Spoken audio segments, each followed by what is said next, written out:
Hello and welcome. It's Theater Thursday. Hello, everybody. Hello, Toby. Hello, Shio, Her Highness, Zebus, Larker, Sultan, Element, Varus. Hello. An earlier stream, I know, but I woke up early and I was like, I'm going to be working on D&D stuff anyway, so might as well hang out with the homies.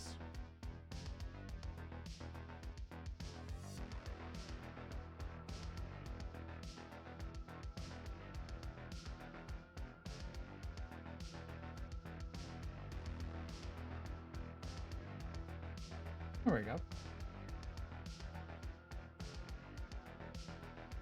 All right. We're still finishing up this map here. We did some work last time we streamed map making, which was sort of filling out these rooms as well as beginning the storage.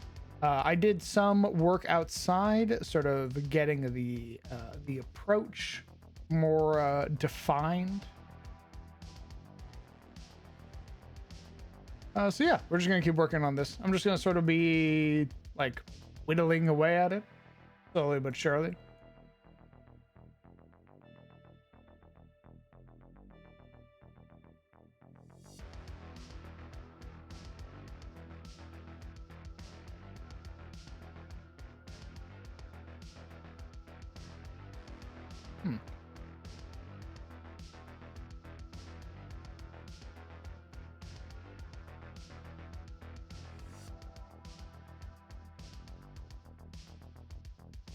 Yeah, a lot of songs on my playlist that they're like, oh, we picked this just for you based on your tastes.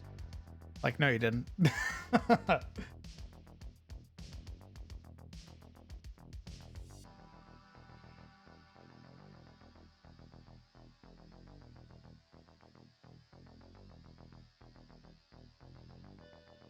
I'm gonna do another little like excavation area over here.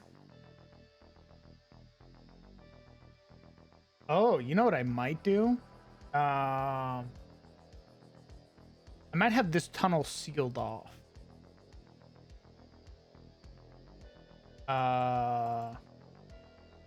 Feature sealed by.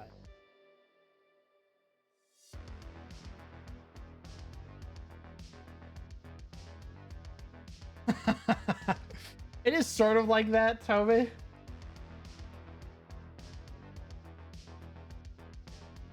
They'll just put whatever they think fits into my, like, oh, this recommended playlist. I listen to it and I'm like, what the fuck is this?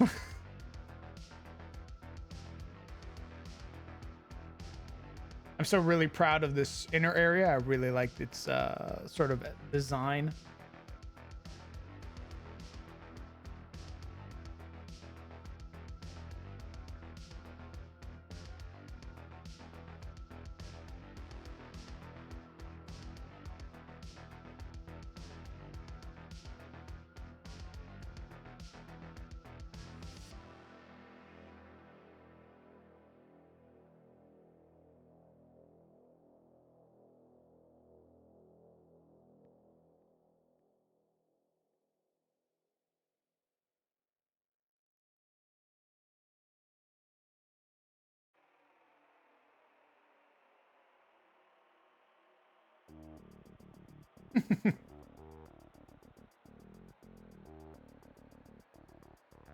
Shadow out like that. Then what we're gonna do is we're gonna go over with a water texture. Probably a green water, if I'm being honest. So that's sort of been here for a bit. Like this.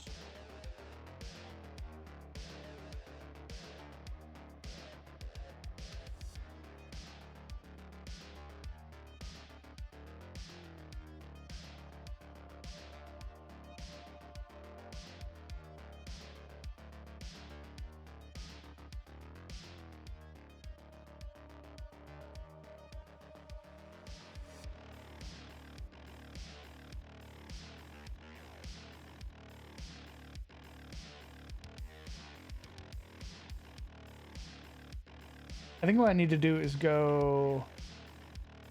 I need to repeat this bottom layer here like so. But I need to make it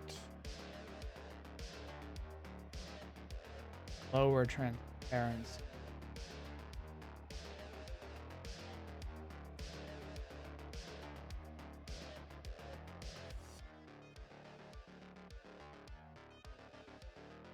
It sort of needs to follow the lines though, otherwise it sort of gets muddied. Doesn't go out too far. Okay. At this rock.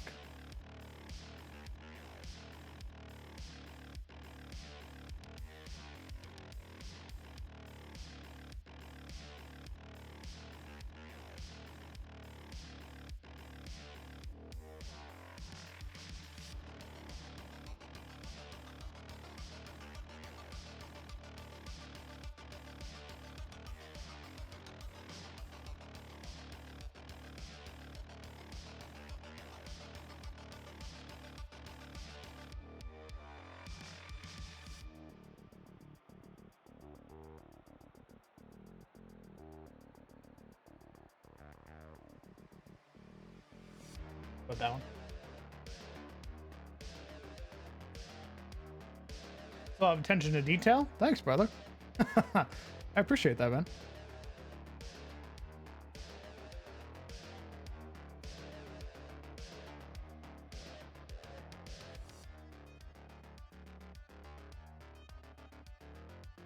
Every DM has like that thing that they're really proud of when it comes to their games. Apps are definitely mine.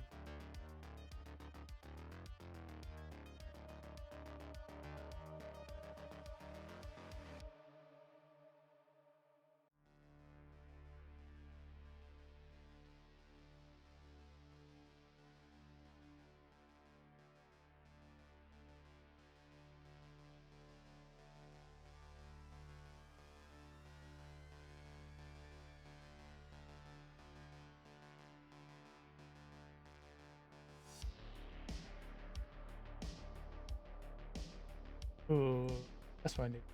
I just said it's scale lower.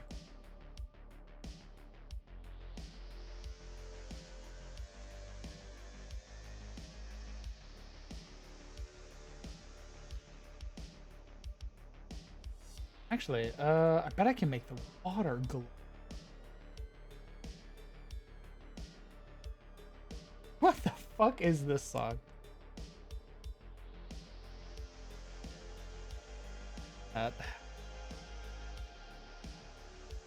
I stumbled upon a video that explained Mikola. Someone who's never played and watched you doing your run. I was in the watching you do the run I was in. Revelation kicked in. Makes sense now. Oh, that makes sense now. Yeah. Lots of fun stuff. I just need to add a little bit of darkness to the center here. And then go around the edge again with right. That illusion of depth. Or like the, it sort of fills into a hole. In fact, we could probably even go over it with a light. Make it pop, if I'm being honest. Probably draw more attention to it if I do it that way. It needs to be sort of like a green light actually could work really well. I pop it all the way up to a 5. Let's brightness up. Okay, not that up. Maybe 150 saturation. Yeah, that looks menacing. That immediately contrasts everything in here. Sort of like a return to that color from outside. A lot of grays and whites, and then you have this ominous green pool. Definitely something to draw the party's attention. This path is probably going to be laden with danger, so it's going to be sealed off. There's an old TSR adventure called Under the Moat House in the village of Hamlet, which I've been drawing a lot of inspiration from, sort of in a lot of SOT's adventures. So I think I'll probably use the giant crawfish encounter from the TSR book. Mostly because the pool has a lot of loot in it. The crawfish is like guarding, I think it's like in the TSR book, it's like a couple thousand pieces worth of gold and shit like that. So we're obviously not going to do that, but definitely put some good loot in there if the party's willing to fight for it, right?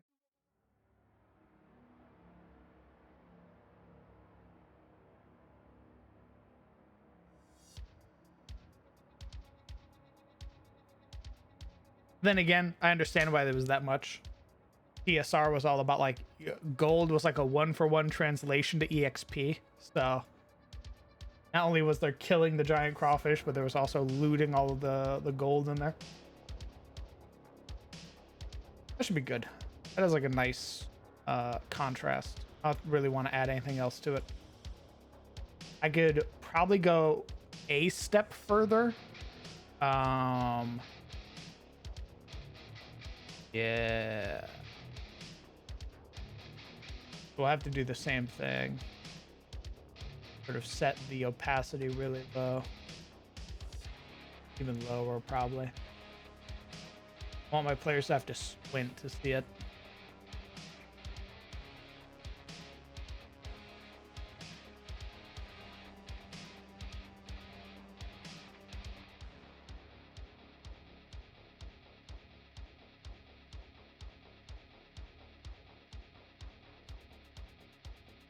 There we go. I think there's another water source with fish in it somewhere down there. Maybe a chance to use the new fishing book you got. Now, that'd be up to the party. That'd be up to the party if they want to fish here or not. What I do see is I could see it connecting to another chamber.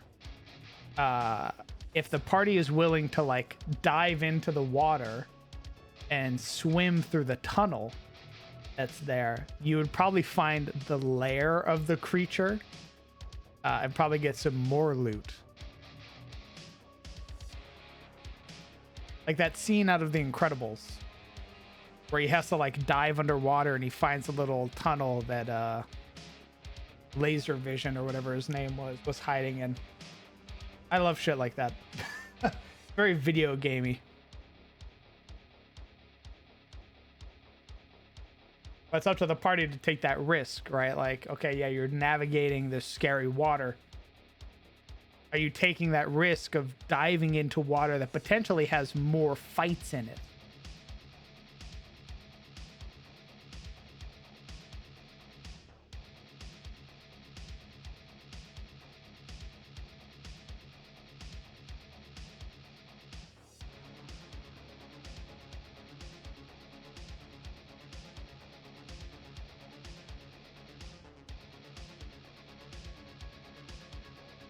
Probably add some more debris, some rubble. Really all I can think of adding. I like this.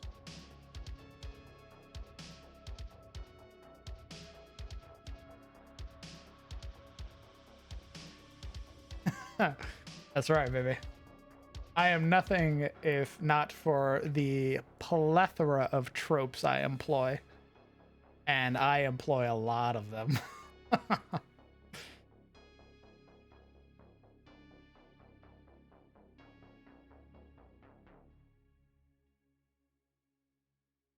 I am very certain there are people who have come in to like brand new to the channel, brand new to the streams, pointed out and been like, hey, I know what that is. And I go, yeah.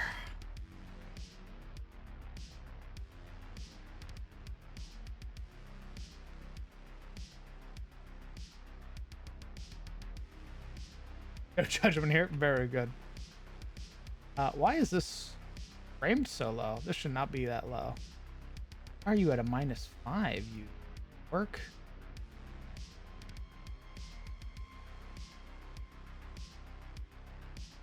Aw. Should definitely not be that low. Oh, there's like weird overlap going on.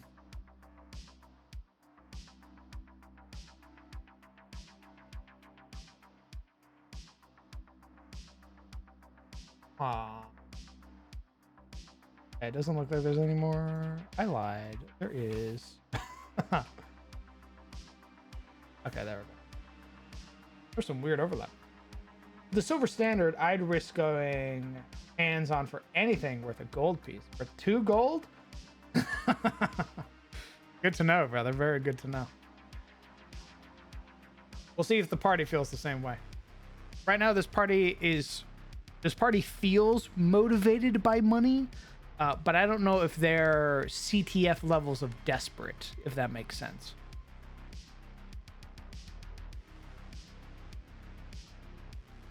CTF was like scraping for coin. They were losing their goddamn mind with how poor they were. SOT, I feel like SOT has been paid generously enough for the jobs that they've been doing.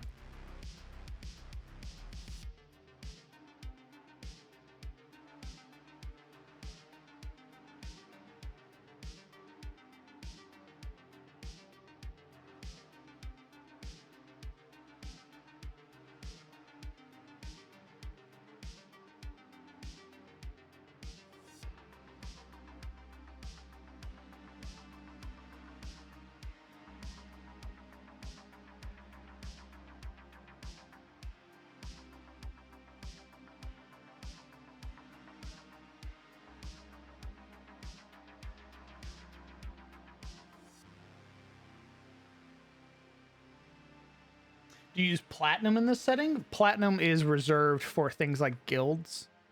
I use denominations of 100. So 100 copper equals 1 silver, 100 silver equals 1 gold, 100 gold equals 1 platinum. The only people who are spending that much money to need to use platinum are often guilds and like people like Dracuses or Drakessas, people who run counties and fangholds, at least in Tyros, right? Mostly because Tyros has been like sort of reset in a sense. It's been reset multiple times via very cataclysmic level like events. I could see platinum being worth much or being more frequent in places like Carousel, for example. Is Electrum worth? Yes. There is Electrum, which is the in-between of silver and gold, which is probably more frequently seen than gold is. You're probably much more likely to run into Electrum than you are like just physical gold coins. But then you go to some place like Suna or Yatagara, and you're probably more likely to run into into those coins. Probably not Yatagara. Actually, now that I'm saying that all out loud, it's probably just Carousel. Carousel is probably the only place where you could probably run into platinum more frequently. Yatagara just recently finished a sort of war and reinstated the shogunate, so they're sort of going through the turmoil of that. And Suna has to deal with a lot of its own environmental problems. So yeah. More likely you're going to see players receiving multiple hordes, which in Tyros, a horde refers to a denomination of 100. So if somebody goes, I'm going to pay you 3 hordes of fangs, which is very common sort of wordage that they would use, that's saying, I'm going to pay you 300 silver to do this job. Or, hey, I'm going to pay you 9 hordes of claws, which is, I'm going to pay you 900 copper pieces to do this thing.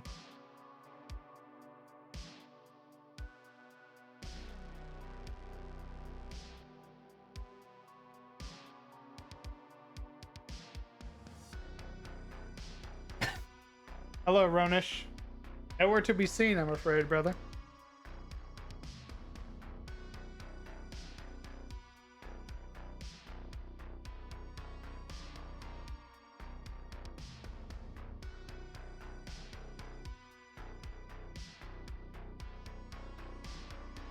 Drinking some water. All right. I have to add that much. I do need to bring back out my tile brush.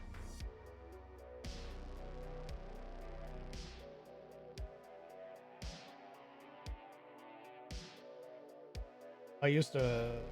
Oh, did I use my custom? Oh, I used my custom metal brush.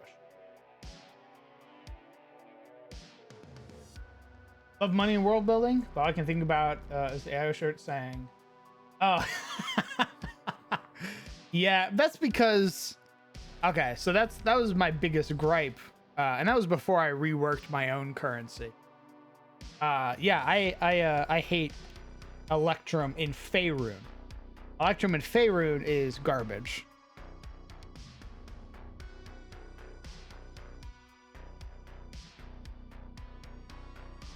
Also because of how it's implemented in denominations of 5. It's like a weird, it's like an even weirder $50. But I reworked my money, and now I use Electrum. So, you know, people can grow and change. There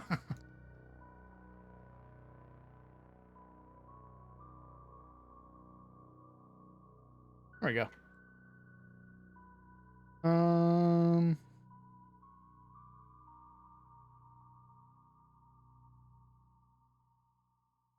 This is probably where I'll put the golem, or where the golems used to go. I should probably where that'll be. Over here, this sort of like golem housing area. What you're working on today? Hello, Cater. I'm working on the chalk mines right now. Just been working on that. We're gonna copy over this table design because I like it.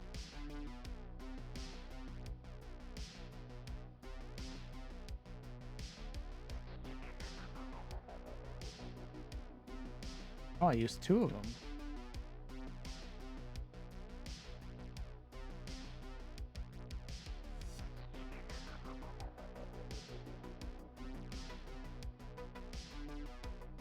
Okay. I need to get rid of the shadows like I did before. My left click is dying. Literally awful experience. And then more shelves just like before as well. I probably need to push this forward actually. Like so.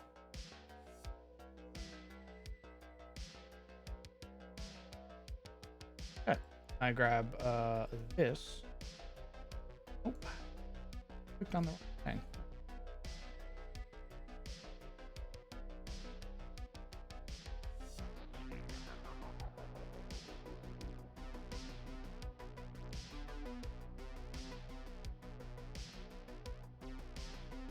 Okay. Another little unloading area. Probably replicate this design as well.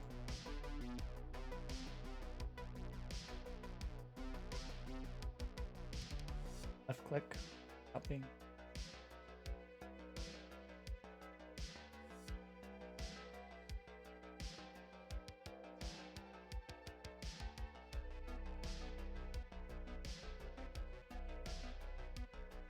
There we go.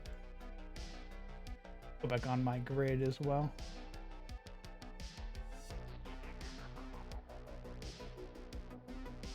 Sick. Alright, cool. I'll probably leave this one empty. Or more knocked over cases. That way it's sort of a little bit different. Like this one. Probably leave this knocked over on top. Do you have any weird weather in your world? I really wanted to make weird weather. Just a bunch of really strange shit that happens, and I found that I have the potential to do so, just based on how wacky my setting is already. Heros is affected by a very like a sort of rampant terraformer. So weird weather is very much in the cards for Tyros. I just haven't really created any. I would love to make like a mana storm or something like that, right? the presence of the current manifests itself so strongly in this area. It creates these powerful gale-like winds that rip through the region, sort of dramatically affecting things.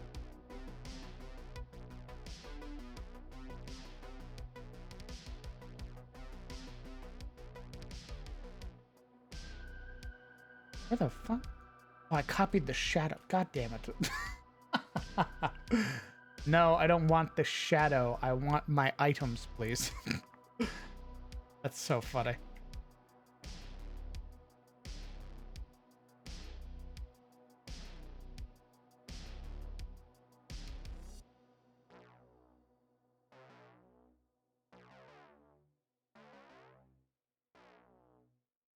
No, I don't need... Thank you. That's what I want. How do your seasons work again? It is a byproduct of the terraformer. So it can be normal, and this is only Tyros. This is only Tyros. It could be that you get normal seasons, 3 months of each, right? Fall, winter, spring, summer. Or the terraformer sort of warps the land. And that's how you get year-long seasons. For example, Tyros right now is experiencing an 8-year-long fall or autumn. At the end of that, there is a high probability that it's in an even longer winter. There's also a chance that it's a normal winter. So once fall ends, you get 3 months of winter, and then it's back to normal. It sort of like resets itself. Or you get, you know, a 5-year-long winter, 10 years, 12 years. Who knows?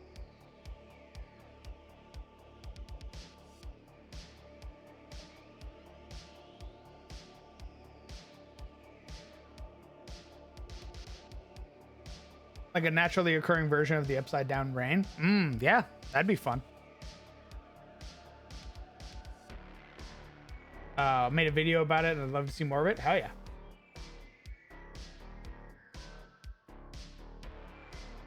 Well, this isn't the first winter that these people have faced, right? It hasn't come up yet. But one thing that I really enjoyed and I have copied from R.R. Martin is nights of specific seasons. Like a night of winter is sort of respected more versus like a night of summer. Namely because of the challenges that they had to face. And Tyros has experienced countless year-long winters before. It's why they have a trade deal with Suna, who comes and helps them during their longer season. It's also why things like High Lords and Dracuses are so important, because they keep excess food stock for people during the winters. So there's a very low likelihood now that you'll starve or freeze to death during winter because of how close Tyros is together. Tyros is all about that unity, man above chaos type thing. So there's a very high, you know, you'll be in your house in the middle of winter and your neighbor will come and check on you to make sure you didn't freeze to death in your own home. That type shit. Why is it only copying one? I need you to copy all 3, please. Medkit. What's going on, gamer? Oh, it's copying the goddamn shadow.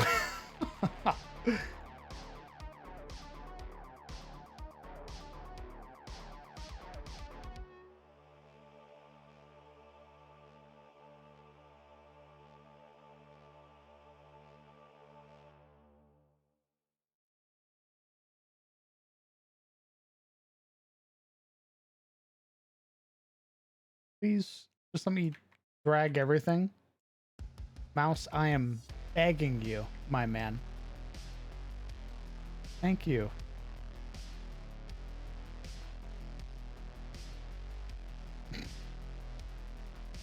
Sit down to eat lunch? Nice.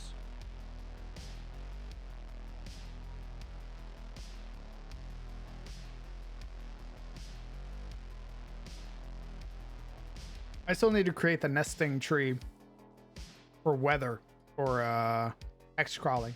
So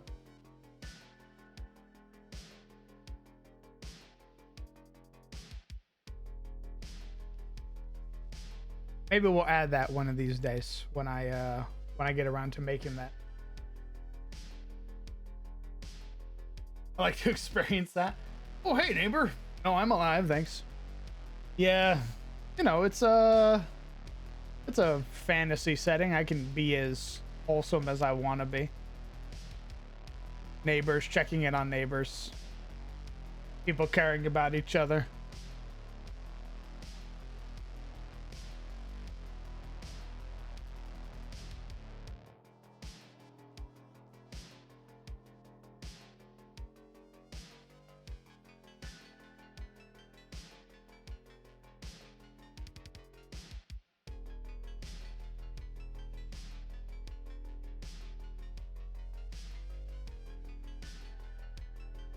Therms day. What's going on, gamer? Oh, hey, Leo. You change your name?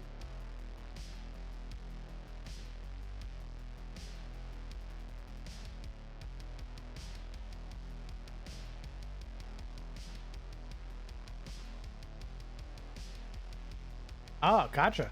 Okay.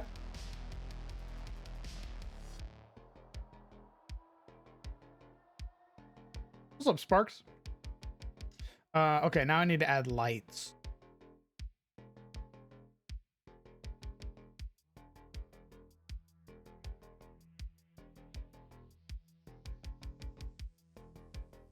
And I need to add off light. Oh.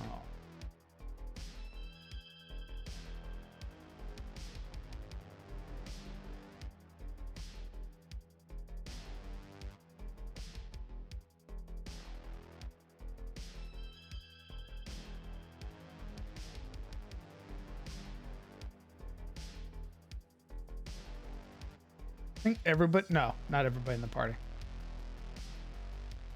Oh shit.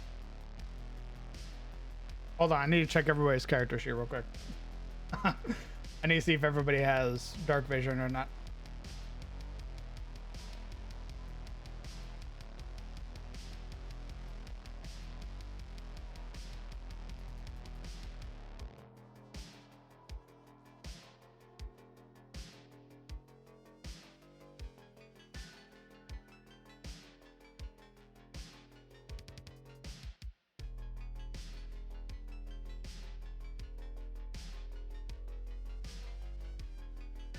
Exactly, Skull.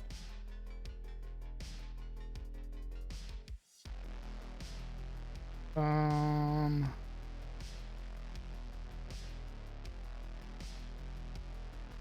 30 feet.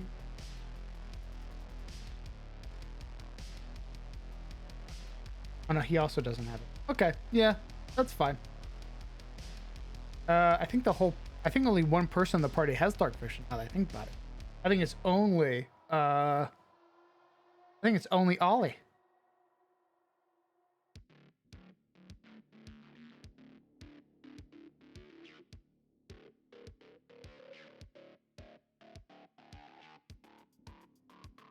Every community stands in unity against the scary beast. No HOA. Not in Tyros, at least. You're more likely to run to the HOA in Carousel.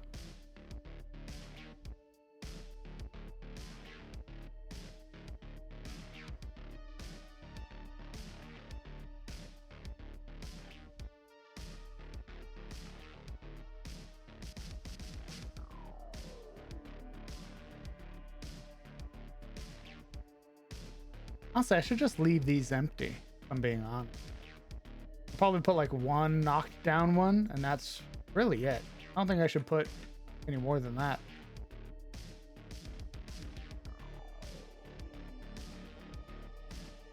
that. Really sort of leave this room barren. I might actually put some debris on this side. That's probably it.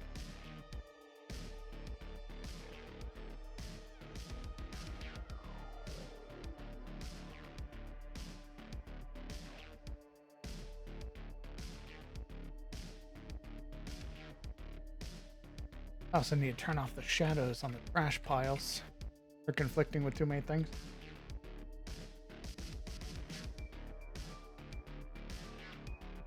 Nice. Okay, cool.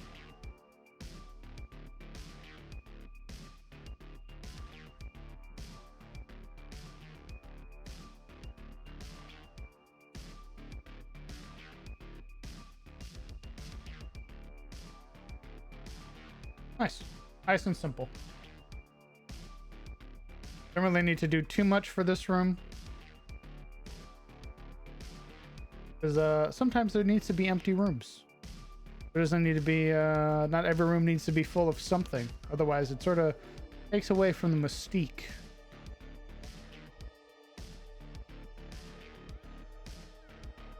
We will leave some chalk dust on the ground, though.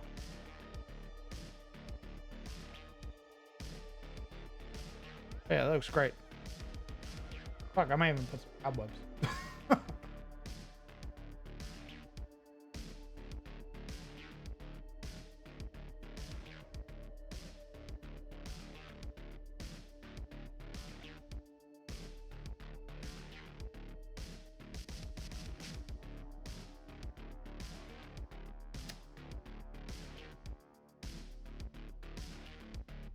Images are taking forever to load. Which is annoying because they should be cached. You shouldn't be like needing to load every time.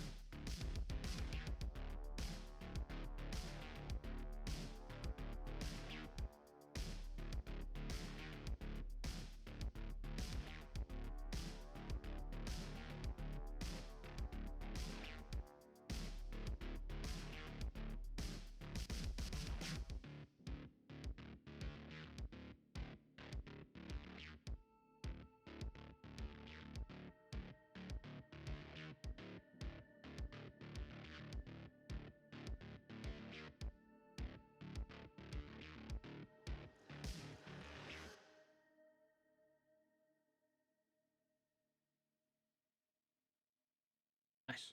Yeah. That's all I'm really going to put in that room. That way it sort of draws attention to the rest of the places that do have things in them.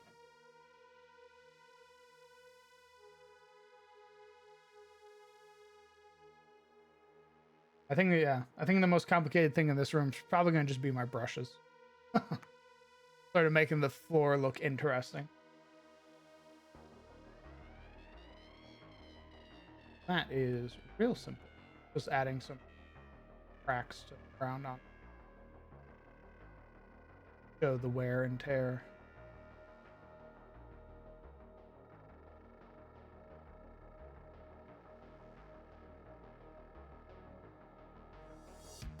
Apparently I didn't save it like a moron.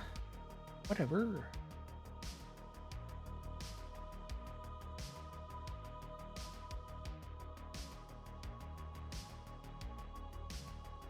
There we go.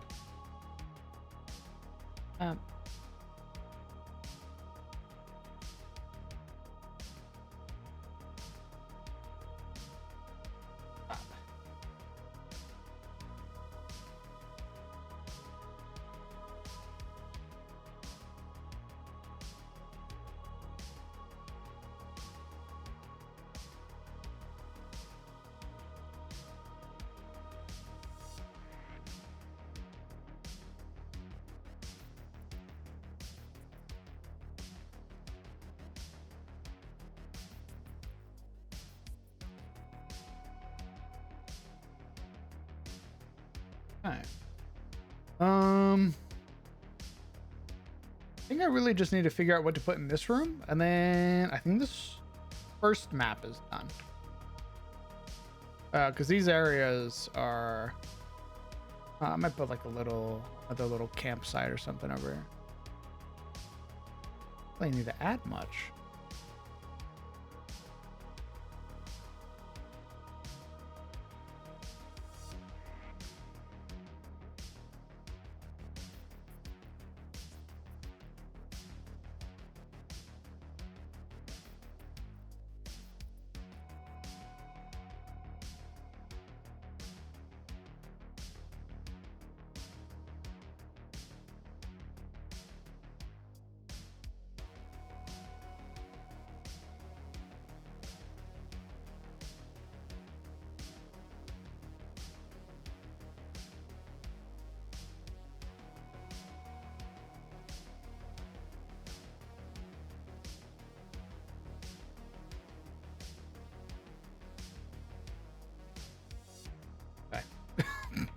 You can stop anytime now.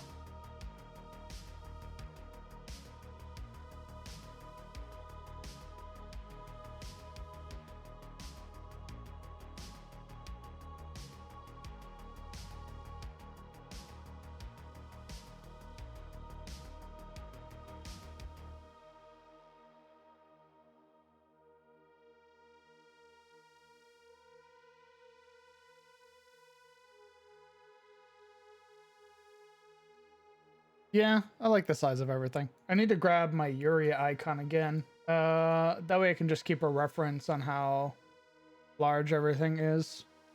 Because I need to remember this is built for player tokens.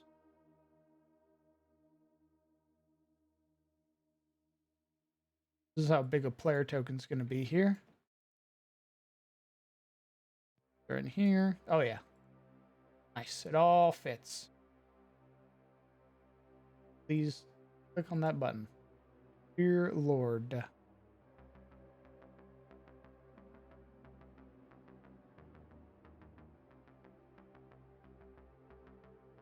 Nice.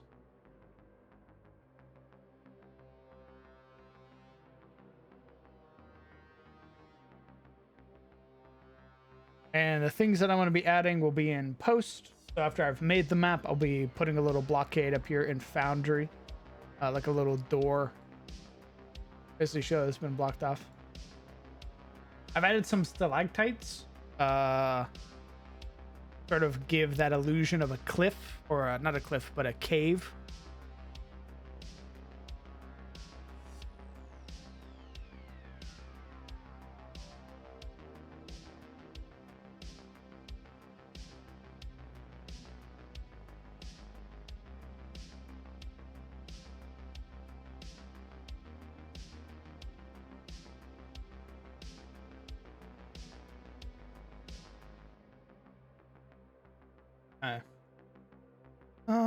Then just I want to put like a little campsite, like an abandoned campsite up here. Because the Manticore has been making use of wayfarers, other wayfarers and shit like that. So we'll be using some of them.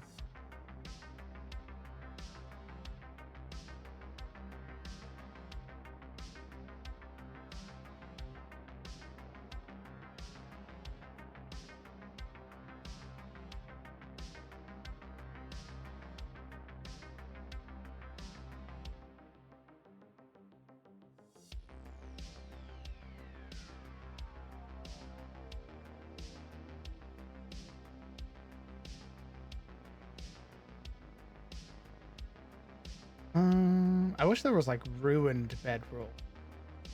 Could be wrong. I don't think there are. Oh, I guess technically there's some like patterned bedroll. I could end up using those.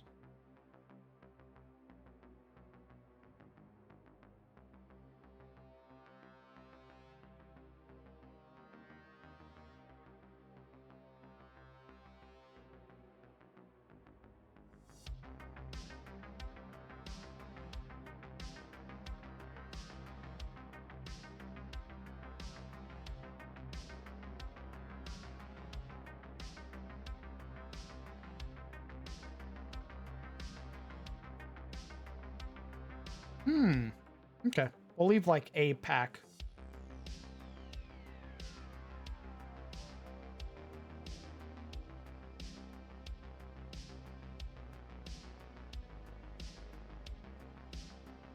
That could be a way for like the party to find like a health potion or something like that.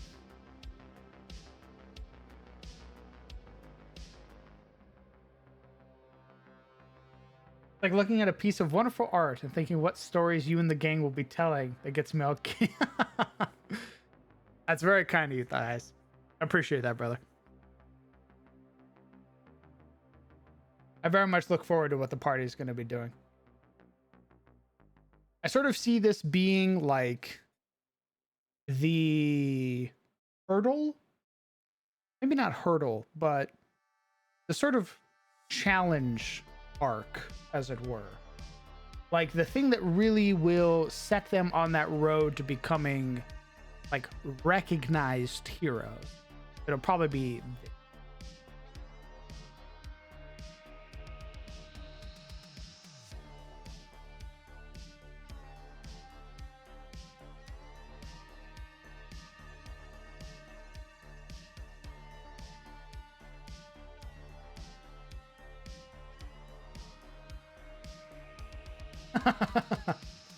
Hello, Geese.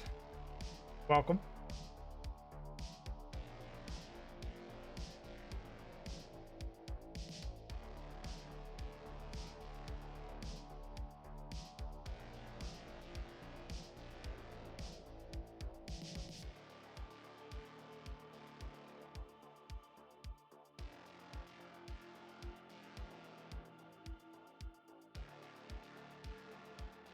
I wish there was more like broken thing. Not really a lot of like tattered or ruined pieces I can work with. I guess I can leave like clothes. Sort of ruined clothes might tell more of a story.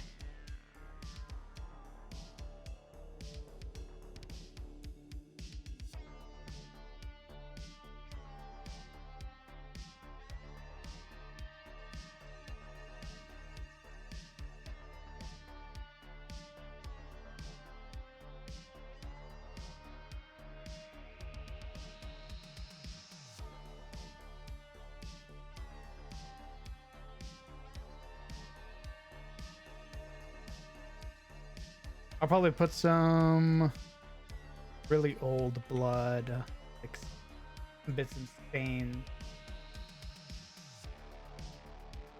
Something like this.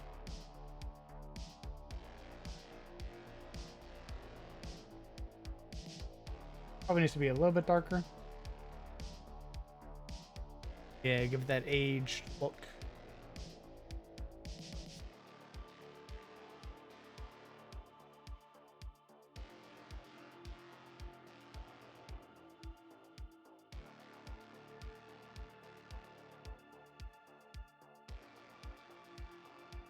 What the fuck is this song? Talk about a tone change. Oh, hello.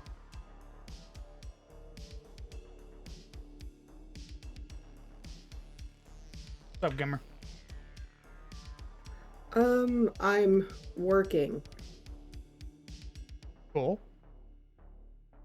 Basically, we finished the cancellation list and they haven't sent us a new one. So effectively, I'm getting paid for putting that thing together I was telling you about. Right now. Mm-hmm. Money's always good. I'm just waiting until they give me something to do. They don't want me taking calls right now. Like I did the worker thing and offered to do whatever they needed me to do, and they just haven't told me to do anything.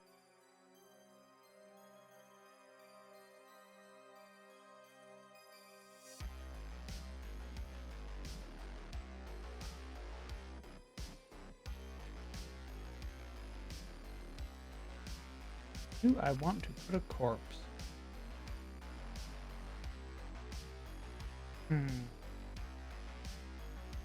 Still working on my first D&D encounter. I'm not sure what the exact rules are on combat distance. I think I'll let them come in. There's a table for that, brother. If you look in the DMG, there's a table for starting distance.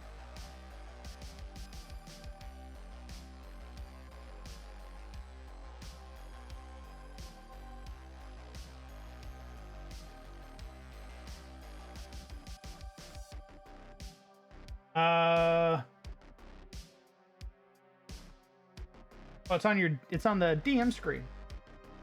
Here, I'll post the link. This is what I use for a site called 5e Tools.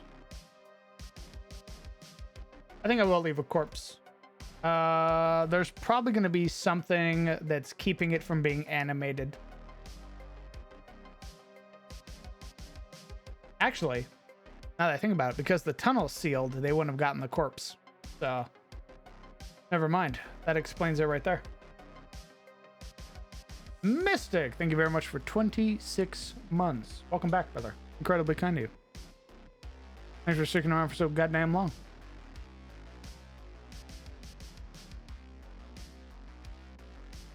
Oh, I'll hydro it again. You get, oh, god damn it. We keep forgetting. No, well, because we kept taking breaks. I'll try to remember when we start the game next week.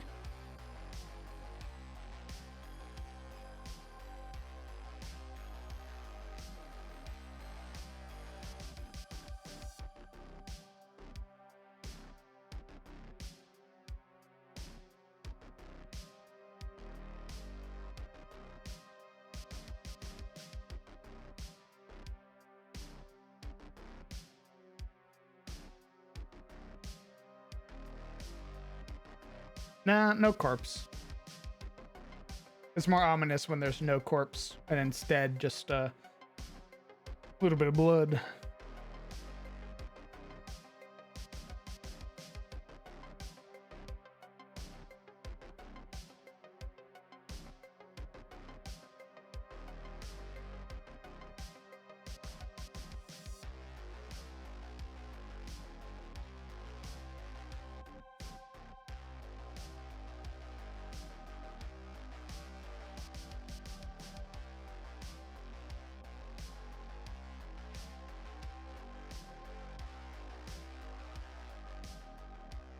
Can I run something by you, homie?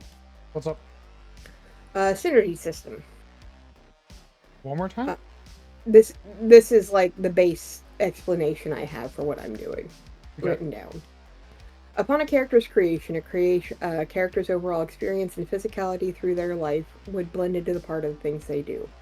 These are things that can be learned through character development and RP as well, depending upon an individual story. These extras are meant to give a little more to RP checks as well as overcoming physical hurdles. Only one option should be chosen at the current interval. These are given when a proficiency in a status beyond 16. Makes sense. At least it's explained well enough, I should say. Well, you know how I get when explaining things, so sometimes I need people to check me.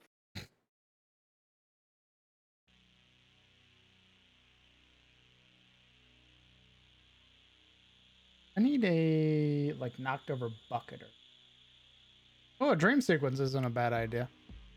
Maybe I'll do that. Maybe I'll just make it a dream sequence. Make my life a lot easier. I'm having a nightmare about Carlisle.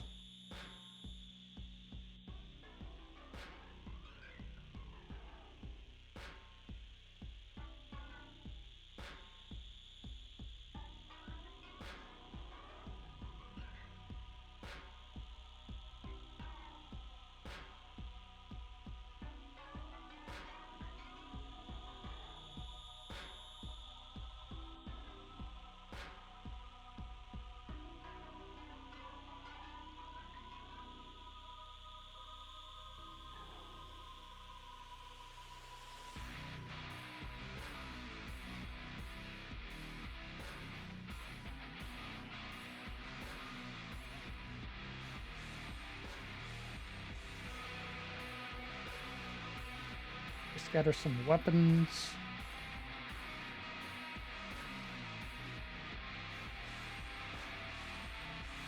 Even better, have the weapon embedded in the ground. Easy.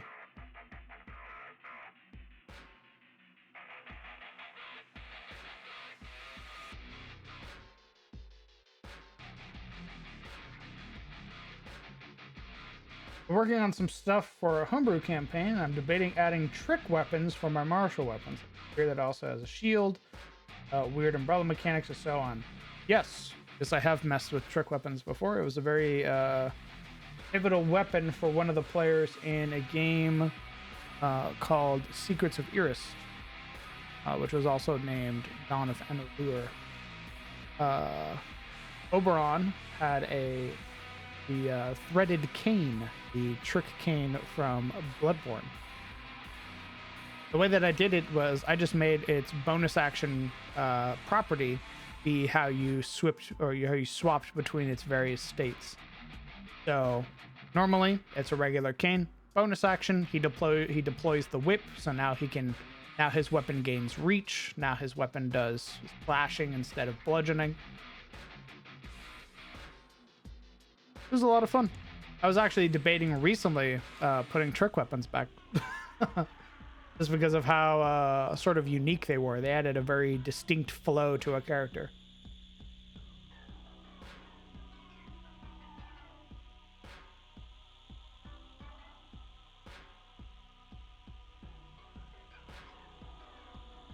Probably one more splotch of blood.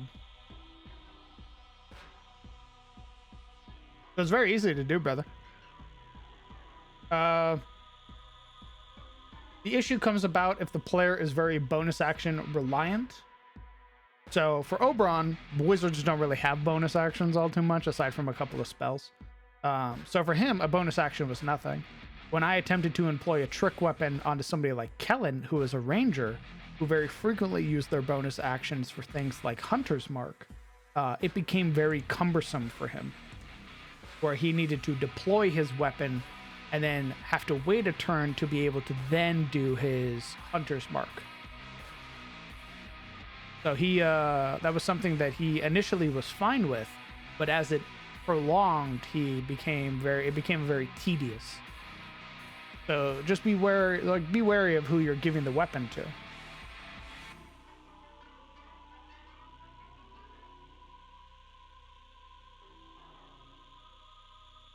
Right in front of your eyes. And the weapon just falls apart. Clunk, clunk, clunk, clunk.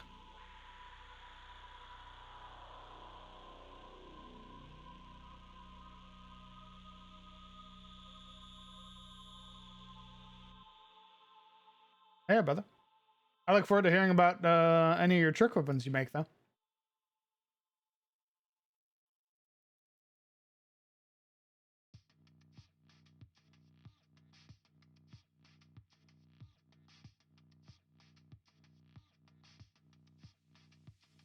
I think clerics. Well, it depends on the cleric. If I give a war cleric a weapon like that, they might be pissed because their bonus actions are usually served for doing things like healing word or other bonus action related spells. If I give it to something like a life cleric whose main action is going to be pumping you with cure wounds, then yeah, they're going to be like, hell yeah.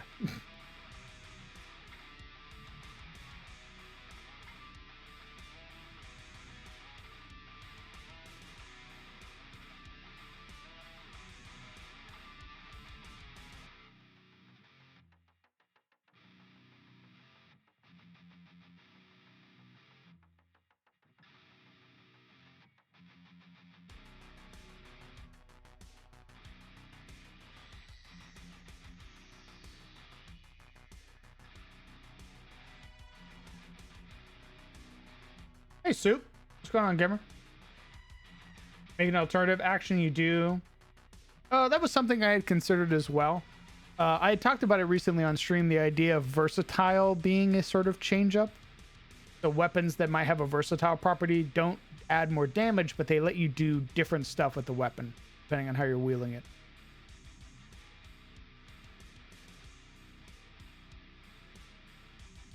No, Skull Throne.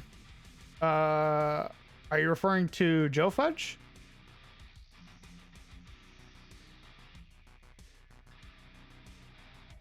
Did I miss something that happened?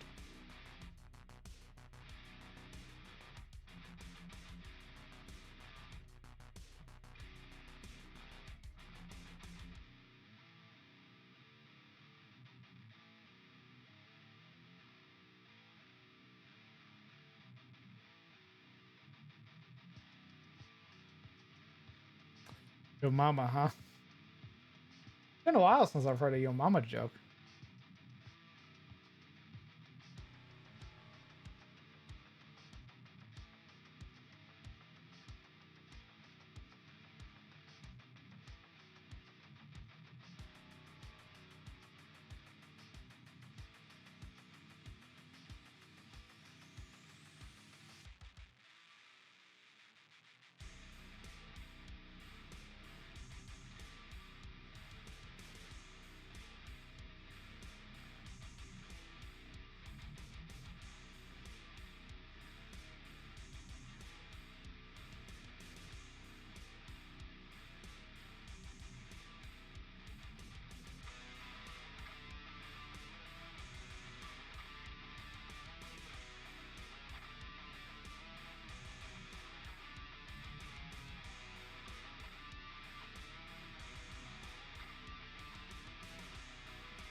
Gotta add some shadows to that.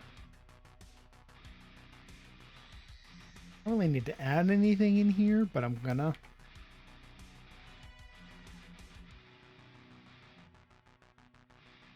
Just to sort of fill up some of that negative space.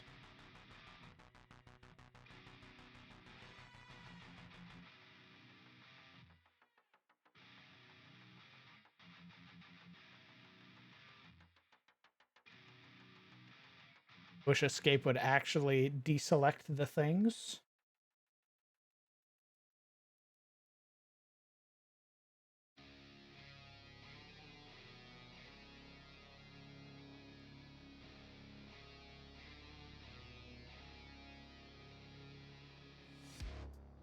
Okay. I am out of water.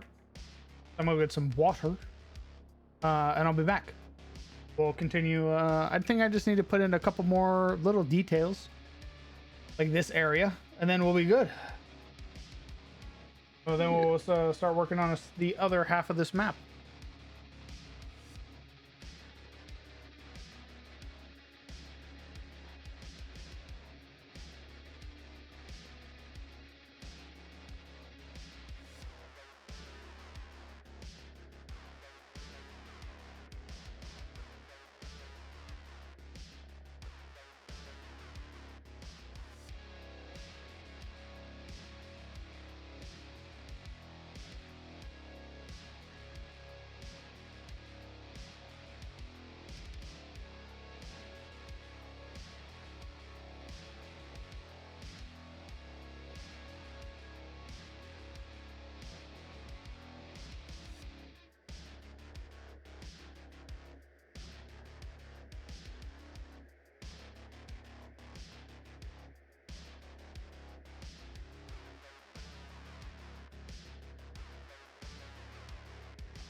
back.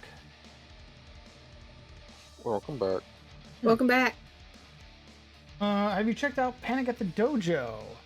Fighting game inspired TTRPG that I feel like Johnny Two-Fist have a ball of a time in. No, I have not seen anything on that.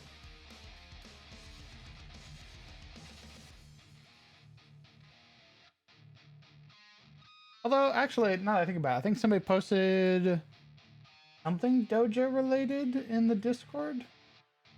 Yeah.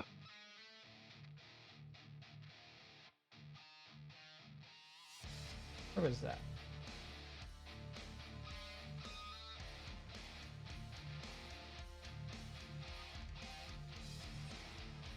He's like, thought so. I could be wrong. I'm looking Yeah, I at thought I don't remember where. Huh.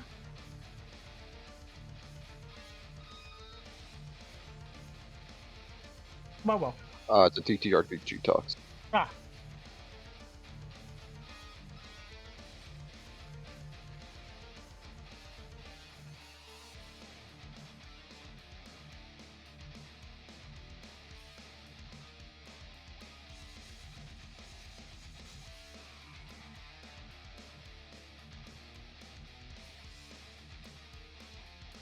Basically a Street Fighter TTRPG. Sick. Sounds dope.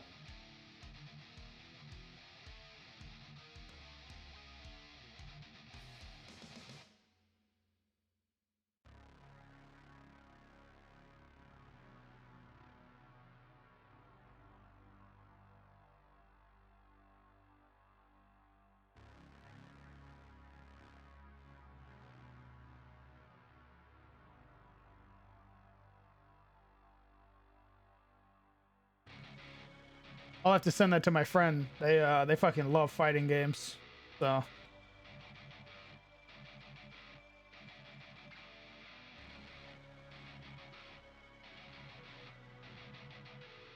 All right, I think I have strength done.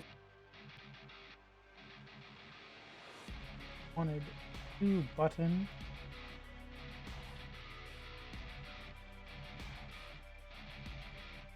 I think I have strength done, buddy. Sick.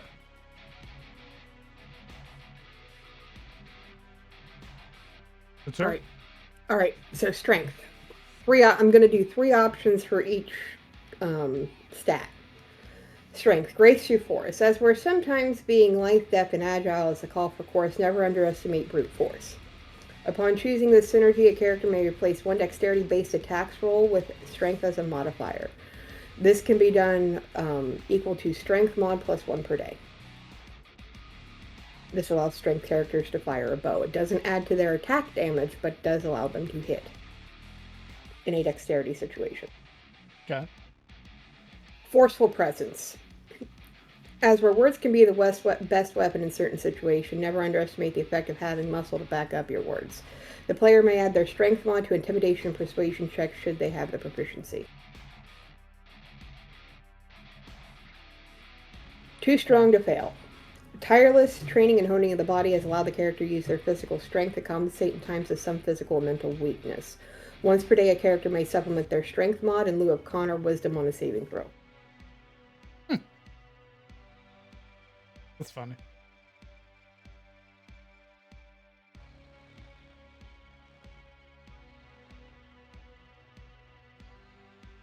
How's it going? What's going on, gamer? Oh, hello. Not much. What are you? Working on my synergy system. Cool. Crown, what are you doing up so early, man? I can go back to sleep with you. Yeah, go back to sleep. Come back in the evening when I have more time to hang out.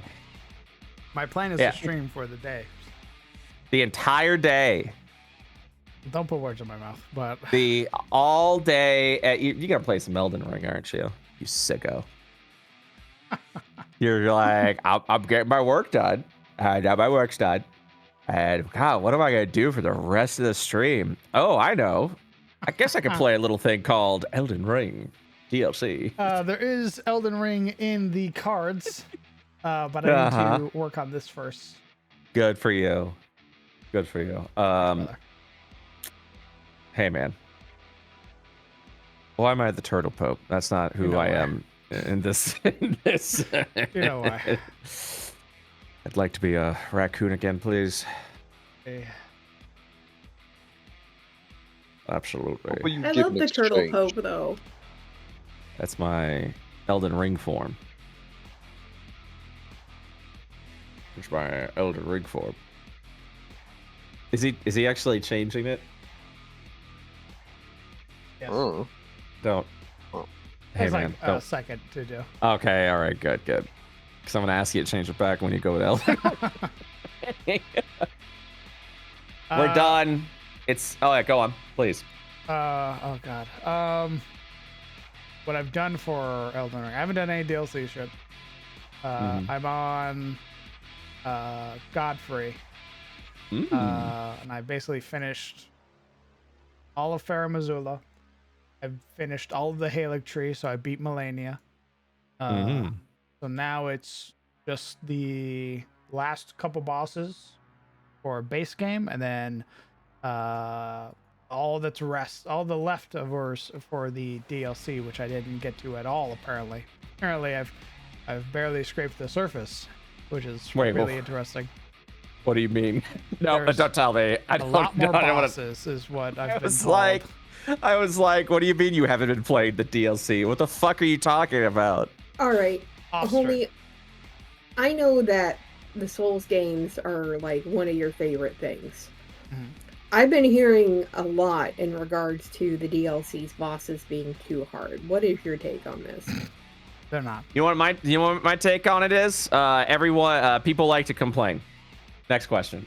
They're not hard. The biggest thing that I heard going into it was that the bosses don't give you any room to breathe and that they're hyper aggressive. And that wasn't the case. There's about 25 hours worth of content on my VOD so far of me doing bosses and shit like that, where the bosses give me fucking eons to heal. They take their sweet time as they finish a combo and give me plenty of opportunity to heal. Yeah, man. It's just the growing pains of a game like that. Like, you didn't hear anything like that in Dark Souls 3. At least I didn't. I didn't hear anything like that in Sekiro, but you would hear it from people who just got into the series. The people who are brand new to the game being like, Jesus Christ, this is brutal, this is hard. Like, Okay, yeah, so that would be me. sure. I told you about when Atomic had me play, I think it was Dark Souls 2. He's like, hey, Sparks, how about you play this game? You're gonna love it. And then he sat there watching, tapping his little evil fingers as I'm going through, and I'm, I think I'm doing... Sorry to interrupt. I have to bounce, but I'll talk to you guys later. All right. Okay. Bye, homie.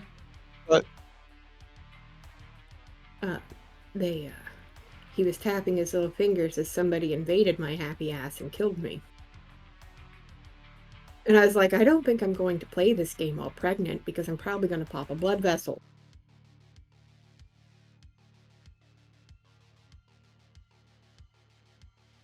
I'm not new to the series, but some bosses are, for me, hyper aggressive.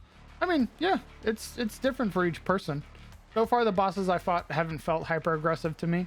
The only boss that I felt, so far, because I haven't beaten the DLC yet. I haven't even gotten to the Shadow Keep yet. The only boss that felt like a oh shit moment for me was the fucking Black Jail Knight. Because he fights like a player. And he has like this really fun sort of change up combo that he does. I'm sure if I was a strength build fighting him, it'd have been very different because that'd have just been a poise off. But as my first time trying a dex build and fighting against somebody who's doing a strength build, I just had immediate flashbacks to PvP where I was like, holy shit, who did they get to program this guy? This guy fights like a fucking PvPer. It's wild. Oh my gosh. Divine Beast Divine Beast was a ton of fun. The part that sucked for me was their lightning. Their lightning phase really fucked me up. Their frost and wind phase, all very sort of falling in theme, or sort of falling in rhythm with each other. But lightning tripped me up all the fucking time. I'm sure even going into like New Game Plus or New Game Plus and all that shit, when I go back and I do Divine Beast again, that lightning phase is still gonna trip me up. Oh, by the way, hello, you beautiful goat bastard. I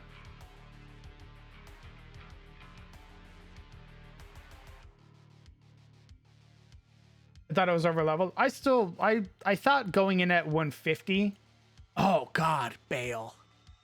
So far, Bale and Rolana are my favorite fights of the DLC. Rolana has easily like joined some of my favorite boss fights just purely on a mechanics standpoint. Just because I love sort of the rhythm of fighting Rolana. Bale is a fucking spectacle. Holy shit. Is Rolana the one with the twin blade? Yes, the Rolana, the Knight of the Twin Moon. Oh my gosh. Like, I was watching a friend play, and I feel like her hitbox is the only way I can describe it. Like, whenever her sword's like lit up, is deceiving. Oh, I don't. I feel like out of all of the bosses I fought, she has like the most generous hitbox. Like, on her sword hitting you. Like, when it's lit up, you can't see where, like, that point is and everything like that. Or am I wrong on that? It could just be a perspective thing, but I think her entire fight was fucking awesome. Like, I never felt cheated out of that fight. And my god, they went like, hey, we really want you to learn how to fucking jump this DLC. So guess what? Every boss has a move that you can jump over, and it would behoove you to learn that move. God, Bale. Curse you, Bale!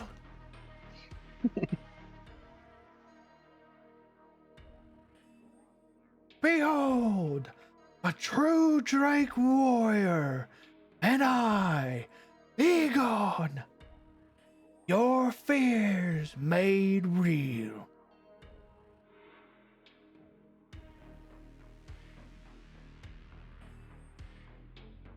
The hyper red eyes. Ugh. I was watching. So what I've done recently is I watched the Lobos do the bosses that I've done for the DLC, and my god, Lobos is a fucking monster, bro. He's a fucking monster. Based on that and like talk I've had with other people who like love Souls games, like if you love Souls games, this DLC isn't anything. Like, you know what you're doing.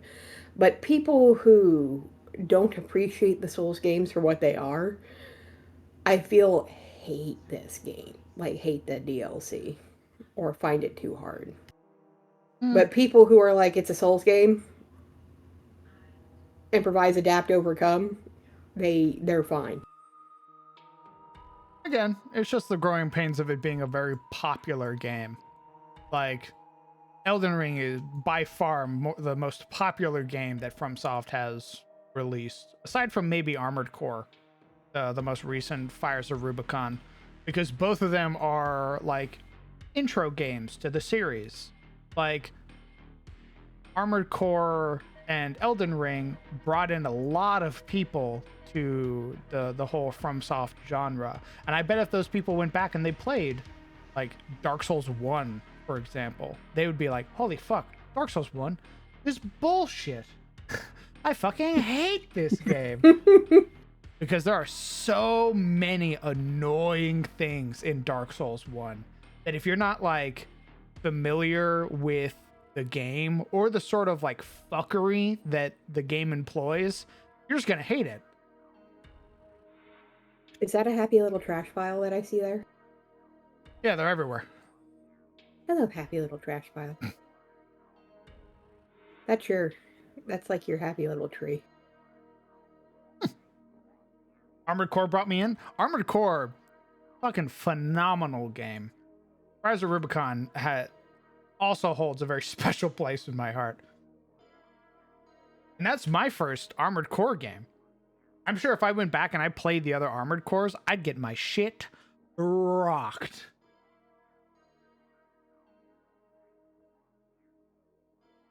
I am trash at those games, by the way. I do not have the attention span because I will look away and I will get my cheeks clapped.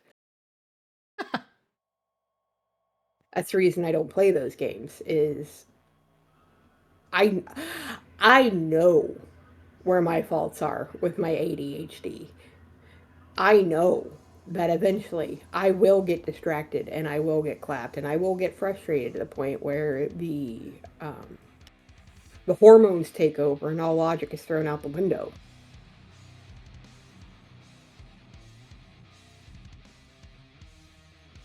So I avoid those. It's just sort of it's not for everybody. And I say that about everything, right? Like, not every game is for every person, no matter how popular it is. Don't feel obligated to play a game just because it's popular, because you might find that you really fucking hate it. That'll sour your tastes on it entirely.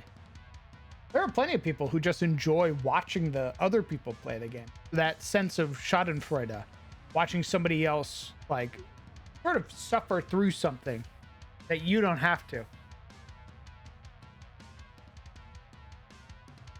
Ooh, true, Chocoberry. All mine exists for all mercenaries. Hello, Raven. Mm-hmm.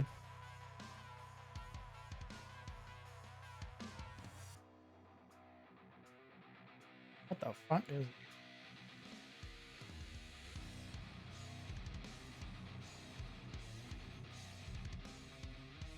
Hey, buddy.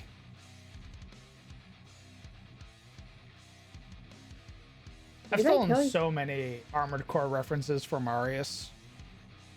Only a few people have picked them up, but they make me really happy.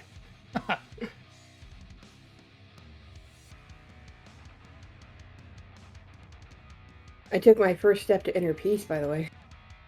How'd you manage that?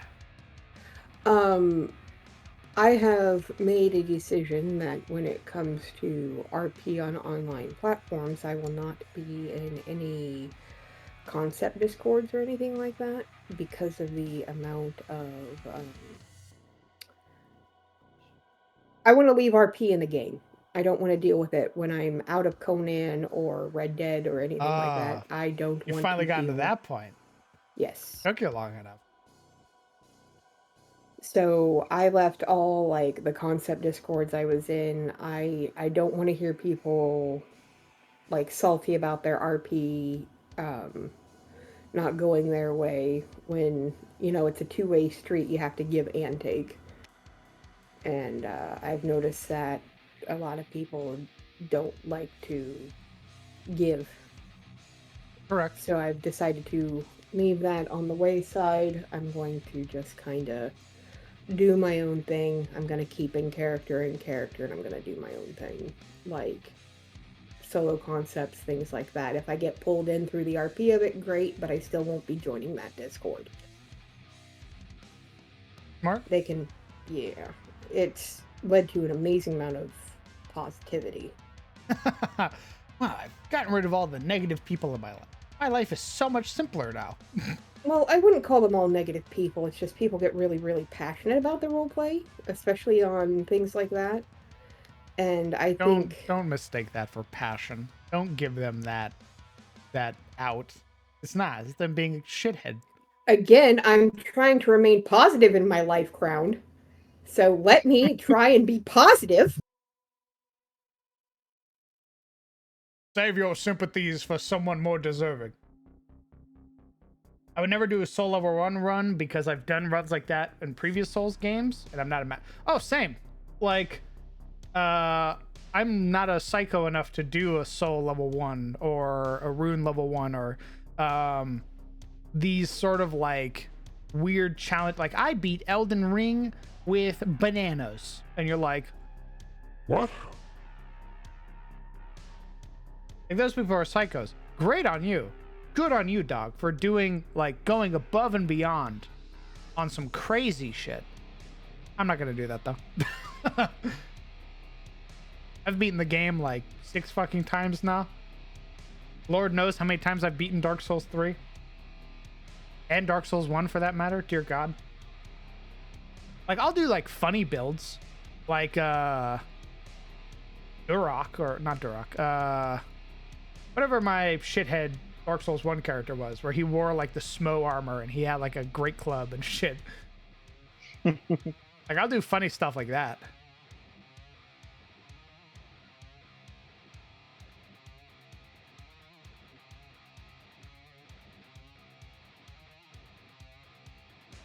Bow build. Maybe. I think a bow build's viable now with all the new talismans and shit that they put in.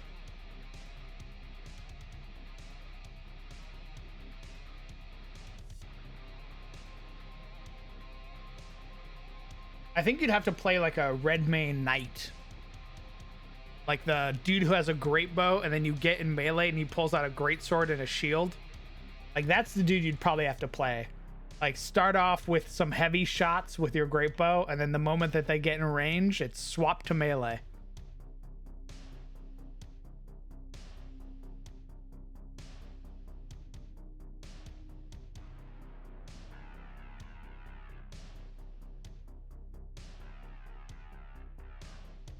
Yorm took so fucking long to... Oh, yeah. My God. I can't imagine doing a Thorn armor challenge. Trying to kill Yorm. Pure bow? I see. We're sickos.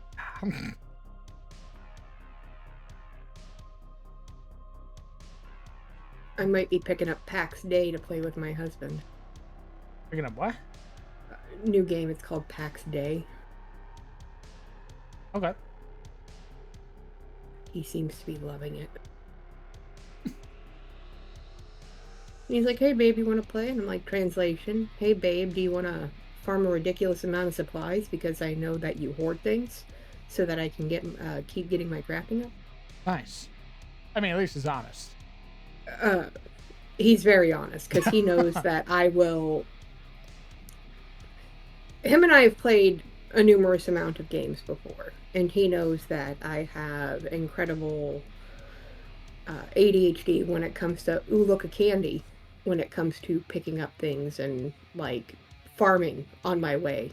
A trip that should take 5 minutes in-game will take 30 or an hour because I stop to pick stuff and mine stuff, and yeah.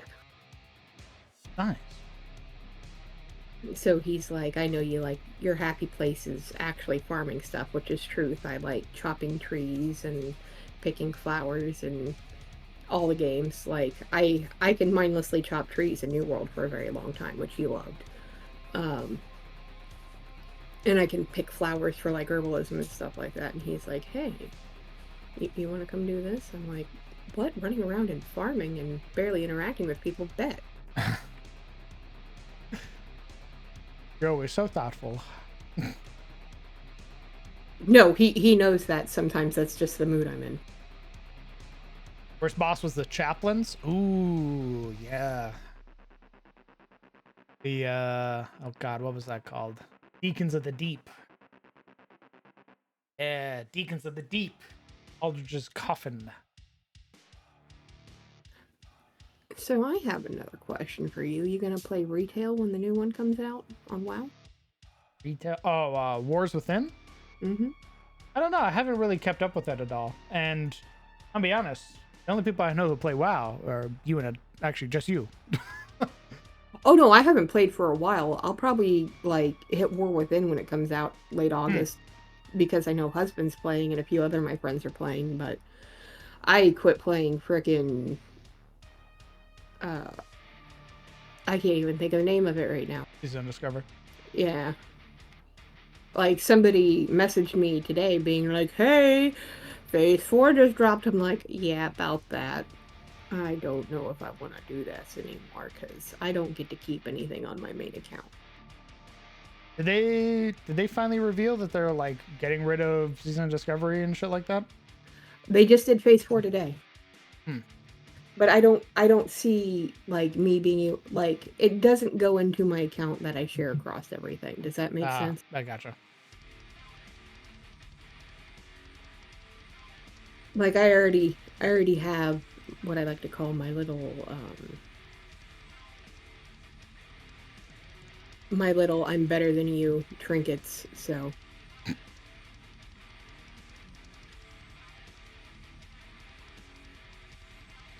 somebody's like, all right, we're doing a pet off, and their faces whenever I just drop mini Diablo. And I win. Thank you all.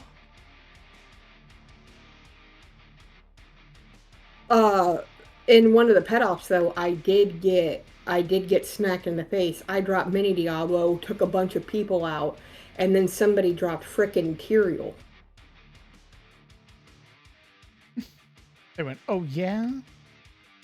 And I'm like, oh, okay, somebody went to BlizzCon France. I can't beat that. Here you go. Take my 100,000 gold. That's fine. I lose.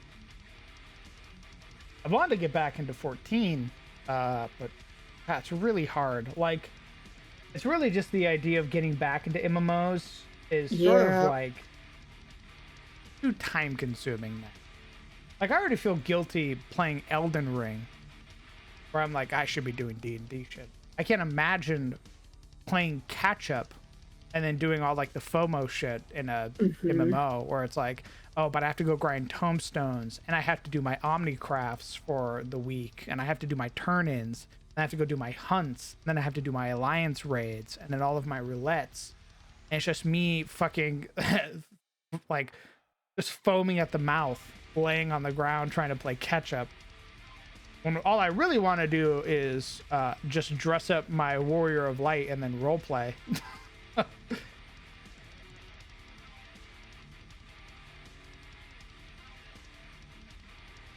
Exactly, a second job is a great way to put it. There've been a bunch of people that I know that are recently like, I just can't play MMOs anymore. I don't have time to raid. That too. Fuck, man. Imagine trying to do anything competitive. God, being like, oh yeah, did you do your 15 Mythic Plus dungeon runs this week? You're gonna fall behind if you don't. And I'm like, I don't care. I don't care. I really don't. Atomic can deal with that. He has the like if he puts his mind to it, he can deal with that. But I know that if I try to go into a raid team, I will eventually become disenchanted and just want to farm stuff and make money.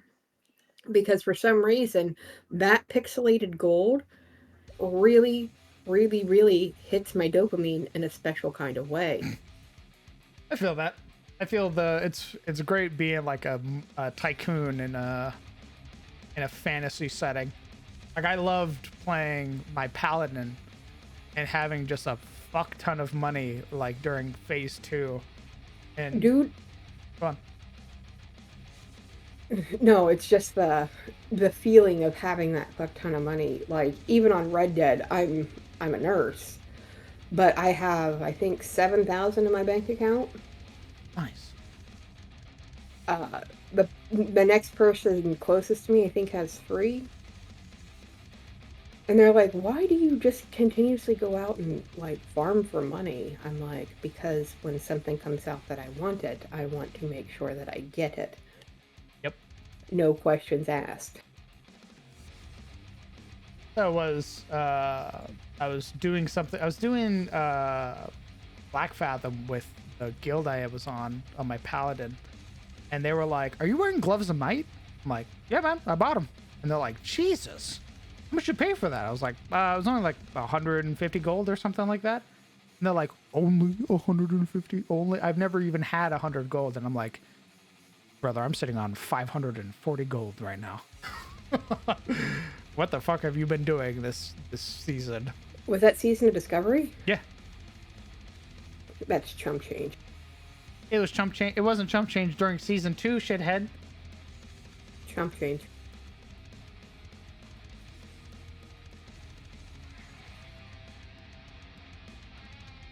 I my really friends are have in no. I different- have no room to talk because the way that I got a lot of my money is I maxed out fishing like off the rip and went down to Tanaris. Hmm. So I was pulling like best in slot gear, selling it for like hundreds of gold out of those boxes. And that's when they didn't even have the guaranteed catch chance out of the pools, you know, because you can like you have to have a certain to make sure you actually catch it.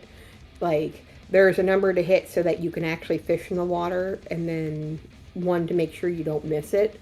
Mhm. And I was missing it all the time, but like I was making myself the aquadynamic fish attractors and just going to town.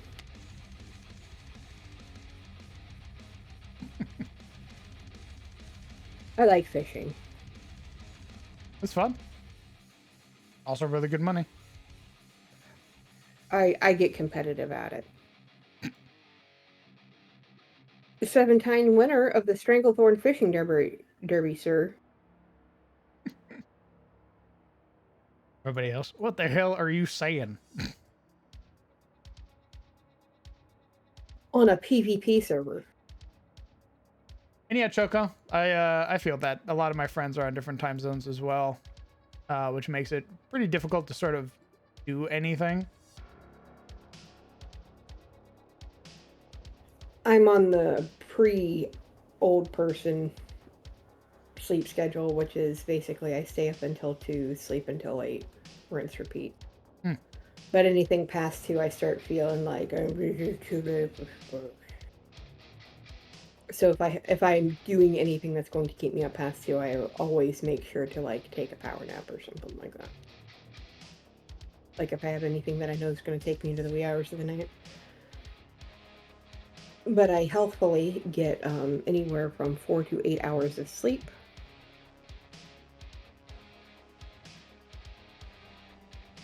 Good. And I wake up pretty good. Apart from the whole mono thing. Like, I'm still tired as crap from that, and I think that's had a lot of effect on the sleep schedule, too. 100%. That constant tired. And then the appendix out was fun, too.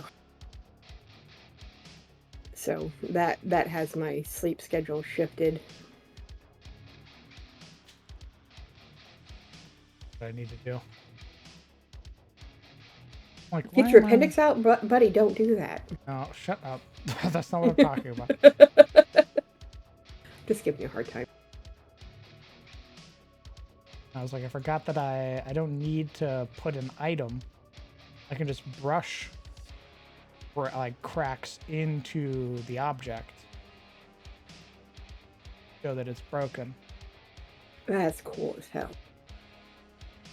And that's just by doing it on the top layer. I was like, I fucking forgot that I could do that. I do need to do, rotate it. So that way they're not the same pattern.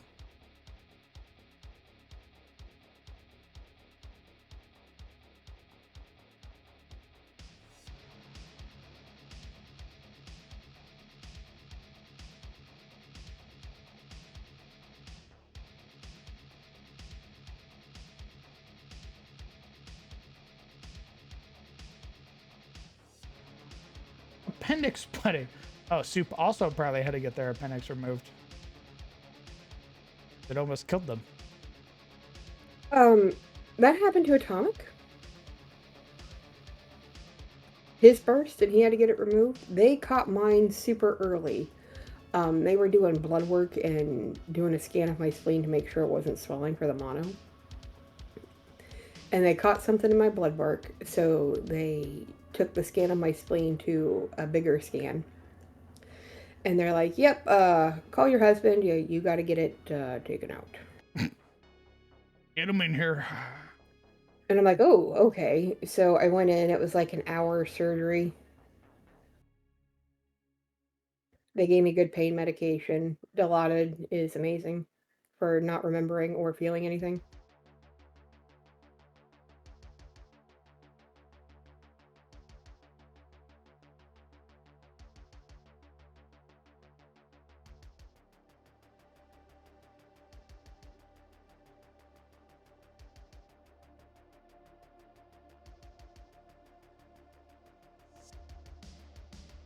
Need to make that a darker color to blue.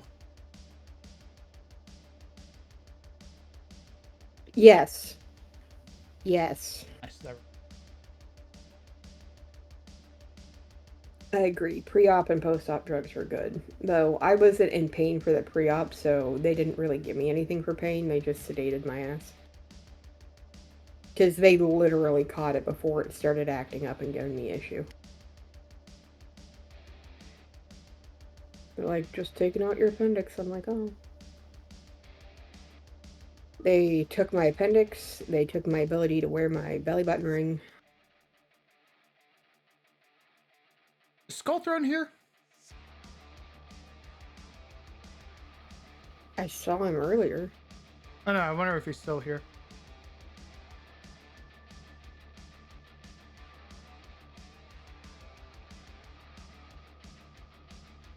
But I've got the little cut above my belly button and one on my hip.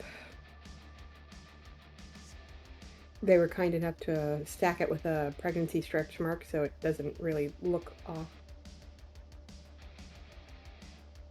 Skull, I think it's, I want to say it's Dragon Age. There are, like, are there dwarven constructs? Yes. I fucking push sparks. I'm talking to Skull Throne.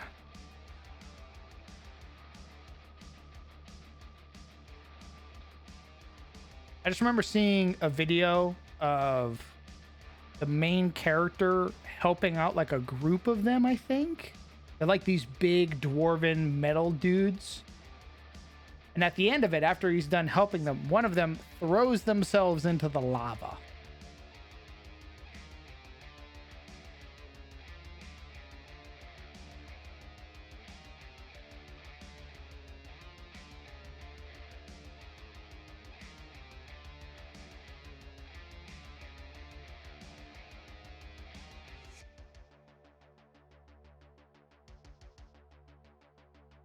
Ink souls out of people and shove them into golems. Huh. Why? Is that a good or a bad practice? Is that like a evil thing? Phone sparks. I saw you light up. I'm gonna let him answer.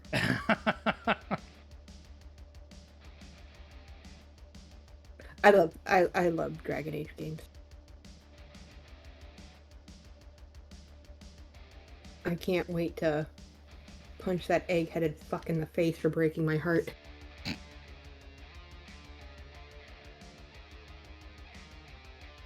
I went bad in high school. My mom made me go despite the fact that I needed a cane to walk. It hurt so bad. Luckily, it didn't burst, but the doctor had never seen one so enlarged. Nice. My man kept it contained. You'll not break me, beast.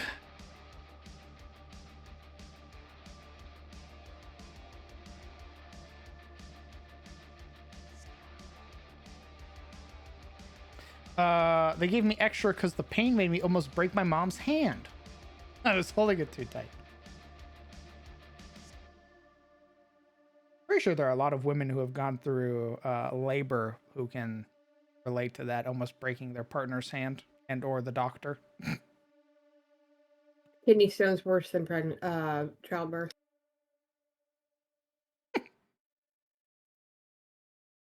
Hands down. I've had both without pain medication, and kidney stones take the cake. Hands down. Every day, any day.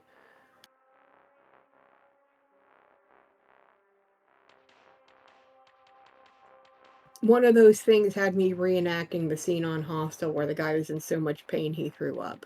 One of those things did not. Nice.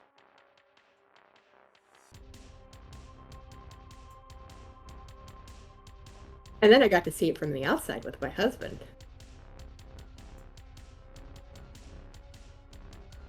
And I was like, oh, that's what it looked like.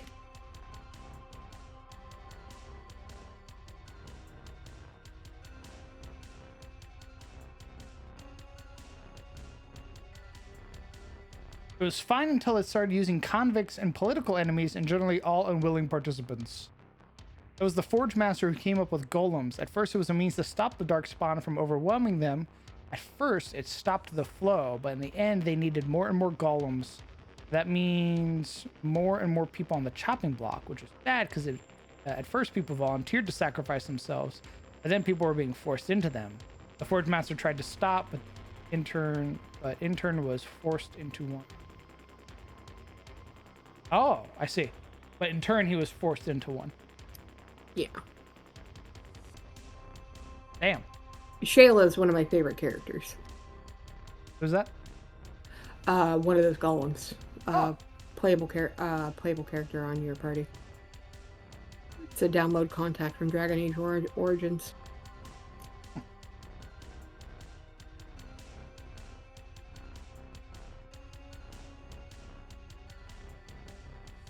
The best part is when you find out Shayla's a chick. My train of thought currently is that I have two ideas, rather. One, either the dwarves donned some sort of metallic frame, some sort of like mechanical golem that they made to assist with excavation, carrying, and all that other shit. Or it's the golem like constructs that have been imbibed with the soul, that have basically joined them here on this trip. How are you going to distinguish them from Warforged? I don't have Warforged. So, like that. Well, why not? Because Eberron's fucking weird. That's why. And I have a different idea for Warforged.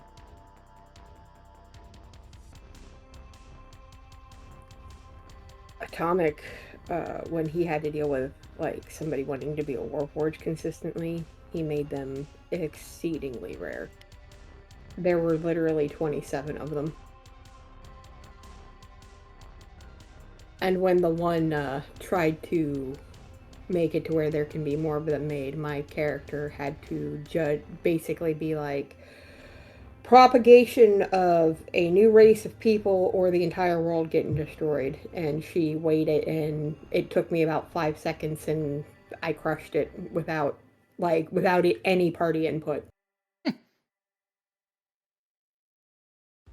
I think Warforged are going to be part of the Archotech system. So they are a creation of the progenitors. The reason being from a clip that I saw from a movie or show, I believe, called Rebel Moon. It's a private of the military he activates this like mechanical box, and emerging from it is this very like almost humanoid shaped individual. The guy, like, he comes out of it and he's like, I am JC-145, a member of the Mechanicus Militarum. I served for the protection of the king, the slain king. How may I be of service? And the private's like, well, we need your help to move these boxes. And he's like, understood. Well, this falls within my protocols, so thank you. And then there's the clip cuts to him again, and he's very human, this individual, where he's sort of cleaning himself off in the river. And the way that he's designed and the way that he talks, it made me very deeply like infatuated with this idea.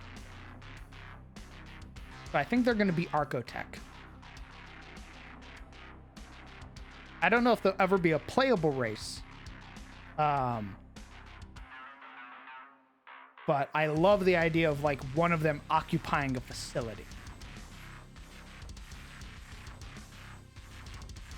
In the end, the Darkspawn continued their push, and more dwarven territory was lost. Now an empire that expanded so far and vast, held power and wealth and many cities to uphold that glory, was utterly shattered. Only 2 cities remain now, and few pocket holdouts.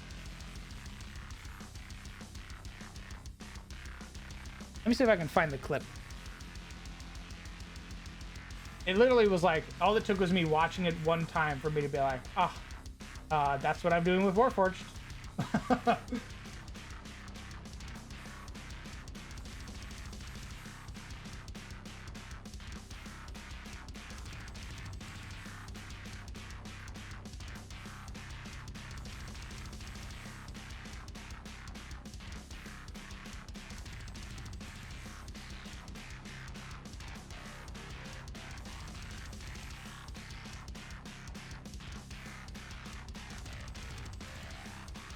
Ever played Grandia 2 Crown? I have never heard of that, brother. I'll put it in DM Showcase.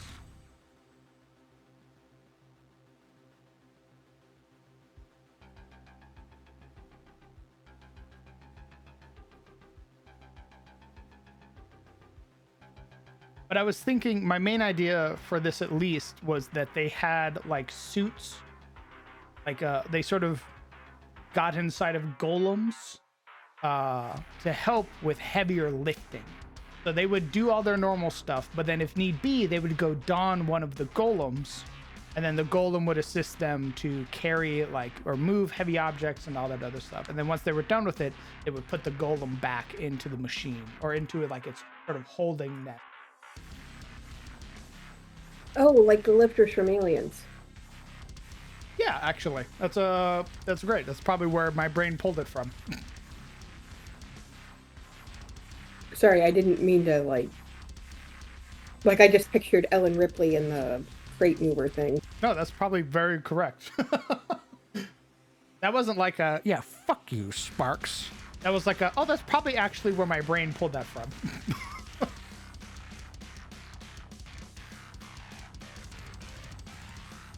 Yeah, the dwarves would be like, dig, we're mining out the chalk. Oh shit, this load is super heavy, or this equipment needs to be moved.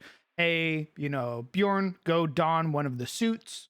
Bjorn rolls over, gets in the golem, comes over, lifts over all the shit that they need to lift, goes back, puts the golem away. That type of deal. Now the golems are probably all destroyed, or there's probably one golem that's left, and it's now the chalk golem that is wandering around this place. A power loader? Yeah, there you go.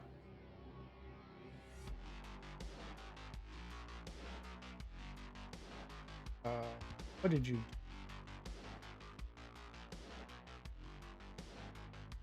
Ah! God, Octo, you beautiful, beautiful man.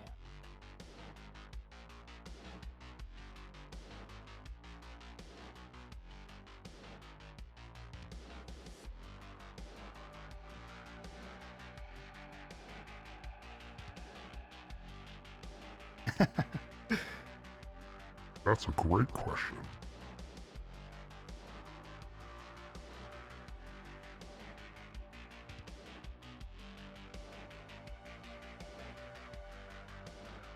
My water is out.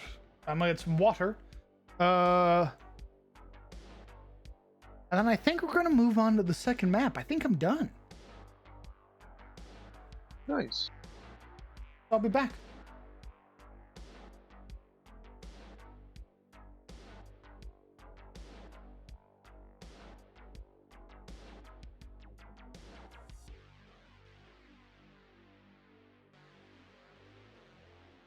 I really like that clip.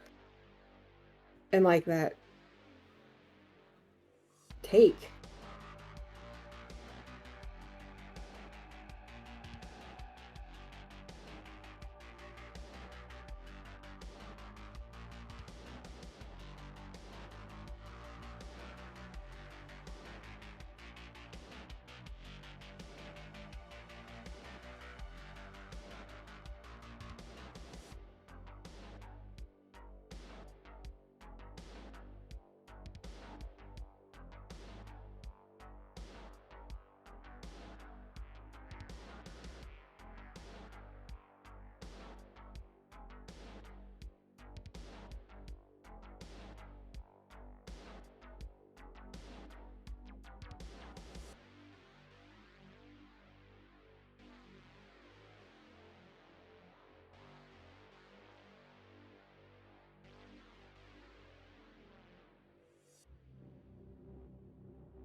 Welcome back. I love that clip. Good. Yeah, I saw that and I was like, that is my Warforged.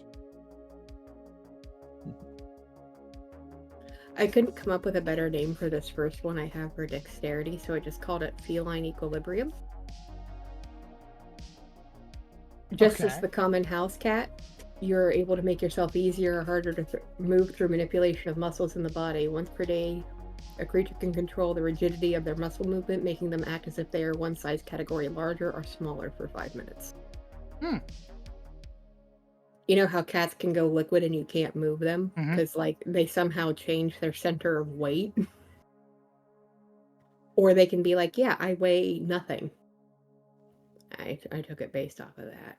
Nice. The party teach the golem how to love. Golem's probably going to teach them a lesson in pain. Making my first character for a Roll20 game I signed up for. Amazing. Gnome Wizard. Die. No, man, play whatever you want to play. Listen, Gnome Wizard's not where it's at. Gnome Artificer.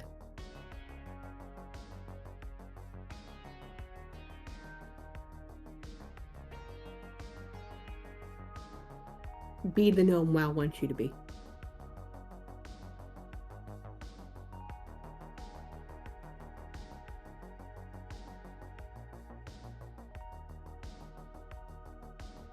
And I only said that to get a rise out of you, buddy. You know I hate gnomes. I'll kill you. I made a character concept using construct race for Warforged with a new free feed at level 1. Make a character that is effectively a tiny creature piloting a humanized sized mech. Just taking find familiar via the ritual caster feat, and it's implied the familiar is the real PC if they ever get out of the mech. Huh. That's funny. You've been having discourse with this 6-foot-tall Warforged for God knows how long, or what you think is a Warforged, and then just one day they get out and they're like, oh my gosh, I needed some fresh air. 2 feet tall at most.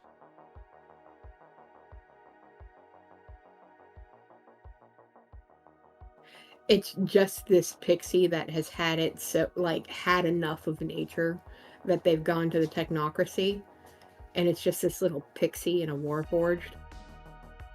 Heretical.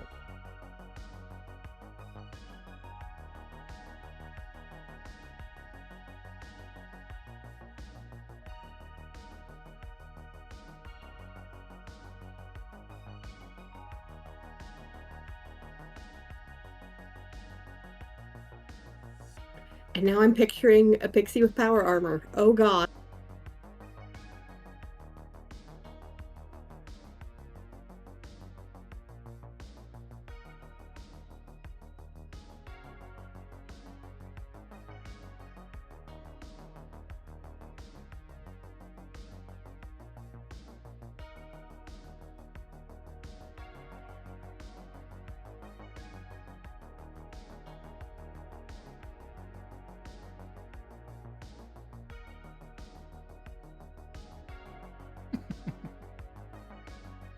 Surely.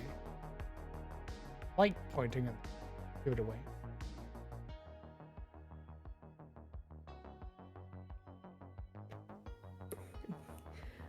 Surely they will notice the spotlight pointing onto the pond. Surely not.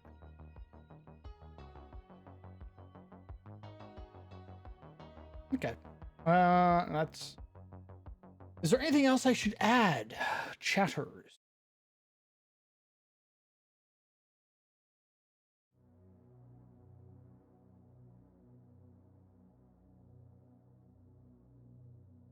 Where's the Amogus?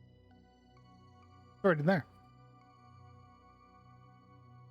Do your normie eyes not see it?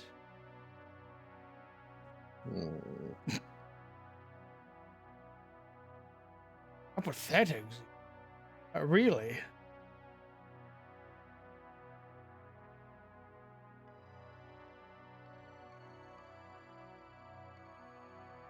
There's no Amogus.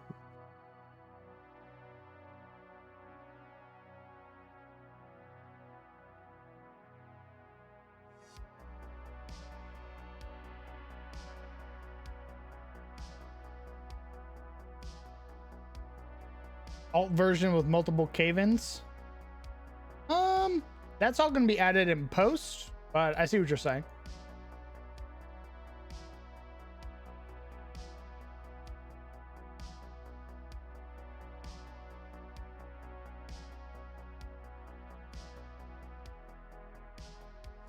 Where's the pit traps? Also added in post.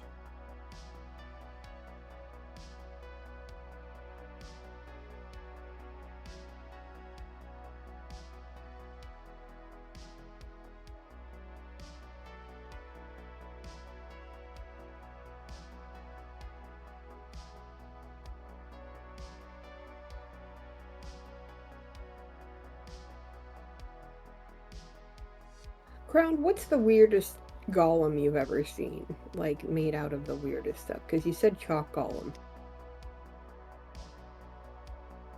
I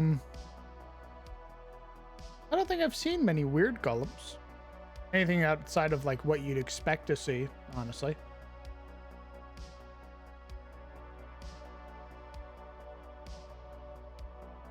Yeah, I can't think of anything. Nothing where I was like, God, that was weird. Everything sort of falls into a category, because even like a chalk golem is still just a stone golem.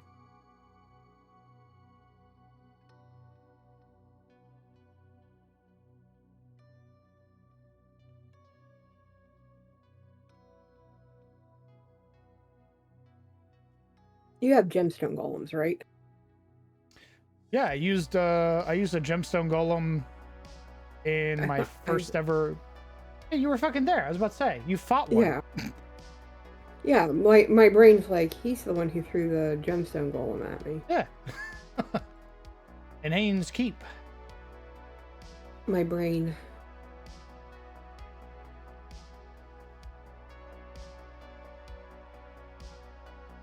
A golem made of regrets? Now that's unique.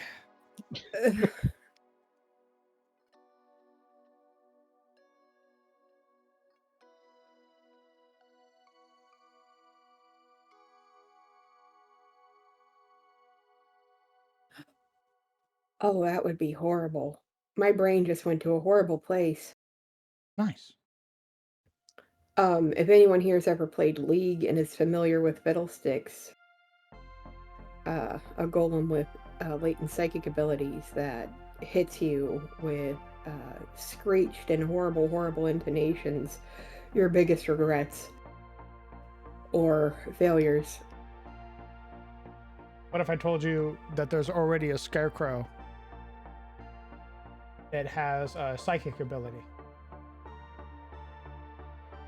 It's just called a scarecrow.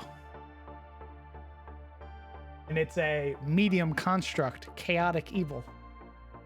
Sounds like Fiddlesticks. Sign me up. I want to meet him. It has two things, actually. Two things that make you afraid. It has its psychic ability called Terrifying Glare.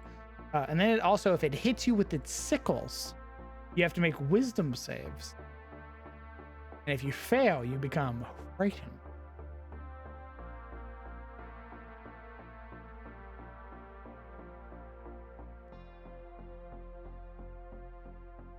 The Fiddlesticks rework trailers is still one of the things that made me go, huh.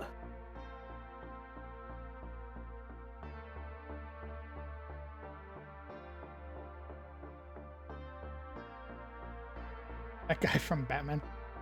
Yeah, I know that guy. He's in Arkham.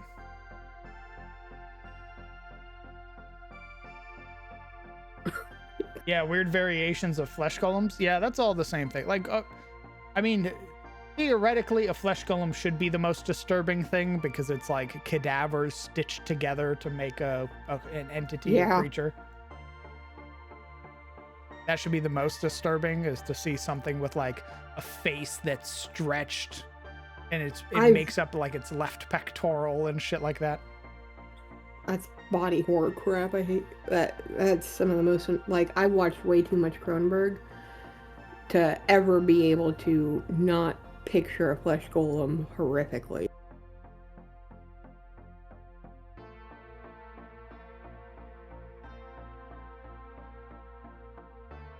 Flesh golem made from still living bodies. Then you get into like Bloodborne territory. I was gonna say that's homunculi, isn't it, technically?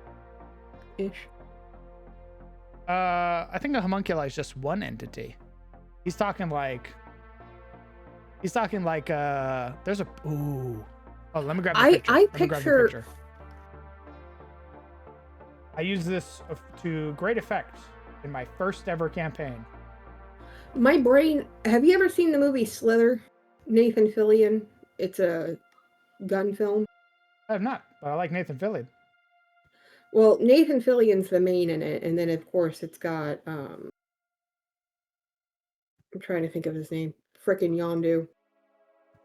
Yondu's in it, and a whole bunch, like, the typical gun players are in it.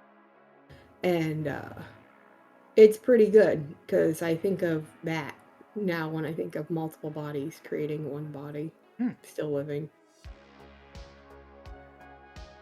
I'll try and find a clip, but it's pretty kind of like... Ugh. Oh yeah, let me see if I can find it. This is what I think of when you say like multiple bodies making up a golem.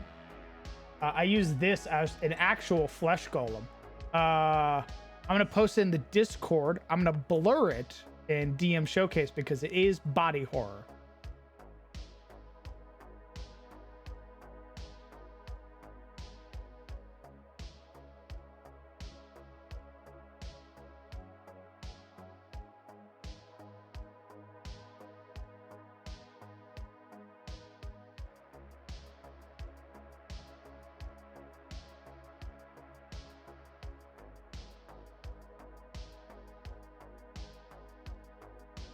Yeah, when you said like multiple bodies, I was like, oh, I've seen that before.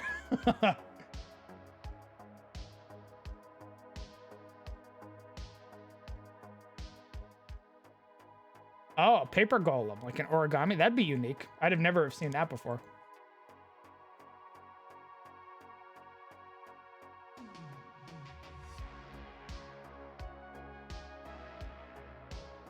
It did. It begged for you to kill it when it was fighting the players. Because the vampire who made it basically would lure people into his castle and then use them to make all of his fucked up golems. So when it was like eating, I forget who it was eating. I think it was eating the monk. It was begging the monk to kill it.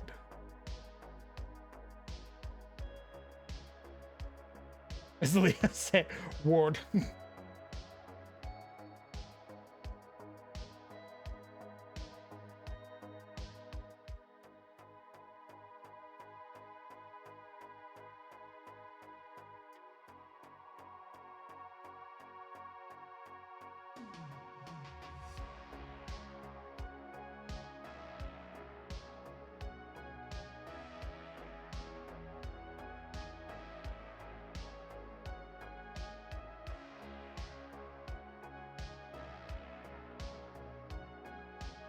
What was I looking? I was looking for.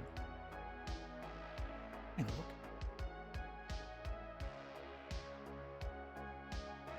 I don't really anything. I think this is maybe another.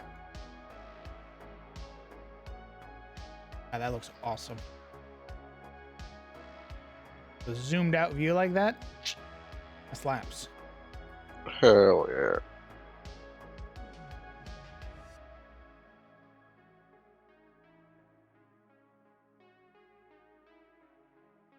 Got one more light to here. Good.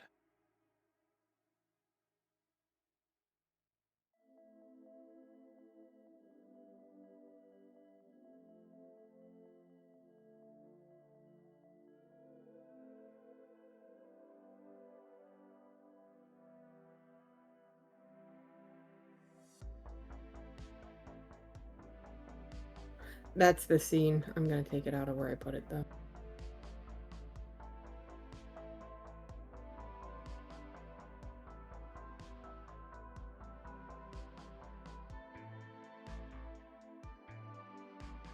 I realized I put it under yours in DM. I'm not your DM or part of your crew, so let me put that somewhere else. Ale having no context for the conversations currently happening. Going, what the fuck is wrong with you guys?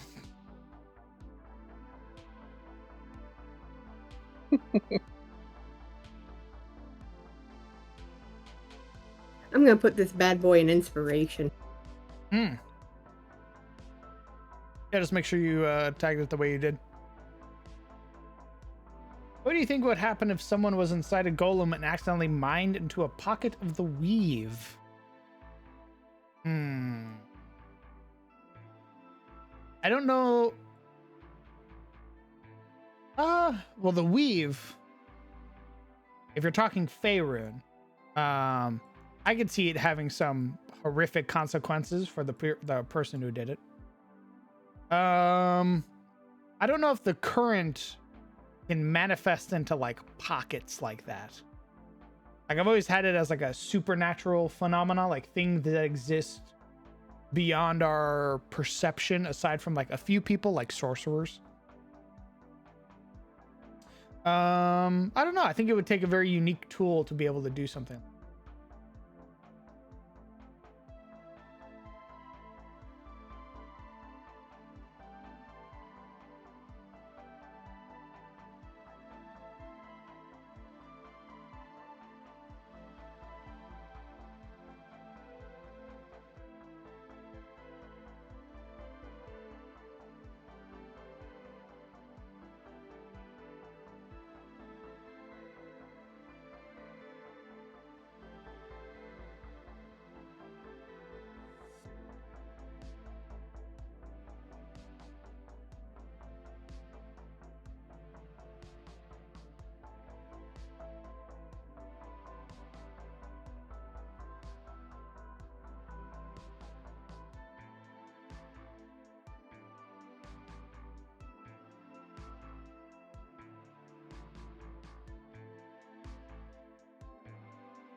Ground, you ever have a song pop up on your list that just kind of changes your entire mood?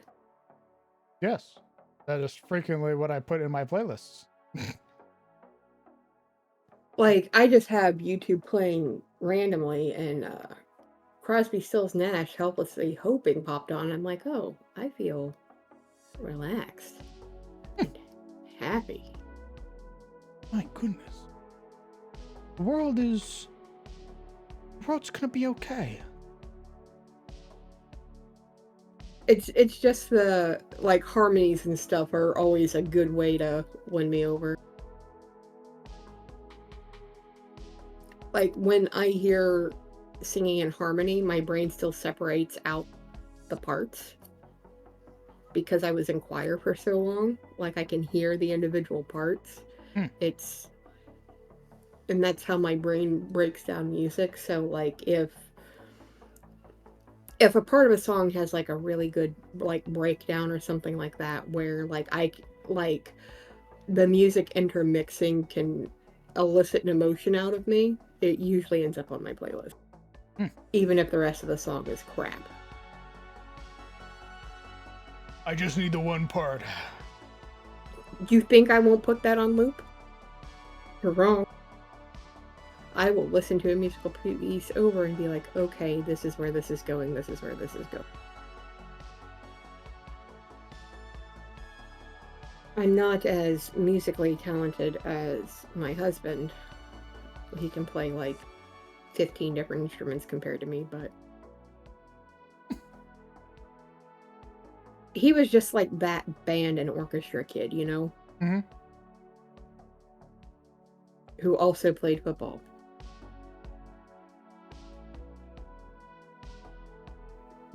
The weird, well-rounded one that no one pays a lot of attention to in high school, you know what I mean? Yes.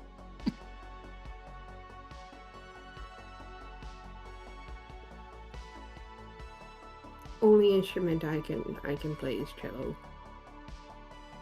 And Playing an not- instrument is still better than a lot of people. A lot of people cannot play instrument at all. I didn't say it was good, I just said I could play it.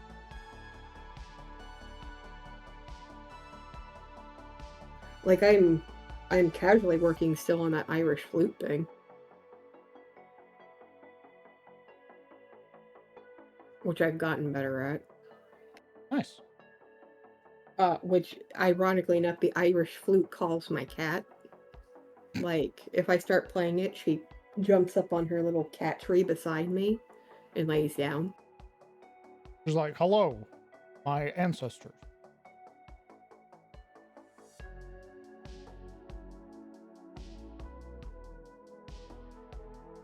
Atomic made her upset. She went into his room, jumped up on the bed, and smacked him in the face.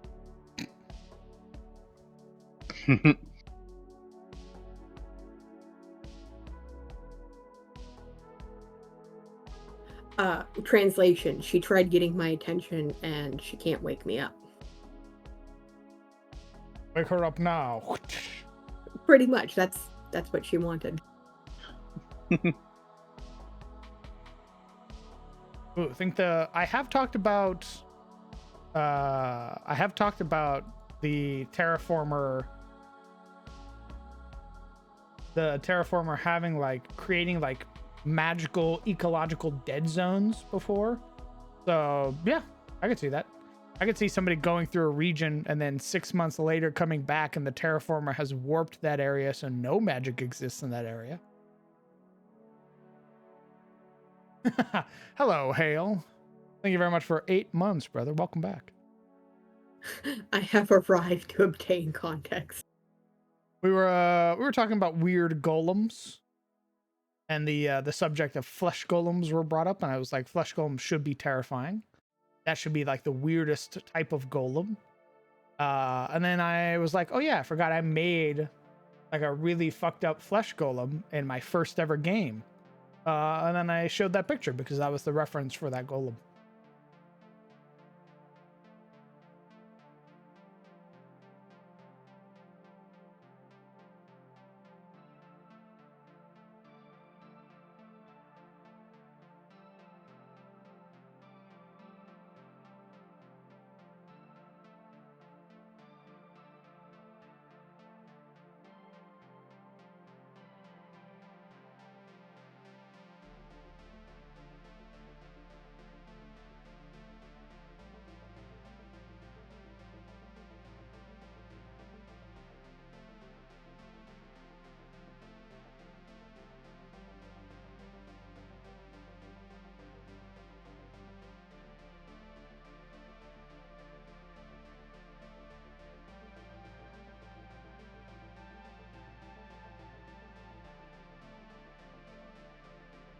Make flesh golems? They make a lot of things with potentate from jars.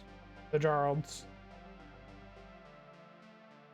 It's either they dissect the potentate for its individual pieces, so like whatever remnants they use to make it up, so that way they can resurrect all of that, or they turn it into a golem. Or perhaps they're searching for like an individual part, things like that.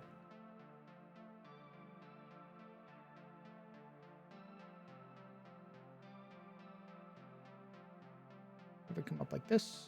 Have it. This one's actually probably going to loop into the one.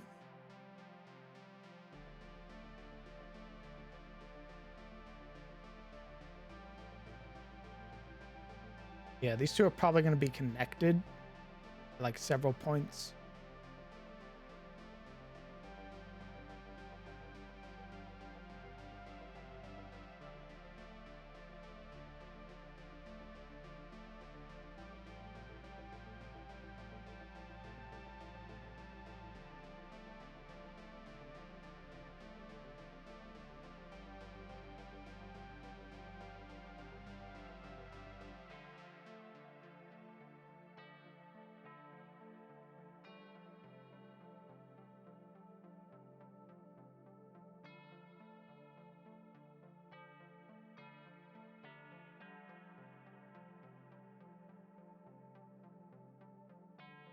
I just slap the bits together.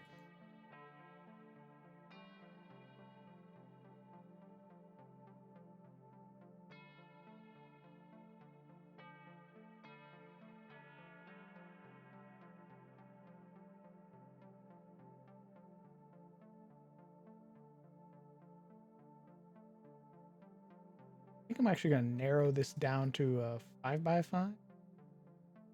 Not 5x5, 1x1. That way they have to squeeze.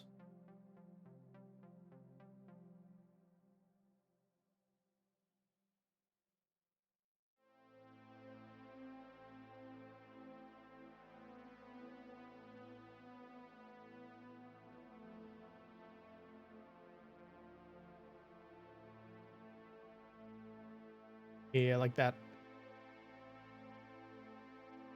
Maybe like a little hidden path type deal. Well, not hidden, but like a path to get the jump.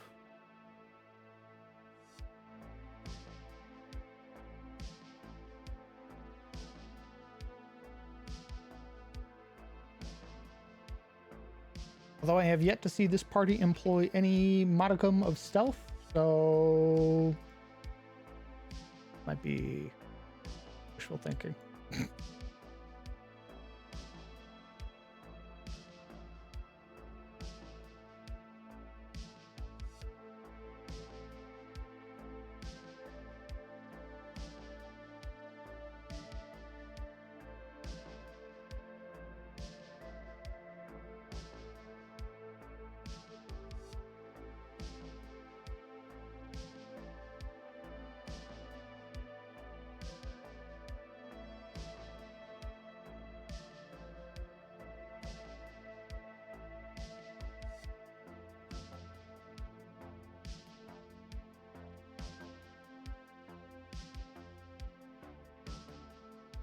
Place is gonna be huge because this is gonna be a 2x2. It's gonna be a large creature.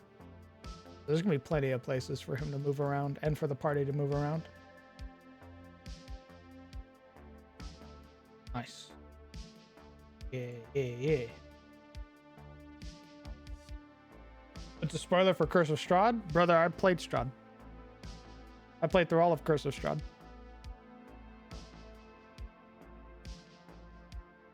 I'm the only person in that group who has. So.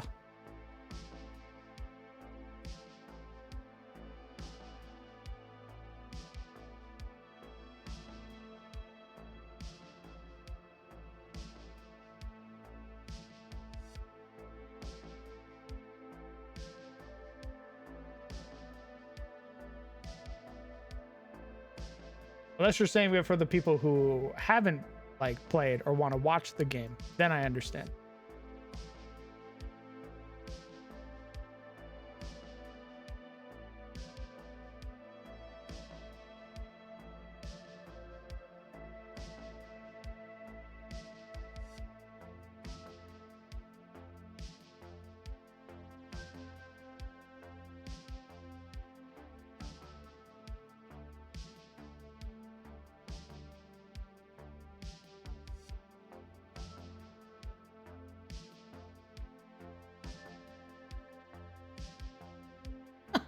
One second.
I gotta do this real quick. Gotta send a meme. Oh.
I'm always uncertain which angle of flesh golem to use. There's, of course, the classic necromantic version. There's also a version of which the core of the golem needs to be the soul of a living person. Those without necromantic talents usually just graft and stitch pieces into these victims while using charm magic to destroy free will. Yeah, both are good.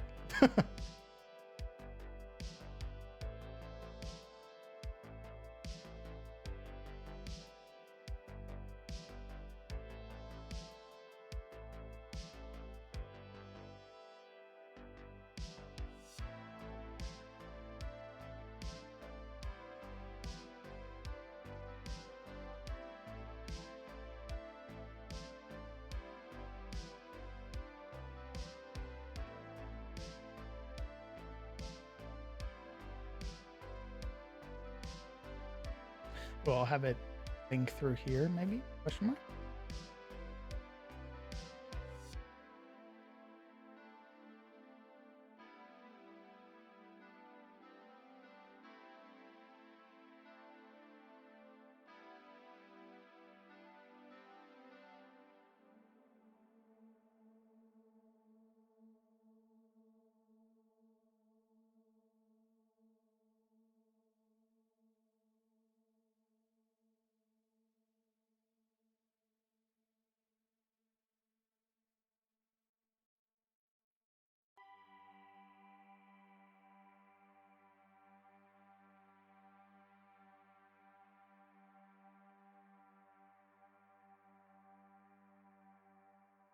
Nope. This left click is gonna kill me. I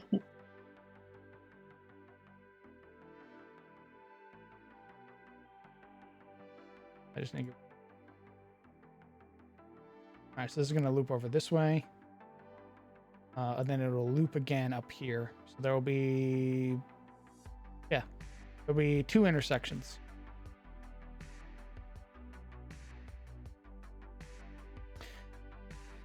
I might make this area, like one of these, possess like a little antechamber or something along that lines where like all the sort of stained congregate.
1, 2, 3, 4, 5, 2, 4, 6.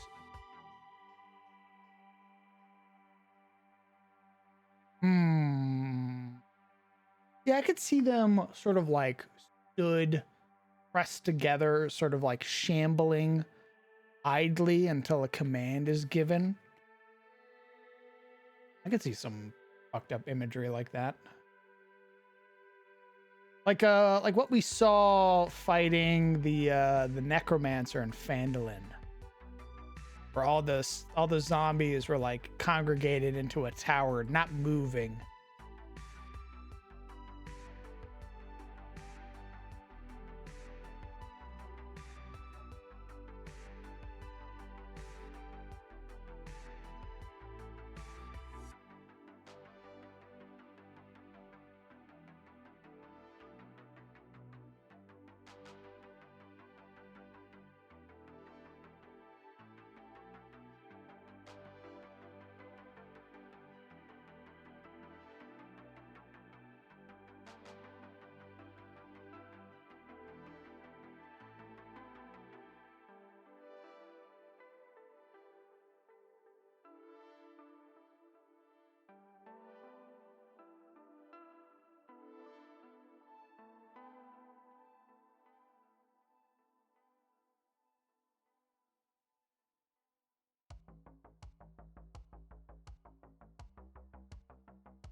Half narrow at times, and then sort of loop into this. Yeah, okay.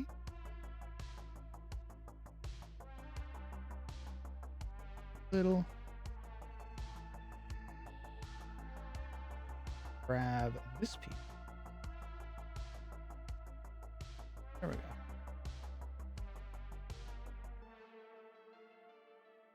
Looking very cavernous. Very explorative. Maybe that's the word.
Oh, Jesus. I just had this visual of the manticore leaving, like you better hope that it ate you and not like ate half of you. I could see a bunch of like crawling undead and shit like that because it only ate like half of you. And then animated the rest.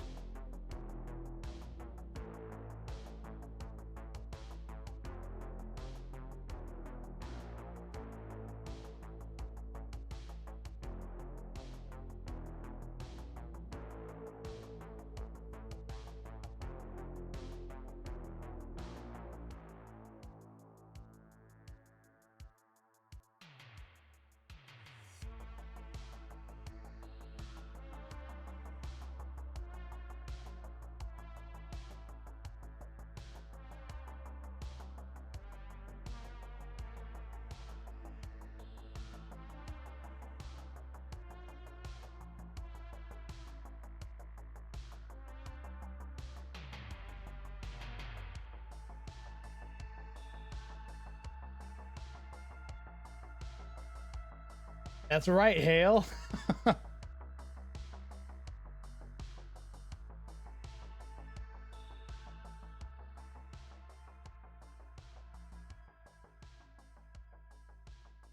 I want it to be. There should be plenty of room. Ooh, I was about to. Don't do that. I don't need you losing your headphones, brother.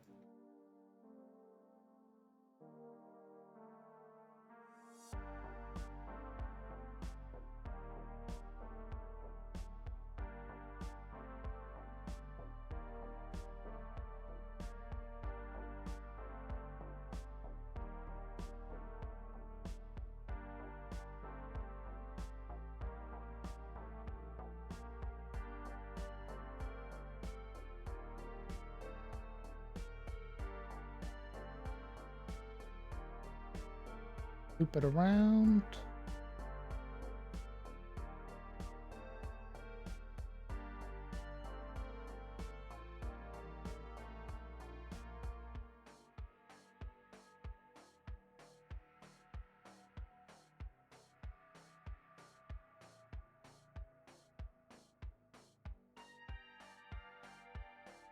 One I'm already using. And we'll group it a little bit to the right.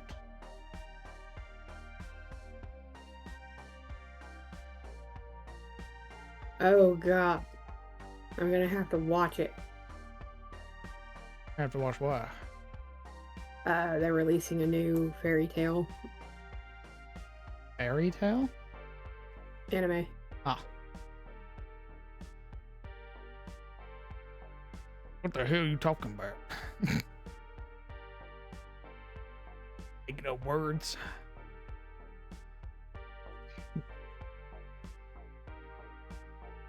For a solid 27-hour stream? No, man.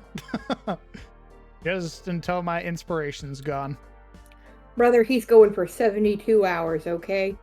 Jesus.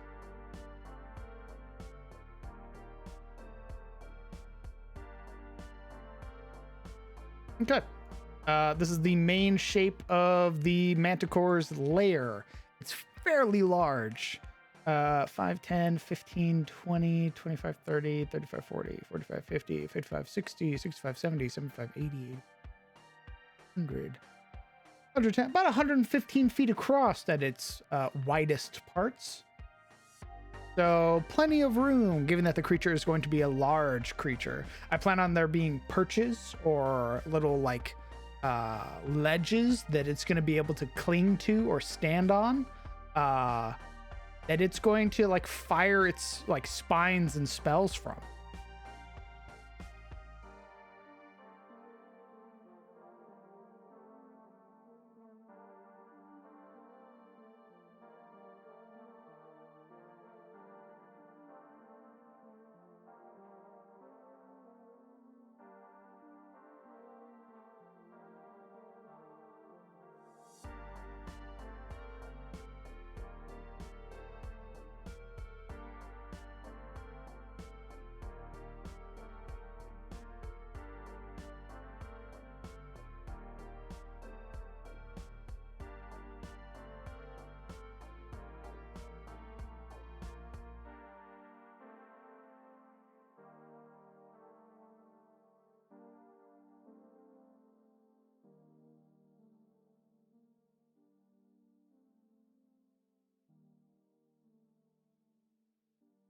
Is alright, dude. What's going on, brother? So yeah, I think I'm gonna do like a perch here. Another perch over here. This is actually probably gonna be 2 perches. So 2 layers he's gonna be able to stand on. This one's also gonna be like a sort of edge or a cliff that the players will have to descend if they go this way. And then there's probably gonna be a central platform that the players can like scale up, which is where the main bulk of its nest is going to be. So this is the rough sort of lines or outlines of things. So like things like that.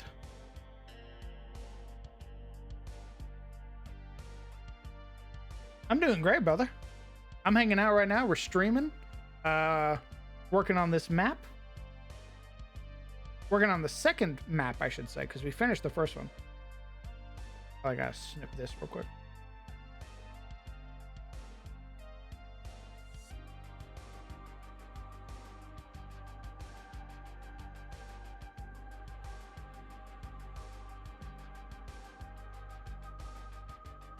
There we go.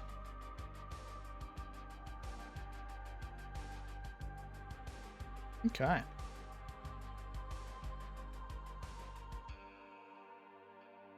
What do we think of this as like a sort of draft for the lair? There's going to be a central sort of light.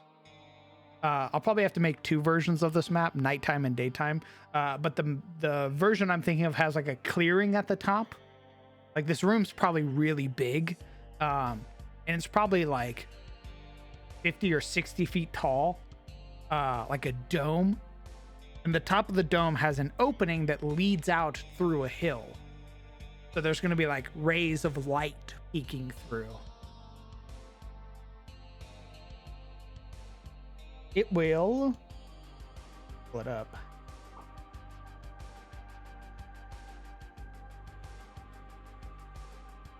It'll look like this.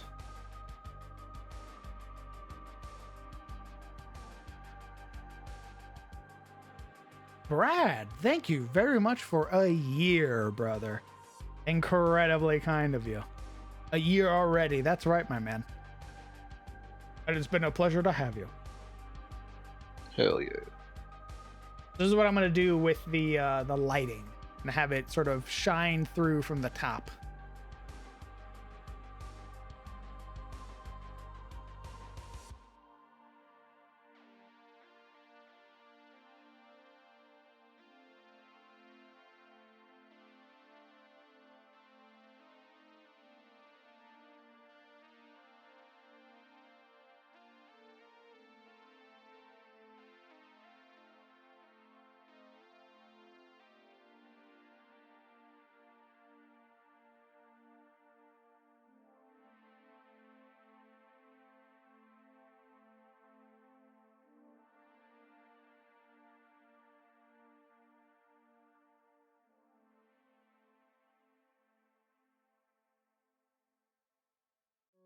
I miss him so much.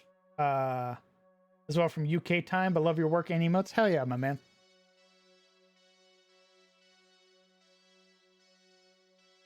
A little sapling that managed to survive under the skylight hole.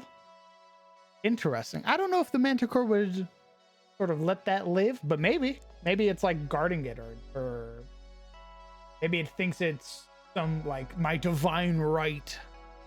Behold my Erdtree.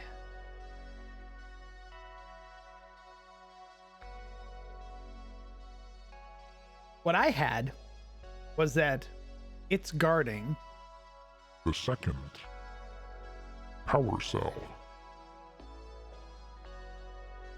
Oh. it has the generator that the dwarves were using, and it's basically guarding it. Like it covets it because it's a sentient creature. It's starting to learn about these things, starting to learn about archotech and all that shit. So it has the generator that the dwarves were using, and it's guarding it. That'll be the second power cell for the party to access the storage facilities, other half.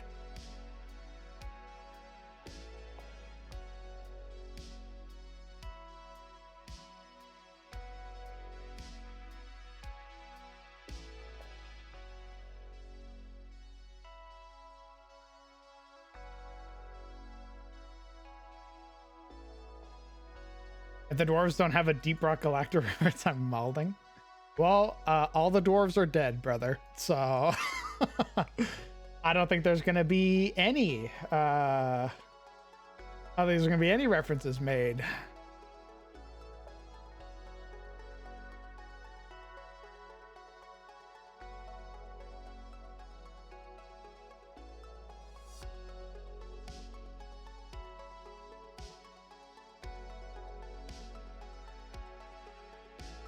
I'm in a rock and stone on a tombstone. Sorry, there is no tombstone. That's the other issue. There are no bodies.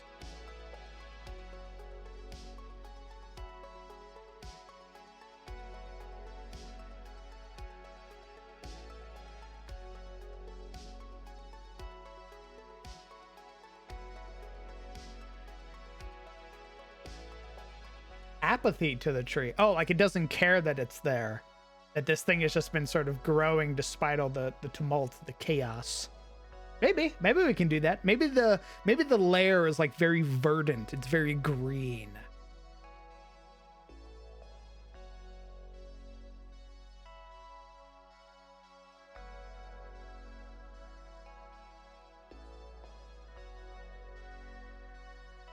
I'll be right back because I gotta use the restroom. I shall return. Alright.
Welcome back.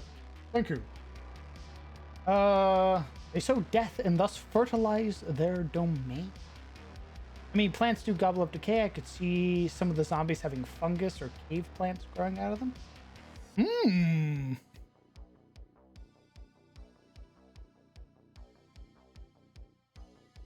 Ooh, nice. I could definitely see that. Nature sort of reclaiming the dead. That could be a lot of fun.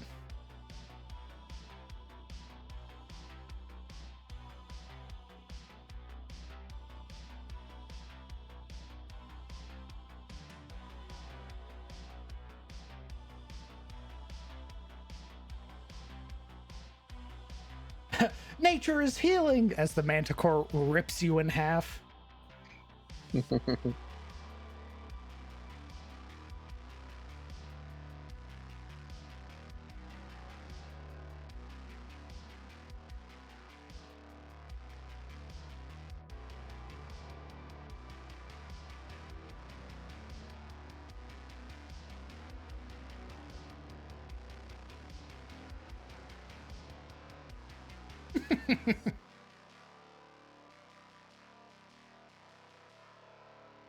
God, I love nature as the manticore fucking pile drives. Pulls a Zangief. Which I will be trying to do with this manticore, by the way. It will try to pile drive somebody. Hey, hell. I had that happen. No, you stopped it from happening. There is nobody to stop it this time. I stopped that happening at the cost of a ridiculous amount of damage. I am gonna break somebody's spine. So help me God.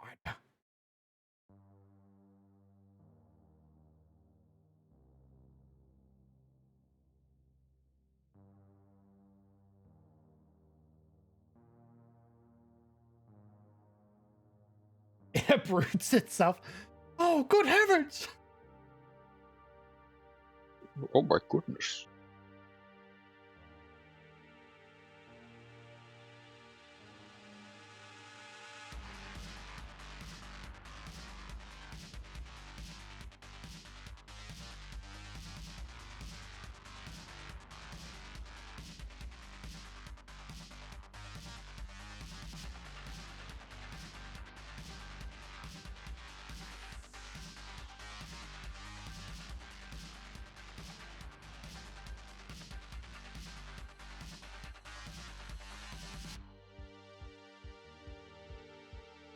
Does this manticore have different types of abilities? Do the spikes from its tail have poison or anything on them? We'll find that out when we make it, brother. Because I'll be making it on stream. But it's definitely going to have very different abilities. We're probably also going to give it villain actions, if I'm being honest.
Dear God, here comes the manticore from the top loop, the top rope.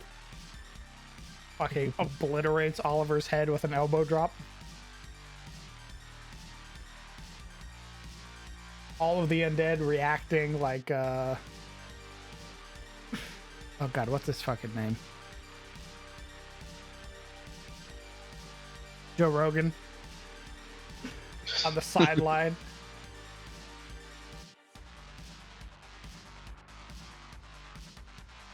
About the chalk mines. Are they considered abandoned?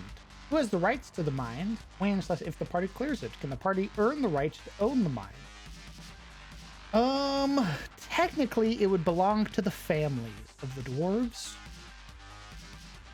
based on how Tyros' system works. But what I could see is the party, much like in Phandalin, earning a small amount of money every month based on the running of the mine.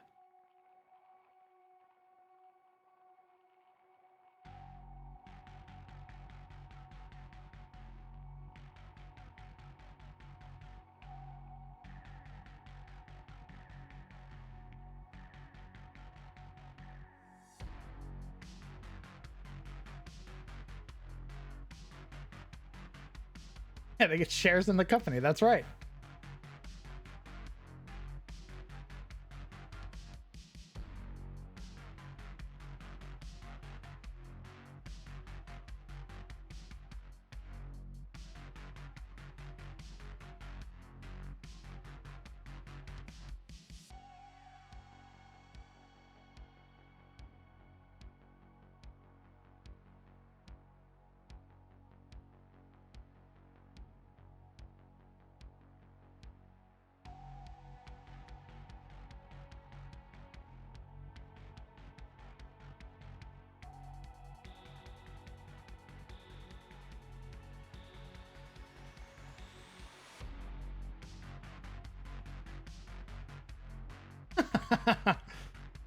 Investing in the mines. Oh, maybe if the players have the foresight for that, that'd be interesting. See them give up some of their hard-earned money to invest and make the mines run smoother. As such, getting paid more every month.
What kind of campaign are you running? Is base building and economic management a big feature? Technically, there hasn't really been enough time to really establish what type of campaign it is. Compared to the campaign before it, I would say there's definitely more opportunities for those types of things compared to CTF, which was the older game. It's namely just sort of smaller adventures. The party sort of building a name for themselves as wayfarers. Wayfarers being adventurers in my setting. Yeah, so far it's the party stomping on storm scuttlers, which are an invasive species of crustaceans from beyond the pond.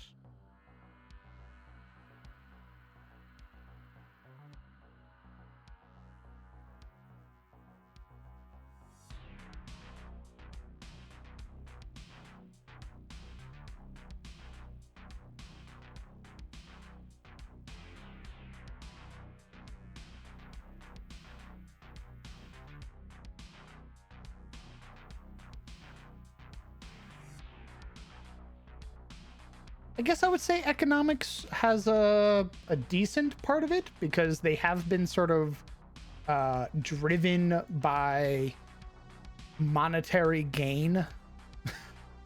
So yeah, I would say economics has something to do with it to some degree.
It definitely depends on the road warden. There are some road wardens that gets applied via their Yalderman and stuff like that, so they don't really have to worry about that. But those more adventurous road wardens definitely need to worry about things like upkeep, retainers and the like.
Okay. This is the general layout of it so far. What do we think?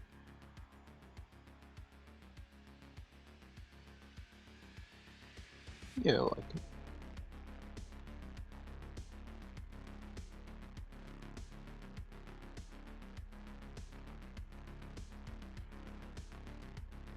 But it'll probably look much better once I get the actual foreground layer filled in.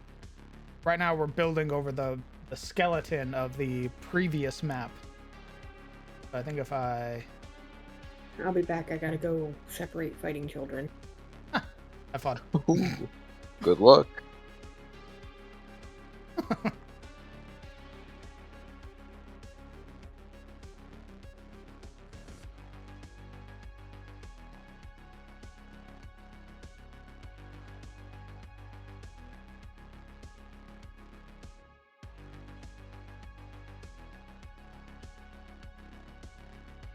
The actual paths are here, here, and here. So 3 ways to enter this chamber.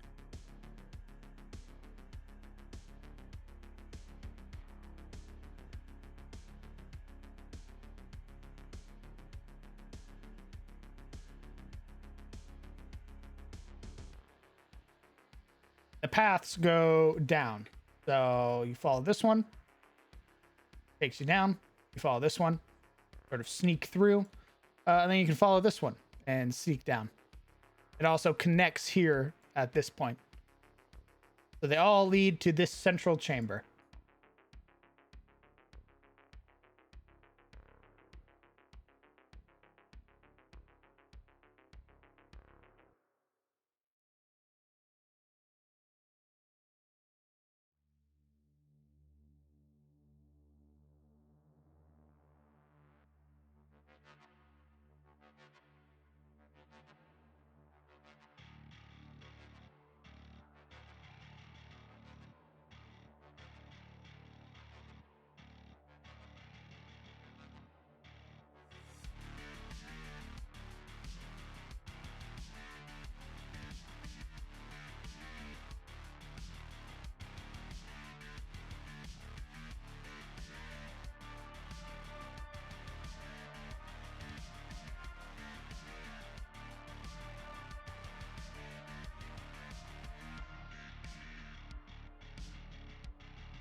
How steep are the ledges? Is the leftmost path way higher than the other two? Yes.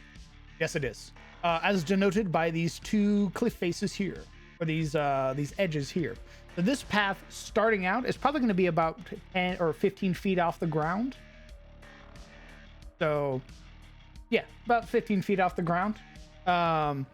This path being, or this being 10 or maybe even 5, and then this being the actual ground level. Or like the main pedestal, same. That's where its nest is gonna be, quote unquote, where it's going to keep its hoard, resting on a veritable mountain of corpses.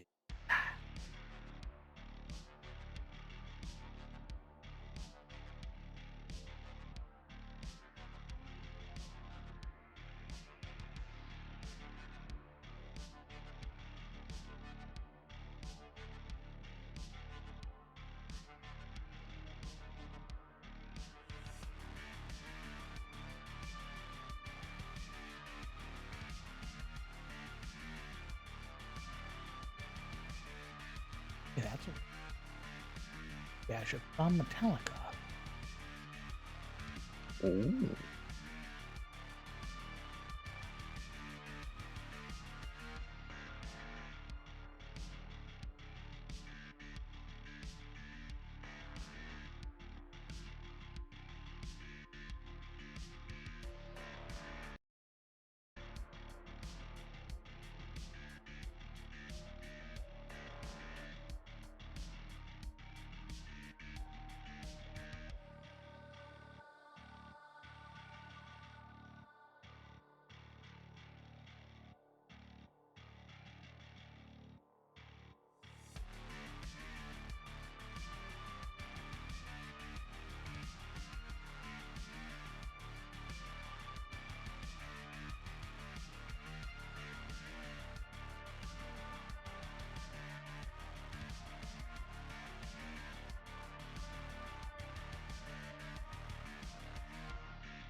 then we'll start painting down this way.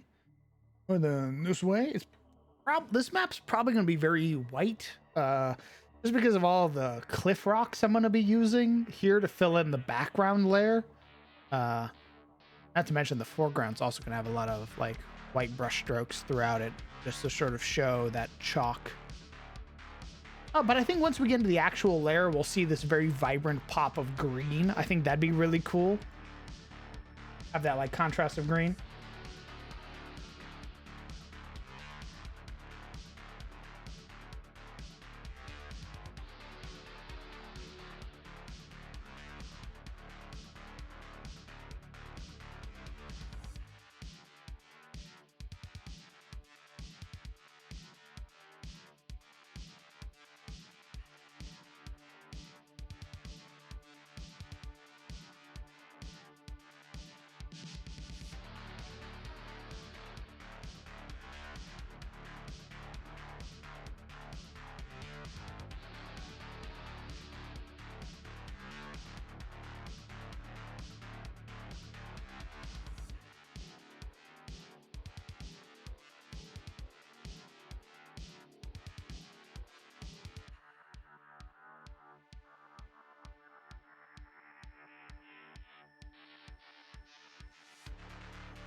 My water is out, and as such, I shall return.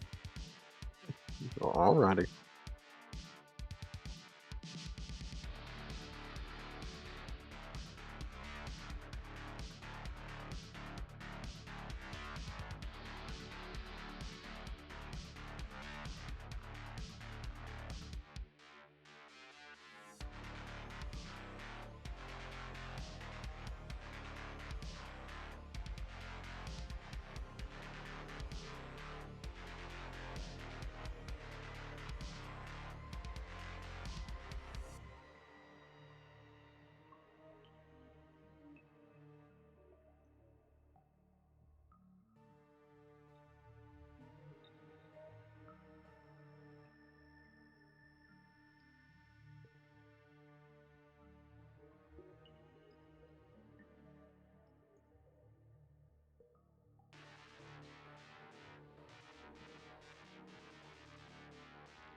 Yes, Goldthorn, I am doing fine today.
I appreciate the loyalty, Skullthrone, but you're just an average chatter. It's me who has to have presence here.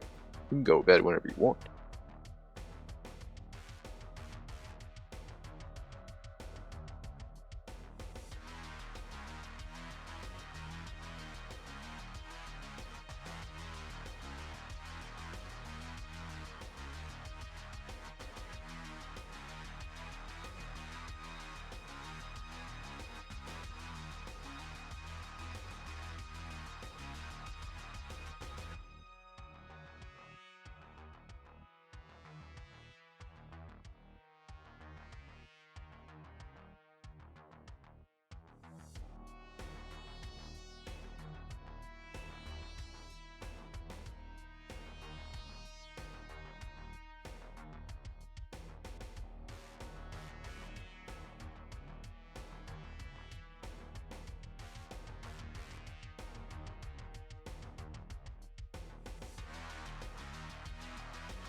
Right back. Welcome back. Thank you. Just stayed in bed. Scawthorne, go to bed, brother. That's what I said. We'll take a nap then. Nothing wrong with a nap in the middle of the day.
Suffering for the cause.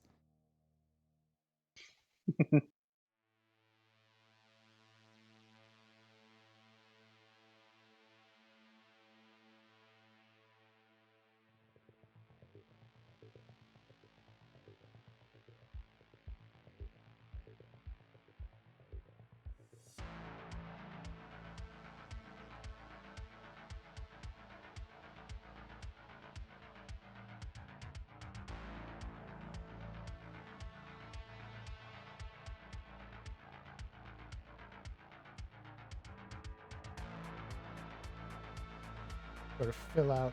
I have a bunch of to get rid of.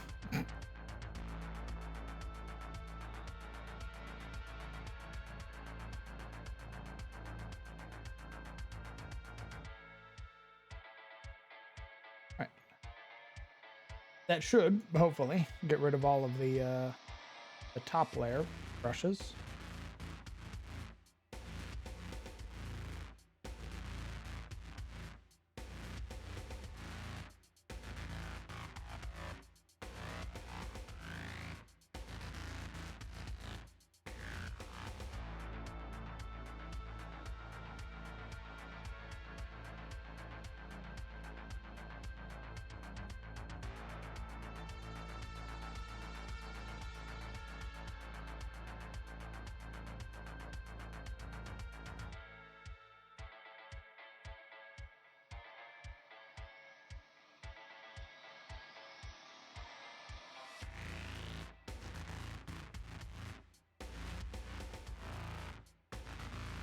Been planning for my game on Saturday. I think I overplanned it.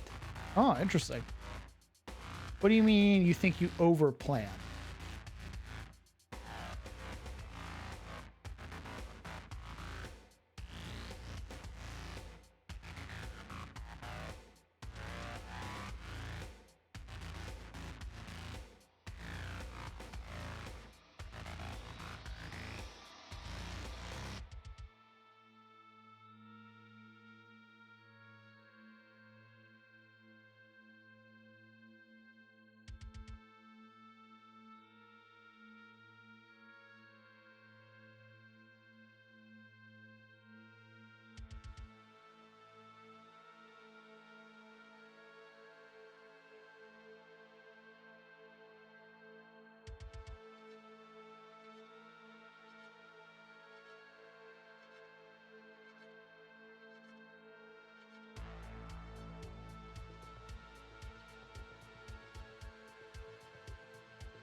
plan on stuff that they do, and then actually they do maybe 1/4 of the stuff I've planned.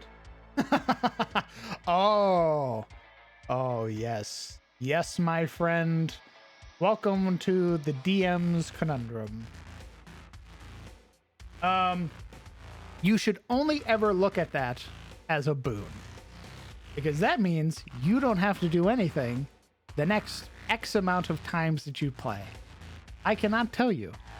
Actually, I think I can count more times on one hand the time that the players actually went through all of the things I have planned versus them getting through maybe 1/4 of it. Every DM suffers through that. Where you go, okay, they're going to do this, and then if they do this, they do this, and then they should do this, and then that should be everything for the session. And then they do the first dot, like the first bullet point that you have, and you go, huh, what do I do with the rest of this? And you look down at the rest of your notes and you go, I guess that's what they're doing next week. I can assure you that is only ever a good thing. Because I used to think that that was a problem. I used to think that that was an issue. And that sort of resulted in a lot of railroady like situations. When you start embracing that, when you start going, yeah, I've planned all this, but my players are maybe going to get through 1/4 of it because they like to role play, your life is going to be so much easier.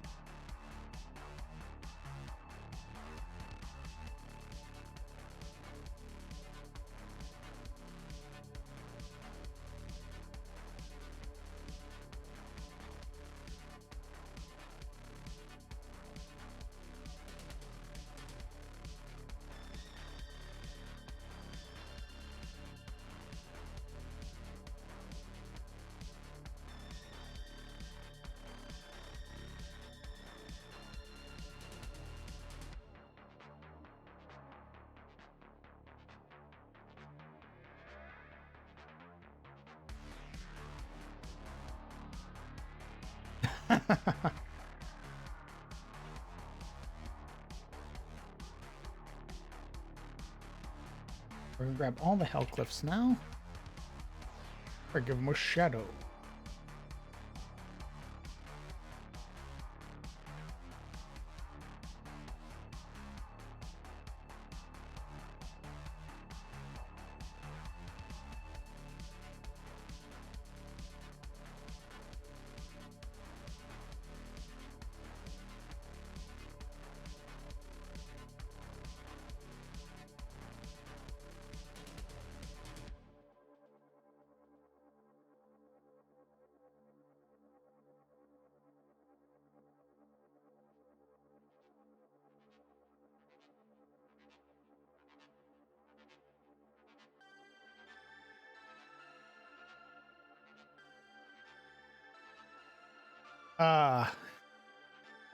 Jam, if you watched any of my games, I want you to know I do minimal prep nowadays.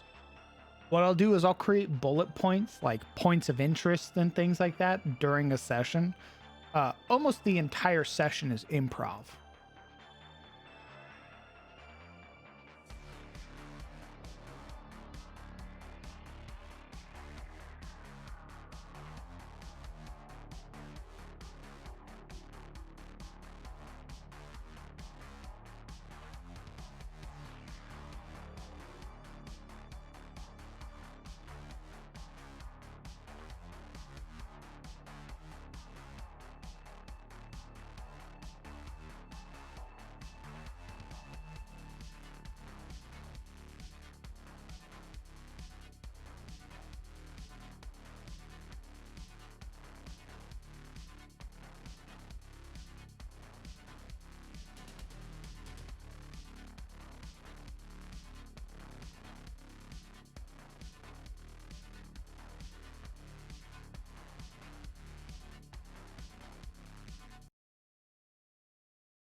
Actually, I need to do another layer underneath there.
Actually, once didn't have enough time to prep really anything, so 9% of the session was improv. And the players told me it was the best session they ever had. Yep.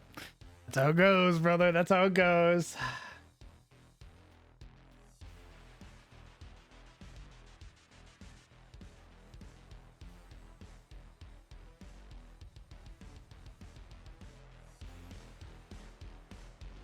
I've just sort of embraced it at this point. I feel like it makes my life a lot easier. I used to over prep, and now I do minimal prep and mostly just improv. And I feel better for it.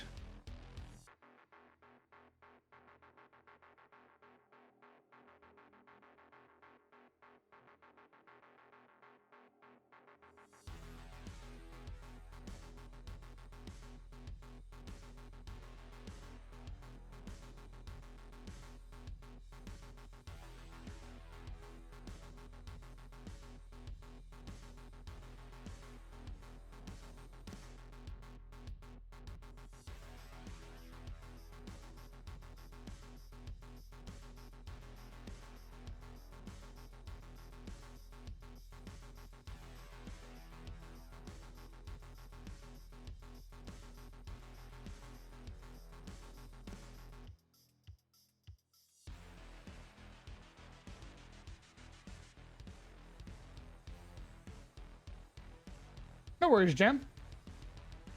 It's very hard to keep up with like online, like with D&D games that aren't your own. It is a lot to ask people to basically stay interested in a game that runs for like 7 hours, right? Not to mention if you're also running your own games.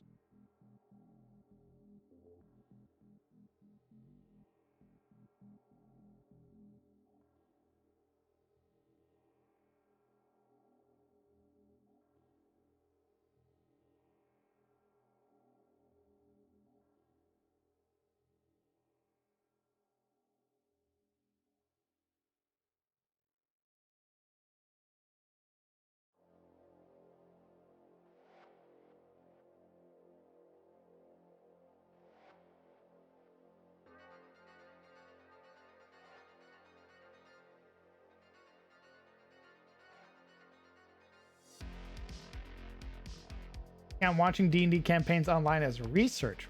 Research? Interesting.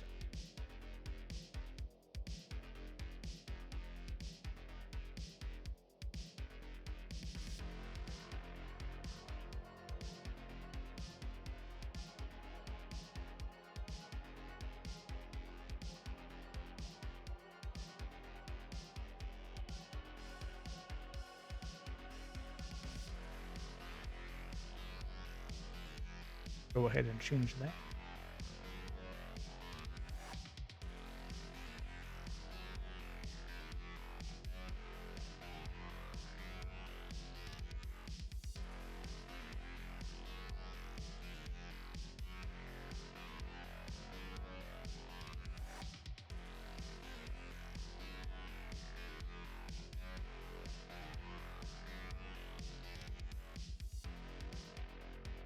The more I watched, the more I learned how to be a GM and a player better. Ah, interesting.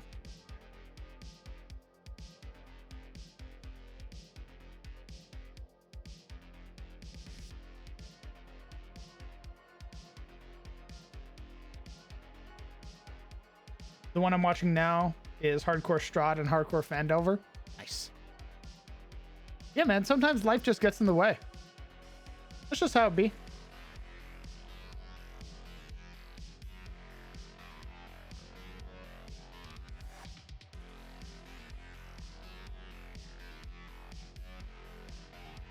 I can't tell you the amount of online games that I've had to drop.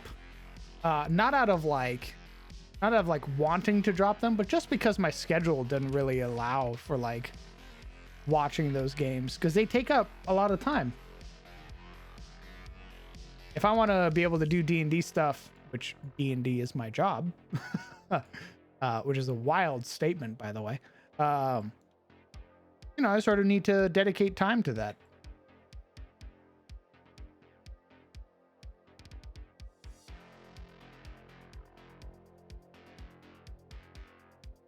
The Brett doctrine? Ooh, true.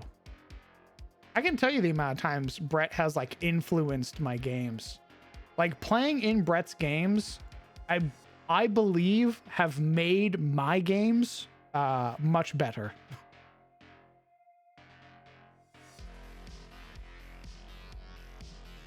He's a very generous DM.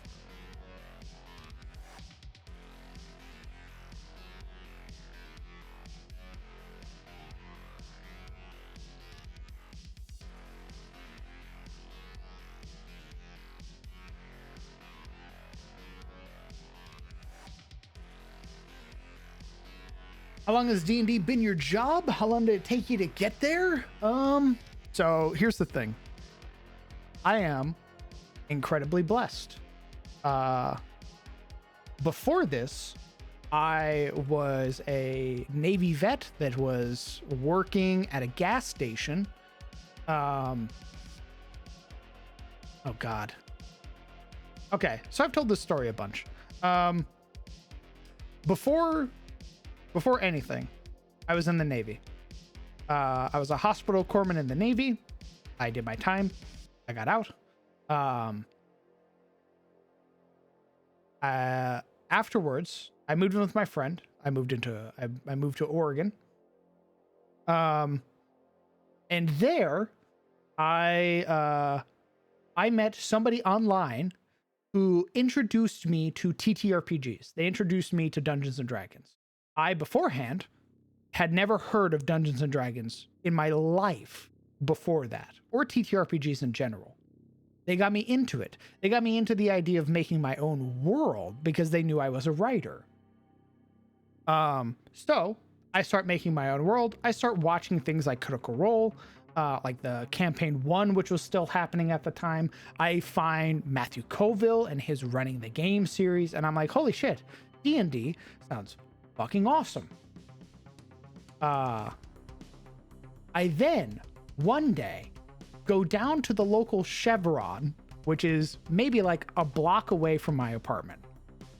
I walk in, I'm buying my energy drinks, my completely degenerate and deplorable snacks, and I see a bald gentleman behind the counter reading from a folder that he has called DM's Notes. He has the DMG in his hand.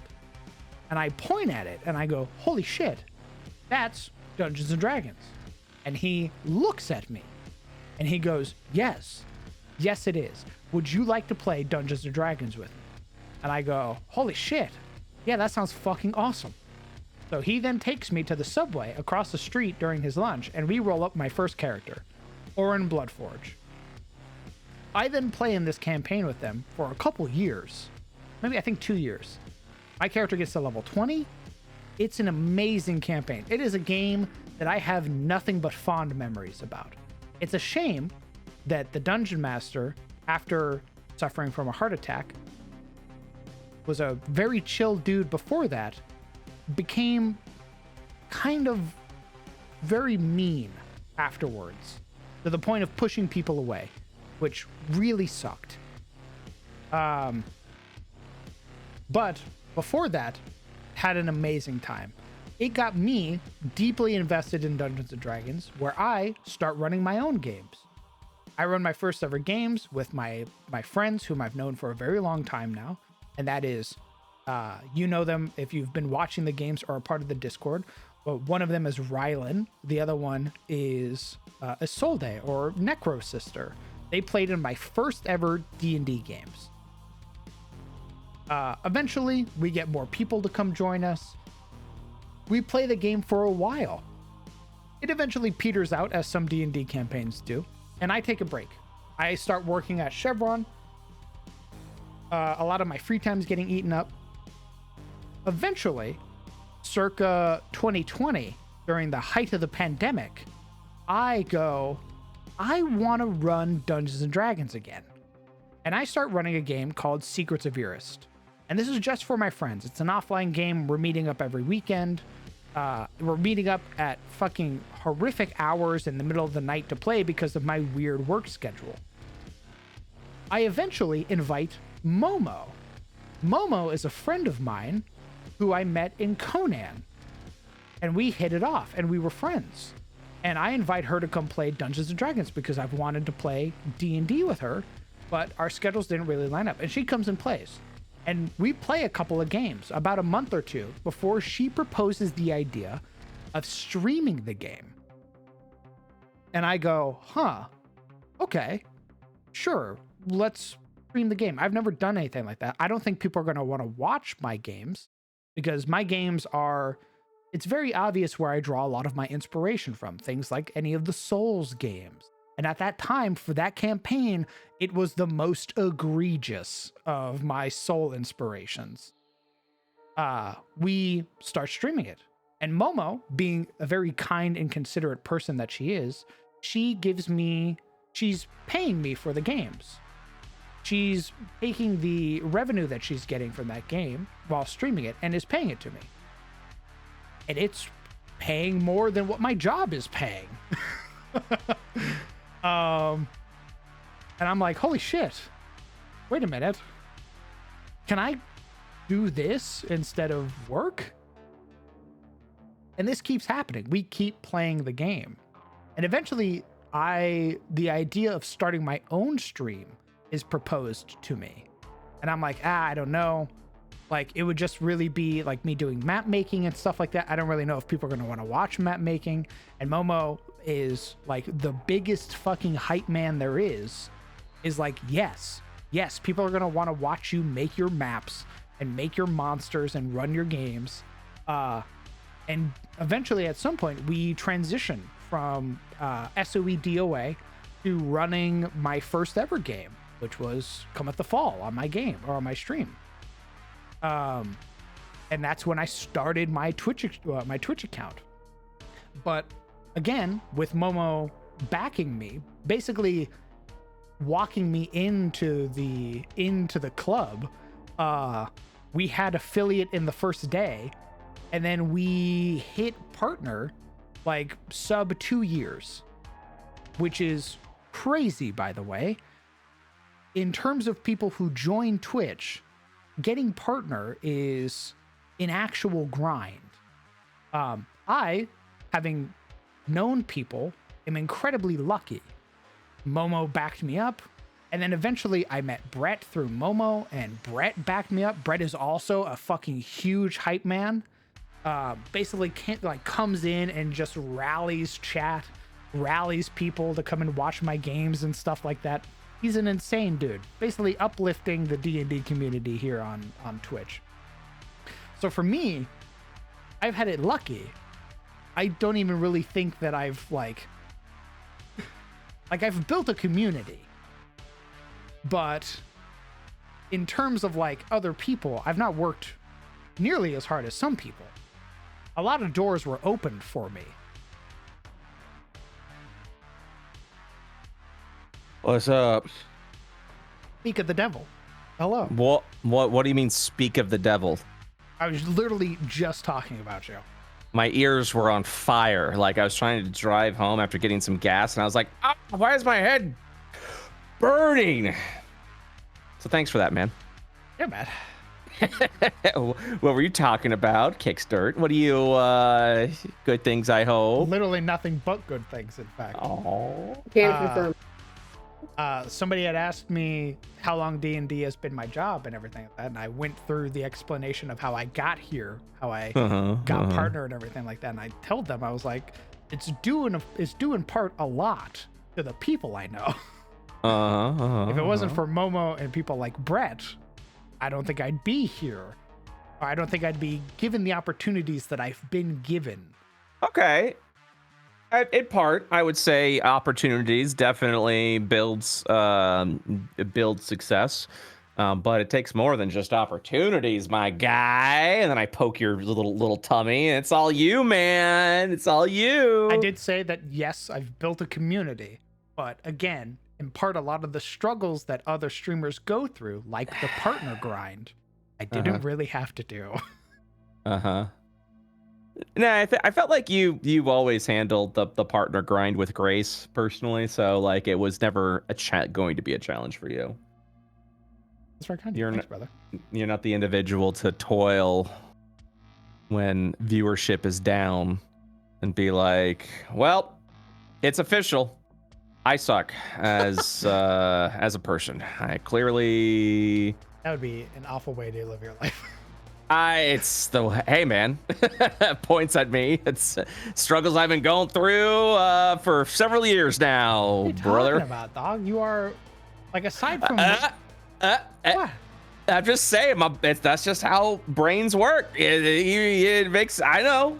I get it. I fucking grab your book, I hit you with it. I grab your second Ow. book you're working on, I hit you with it. Ow. I grab your Ouchies. little project that you're working on that you won't tell anybody about, I hit you with that. Ouchies. Yeah, man. What about my fourth project? You didn't tell about my fourth project. Freak, dude. The 20 goblins challenge. I told you about this, right? Yeah, you were working on it while you were in here. Yeah, so like after streaming a little bit of it and like hearing people get like really excited about the idea, I was like, oh yeah, this is definitely gonna be a book, like 100% gonna be a book. Yeah, man. The goblins, so we built up to challenge rating 7. The CR7 goblin is quite literally a bombardier. It's they do is just throw explosives. That's so fucking bullshit. Who gave that little fucking monster explosives?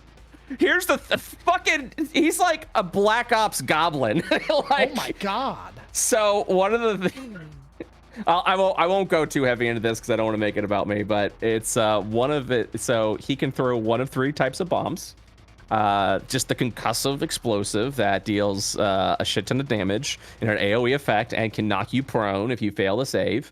He can throw a little fog bomb, so he fills the area with it. Like it's still same explosion, so still does damage, but the area then becomes filled with a fog, much like the fog spell. And the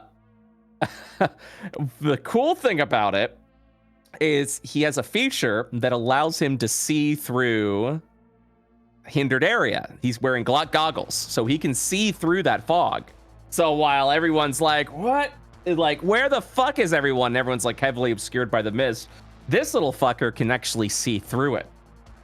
More importantly, I added to the feature that if this goblin is accompanied by other goblins, more than likely those goblins are also wearing those goggles.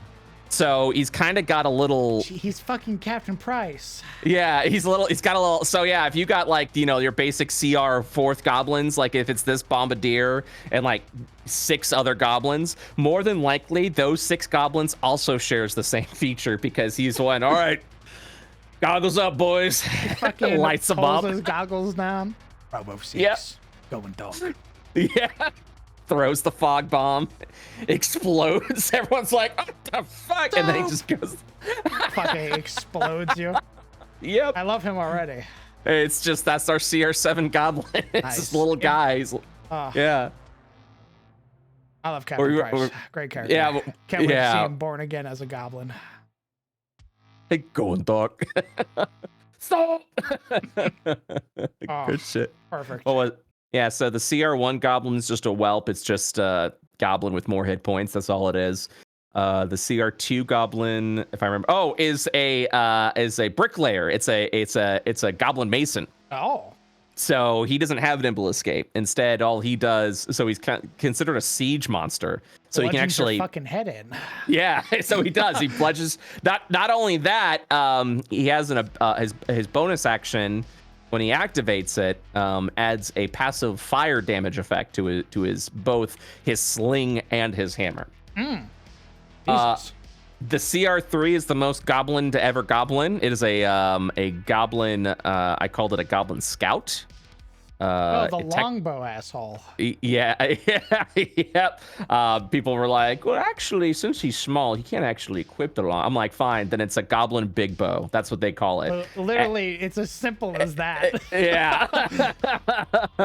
Oh, dude, does the game limit what weapon he can use? It's a fucking recurve bow now, asshole. How about that? Look. It's a very valuable thing, because if people are asking that, then you have customers that are be like, well, you can't actually do that because according to the rules, and you go shut up. So now it's a goblin big bow. His nimble, and that guy's a little asshole because he's got nimble escape.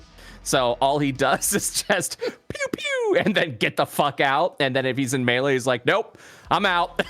Disengages. Has a +5 movement, so it's a 35 movement.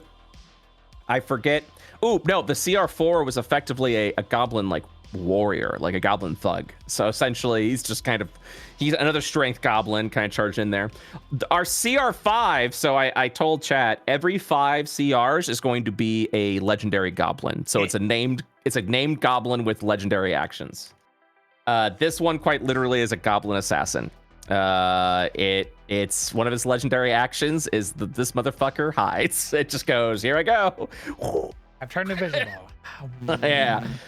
And then his other attacks, which cost 2 actions, so you have to choose one or the other. Fan of Knives. He throws a bunch of that World of Warcraft's been rotting your brain. A little bit. So he does a cone attack. And can target, but his cone attack is cool because he can literally target any creature within the cone. So it doesn't have to be every creature. So, and it literally is he's just throwing knives really fast at the creatures he wants to hit. Deck save for half, or sorry, a deck save. And if you succeed, it's half damage.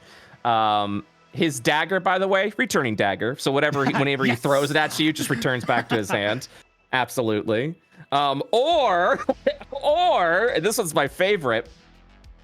If he's 10 feet away from a creature by spending 2 legendary actions, he leaps on your fucking back and then like garrotes you with his weapon. Yeah, exactly. Doing a bunch of damage. So it's another deck save to get him to land. And if he succeeds, he leaps off of you, moving up to half his movement speed. And the leap knocks you prone. He's like, it pushes your back. Yeah, it's he's a funny little guy. Yeah. Jesus, I can envision all of that already. So that's awful. Yep. Yeah, it's fun. So, and it's balanced. It's balanced as a CR5. Goblins definitely have more of an offensive CR than they do a defensive CR. So that's definitely the route we're going. So this guy might be a CR4 defense, but definitely a CR6 offense. Yeah, you save all the big heavy armor boys for hobgoblins and shit like that. Yeah, I don't really see goblins wearing like armor. But anything that really like heavy armor. Yeah, well, some of the strength-based goblins are wearing like chunks of metal and stuff like that to get their AC up, and the reason why is because their dexterity score is low. They don't rely too heavily on dexterity. So these are your grapplers. These are your just thuggish goblins that are ready to just pound your face in, but yeah, so we've got I think 6 or 7. I think the bombardier is either CR6 or CR7, and yeah, so it's been really fun to design. People seem to be really excited about the idea, and then I go, what about a book of this? And people were like, fuck yeah. And they're like, you gonna do others like kobolds? And I'm like, yeah. And they're like, yeah, that's that, I want that.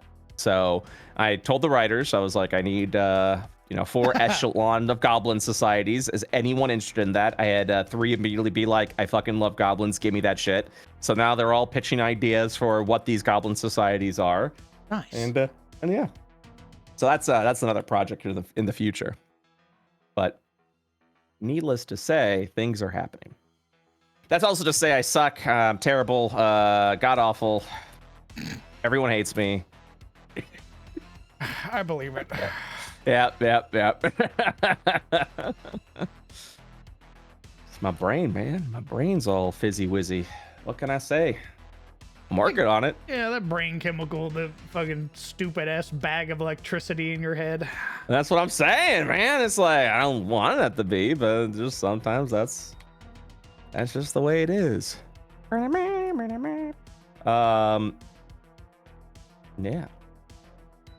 What the hell? Who the? Don't, bitch! Don't follow me. I don't want that. Hey, I don't want that evil in my life. Hey. Severay, welcome, first time chatter. What are you saying? Hell, bro, just run. I'm not helping you. What the fuck are you doing? So I'm doing this Iron Man challenge, right?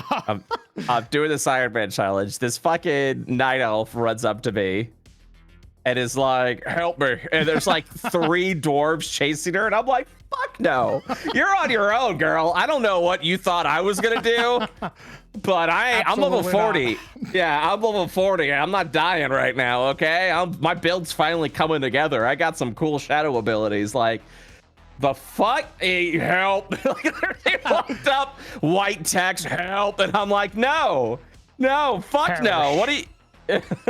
Good luck, or just run away from it. What do you mean help? Jesus Christ, lady. What are you doing, dude? So, I'm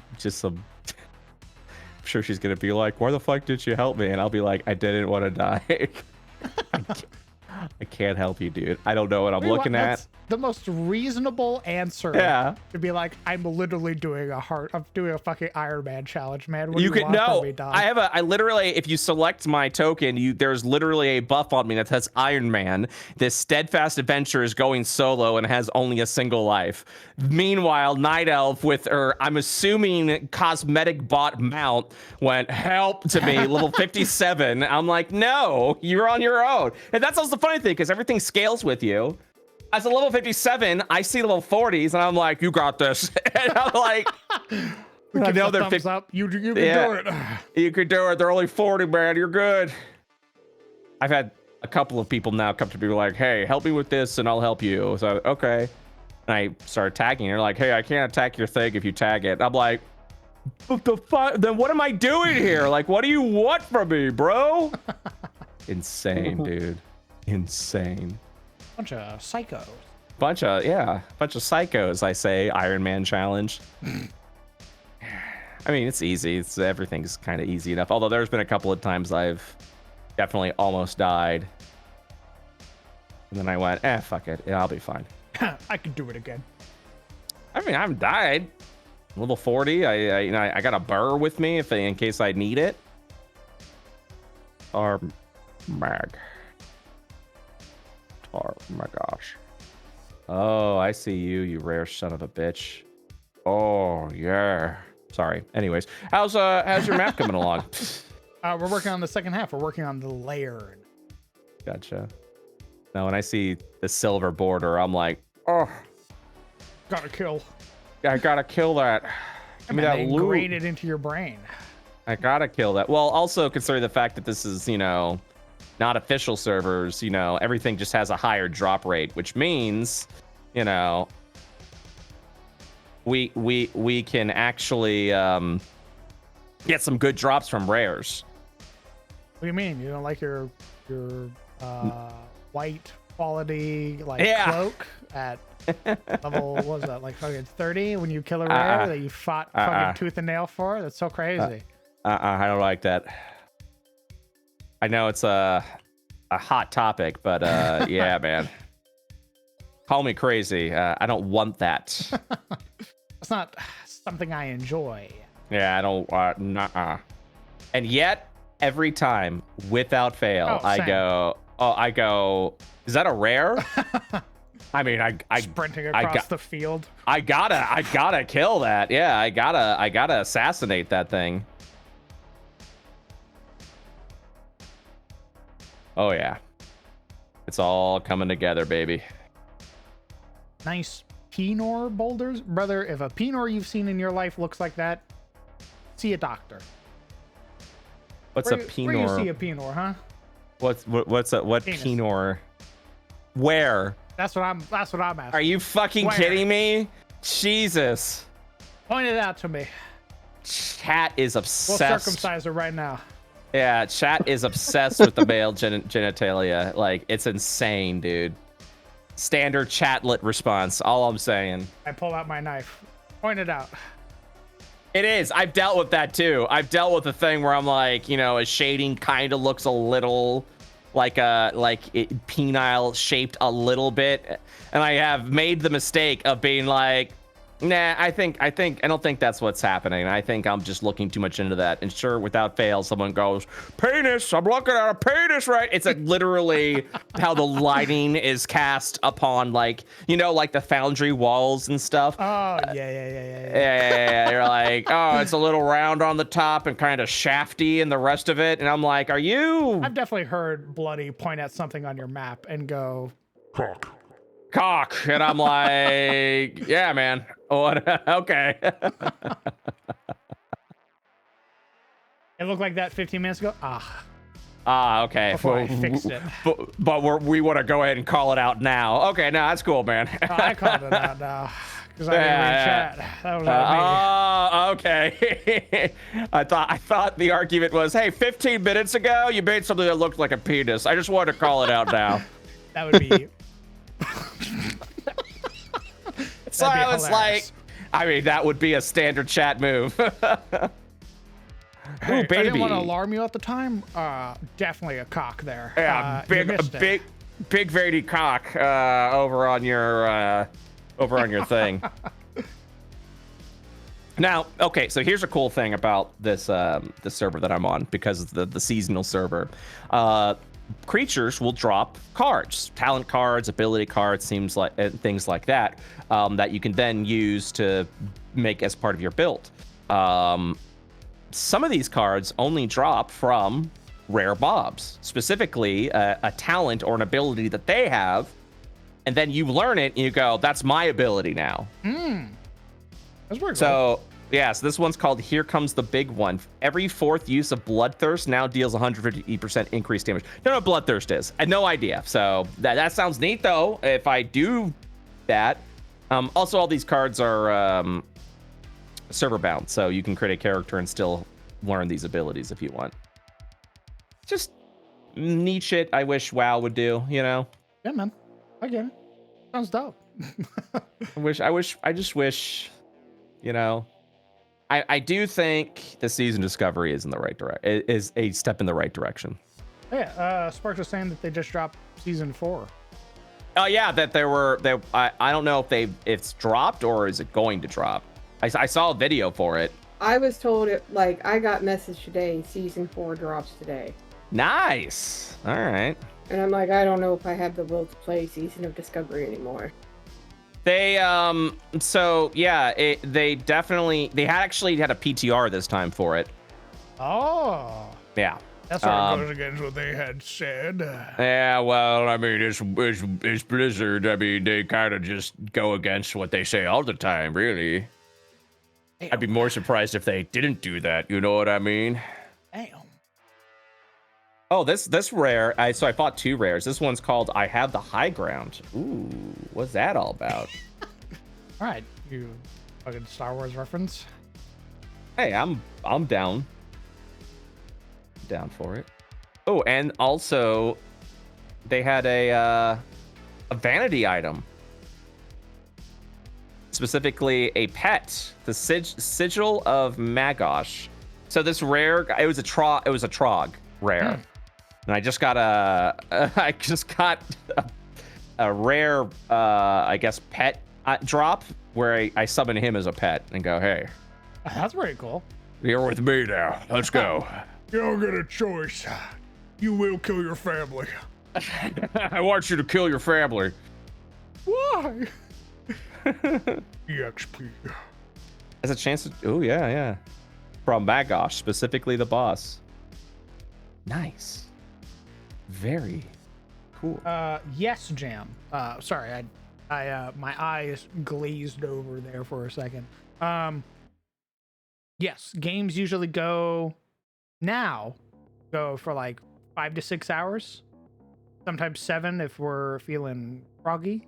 My older games go for like 7 to 8 hours.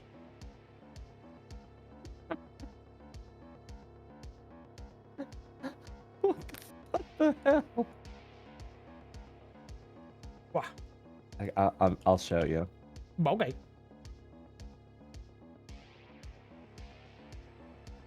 This is the pet.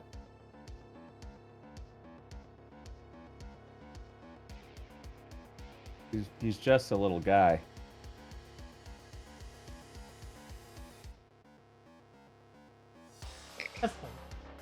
He's just a little guy. What the fuck is that? The Ew. littlest of guys. Beat the shit out of that guy. What the fuck? He's just a little guy. What do you mean? Fucking Mach 10 to his forehead meets Hey, the tip of that's- my boot. Hey, that's my son you're talking about. I'm gonna beat the shit out of your son. I saved him. I saved him from himself. I beat the shit out of him, and then I saved him from himself, and now he's my little guy. It's hard to estimate how long a session will take. Ooh.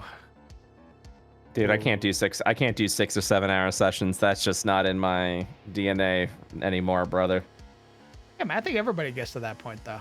I think everybody, because I bet there are some older players that are like, dear God, why the fuck are you running for what is the equivalent of my work day?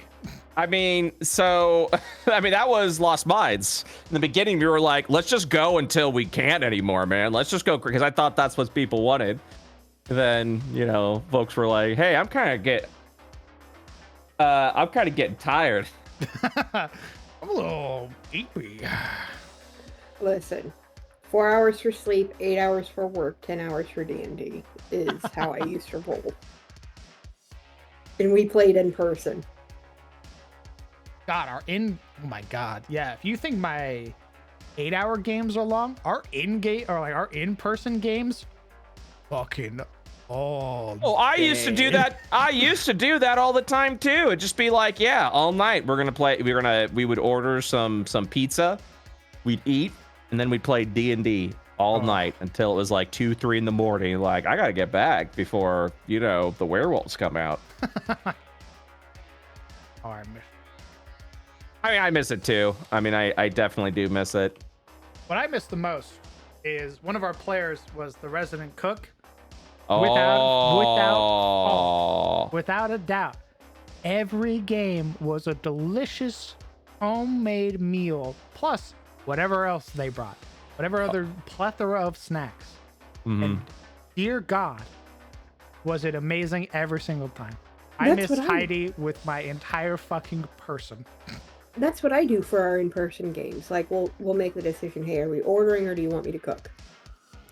And then if we cook, like, I would cook legitimate meals for my husband, myself, and the 3 other players and my kids. Oh, I would do, Thanksgiving hit, I did a full Thanksgiving spread for everyone. yep. She made us some of the tastiest turkey I've ever had in my life. I did a roasted mashed potatoes. I would make my taco dip. I would make tacos, period. I would make chicken adobo. I did one day. I've done beef tapas. When I cook stuff that not only are we going to be able to sit down and eat, but we can go back and snack on it if we wish. Yep. God, I miss it. I miss it. Where is she now? She moved to the other side of Oregon when we were still doing our games, and she had to leave. That was a very dark time for our friend group. Were you like, what? Why? Okay. So we're all moving, right? And she's like, oh, no, it's just me. No, she. I don't understand. I wish her nothing but the best. She got married, and I was like, yeah, your husband could come hang out with us. Even if he doesn't play. That's not how that D&D works, stuff. buddy. That's Yeah, not I how that know, works. I As the know, other part of the married side of it, as where my husband was the DM. Oh, she can just take care of the kids. Rage builds. What was that? Very dark day. Are you saying that my husband can play D&D, but I can't? They didn't have kids. He could come watch, even if he didn't like fucking RPGs. You didn't like RPGs? Oh, I'm sorry, man. Oh was man, over. the moment that marriage happened, you were immediately just like, I'm gonna lose her, aren't I? Samurai? I'm gonna lose her, aren't I? I am now the proud parent of a 13-year-old and a 10-year-old. I already have one that I've raised to adulthood. And I am happy to say that they can now do for themselves. The worry is, like, they're even to the age where I will leave them home alone because the 13-year-old can watch the 10-year-old for a couple hours without them killing themselves. I hated that as a kid. What? I hated being asked to watch my cousins that I lived with. I wanted to go fucking play. I didn't want to watch other kids. I wanted to go play with my friends. Stinky. Yeah, but Jana doesn't like going out of the house. I mean, okay, yeah, well, that's sort of the time. I don't think I know any kids nowadays who fucking play outside. She would rather stay in her room and do her Sonic the Hedgehog RP. That's immortalized now. You outing your child, by the way. Their deepest, darkest secret now aired to 60 people on the internet. Okay. I give her crap for the Sonic RP all the time. Monsters. When you get some sunlight in that room. You know, open the door, get some fresh air. Oh no, we force her to go outside and play outside all the time, and she hates it. I'm almost 13. And remember that threat to your husband? Don't be surprised if the threat eventually moves to you as well. What threat? The hey, Dad, where do old people go? Oh well, you put them in elderly homes. Oh, okay, that's where I'm gonna put you. Really? Is that so? Thanks. That was the 10-year-old when she was like 6. We were in a that long. There's no way I've known you that long.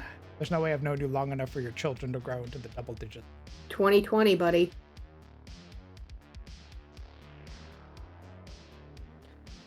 I started talking to you on a more regular basis pre-COVID whenever you were admitting on Conan. Looking. Where am I? I know. Where did it go? I can't believe 2020 was the longest decade of my life.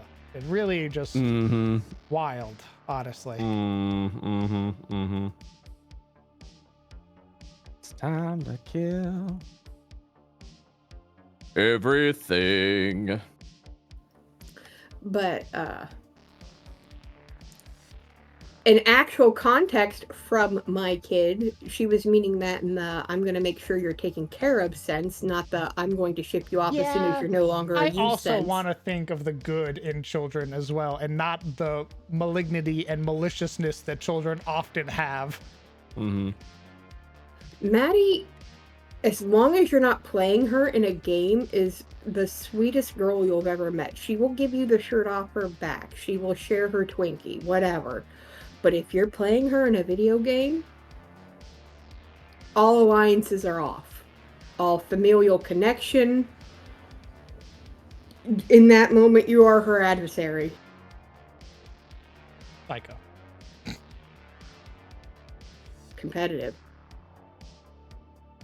Yeah, I miss IRL table game playing. Those were some good times. I miss it so much.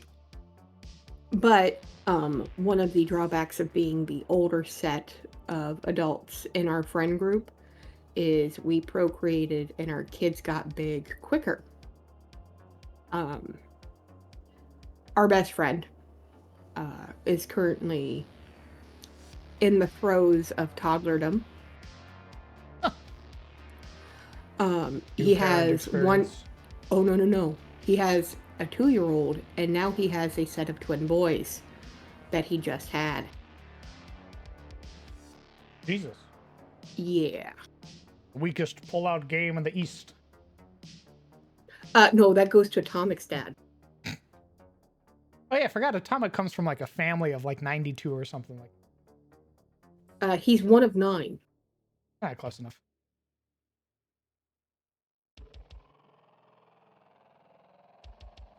But he had a set of twin boys, which he named after his D&D characters, which is awesome. Oh, that's gonna be a conversation. Why? Well, one of those kids shares a name with your roommate. Tristan? Mm-hmm. I have seen that. I have seen Tristan be a very common like character name. All right, hold on. I gotta piss. I'll be back. Okay. Alrighty. I have to step away for a little bit as well. So I'll see you guys in a minute. Sounds good. See you later. Bye.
Yeah, I couldn't remember. I know he named him after his D&D characters. I couldn't remember whether he went with his one D&D character for the second born or the other one, and he went with Alexander, not Darian.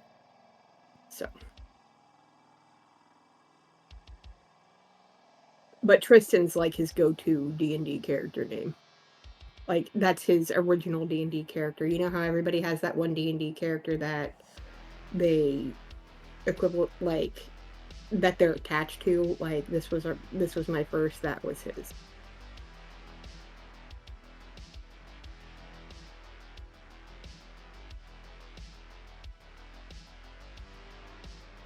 But he didn't do any weird names, too.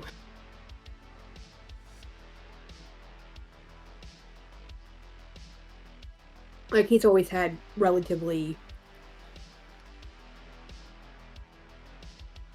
relatively normal D&D character name.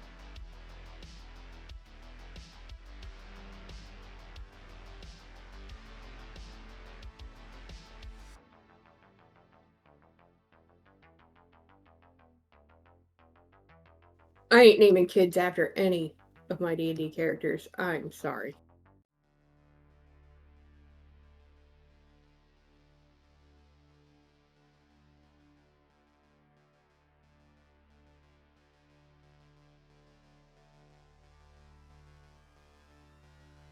Just like I will never name a kid after anything media-wise unless the media is complete and I know the end.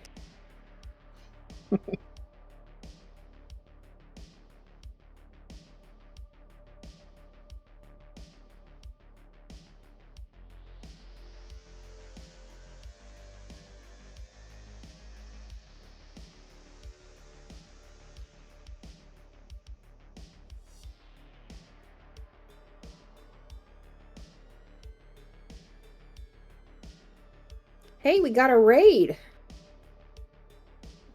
Oh. Hello. Is that pronounced Vivodi Kutek?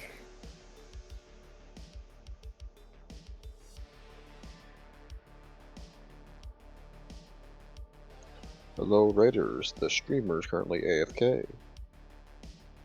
The streamer is AFK, so we are just kind of minding everybody. Thank you, Voy. We want to thank you so much for the raid. We really appreciate it. Our friend, who is currently handling his stuff, appreciates it as well. What the hell are you doing? Thanking you somebody talking who to? raided you while you were offline. Talking to raiders. I am, Yes. Repel them. Oh. but they're supportive All right. raiders. Hello, Voy. Welcome. Thank you very much for the raid, and thank you very much for trusting me with your community. You have caught me in the middle of doing some map making. We are working on our second map of the stream, which is the Manticore's Lair. So, welcome. Thank you, mods, for the shout out. I'm repulsive. If I'm going off of your profile picture, I beg to differ, good sir.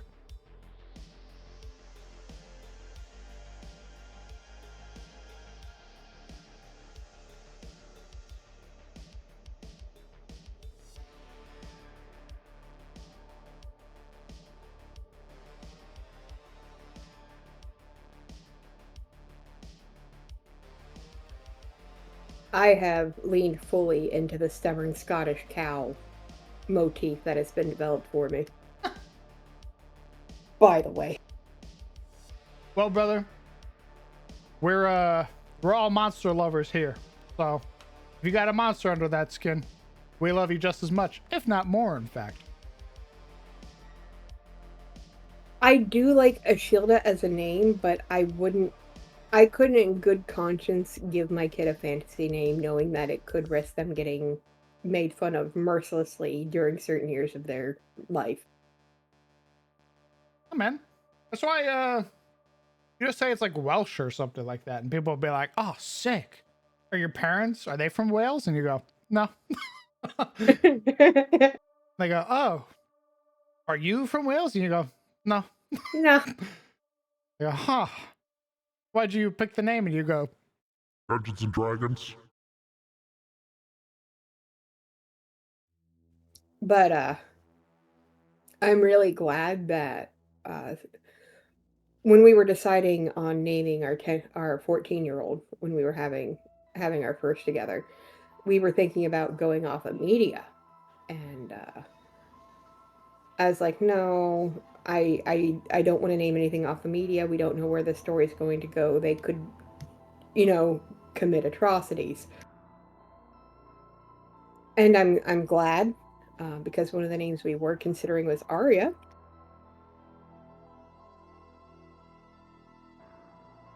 Arya was a badass, though. Correct. But Unless you're referring to a different Arya. And murder. she did do the murder. And she Of a did the lot of murder to the people that betrayed her family. Arya has the only person with a bigger body count in Game of Thrones is Daenerys. This is my son Blythe. What lore's been made up? Oh god, did I come up with any lore during the stream? Oh, yes I did. What the dwarves used. They have like a power lifter sort of exoskeletons that they put on. And I'm thinking that one of them got trapped in it when shit went awry. And now he's the chalk golem.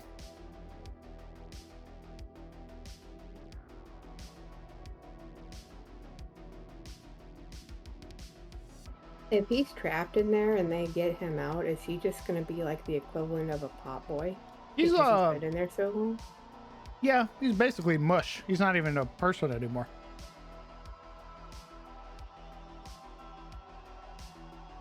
Imagine if you would all of those very cool miles of cordage that makes up your nervous system basically being really the only thing that survived. The nerve. Do I have to? I will be describing it in very visceral detail, so yes. Yeah, but I can mute you because I'm not actually in that game. I'm going to describe them breaking away bits and pieces of the golem, revealing the skeleton underneath. I'm going to mute you, and I'm going to put over a narration of Bob Ross or Carl Sagan. You know, something soothing instead of horrors beyond comprehension. No, these horrors are pretty comprehensible. They're right there.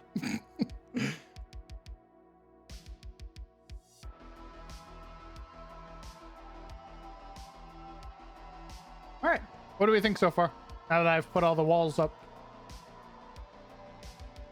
I love the tiering you do to make things look like they have hype. It still amazes me. Thank you. I don't know if I have the patience or the attention span to pull that.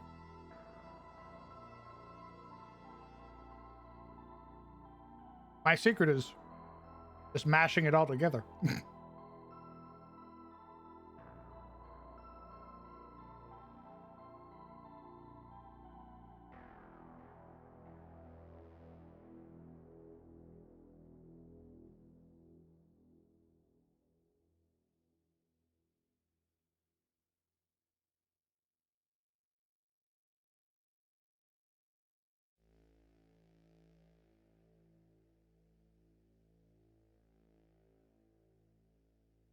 Oh, hello, Dante. I'm just kicking my door again, huh? That's crazy, man. You act like you pay rent.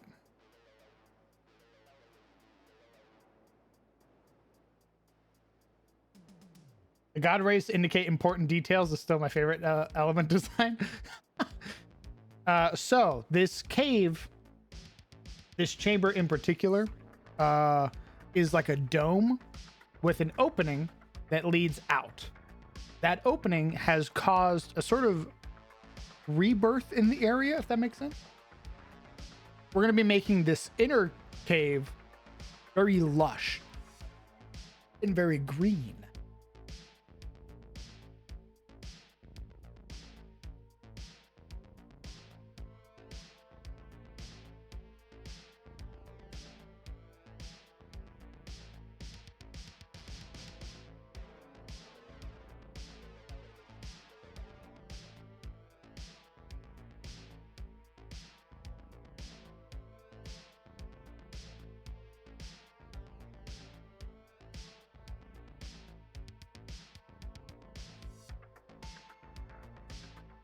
And where the rays are shining, that's where the manticore's main nest is going to be.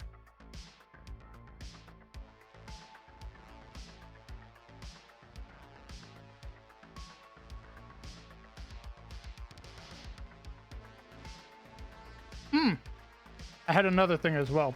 A little idea. Let me finish chewing. I'll tell you about it.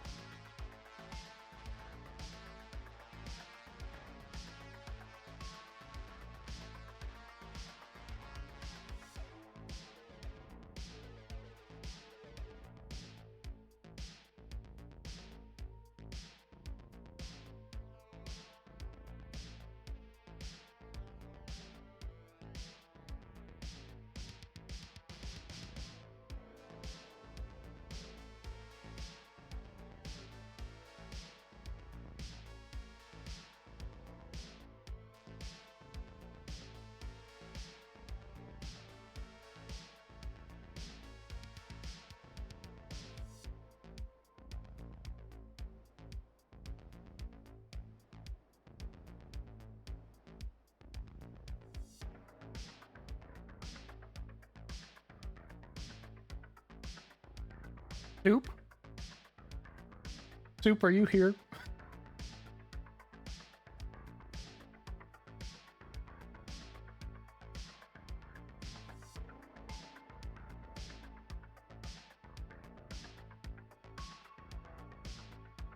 Soup, I want to say from the bottom of my heart, I love you. I just looked and saw your Carlisle fan art. I love every single piece. Thank you very much.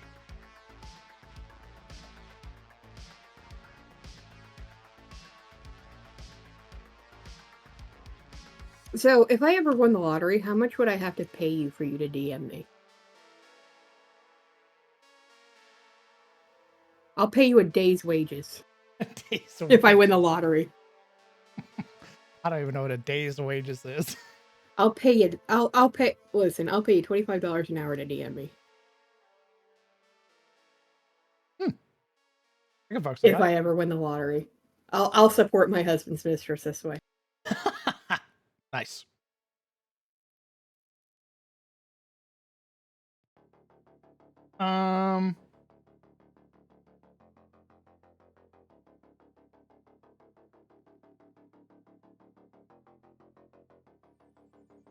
Is the pillar in the center below the main layer supposed to be a column? You fill a lot of your cave walls, and with a texture like that, it's kind of a... So, yes, I do. It is very wasteful. I could leave it all black. But some part of me doesn't let that happen. I don't know why. I've tried it before, and I feel like my map is too empty. And as such, my body physically keeps me from just leaving it empty.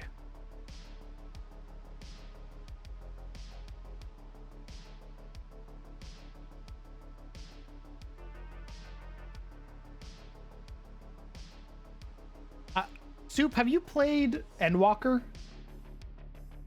Have you played Final Fantasy 14?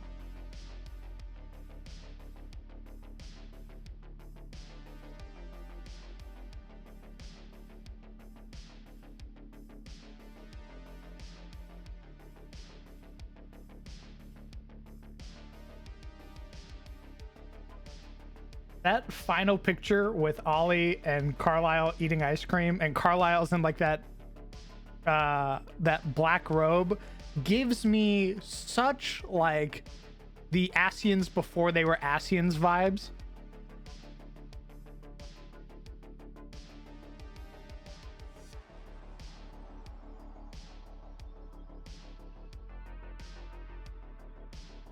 You've watched the Let's Plays? I just want to say you've captured like an aesthetic that is very wholesome and sits within my brain, and you've managed to take that out and represent it via fan art. So well done. Very well done.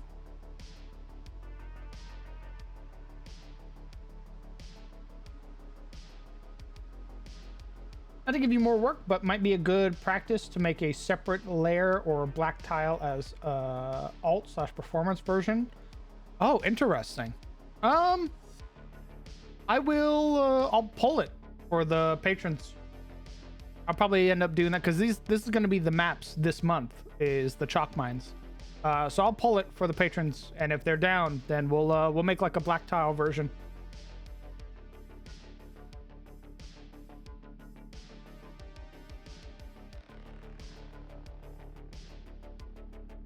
So the idea that I had is I haven't really found a way to explain how manticores have sort of come into existence, and I think that manticores are like the degenerative like siblings to like androsphinx and gynosphinxes, where if you succumb to chaos, you become a manticore.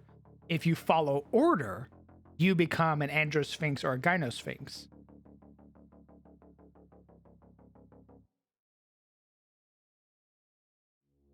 So they're like an offshoot of a sphinx.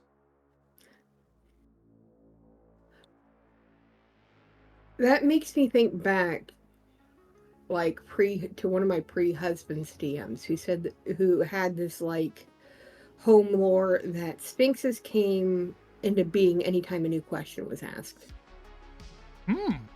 By that theory, and this is why I'm like cackling on the inside. With a manticore, the question was why.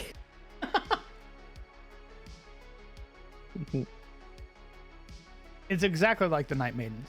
I wanted to follow a very similar theme to what I've already shown in the world. The idea of good versus evil. Order versus chaos. And that everything has an opposite.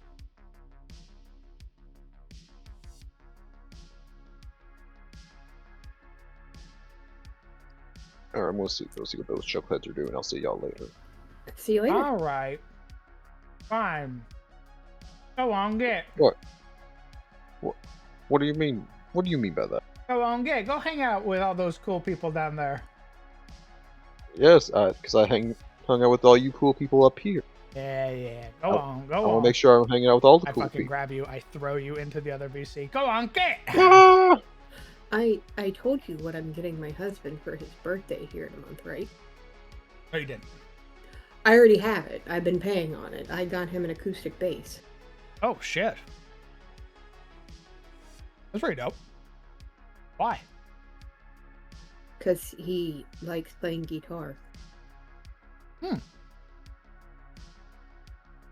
And he has like a regular acoustic guitar that like we got like strings and stuff for, that he got back from his sister, but he plays bass. Like when our orchestra at the school we both went to, because we went to the same high school. He just graduated before I hit there, and he was in orchestra too.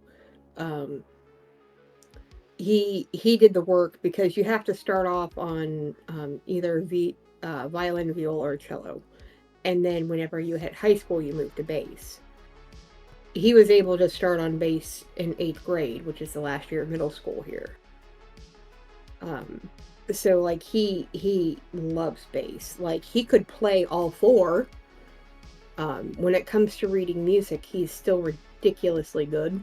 Nice. And I'm hoping that, like, he can read music better than I can. I can differentiate tone and pitch better than he can. Like I can pick it apart and hear the different pieces. If any mix of that got passed down to our kids, I would be so happy. Jana's actually pretty decent on trumpet. This was her first year with that. No, I would definitely say manticores are more related to sphinxes just based on appearance alone, because a manticore has a man's face and it can talk. It speaks common. A chimera doesn't. A chimera bearing the head of a lion, a dragon, a goat, things like that. They don't bear any resemblances to each other aside from having wings. And even then, the chimera has dragon wings most often in its depiction. I never made that connection. Ever. Yeah, their original lore, based in like Faerun and stuff like that, is that they serve chaotic creatures, and it's a very tenuous service. It's like you feed me and I'll do this thing. If you don't feed me, I'm gonna fucking kill you. That's how I'ma eat manticores you. rock. Ugh.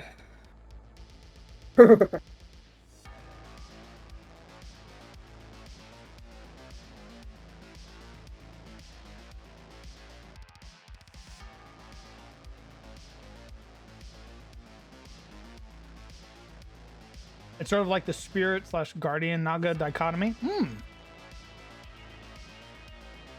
I don't think I've heard that debate.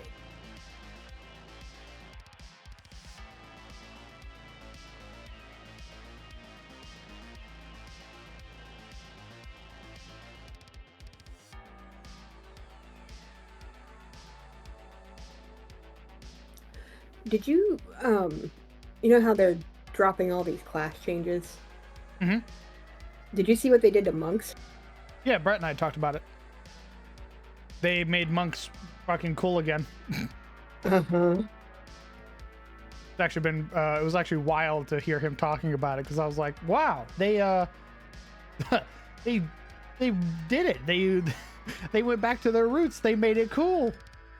Something that monks have been dying for 2 editions now. You know the last monk that I sent you to kind of look over? Hmm? Yeah, it made me flesh out her character, like, completely. Nice. I'm so happy. Because she's just going to stay in my character pile, and I will use her eventually. One way or another. Manticores have the face of a misshapen face of a person. Then when they talk, they have like rows and rows of like jagged teeth like sharks. You don't often see manticores talking, but they have the full capacity to speak.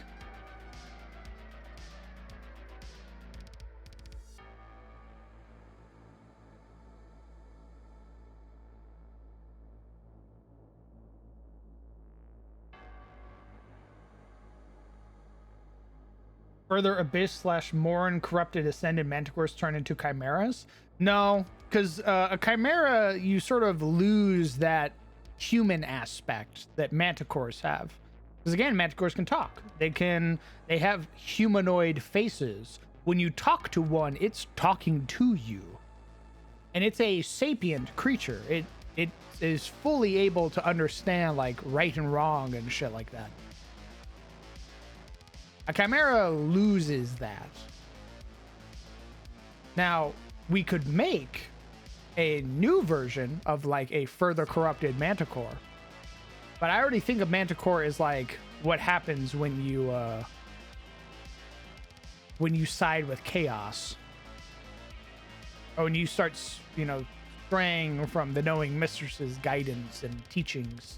They're just like how night maidens become harpies when they stray from the somber lady's guidance. The same thing happens to sphinxes when they stray from the knowing mistress's guidance.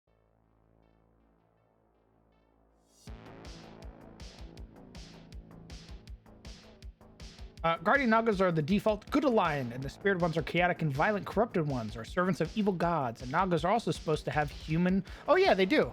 I think Explicitica Dephilus is a serpent, or a spirit Naga, if I remember correctly.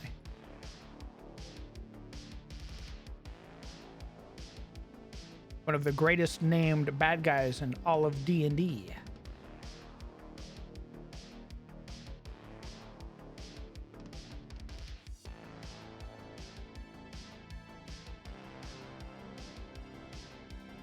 Chimeras have completely degraded. Okay.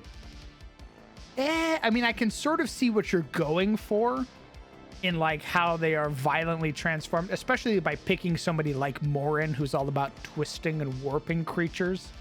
But I think I want to come up with something specific for the chimeras instead of tying them to manticores. Like, I want it to be like everything has its opposite, and I want there to be something that's opposite of a chimera in the future.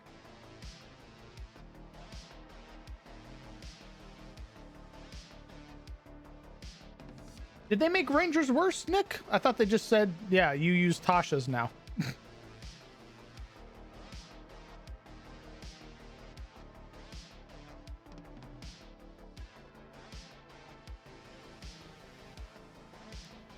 In fleshing her out, I also know what subclass she would be too.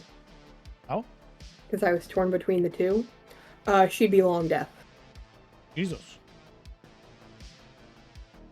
Because like fleshing it out, you know how I had her doing like the underground fighting and stuff like that. Like that would be more Long Death. Because she goes for so long in those fights.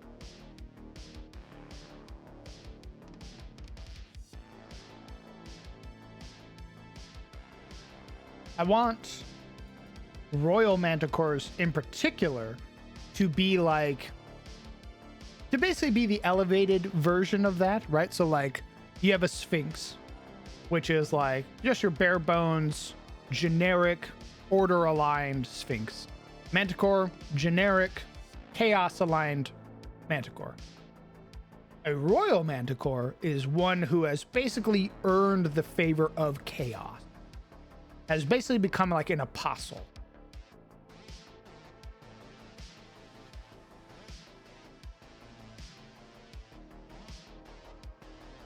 And through some fucked up blessing has earned the favor of one of the Volinar.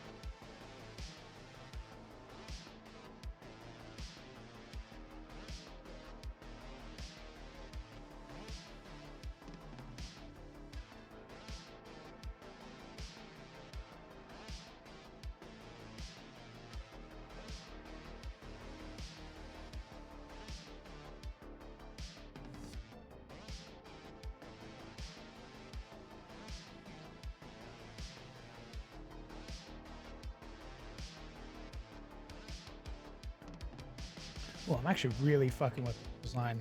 Kind of slabs.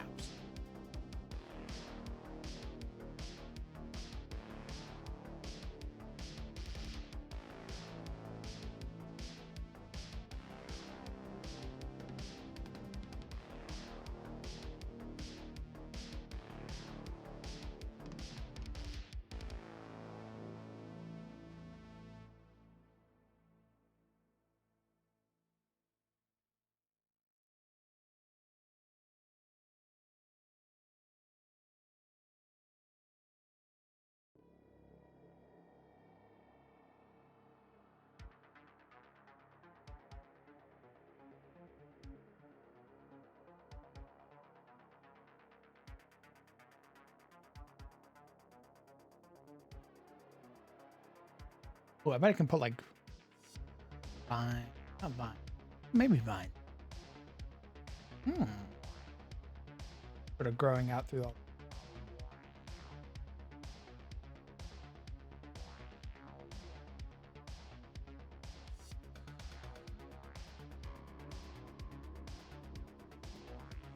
Can it be redeemed? Yeah, anything can be redeemed. But it sort of has to make the conscious choice. And I'm gonna let you know right now, the Sphinx, the Manticore they're gonna be fighting, that motherfucker has embraced chaos. He made the conscious choice to be a jerk. That motherfucker's like, I love Power.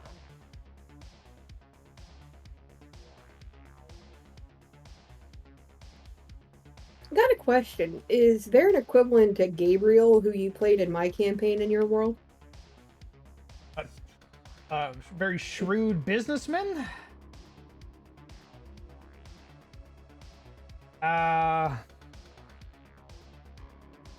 Yeah.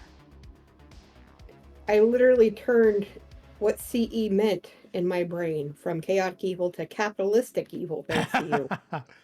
Yeah, I'm sure there's like a merchant out there somewhere who's as vile as Gabriel was. For a hot second there, I could have swore that was the trade prince, by the way. No. Can Just Carlisle Delwyn get redeemed? Not anymore. He's actually I want to say there wasn't ever really a chance to redeem him. Carlisle's very evil, and that's because he very much believes in what he's doing. He doesn't believe what he's doing is wrong.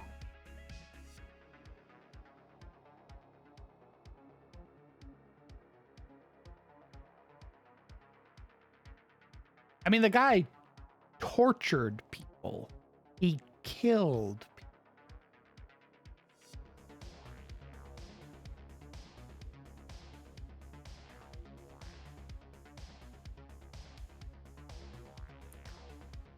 Have we seen more of him? Who knows?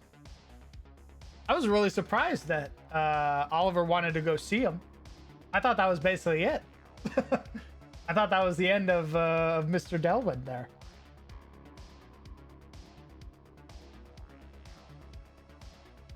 I just realized that my Ganassi would actually kind of fall into the same categories as those two. One more time? My Ganassi, the one I played on the over and over die dungeon test run we did. Mm-hmm. With her psionics, she'd fall about into the same wheelhouse, wouldn't she? Of a dark friend?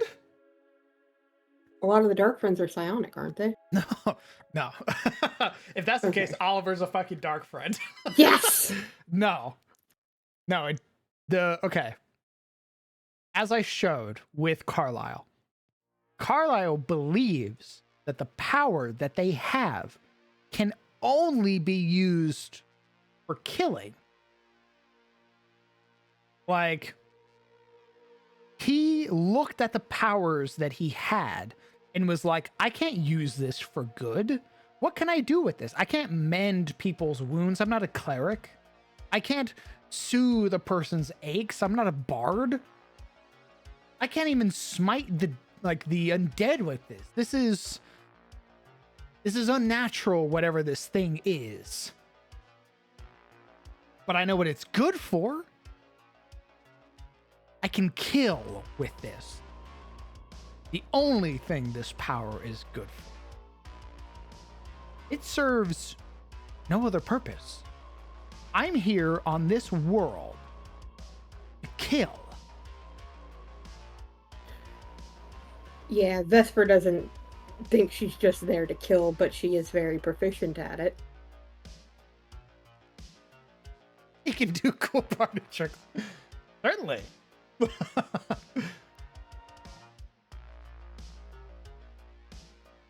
Can you enforce redemption onto an unwilling entity like Lothraxian from WoW Legion?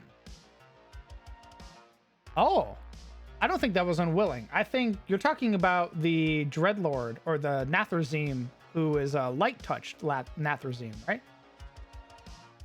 Was that enchantment magic? Did they rob him of his free will? If that's the case, then that's not redemption. That's the light proving that they're bad guys. Wow. Illidan did nothing wrong. I am in Illidan's boat. When they were like, we're going to make you perfect. We're going to wipe away your scars. And he's like, the fuck you are. I was like, goddamn, get it, son. You know, I loved Illidan before. I loved him even more. Yeah, that's not, so here's how that works, Legion. That is what we call in the business, I pull you over, lawful evil.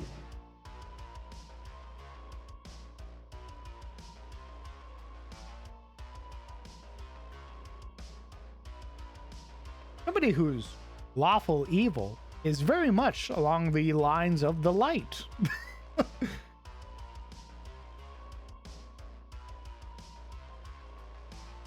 I actually got into a fight with someone who was like, poor Torellian. I'm like, Torellian had it coming. So the other issue with that is that I think Turalian's in the same boat then, if that's the case, where he's been charmed by the light. Because more than likely, the light is also some fucking old god. So I'm not the only one who's thinking that? I've been thinking that for years. Oh my god. I thought it was just me. And, like, I told Atomic and he's like, no. I'm like, mm-hmm. So here's the thing. If it wasn't, there would be, I would say, even more Christian allegories to go along with it. But there's not. Because we've seen them go, oh, it doesn't have a form. It doesn't have a being. There's no Messiah-like character. It's just a force. And guess what? Anybody can use it. Even the Scarlet Crusade, who can commit heinous, atrocious acts and still be empowered by it, that's not a sentient thing. That's a fucking old god. Who just goes, yeah, here you go.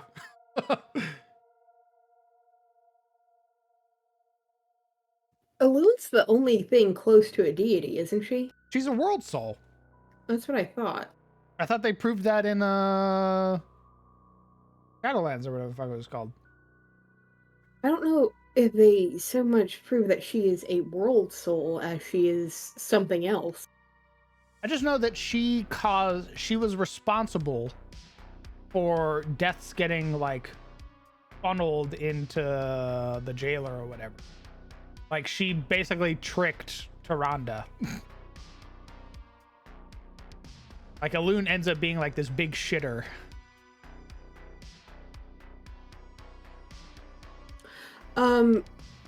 What happened there was she was trying, her sister's the one who runs Night Elf Heaven, for lack of a better term. She was trying to feed souls to her, so she let Galadriel get bombed. Oh, that's what it was. It was something like that. And lo and behold, they didn't go to her, they went to the Maw.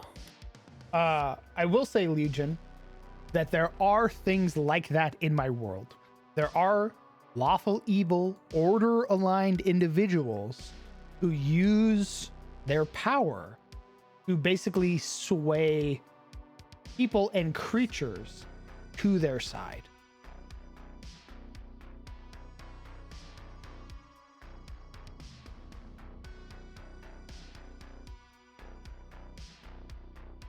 There are people who use order as a sort of as the backbone really of their beliefs. They're just very fucked up about it.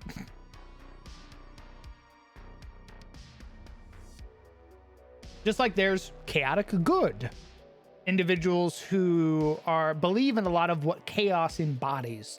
Right or might makes right, and the strong prevail and should be rulers and shit like that. There are a lot of those, but they also, they're upstanding or decent people. I wouldn't say upstanding. They're decent people.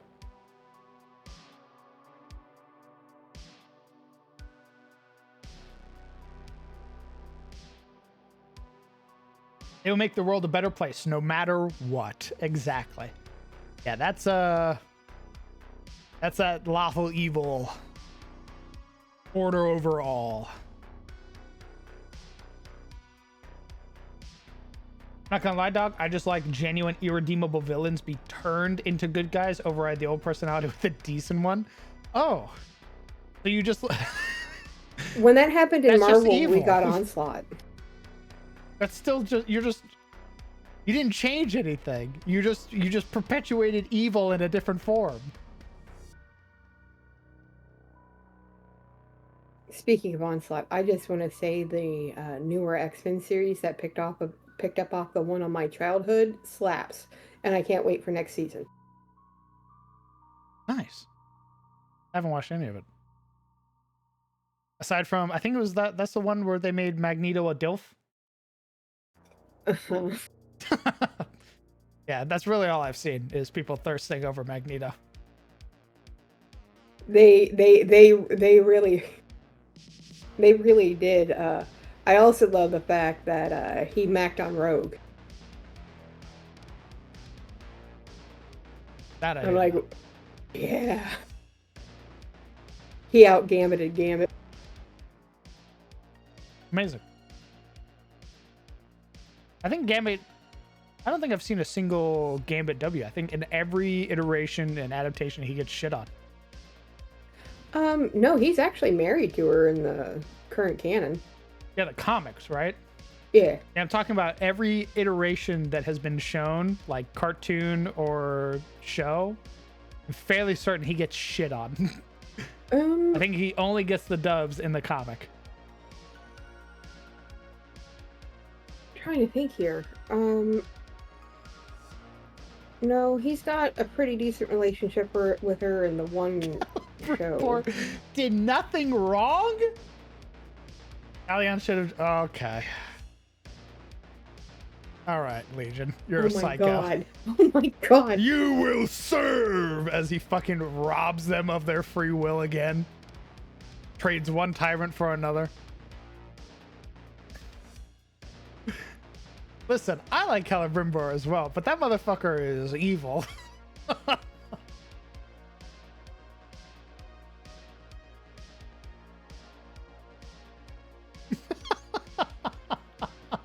I'm more shocked with the hookup Rogue had prior to her marrying Gambit.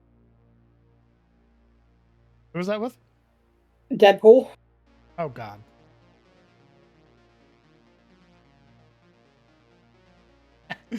You will obey, marked.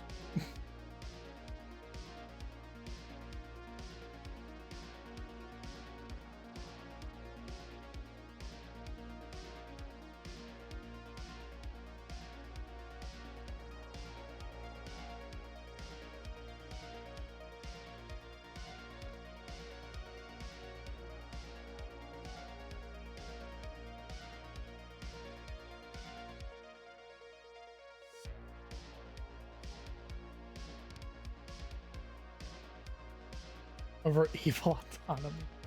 Well, then you'll love the cult that I made. Oh. They're all about like lawful evil shit. They're all about that, like robbing you of your free will to serve order.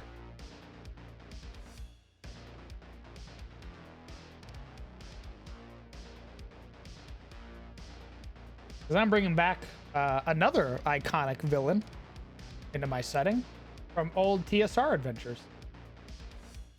And he's very much like that in my setting.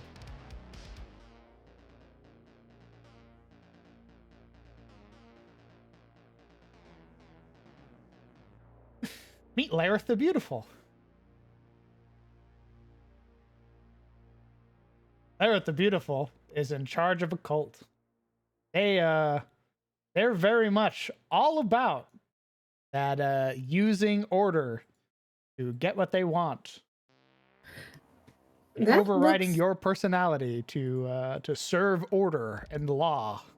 That makes me feel very uneasy because that looks like one of the picks that I picked out for one of Eris's brothers.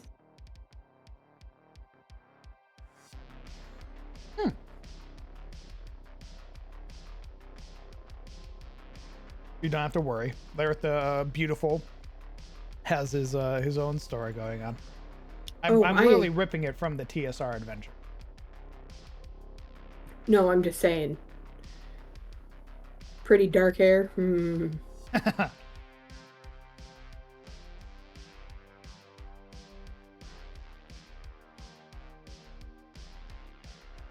He's got a bunch of really fun moves.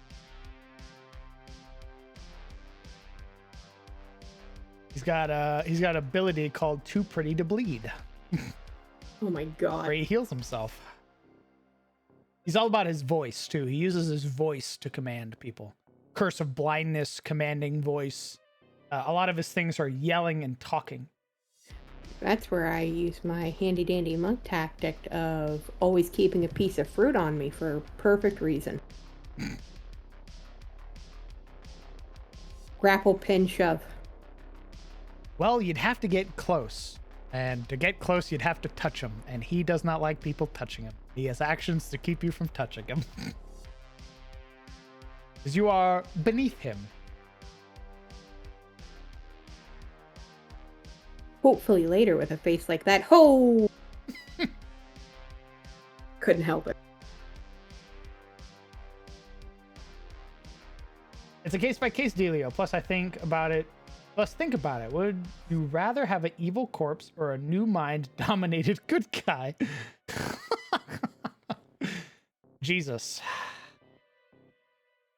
I don't think I have portrayed Tyros to have that kind of feelings towards evildoers. So, who knows? Gods will sort him out.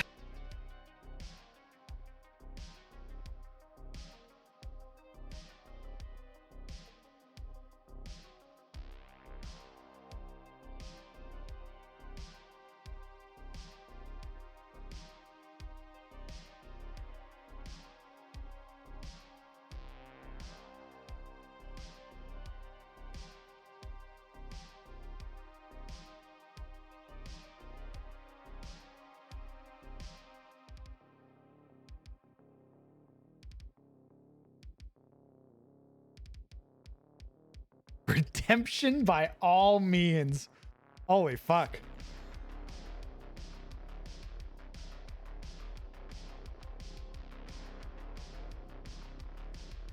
Where could I see that happening?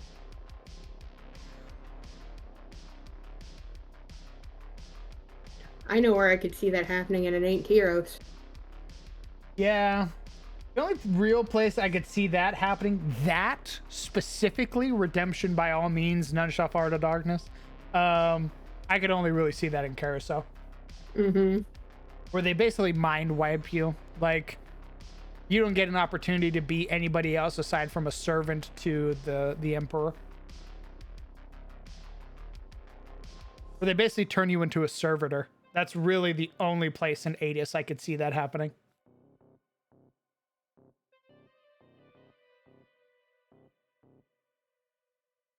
And it's very evil.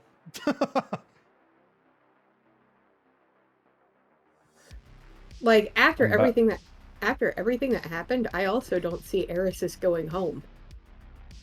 Ever.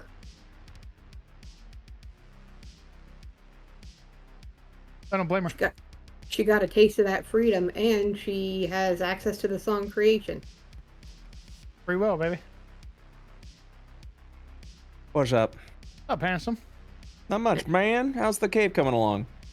Good. I'm adding some overgrowth from the ceiling. Shrubbery. Absolutely. Looks good, man. Thanks. I want this to be a very sharp contrast to the rest, with very gray and like dark, sort of black and sooty. But in the layer where it's actually sleeping, there's a lot of water from the opening, so it's sort of causing this sort of moss and algae to start growing on the walls. And there's a EP character in the in that cave. Manticore, a royal manticore, which is Nice. it's all about fucked up magic. Hell yeah. I do enjoy fucked up magic.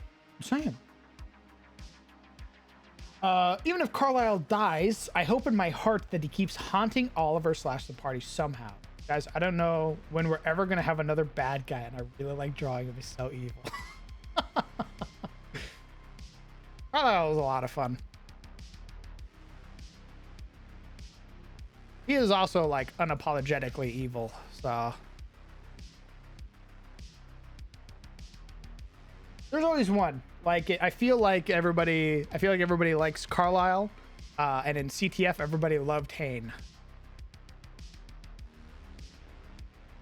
Hane was a fucking fun. I fucking loved playing Hane. He was so much fun. Lord Samuel Hane. Samuel Hane. He was a big, bald knight who just loved beating the shit out of people.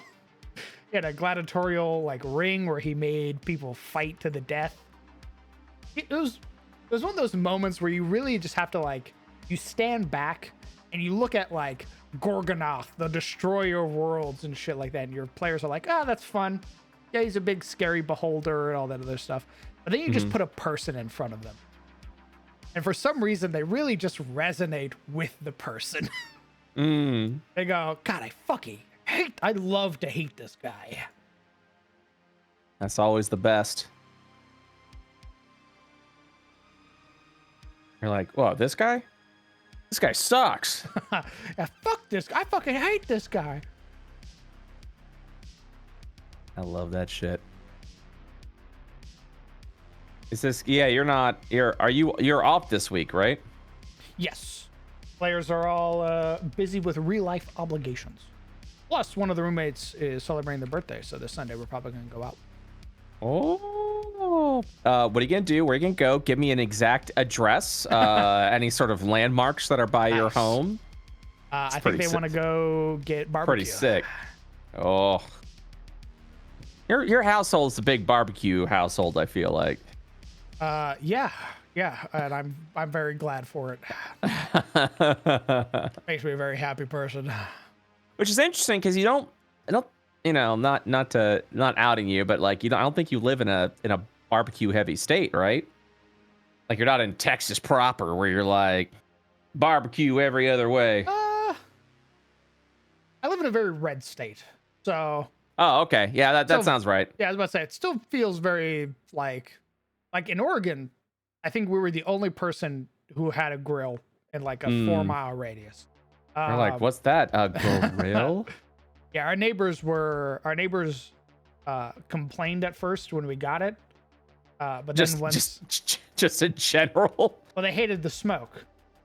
Oh. But then once Tristan actually started cooking, they were like, oh. Yeah. Oh yeah, I like it. And start sharing that. No, that's good. That's real fucking good. But this place, we fucking drive down the highway, and it's like every 2 miles is another barbecue joint. So you're going to like a good barbecue joint.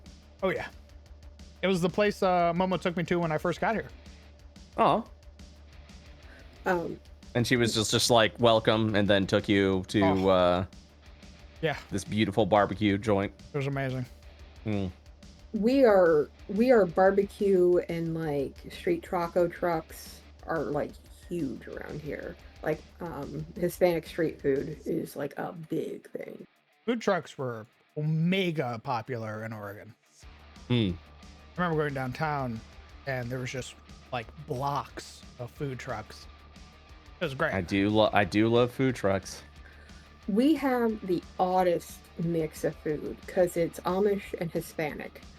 Like that's a huge, like, this community is melting pot of your typical Midwestern, Hispanic, and Amish food, and it is great. And we're actually getting a lot of Filipino restaurants in like catering and stuff too, which I love. I will say, I miss we live next to this. We live next to this gyozo place in Oregon. That was so fucking good. And since moving here, I've not found not one decent, like, Japanese or Chinese food place at fucking all. We got some decent Japanese food where I'm at. Funny enough, I cry every time. I think we're actually gonna go to one for dinner today. I'm jealous. Come on over, man. We'll take you out. We'll take you out, man.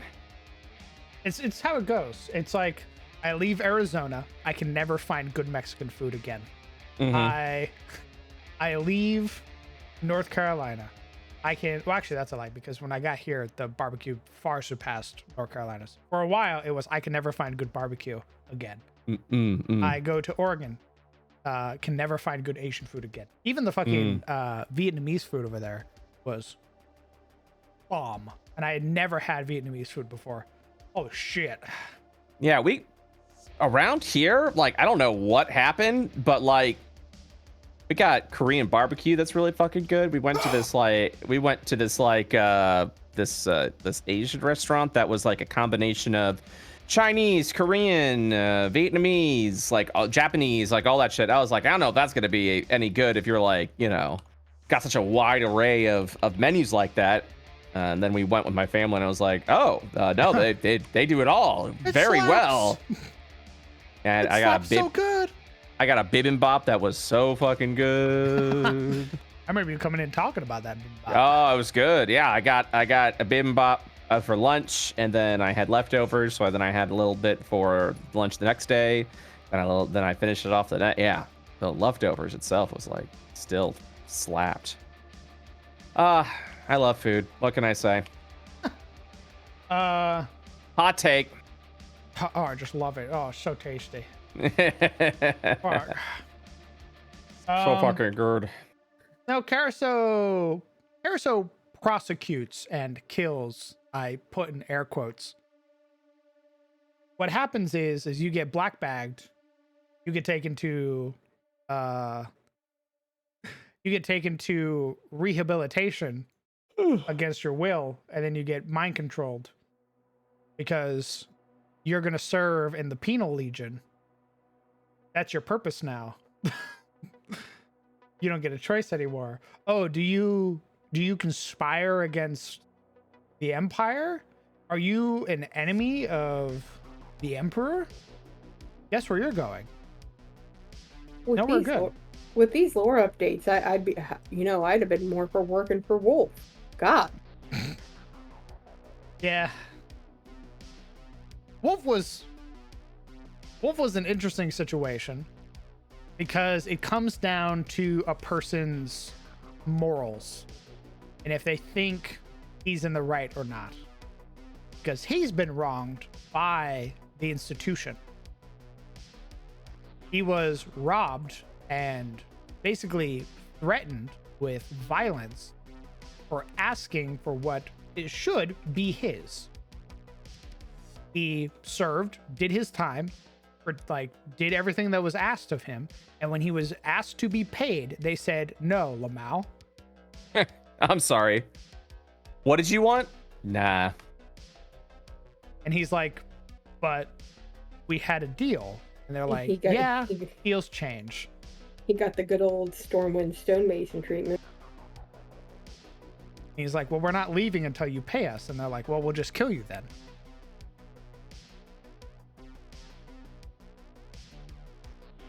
So he's like, fine. Me and my men will leave. And we're going to rob every caravan that comes through this place to you until we get our money back. The crown labeled them enemies. Can't believe these guys wanted us to follow through with our deal. Yeah. And it really was that. Like, it was like, yeah, we don't care that you did all that. We're going through some shit. And they're like, he's like, okay, that's fine. Just as long as you pay me and my men. And they're like, yeah, we're not going to do that though.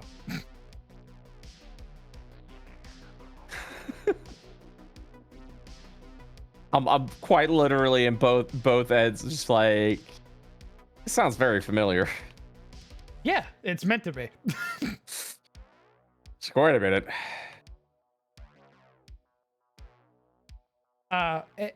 The inspiration comes from Darkest Dungeon.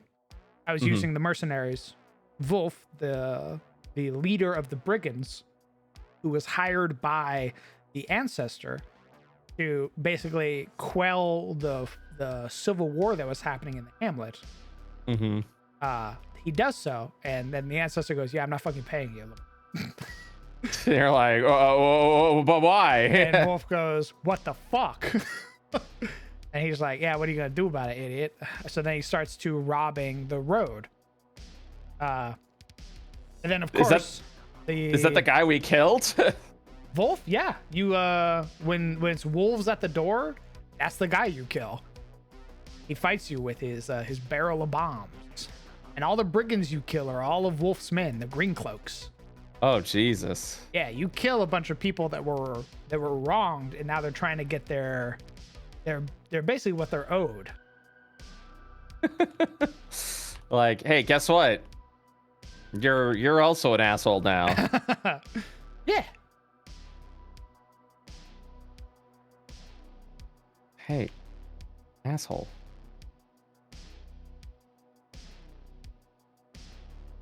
What do we think of this so far, chat?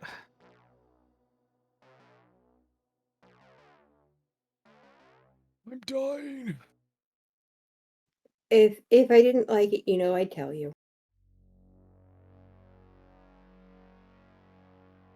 Critiques is also what I'm looking for, Dork. I appreciate that. I need to know if it looks weird or anything. Looks good to me. I like it.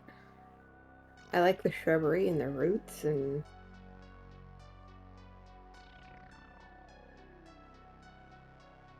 Can you get a Erdtree Guardian up in there? Like kind of standing right You there got in it, the brother. center. Erdtree avatar Yeah. rolls up, hits you with its broom. Gonna sweep, feel- sweep, sweep. I feel like on that platform there would be a skeleton, like in nothing but clothes, reaching out towards a dusty book. And that book would have some relevant information.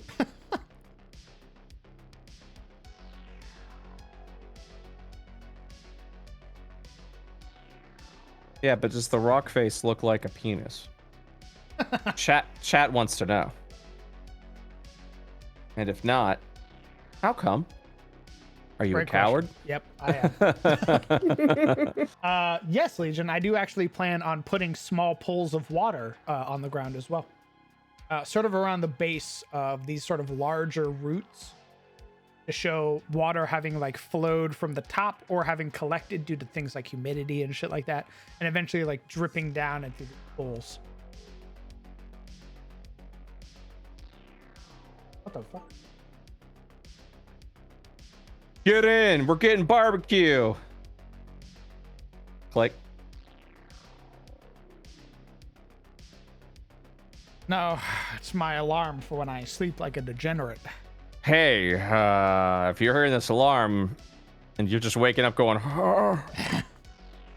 you fucked up. Did little dummy dumb go to bed at 6 o'clock in the morning? Time to get up. Time to get up. Eye roll. If an alarm can eye roll at you.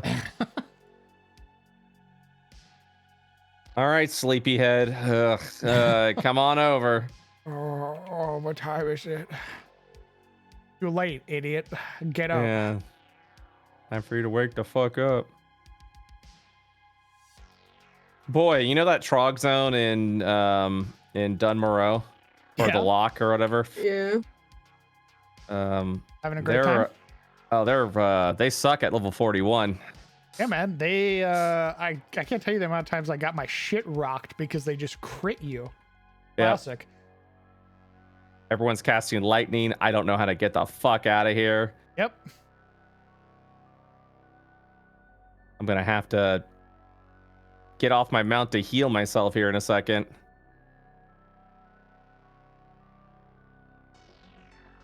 My problem is if I stop running, they're all they have range too. That's cool. Yeah, they throw rocks at you. What's even better is that it's not interruptible. In classes, Yeah. they just fucking hurl rocks at you, and they don't even have like a cast time. Yep. They're just like.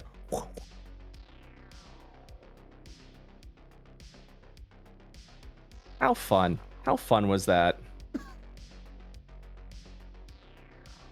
It's fantastic. Great time, as I say through gritted teeth. Well, it was on, I was mounted up, and I was like, I could dismount to cast a heal on myself, but then I'll have 6 of them just ambushing me, and then I won't be able to get back on my mount. So That'd be a death sentence. Don't do that. yeah. So I just kind of had to be like, all right, we're just gonna push through. Mudkip, thank you very much for 8 months of Prime Gaming, brother. Incredibly kind of you. Thanks for sticking around for so goddamn long. Begone, ads! I cast you to the abyss! Banish she ads. Curse you, ads! Power Word Kill got an update Nice. in 2024 D&D. It does the same thing, but now if a creature has more than 100 hit points, they take 12d12 psychic damage. God, what else you Ow. said? There was another spell that does that already. Well, the thing about Power Word Kill is there's no save. You just go Yeah, you just die. And I go, all right, how many hit points do you have? Over 100? Okay, 12d12 psychic. And I'm like, no save. Just Yes, Be take that to gone the thought. forehead. Yep. Yeah, be gone thought. Understood.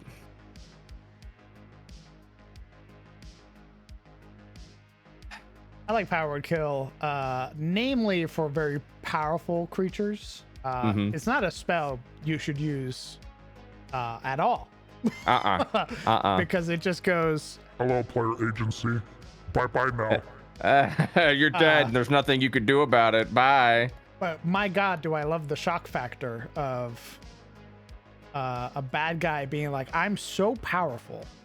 All I have to do is just say die and you'll do it.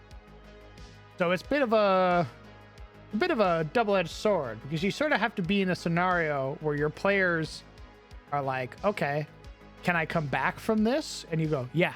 And they go, oh, okay. Then, all right, that's fine. Yeah. That's when you like redshirt an NPC just to show them that this guy has this. That way they're consistently worried through the entire fight on whether he's going to use it or not. Well, the other thing now is that Brett had brought up this idea, and Summer like confirmed, was the idea of like higher level spells like that having like taking longer times and shit like that. Yes. Yeah. So Which I is was what in here do for- now. I was Yeah. in here for that conversation, and yeah. I loved every bit of it. So 9th level spells take like after you cast it, you have to wait a year to cast it Yes. again. that is correct. So if you would like to use I mean, you're first of all, you have to learn the spell. You have to you have to find it. Second of all, you have to decide, you have to prepare a ritual so that you can even cast the spell. And then you cast the spell. And then you're like, you are now on a 1-year cooldown before you can try this shit again. Specifically to avoid the whole, perish, die. Tomorrow I'm gonna do it again. To something else. Build a simulacrum, idiot.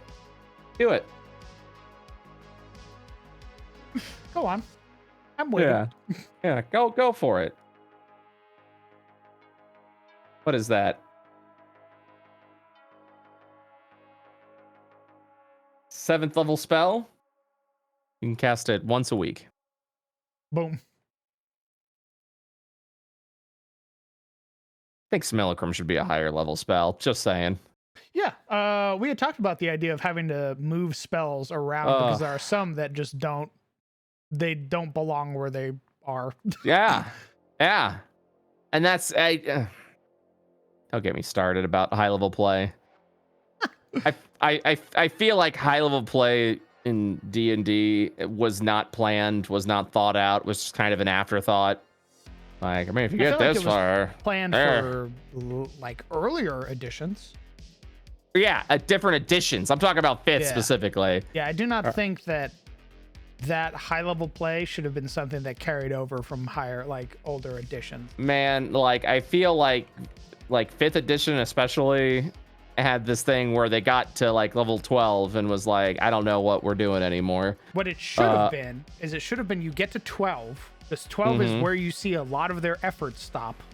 And then they go later on, they're like, all right, yeah, your highest level, your level is 12. And people go, ooh, okay. What can I do at 12? And they go, all this crazy shit. And you're like, okay, yeah, that's fine. And then later on, they go, hey, here's your paragons and heroes levels. This takes you from 13 to 20. The shit that we did in other editions to take you from 20 to 30. Yep. This is your paragon levels now. And people go, oh wow. Oh wow, that's amazing. This is exactly what I wanted. That'd have made so much more fucking sense instead of 20 off the rip. And by the way, we didn't fucking balance it at all. Yeah, all the level 18 and 16 abilities are just you do a thing. Did you fail it? No, you don't. You didn't fail it whatsoever. Isn't that cool? We took your ability that you got at level 3, made it slightly cooler. Yeah. Like, oh, that's it? And they go, uh-huh. Yeah, man. You like it? That boss Of course you has do. 942 hit points, by the way. You go, huh? Like, yeah, man. Sick. I don't know what I'm doing here. I'm a little lost.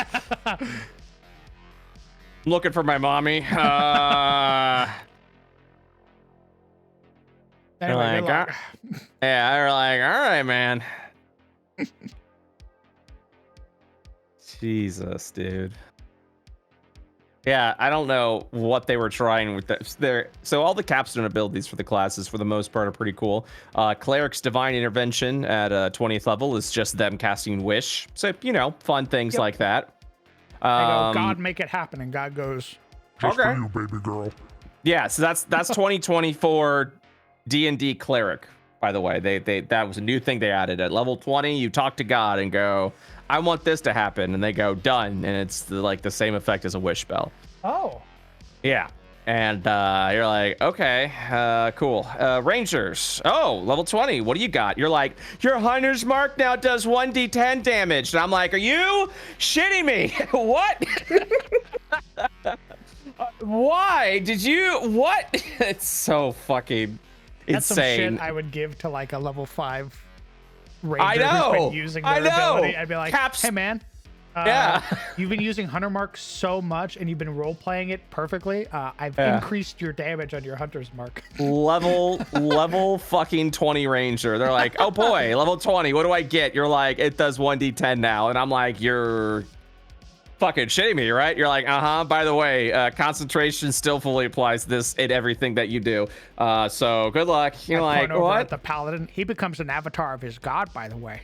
Yeah, I point over to the cleric. God literally does whatever they want to do. What do you get, yeah. idiot? You're like, I hit harder, kind of. God, I'd like the ranger to suck less. Yeah, it's Ooh. ridiculous. Oh, I need to change the color because it's autumn. I forgot. Congratulations, ranger, you're a cleric. So it was, needless to say, a major slapdown that people are like, Rangers suck. Everyone was upset that all they did was port Tasha's Ranger into the Player's Handbook, and I was like, no, you're just upset that you're not seeing a shiny new thing right now. I was like, keep in mind, like, no other class got an update in the 2014 one, you know? Yeah, they changed like the wording of sneak attack so that it was more applicable, but that was pretty much it. Rangers had to get a whole new facelift. So then they went, yeah, okay, that's 2024. That is now our standard default Ranger. So I was like, I do recognize and acknowledge it is disappointing to be like, I want to see a new thing. And they're like, nah, well, we kind of had to finalize this because we've been working on it for the past, 10 years. They're like, but where's my new thing? And then they slam on the table. But I will admit, they were like, they put heavy emphasis on the Rangers doing Hunter's Mark, which is neat.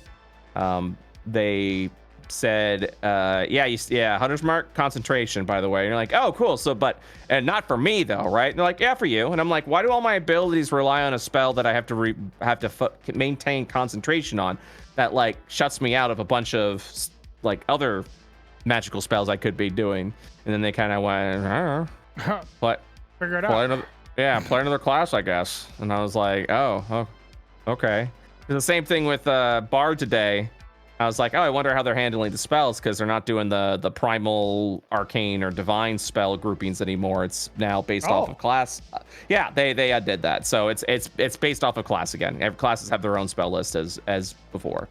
So they changed it so that you specifically had to choose a school of magic from a class. So it was wizard, cleric, or druid. So those are the spells that the bard can cast from. You choose a class, and that's your spell list. And I'm like, okay, and that's interesting, I suppose. And then once you got magic secrets, you don't have to choose anymore. You can just choose any of them, And I'm like, oh, that's kind of sick. And then I look at the wizard and go, hey man, they didn't really give you anything. What's your thing? You're like, oh, my thing is I can cast you know, I have knowledge of all these wizard spells. Isn't that great? I'm like, yeah. And then I point at the bard and I go, yeah, they can do that too. And also they have a higher hit die and they're just better in everything that they do ever. At level 2, they get jack of all trades. So like they can even do any skill they want. So I'm just gonna play a bard. Yeah. See ya later. Clearly, I got level 2 on Onwin, and I just have half proficiency in everything now. And you're like, yeah, man, it's sick, right? My passive perception went up, my passive insight went up, and I'm like, that's pretty sick. Wow. Their new subclass, the College of Dance, is really fucking cool. It literally transforms the the bard into a monk. Like their unarmed strike equals their bardic inspiration die. They have this improved evasion that I've never seen before on any other class. So they're like, all right, so you got evasion, right? They're like, yeah, man. They're like, okay, if you got a friendly creature that's 5 feet away from you, they also have evasion. You're like, holy fuck. Yep. And the idea is because you're dancing, so you have a dance partner. And you're dancing around the fireball. It's kind of cool though, right? Yes, it's kind of neat. But I sit here and I lament because fucking never mind. It sounds cool. Sounds great. No, man. Did you get Watsy? You can tell me, man. It's okay. It's cool, happened to the best of us. Great. No, I love it. Did you have an idea of what was that? And then they went, cool idea, yoink. No, it's whatever. Whatever. Hey, man. Just means your finger's on the pulse. That's so cool. Yeah, that's what everyone tells me whenever I'm like, cool, that was a thing we were doing, but all right. Okay. The reasoning. Coming off of Gilgamesh.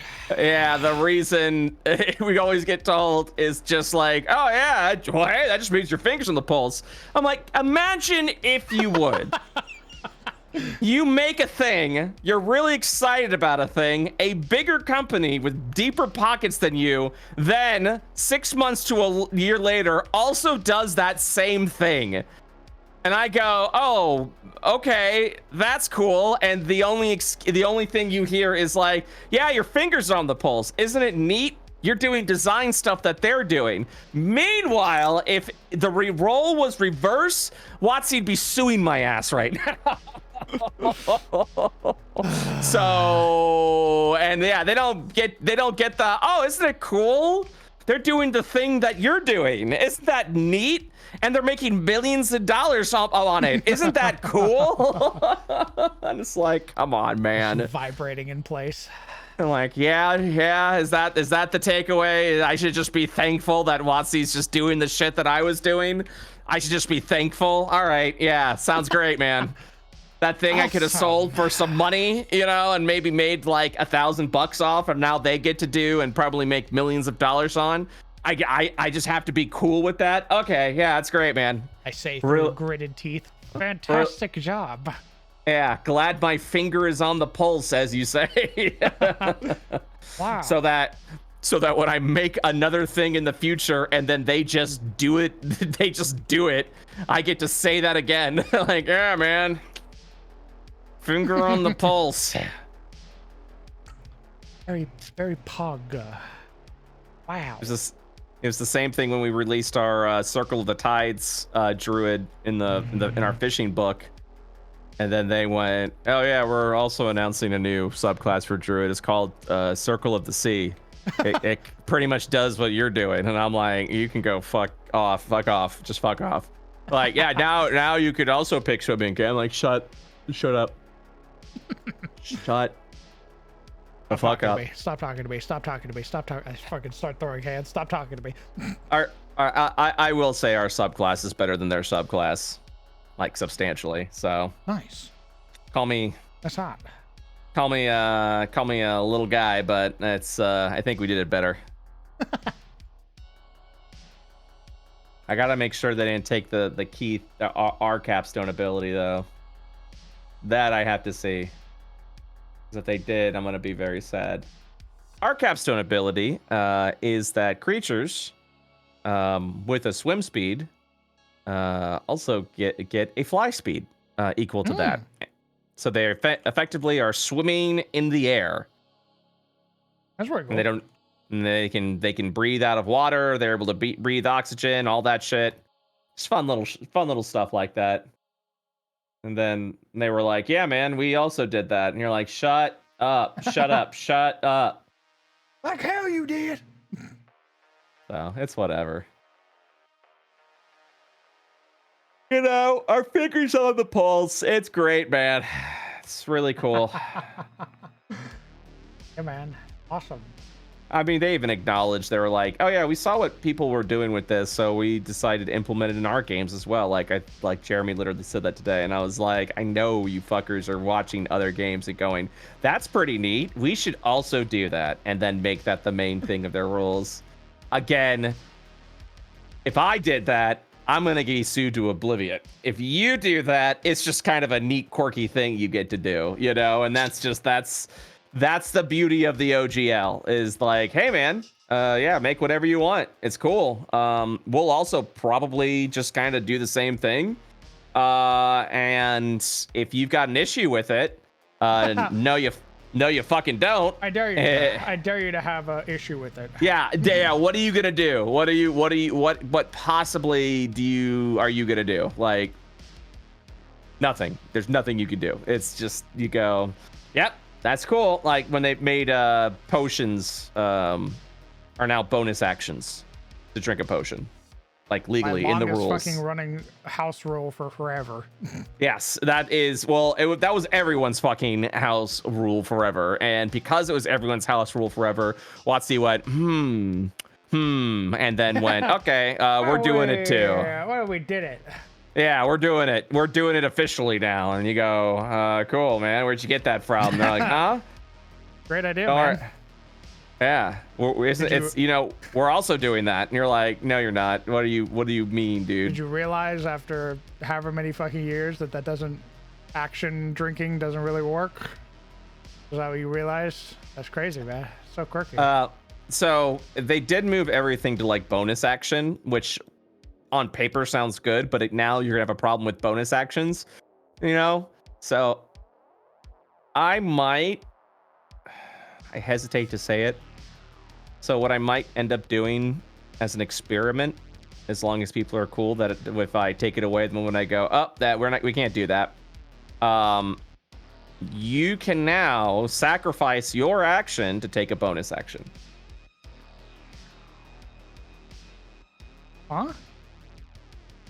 As in, you take an action, a bonus action, right? Uh-huh. You can replace your action with another bonus action. Oh, interesting. Yeah. So actions now fulfill. You can also take a bonus action in place of your action now. Kind of give you guys give people some options.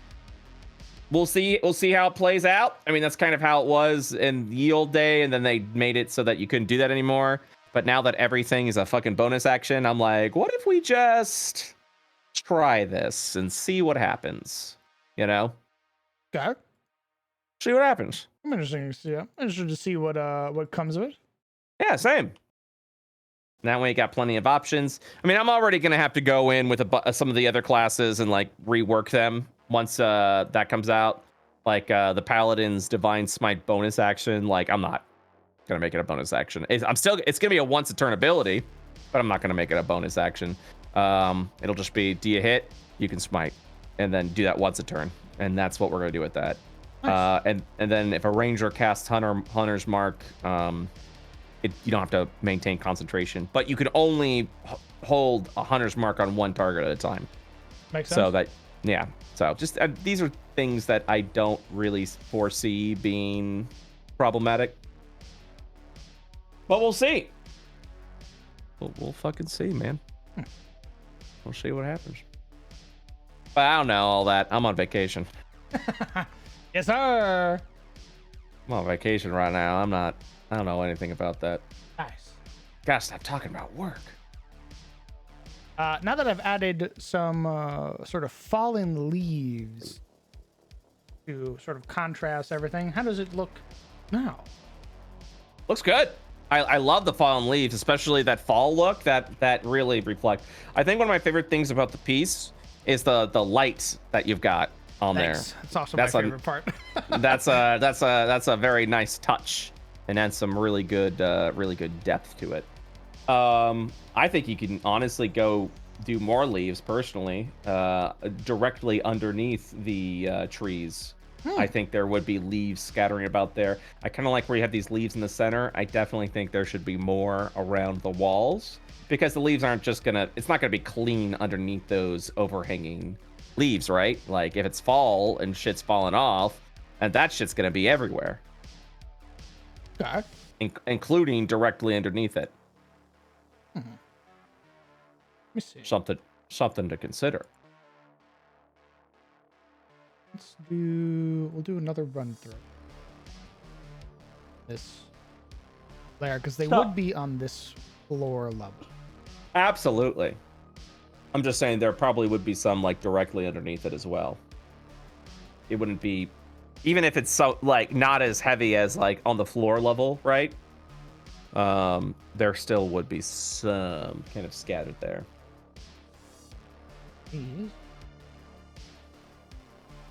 All right, I'm gonna go have some dinner. Oh yeah, brother. Enjoy. Thank you. You guys have a good night. Thanks, man. Take care.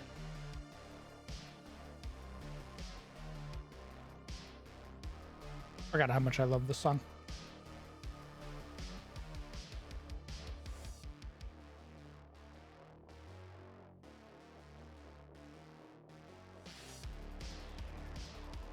What song? A Wolf and Man by Metallica.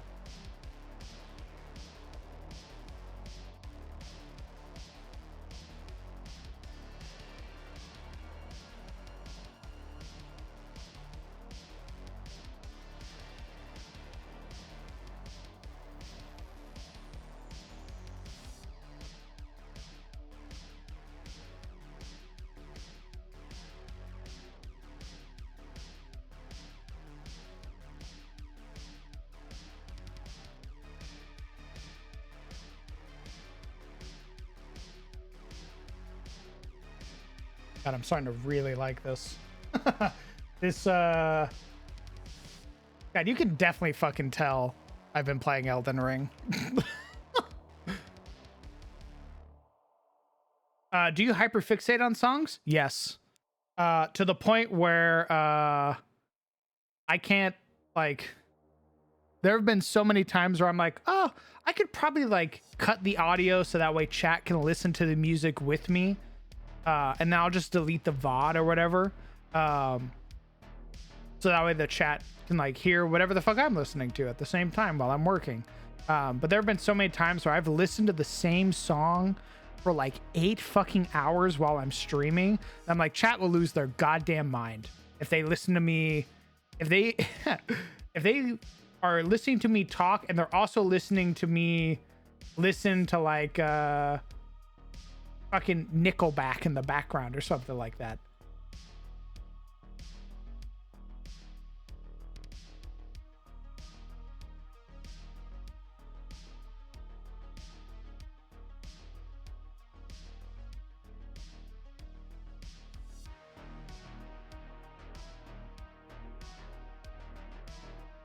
It was great because when I had it all green, I was like, God, this looks so nice. Like it contrasts everything. It really brings this very like sudden pop of color to it.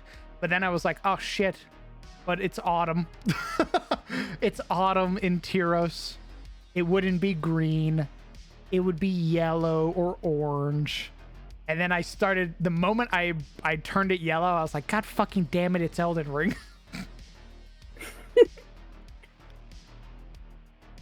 It's okay.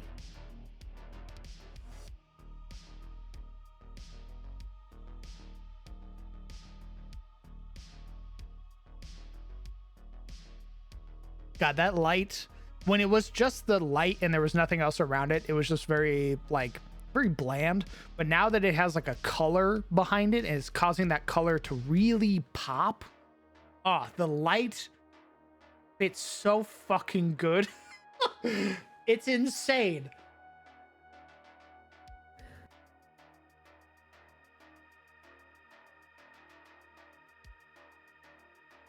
And what's great is that in my head, I can see the intro. Like I can see like the cinematic of like your character walking through the fog wall, and it's the manticore laid underneath like falling golden leaves. And the moment you step in, it like rears its head up, and then it stands up. And once it stands up and it unfurls its wings, it causes all of the leaves in the air to like kick up.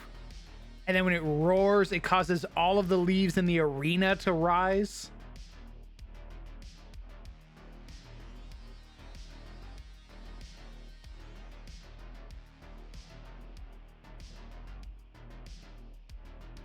Oh. I bet I can even do like little bits of grass.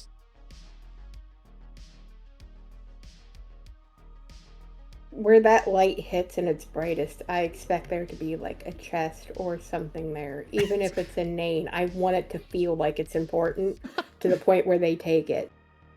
It's honestly, it's probably going to be the manticore that's there. Perfect.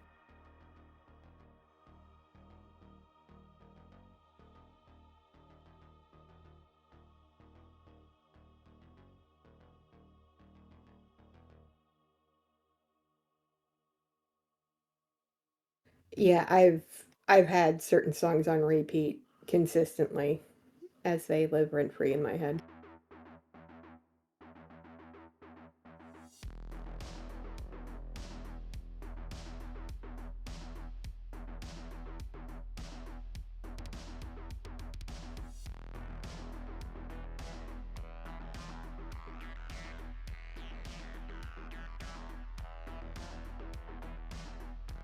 Well, I might be able to do it. I'll probably just have to 50 and then probably set the area to 20.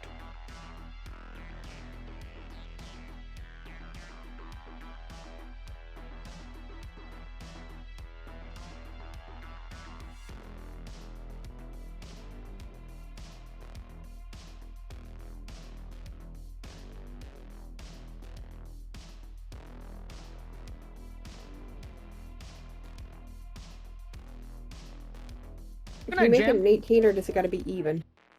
Huh? Can you make it an 18 because that might pull it off the edges? Make them an 18? What are you saying? You put it to 20, try it at an 18 and it might make it to where it pulls the grass off. It's just the way that the placement works. It's placing outside of the circle.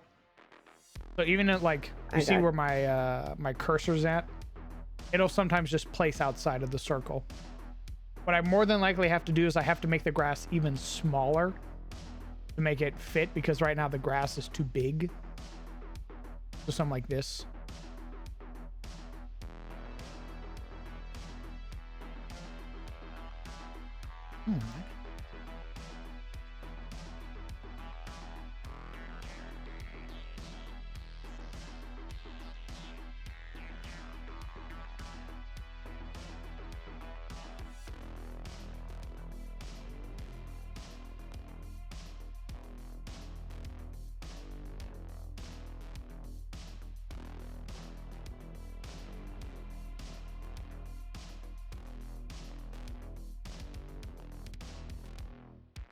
We'll go over with another one.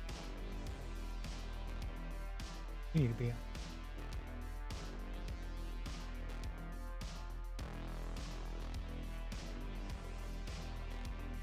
Yeah.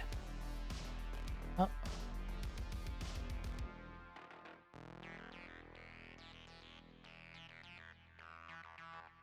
That one.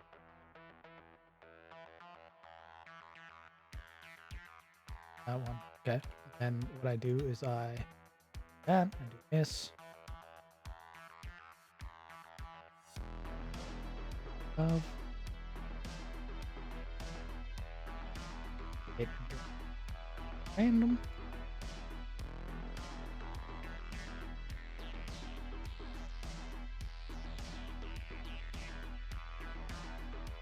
Well, that might be too much.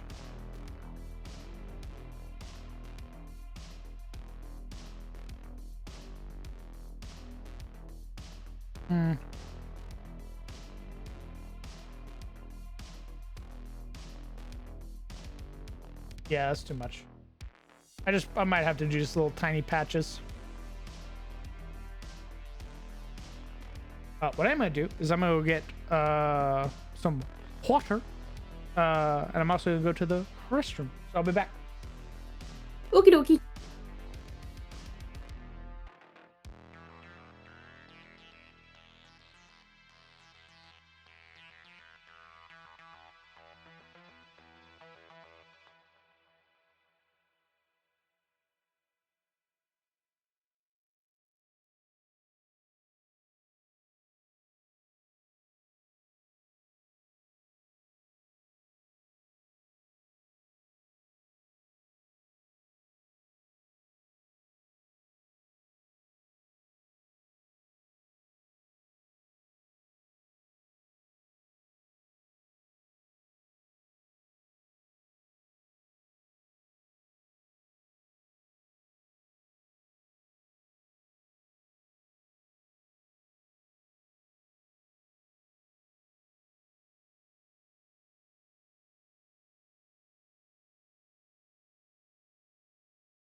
I'm back. I was just taking a moment to admire Soup's art of Carlisle.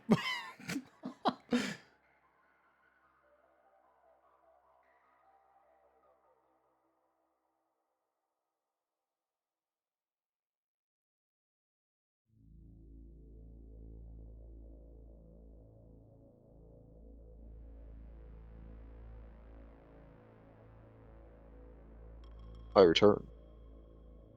Welcome back. The peeps from the VC say hello. Very good. Hello, peeps from the VC.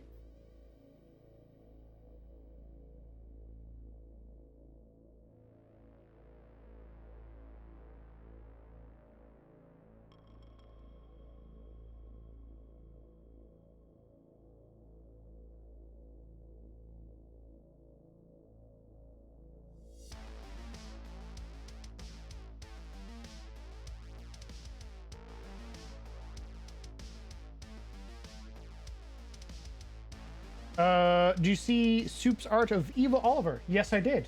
I thought it was great.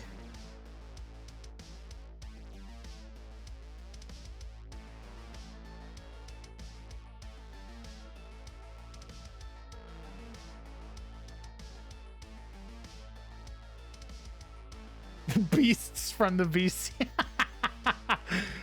Those animals from the VC say hello. I mean, sometimes they can be like that, not gonna lie. Things get rowdy in there at times. Vile creatures.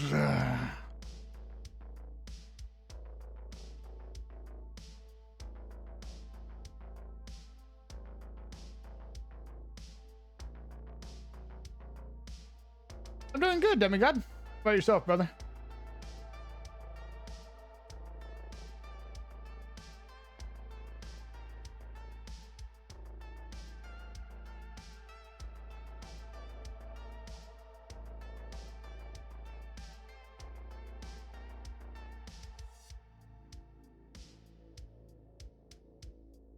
Have I seen the Lorax? Yes.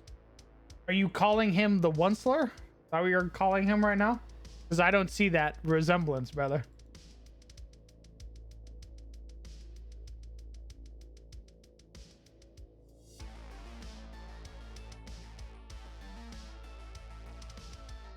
What's Gerald's favorite pizza topping? Probably like a really, probably like chorizo or something like that. Some really like spicy sausage. My man likes a spice.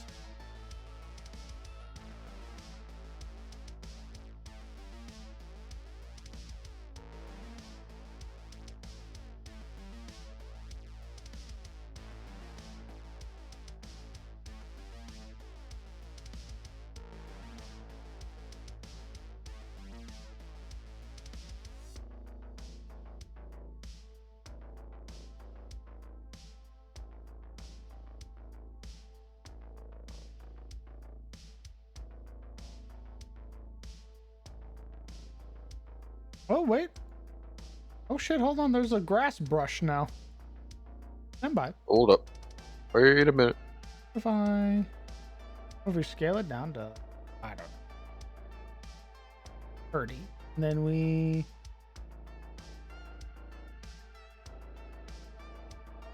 Oh, wait. Oh, my goodness. What the fuck?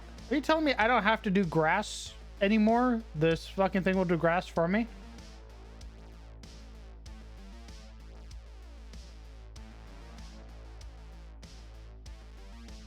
No, I don't think I was in that wheel of Tumblr.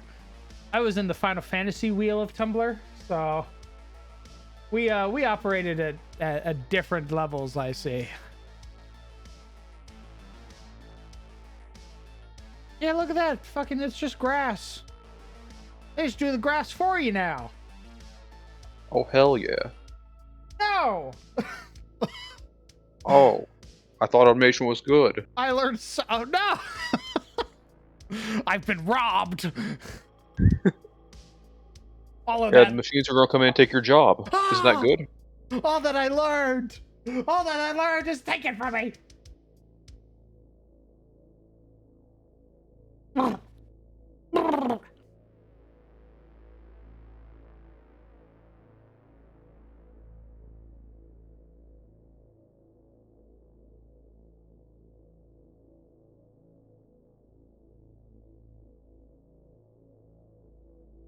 It needs bones.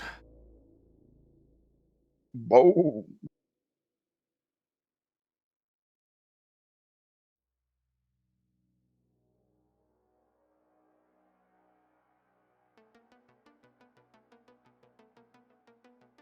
Fandom left on the platform. I had heard about it. I had never seen it. Well, rather, I had heard what that movie had done to Tumblr. I had never seen the effects firsthand.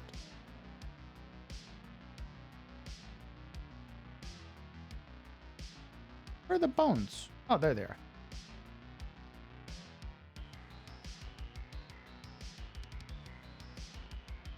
God damn, there's some big ass bones. Let's scale those the fuck down. A little too big. Oh yeah, baby. All right, so what needs to happen is this needs to go down first, and then the grass needs to grow over top.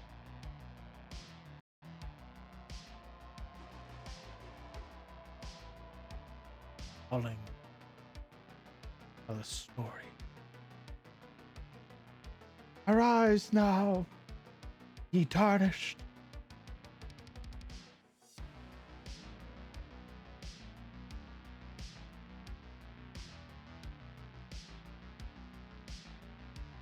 What happens if I do some shit?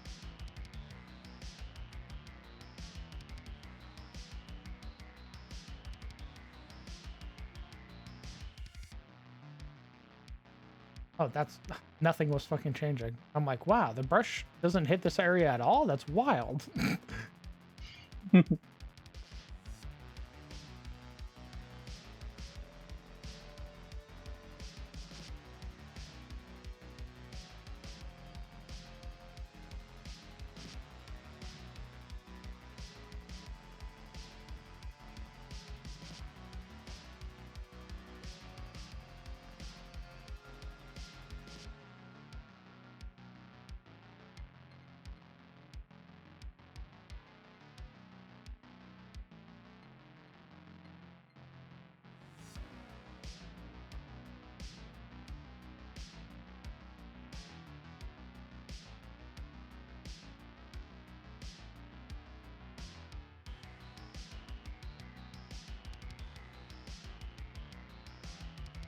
Beard check, very well.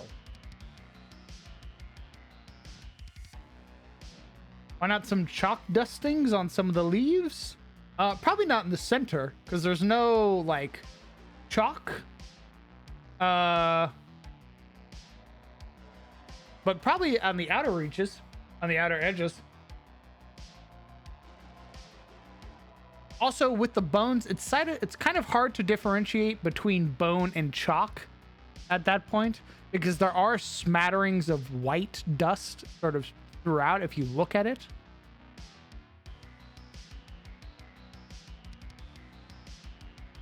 Crawled away like a mimic. God, I hope not. There we go. Nicely combed.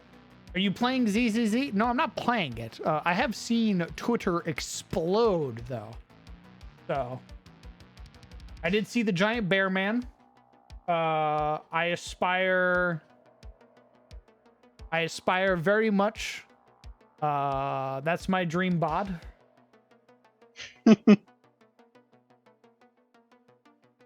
If I could, that giant bear man would be my avatar.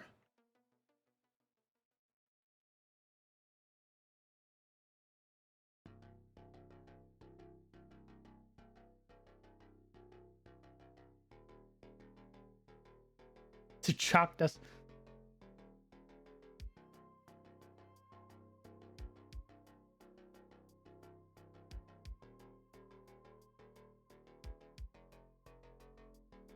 Yeah, I think with what we have here, you can already see there's still chalk dust. There's also grass, and there's also Bones. Bones. I think this is a nice blend we got going on.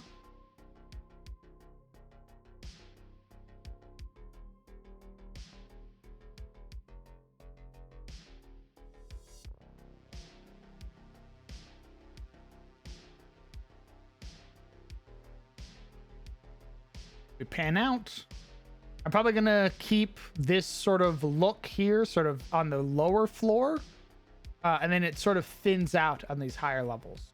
So you can sort of see where like soil and reclaimed seeds and everything like that have grown, have fallen in here, and have now begun to regrow.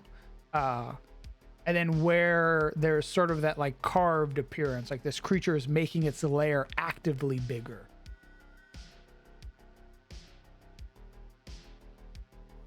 Yo, we talking about bones in here? What's up, gamer? Oh, hello, Stella. Oh, not much. Just snacking before my Thursday D&D sesh, so I thought I'd come hang out for a little. Hell Nice. yeah. We're just we're working on a manticore's lair right now.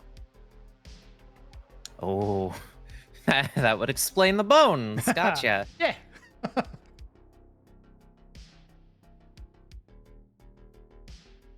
This manticore is also capable of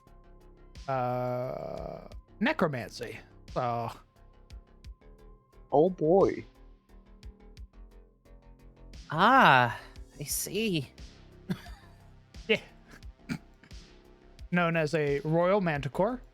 And it's been touched by the current. So it has some level of magical connection, much like a sorcerer, and has used it. For evil. Evil. Yeah. Oh dear. So, when are we getting the Manicore using the best school of magic, chronomancy? You don't want that. You don't want Right. that. But what if I want that? Make it divination and give it portent. I think that'd be funny. Oh no. It'd be funny the one time it doesn't, and then my players kill me. When I go, ooh, did you roll a natural 20? The Manticore makes that a 5. And then I hear a knock on my door. It's a very gentle knock. And I go, come in. And then all you hear is a gunshot through my mic. Wow, so immersive. Wow, sounds like the Manicore casts magic missile. Okay, where's the next set? We need 2 more missiles. No. The other missiles are delayed a turn. They're waiting for me to twitch. Put a sword in the middle? Is this Seif now? Is it gonna pull the sword out and start swinging it around?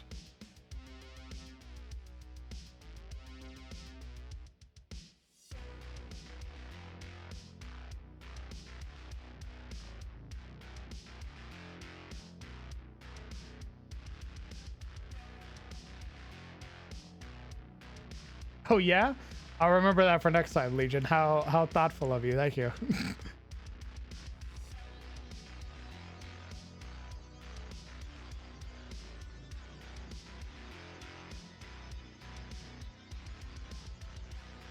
God, this really does just look like a fucking Elden Ring boss arena. God damn it. I can only imagine why. It can't be the 120 hours I've put in recently. Not at all. Anyway, let's take a break and put on some Elden Ring. DLC time! Yeah! Yeah, last 2 weeks, 135 hours. Total playtime, 300. Jeez. And that's been 2 characters. My first character, which I did new game +3, and then my DLC character now.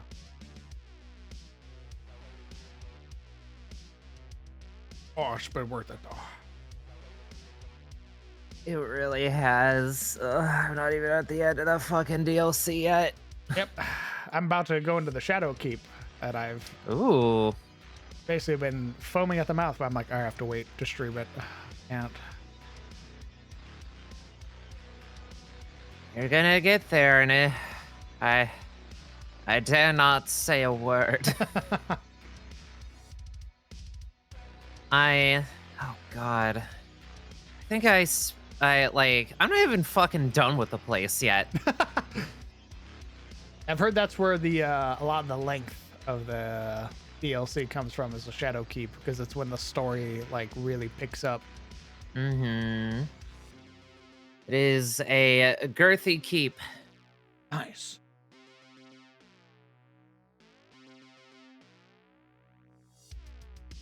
All right, and this is it without the grid. We're going off the grid. Oh. God,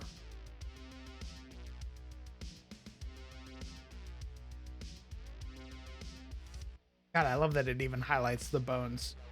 It's so good. Fuck.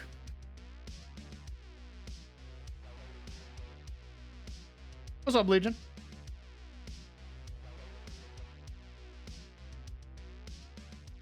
You have an anime recommendation. Go on. Is this an anime or a manga? I should say.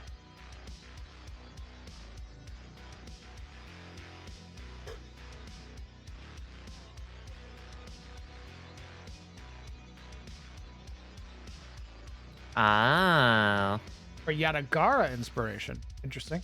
I feel like I know where this one is going. Mm-hmm. Yep, there it is. The Elusive Samurai. I have never heard of it. Yep, it is from the summer season. Brand new. Oh, it just came out. Gee. All right, what's it about?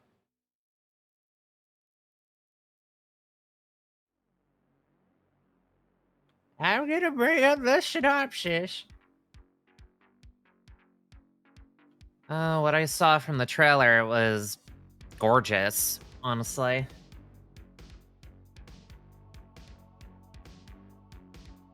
You should check out Witch Hat Atelier? Atelier. Atelier. Ah. Sorry, excuse me. French. I also like don't. making up words. I know. Don't worry, I got bullied for it before.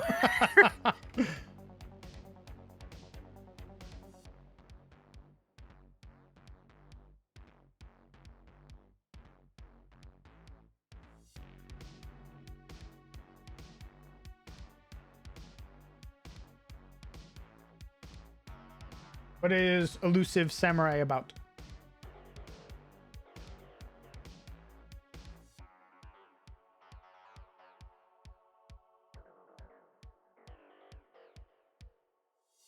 I only know how to spell it.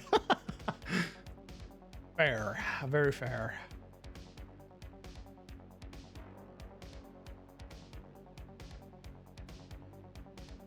No, in this case, not fair. I am beating you up. I've decided physical violence. Good day. You know what, Stella, as my new DM, I'll help you out. Holding down for you. Yes, good.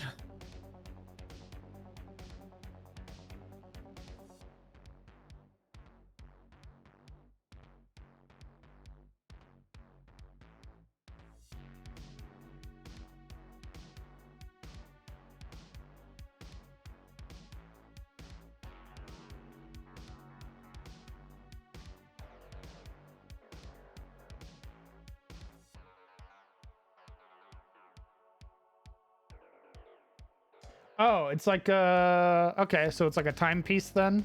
I assume it's Yep. meant to reflect some time period. Specifically, the year 1333 during the Kamakura Shogunate. Okay. Yep. Oh, I'm gonna have to watch it actually. Oh, I see. This is my kind of shit. This was half of my history study. Oh.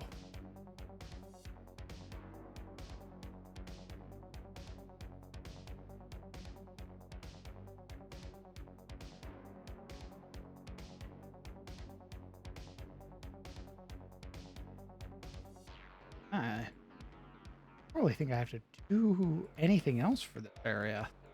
Being honest. Oh, the water. The stagnant water.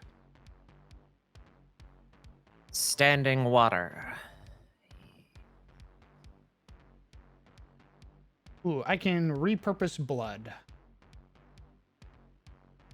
How goes the map? This is the center of the lair so far. Hale, what do you think?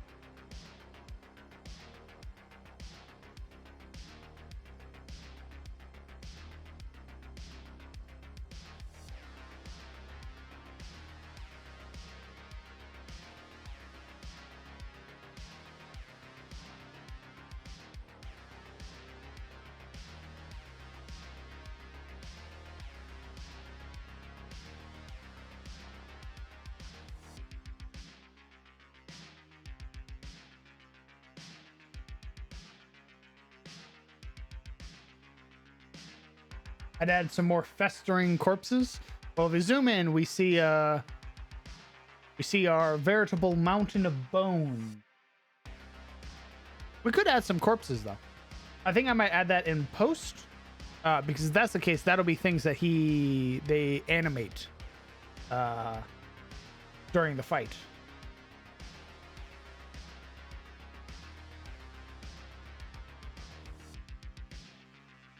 Can't forget about the anime dead part. Correct. Oh Jesus, we've been streaming for 7 hours already? Yeah. Time flies when you're piling the bodies. My goodness. I thought this thing was having fun. Interchangeable. At least you didn't say same thing. I mean, could be. Oh. I'm so happy. Why? Because I did that old person thing where I fell and I hurt all over now. Oh, nice. And we had a flexural left. What's that? Muscle relaxer. Ah, So I can stop hurting. nice. Now you turn into spaghetti. Yeah, if I were weak.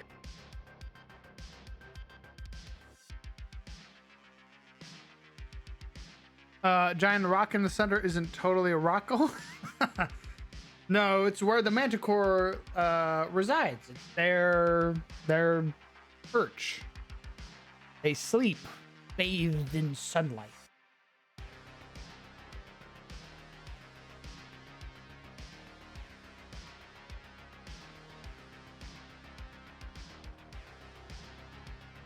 This can add like little rock. Like I think.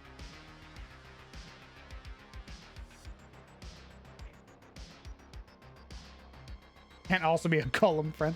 True.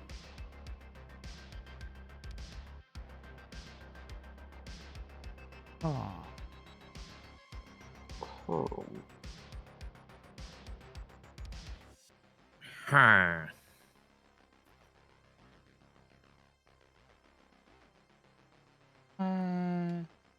I don't have a purpose for it. I added some timber like.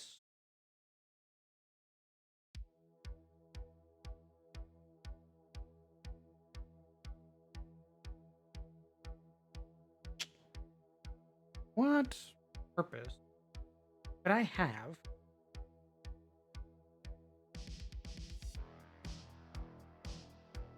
Add crystal to this layer. Could be for kind of like the magic catalysts for the manticore, but also manticores are inherently magical, so I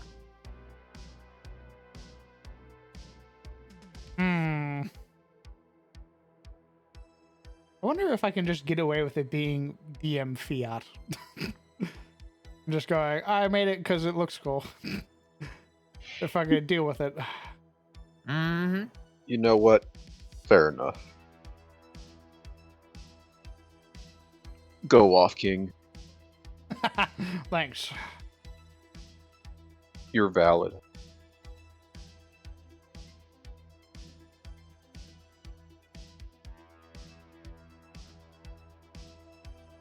I wonder. Oh, you know what it could be? You know what it could be? Just to give a lore explanation, I can see, because of the Manticore's sort of unique power being touched by the current, that as a result of sort of manifesting that energy, this is like a byproduct almost, like a sort of magical waste almost. Like excess of the magic forms, like a spell is cast, and as a result, that excess energy that wasn't used forms in these crystals. And when that manticore dies, the crystals like eventually break or go inert.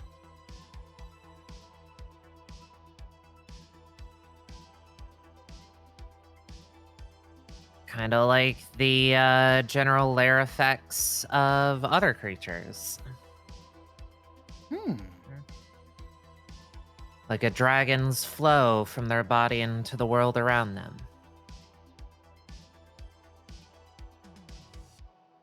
Hopefully my players will buy that. Yeah.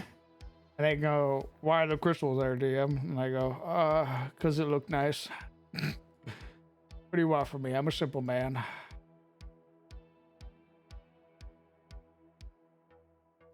Not everything needs to have a world-shattering reason. Can a man just think it looks cool? No, everything needs to be deep and complicated all the time. Oh, Fuck. headache.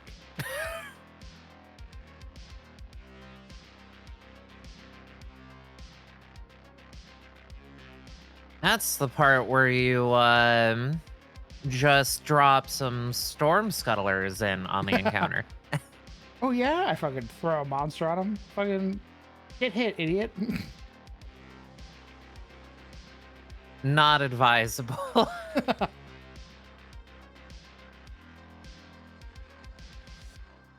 They'd have to be a part of the wall. Wouldn't be. They don't fit if I put.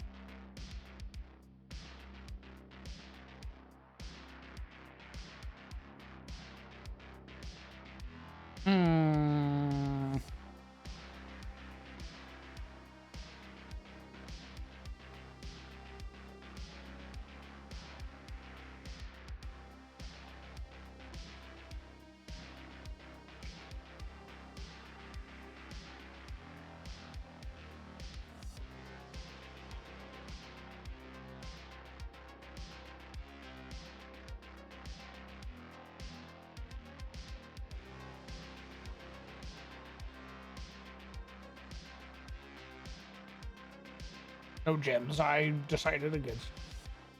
DD game? See you later, Soup. Thanks for hanging out, brother. Good luck out there, you soupy traveler.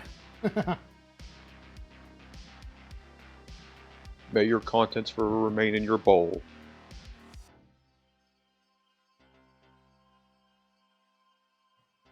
And that your noodles are never broken. My goodness.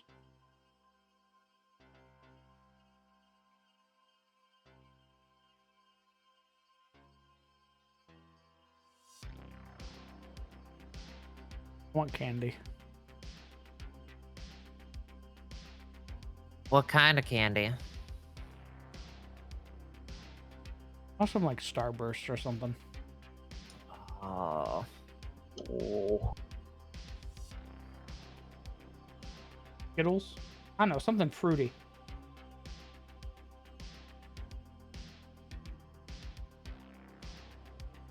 The lizard in my brain is like, sugar, get it. Sugar. Red 40. Put it inside of you now. And I go, oh, not payday yet. And they go, I don't care. Hey. What money, me lizard brain? Why not free? Why have to earn food tokens to survive?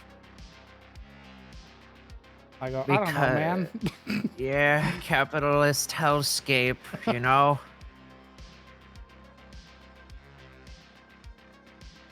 That is actually awkward. My usual payout date is like the 14th. Same. Oh, shake your hand. Yeah, not payday yet. Hopefully it pays out on Friday and not over the weekend. Same. I also hope so. If need, why cost money? Exactly. We're past that point.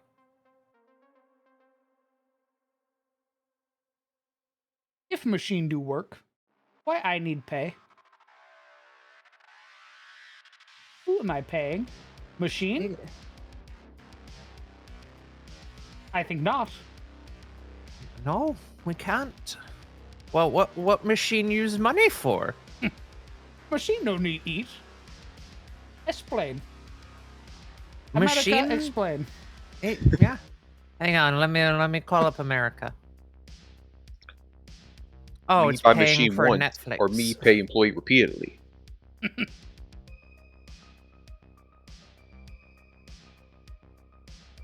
Something.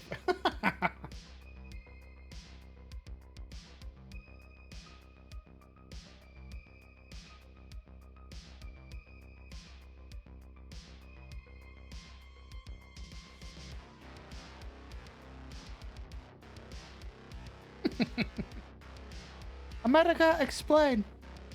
If Kansas, why is it not called Arkansas? There are so many vines that live in my head, rent-free, and I hate that they're just there forever. Mm-hmm. They occupy the same space as the brain that's named after Pikachu or some shit.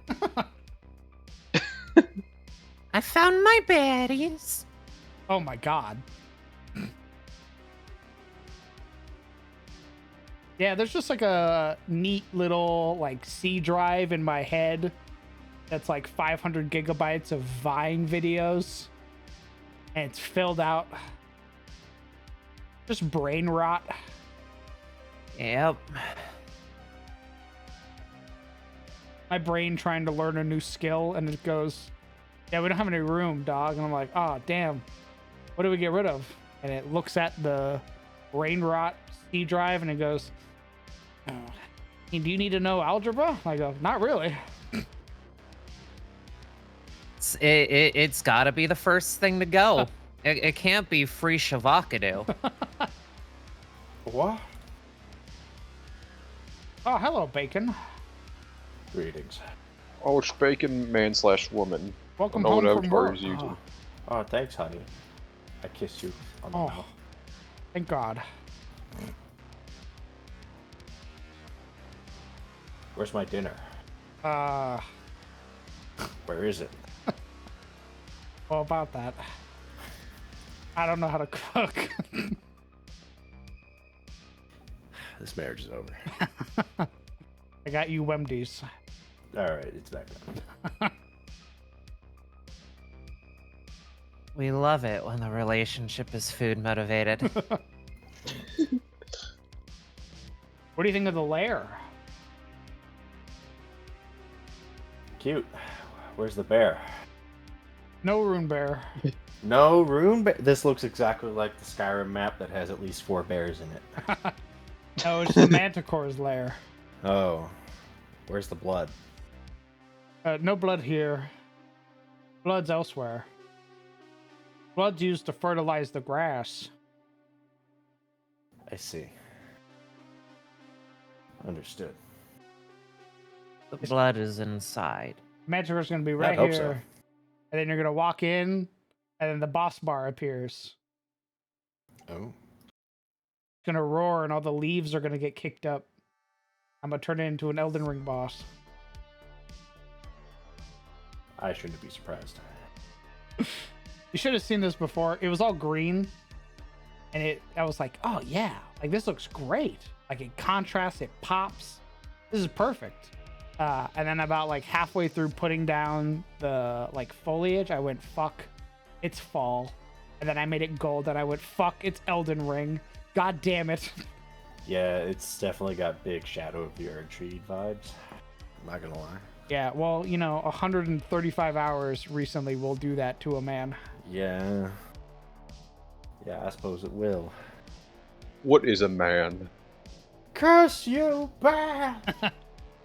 Curse you, bam! Ugh. I hereby vow that you shall rue this day. Behold, a true Drake warrior, and I, Egon.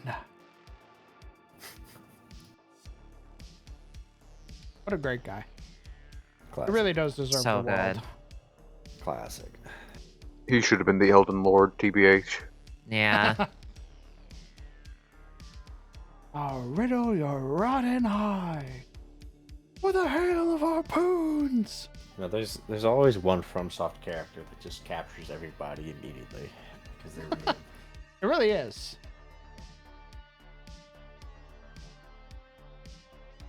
At the same time, I wanted to go blooping with Bale. Like, Oh, what? vaguely friend-shaped, but very ouchy. Oh, Vaguely friend-shaped. I see. you We say. hate placidosax in this house. Yep. Bale looks friend-shaped to you. Correct. I can see it. He's got a. If you look at his face, Uh-huh. you can see the friend in there. His face, the one that's Yeah. made up of at least 3 sets of horns. Yeah, Yeah. And is nothing but he's got teeth like the and most scales. unique dragon face out of all the dragons we've seen. He's got Well, like yeah, a little. that He's got doesn't like make a it pudgy friend-shaped. face. They've also got like that pit bull that's kind of eaten too much shape to their body. Uh, Nice. Sizzle, you're sounding a bit judgmental. I'm not He's a gonna lie. chonker. I am totally Yeah. judging right now because I don't see. I'm looking at Bale right now. I don't think I'm going to see it though. He's friend shaped, dog. Laser beams and all. Friend shape. That is not friend shape. Nor does that look like a pit bull. Yeah, he's chunky. He definitely looks like a pit Yeah, bull. he's chunky. He has like the face of a snake, like it's a triangle. Like a pit bull's face is not a triangle It can with a be. sharp point and red glowing eyes. You haven't seen many pit bulls in your life, then. This is like looking at like a burn victim and go friend shaped. Clearly. Y'all, My man needs to get out more. y'all Are you need to saying get burn out victims more. can't be Y'all are the friendly? ones Wow. that need to touch grass and also look at a pit bull. You've clearly not seen a pit bull in your life. I think you need to take Sizzle to a pound to the nearest animal That's rescue. A, depressing, and B, unneeded.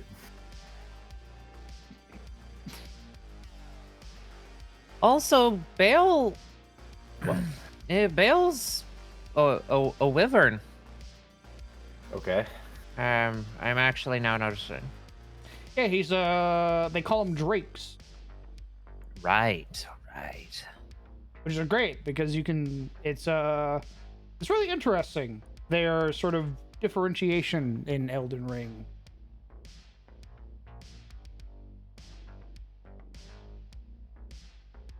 Which also makes me a little confused because they're like, yeah, the drakes followed Bale, and it's like, okay.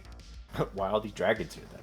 So there's like Agheel in the others, which would be wyverns, I think, because they don't have Yeah. forward arms. They use their wings.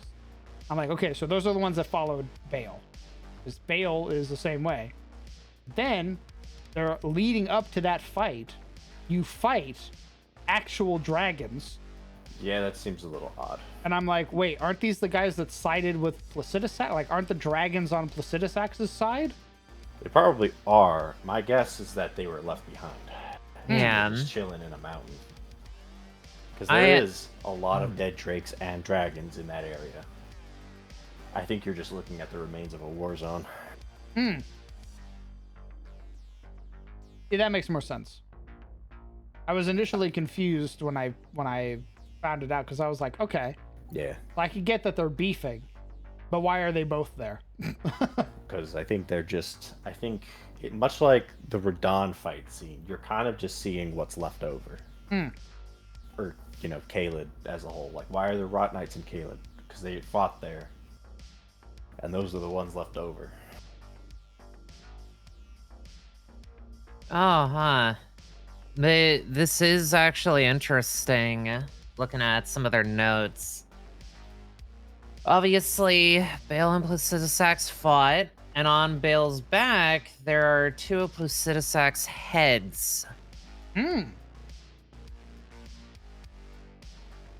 Oh, kept him as like some grim trophies. I just fought Placidusax in my playthrough too. Ooh. Man, imagine, Bale's like, oh, you killed Placidusax? Alright, bet. I mean, he was friendly. I think that'd be great. That's Obviously, what that's I'm a lot of talking. work. It's a lot of work, and you're also cheating yourself out of a fight, technically. Yeah. I don't think... I think it'd be dope on both regards. I still think that before the DLC, I still thought there should have been a moment where you told Melania where Miquella's cocoon was. Yeah. I still think that should have been a thing where you roll up to the Erdtree and she's like, I've been dreaming for so long, and you're like, wait, Moog has him. He goes, what? Like, yeah, Moog has him. I can't believe Moog dodged the allegations. We know exactly where they are.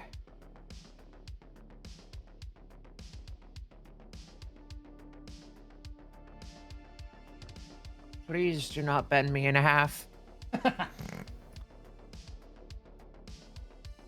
Nope, I'm still, I'm not even in the Shadow Keep yet, Legion. All I know is that Miquella's a bastard. True. That's because I experienced that in game. And I went, oh. Who knew a femboy could be so evil? I fucking lean into Miquella. I know what you are.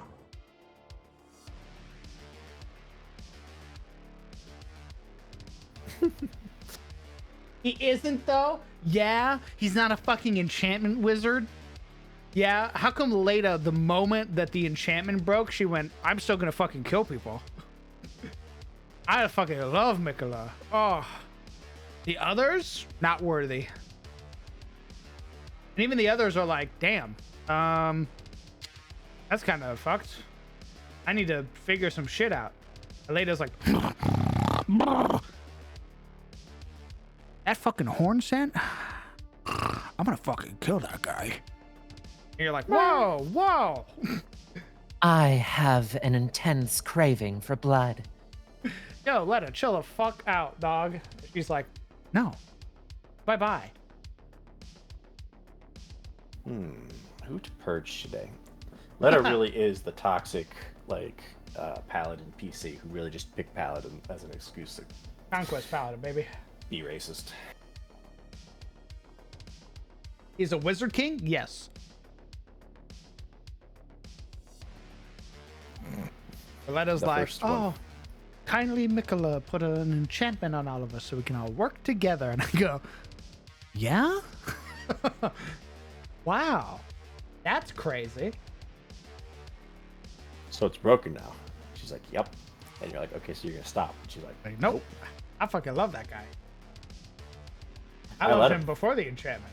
Oh. In fact, I'm doubling down. Oh, you're freaky. You're freaky. Finger guns you and fanatic. The zealot. He's the most nuanced enchanter I've seen in fiction. It's a genuine tragedy of good intention. Yeah, I fucking believe it when I see it.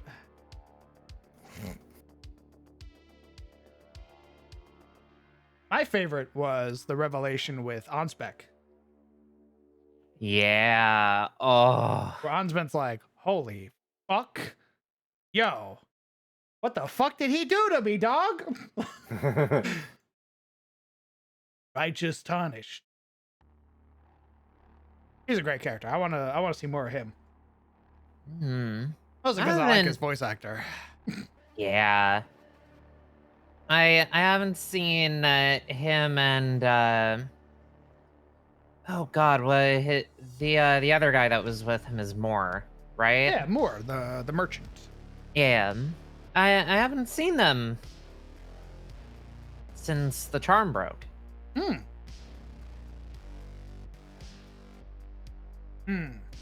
want to see all the NPCs. I want to see what Freya's up to, because here's my thing. I have done very, very good avoiding spoilers. I haven't. I'm worried that out of all of the demigods that are mentioned, Radon is the only one that's mentioned by name. And there's a fucking NPC called Freya, who's there on like a fucking homie, like to Radon. And I'm like, why the fuck is Radon being mentioned?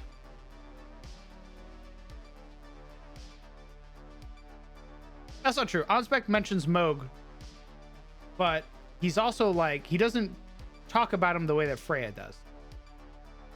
Freya talked about Radon on like a very, how do I put it? Very interesting way that Freya differentiated than Onspec. Almost. Warriors bond. Yeah. Much like I feel like the witch hunter talks about Radon. Yeah. Yeah, I like mean, actual homies. it's personal in a way that you don't normally see in a Souls game.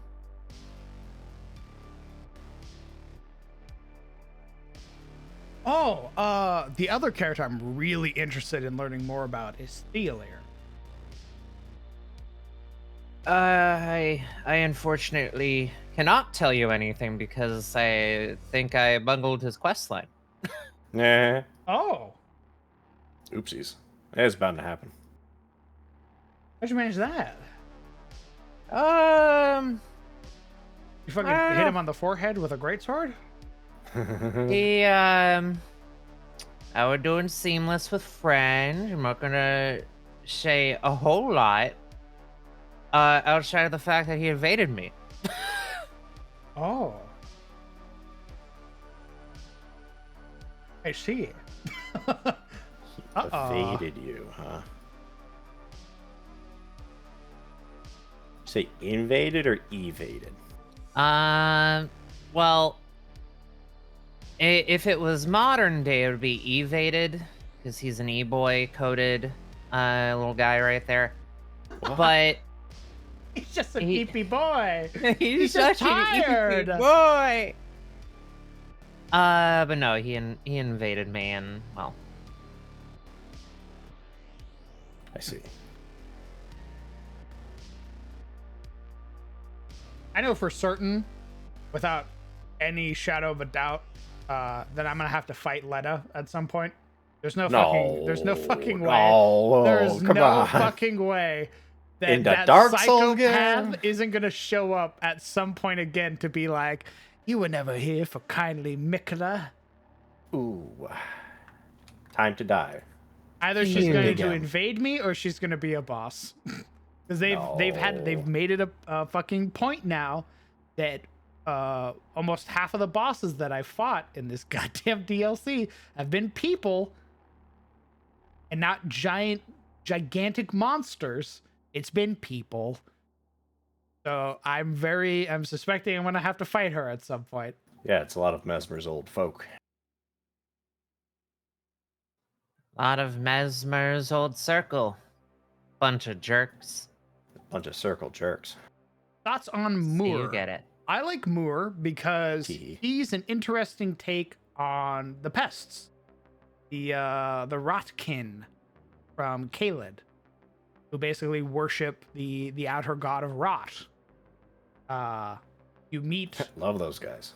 I fucking hate them, but it's interesting that you meet like a kinder side, if that makes sense, or like a more a different sort of form, I guess. Because I think he talks about his mother having abandoned him, and if he's a disgusting bug guy inside of his armor, which would be really neat, then I think that's in reference probably to Melania, Yeah.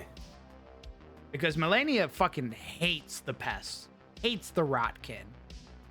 She hates the rot all of the, like every single type, hates it all. She's like, no thank you, don't revere me, fucking you're gross. Take this I need a L, bath. loser. So when he referenced his, like, the mother leaving them, I was like, oh, you are definitely a rotkin. You're like, oh yeah, my mom abandoned me because she hates bugs. I mean, oh well, yeah. If he says because bugs, then yeah. But I look over at Bach. I don't know. There's a lot of characters that seem to have abandonment moms. Well, that is, moms are the theme of Elden Ring. Here's how he would talk Maternal about figures are the theme of Elden Ring. Elden Ring if America loved any of her kids. Right. Literally just Oh, loved God. one of them. It could just be one of them. No, I mean, so she sort of does love Ronnie because she helped Ronnie. Out of all of them, What? she helped Ronnie. She helped Ronnie probably to kill Yeah, to kill her other Godwin. kids, Yeah, though, to kill is- Godwin. love. We need to get Vadi on this. I don't know if that was love or just useful.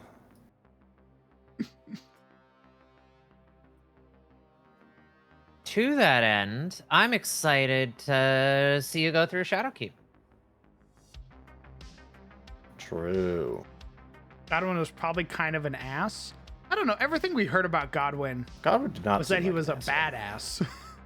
Yeah. He's like a dragon slayer. He made friends with the dragons who invaded Lendel. Like, to the point where that dragon's like, I love you so fucking much, dog, that I'm going to follow you in, like, in perpetuity. Because you're that fucking cool. I think she doesn't really consider her kids as like, oh, I like this one, so this one lives. Like, I'm pretty sure the only reason she killed Godwin was to start the shattering. Like, that was it. It was not a matter of I hate Godwin or like I love Ronnie. It was this Elden Ring kind of cringe. Time to start a civil war. I will say he's probably a bit of a shithead because he watched Moog and Morgott both get discarded by his mom. And those are his Yeah. fucking brothers. So, like, he didn't stick up for his own brothers. So yeah, he's probably a shithead who really enjoyed being like the center of attention. Because when his own brothers were being cast out, there's no reference to him standing up for them. It's his own fucking dad. It's his own dad who's like, I miss my boys. Yeah. My boys. I don't remember, because it could. That's entirely dependent on if he even like met them or got to know them before they got thrown out. That's fair. And what are you gonna do? Tell your godmom, no, you shan't do that. I mean, when you're a sort of proven hero like that, I think you could maybe get away with that. I mean, yeah, but like, how old was he when that happened? I don't know. A child, probably.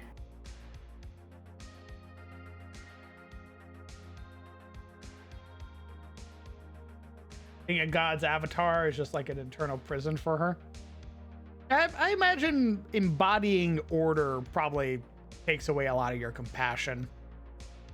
Yeah. I have a feeling she was always a cunt.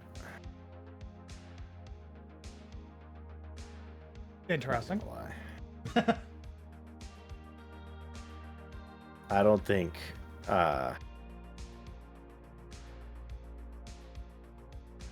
think it was any trouble on her part using Godfrey and his Crucible Knights to conquer the lands and throw everything into war and then throw him out. I don't think that was the Greater Will's specific decision. No, I definitely think she broke the ring on purpose. Oh yeah. Like I think she hates. I think it was maybe a good deal to start.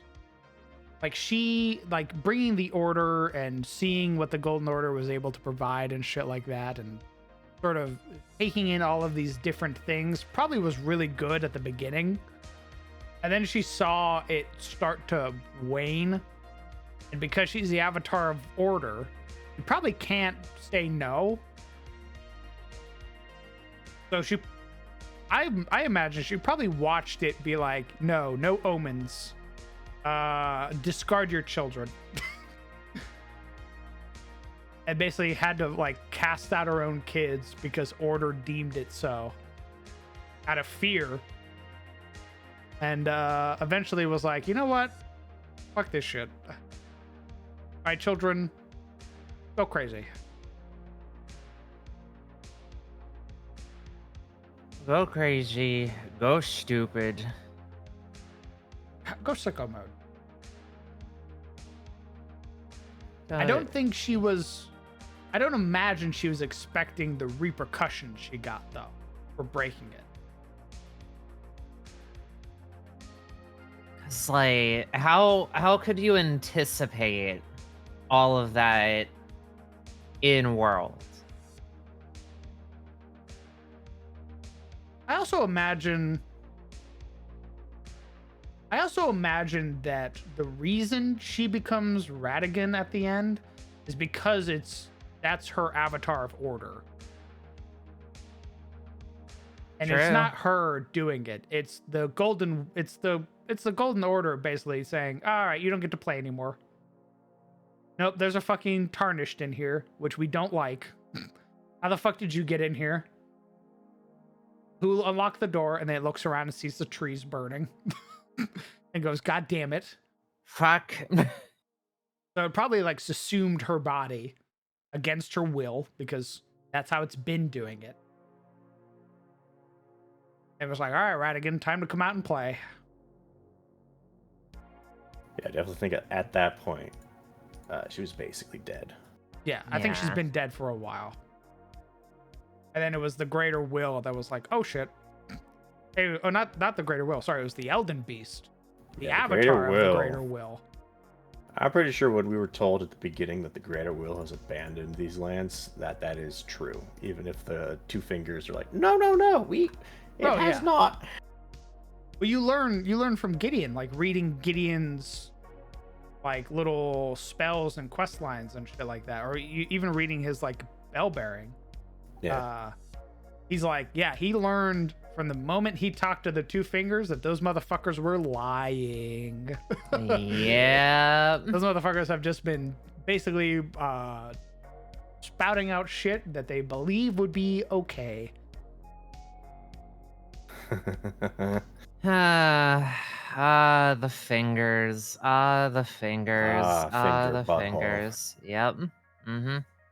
What's interesting though is that I don't know if it's him or if it's the Elden beast that's basically controlling him when we fight him. Yeah, well, I mean, they do lead one into the other. So, I'm gonna assume it was him. I wonder if he saw something then. He had like a revelation. Because it was so wild, the idea that he was following us for all of these little things. And then we get there, and I wonder if maybe it was the cardinal sin of us burning the Erdtree that like set him off. No, because he says, fuck the fingers. I mean, yes. But maybe he wasn't expecting the level of destruction that came with it, because Lendel's fucking gone when we come back. I'm pretty sure he tells you, hey, there, because I just got to that part. And he tells you straight up, hey, here's the big funny pot. Along with the Finger Maiden, who's also like, hey, big funny pot. I'm pretty sure he's the one who says you need special kindling for that, though. It was either him or the Finger Maiden. It was the finger reader that tells you need special kindling. He tells you where it's at though. He's like, yeah, fuck the cardinal sin. Correct. You need to go up to the mountaintop of giants. Yeah, I don't think he cares about burning the How the fuck does he fight us then? I want to understand why he goes, all right, you can't be Elden Lord. Even though you've killed all these demigods up to this point, you have 9/10 of the Elden Ring. You don't get to be you don't get to be an Elden Lord. I think he wants to be Elden Lord. But he says that he knows that a tarnished cannot become a god. He's a tarnished. He's one of the legendary tarnished, but he's a tarnished. Yeah, I don't know. He's also kind of an asshole. Like, he's kind of a cunt. I mean, yes, he is an asshole. He basically is a mafia boss because all his dudes keep running around fucking shit up in the background. I mean, I'm pretty sure he was the one who sent the Omen killers after the Albernox. Oh, he did. Yeah. He confirms that. Yeah. Messy business, that. Maybe him seeing you as a Tarnished getting so close to that power he thinks he can snipe it before you can get to it. I mean, it would track. His defining line is a tarnished cannot be a lord. I think he thinks that it has to be an Empyrean. Oh, maybe he's like homies with Godfrey? And he's like, no, I can't let you do it, because he's the boss before Godfrey. So maybe he's like, no, the first Elden Lord's back, dude. You can't be him. Maybe that is it. Maybe he changes his mind when Godfrey rolls up. And he's like, this is it. This is the guy. Oh, yeah, that'd make more sense. Because he does change his mind. That is the moment he changes his mind, is Godfrey's like at the door. Right there. Honestly, I mean, I'd do the same, right? Like the first Elden Lord comes back. He has like Sirach hanging off of his shoulders and shit. He still looks to be in his fucking prime. Yeah. They're like, holy shit. Yeah. He's gonna bring it back, baby. Yeah, I mean, I don't see Gideon like fighting Godfrey and winning at all. So maybe he was hedging his bets. I could fuck with that. He's like, hey, look, here's the Tarnished that killed your brothers or your sons. And Yeah, killed your everyone else. sons, killed your adoptive family. He's getting the band back together. Yeah. He's bringing you all of their shards.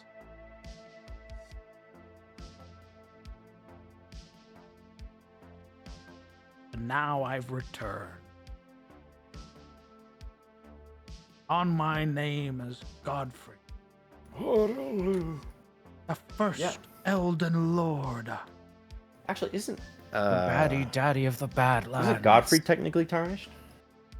Yes. He's mentioned in the intro. Yeah. With the other Horaloo tarnished. is a tarnished.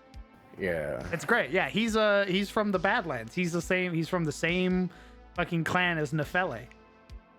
Yeah. Yeah, I finally did all the fucking side quests to that plot where she actually like takes over Storm Castle. She becomes the ruler of Stormvale and the ruler of Limgrave. And I'm like, that's Yes. epic. So what have you got for me? And she's like, here's a shining rock. Yep, she's like, here's a smithing stone.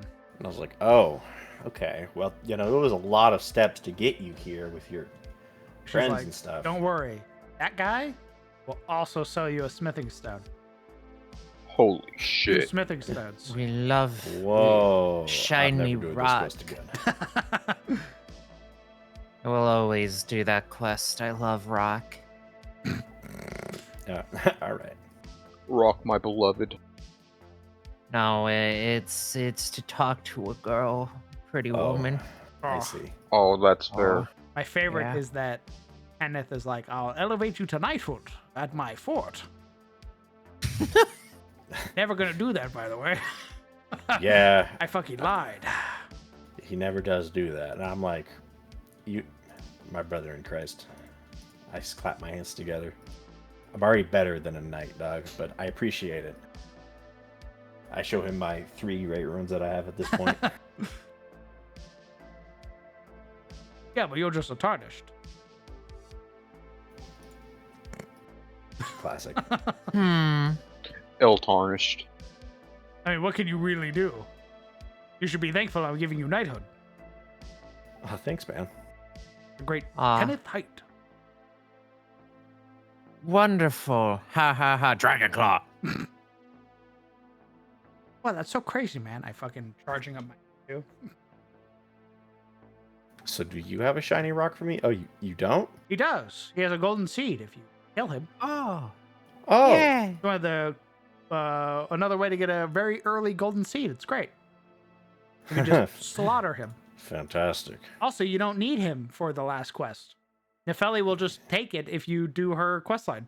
Yeah, he's completely useless. He's more useless than Ghost Stalker in the background. Well, Ghoststock, if you keep him alive, he sells you an ancient smithing That's what I stone. mean. That's it. Though. Fucking Ghost Stalk's in the background, like, I can loot all the corpses I want. God, I fucking I can love do it. freaky shit. They won't care. Anyway, here's a big rock. You're welcome. By the way, it was me who stole your runes when you died. It's a good thing I didn't die then. Son of a bitch. I look at the camera. I wouldn't know. I also locked the door on Whoa. dealt with that Storm Knight. Thanks. It was free XP. What? I killed him immediately. Dear God, Oh, why'd yeah. you do that? Because this is my 3rd playthrough. What? I What the know. fuck does that? I pat him on the shoulder. There's nothing you can do to harm me. I'll just come back. You won't. Gosh. Oh no. What do you mean? You're just I'm literally a tired. god. It's quite literally you're just a TARDIS with the convenient ability to respawn eternally. Also, I must depart. I have to go be a copper dragonborn for the next 3 hours. Oh, hell yeah. boo-hoo. Oh boy. Yeah. Sorry, Dragon. gamer. Will dragonborn druids are fucking insane. What? My I goodness. love it. You better do the Yeah. thing where you wild shape into a Komodo dragon and it's just you getting on all fours. Yep. I actually become a giant riding lizard very frequently. I see. We typecast Oh. in this house. Yep. I've also become a silly little cat before and then Just spooked a an entire silly, camp My goodness. by Oh. going, yes, you are all becoming incapacitated now. Sleep, sleep, sleep. Wait, yes. From the words of early America's mouth, man, I love being so cunty and order pilled. So true and real. Bro. And then later, oh god, this sucks. How could I have known? This surely isn't on me. Assuredly. Leans back in her giga-sized bed. Not my fault. Shatters the Elden Ring and dies. Anyway. Ma'am, do we really have to chip all these runes into rock? We have paper. Yeah. But yeah. Bye-bye, gamer. See you later. Bye-bye. Goodbye. We're gonna play some Elden. Yeah. We've gotten pretty far. We finished the first map, and we've basically done a majority of the second map. Now it's just sort of finer details. We're done. So we're gonna put that on pause. We're gonna go play some Elden Ring DLC, baby. Oh hell yeah. I'm not talking about it so much. I just want it. Shall I edit the title then? Yes, please, and the category. I'm gonna go eat dinner. Have a good night, boys. Thank you, Omi. Later, Sparks. Alright.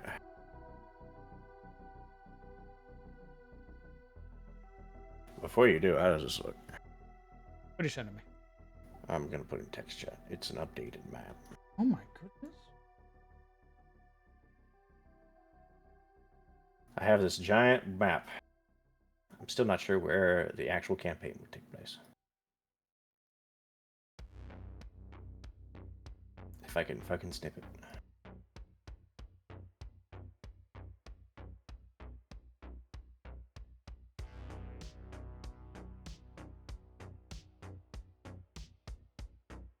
It's just done. Mmm.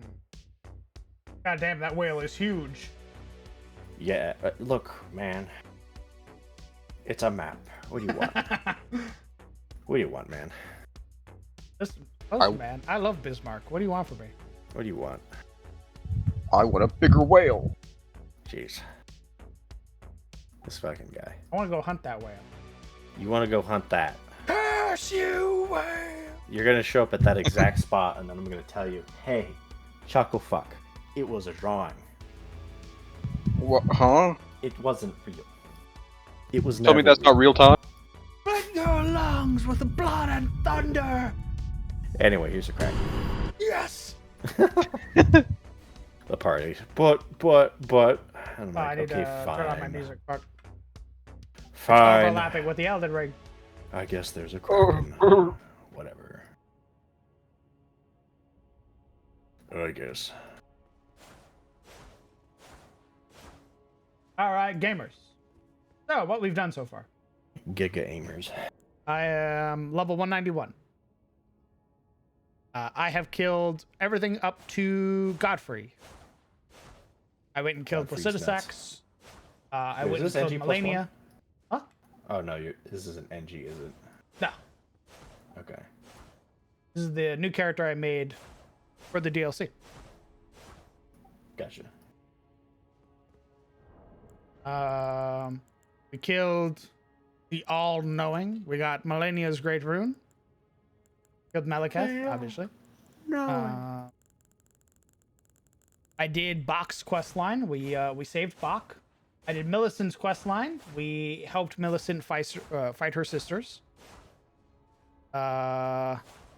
Which is the shitty option, by the way, because you get a way better talisman if you fight her. Yeah, it's kind of fucked up. It's really lame. It's fucked up because like every other option, it's like if you do the good thing, you usually get the better item, right? Correct. Like if you help generally if you help the NPC, you get better stuff. In this case, it's like no.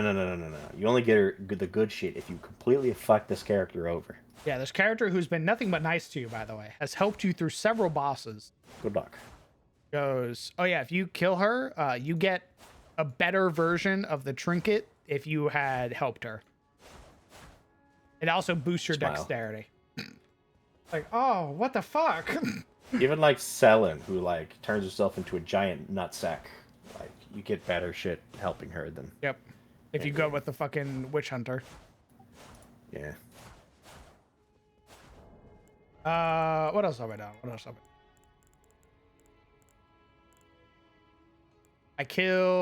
I did all of Farah Mazula, so killing Blasidisax as well, killing Bernhold.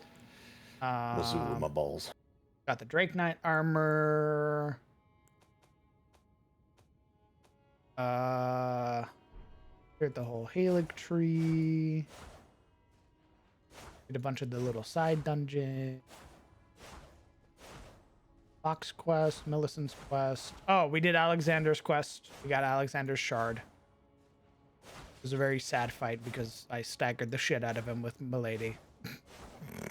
I felt really bad. Classic. You would think he would have the most poise.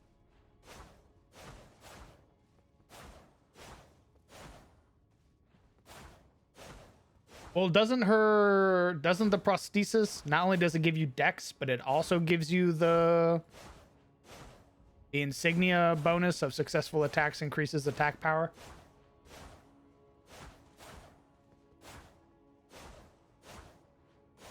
This weapon, by the way, staggers the fuck out of Melania. Holy shit.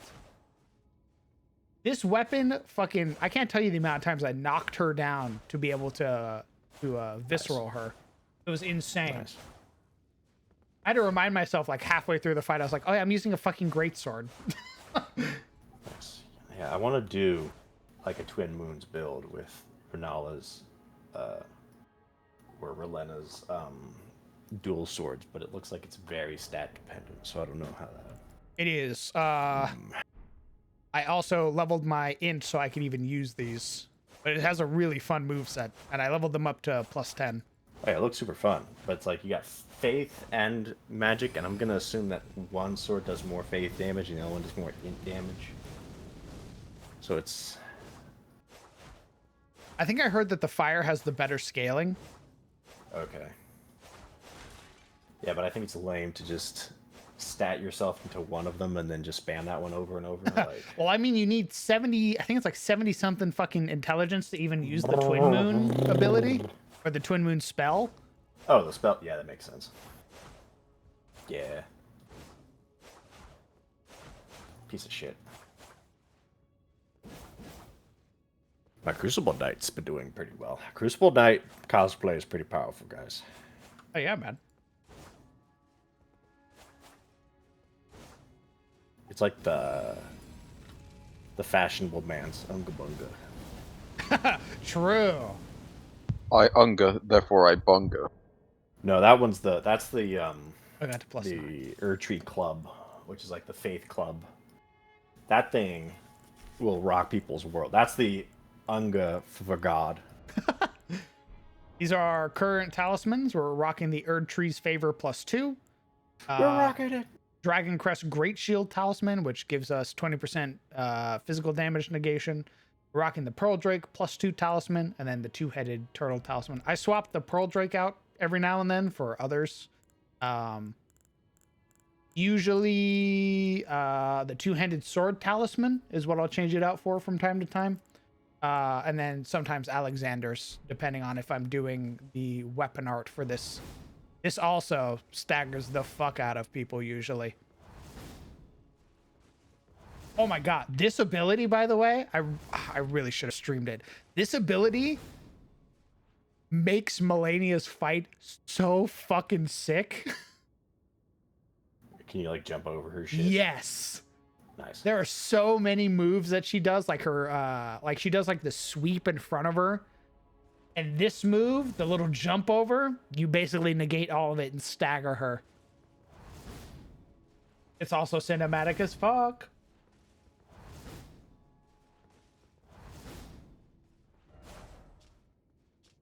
All right, to the Shadowlands. Away we go. Where was I?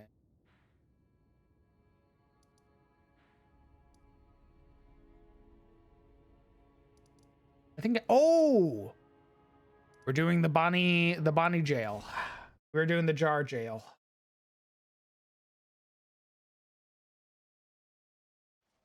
We get to see all the jar lore. Hell yeah.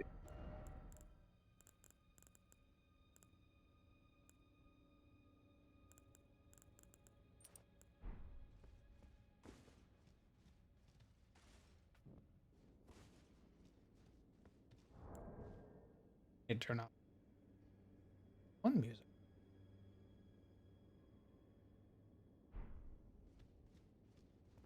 Did you talk to the ghost by the old hut? Yes, the one that's like, get into the fucking jar. It was your whole purpose, what you deserve.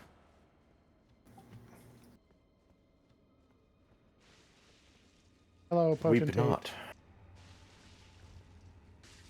I did not? Huh? You say I did not? I said, weep not, Ah, for this is the path to sainthood. apparently that translation is wrong, by the way.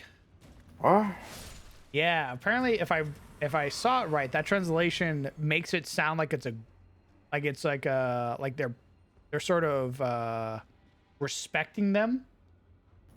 I thought, my assumption was that they were throwing prisoners and shit in there as basically like they're like, this is the path of forgiveness, right? This is how you're a criminal, but this is how we'll make you better. The way that it was, the way that I had read it was somebody being like, yeah, you fucking deserve this. Like you're less than scum type shit. Oh, I thought it was we're gonna redeem you by turning you into these saintly pots. Not like, because like, why would they shove the prisoners into a jar instead of just killing them? Great question. Because why? Let's find out together. All right. Why potentate? Why potentate? Why turn into Campbell's SpaghettiOs and not guillotine?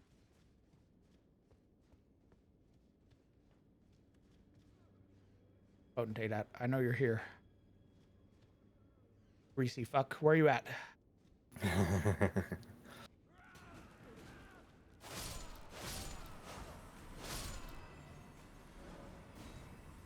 Oh, those bolts. Oh yeah.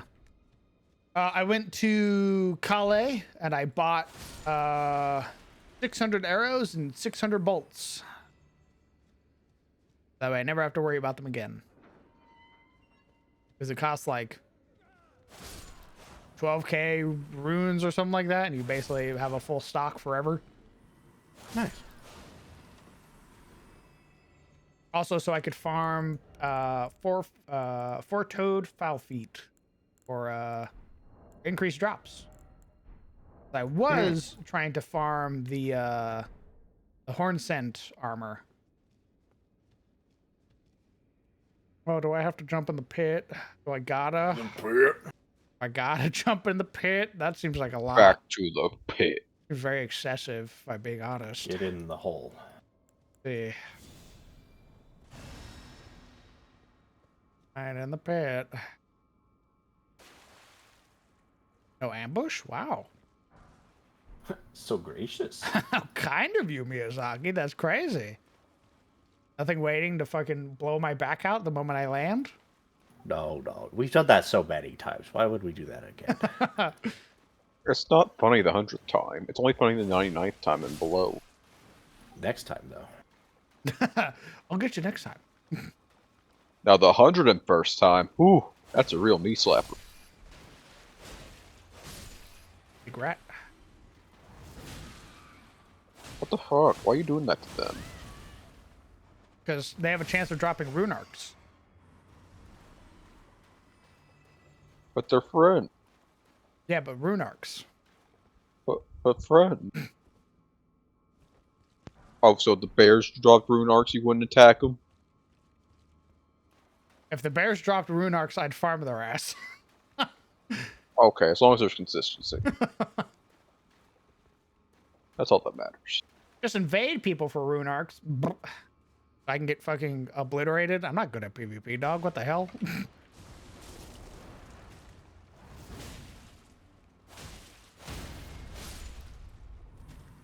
Potentate jump scare. Stalwart horn charm. So I think this is going to be the general political map. Ceremonial accoutrement worn by horn scent. Horns are sublime artifacts of horn scent, and their presence confirms the belief that they are chosen people. Only the repeated sprouting of fresh horns can create a tangled horn, which is viewed as an irrefutable symbol of primacy.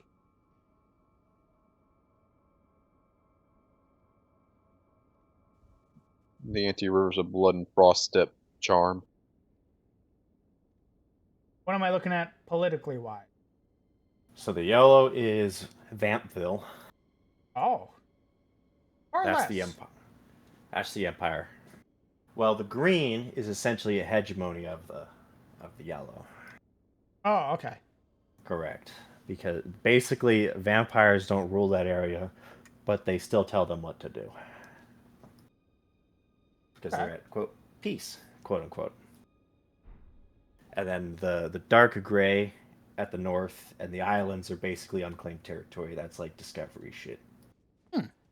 And the big black blotch that's vaguely yellow is technically owned by the Empire, but also a massive desert, and it's mostly forbidden.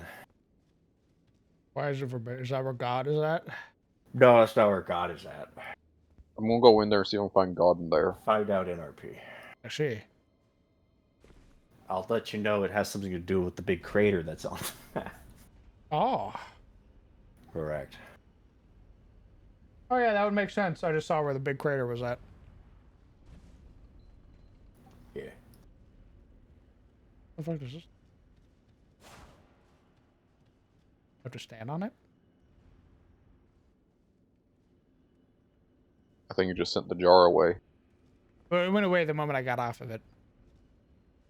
I think there'll be like teams that go into the desert to pull out resources and shit, but that's all very heavily policed by the Empire.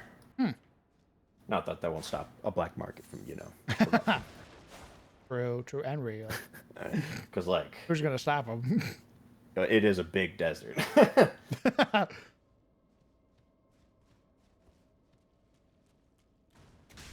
Yeah, I heard you coming. Into the pit. Where you belong, potentate.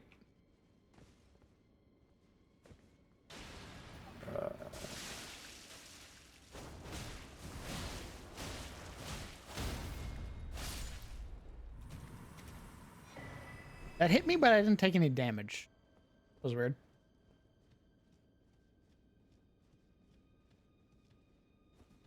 Hawthorne says he wants to see it. Skull, I am Yeah. also very interested in his setting. It's just the right amount of quirky, and I like it. I put it in Creation Showcase. This is doing something. Oh, hey, you're right, Zebus. It's one. Why do you keep doubting me? Because I can. Honey. There, now you missed your chance to go back up. It's time. Whoa. Hold on, I gotta change your clothes.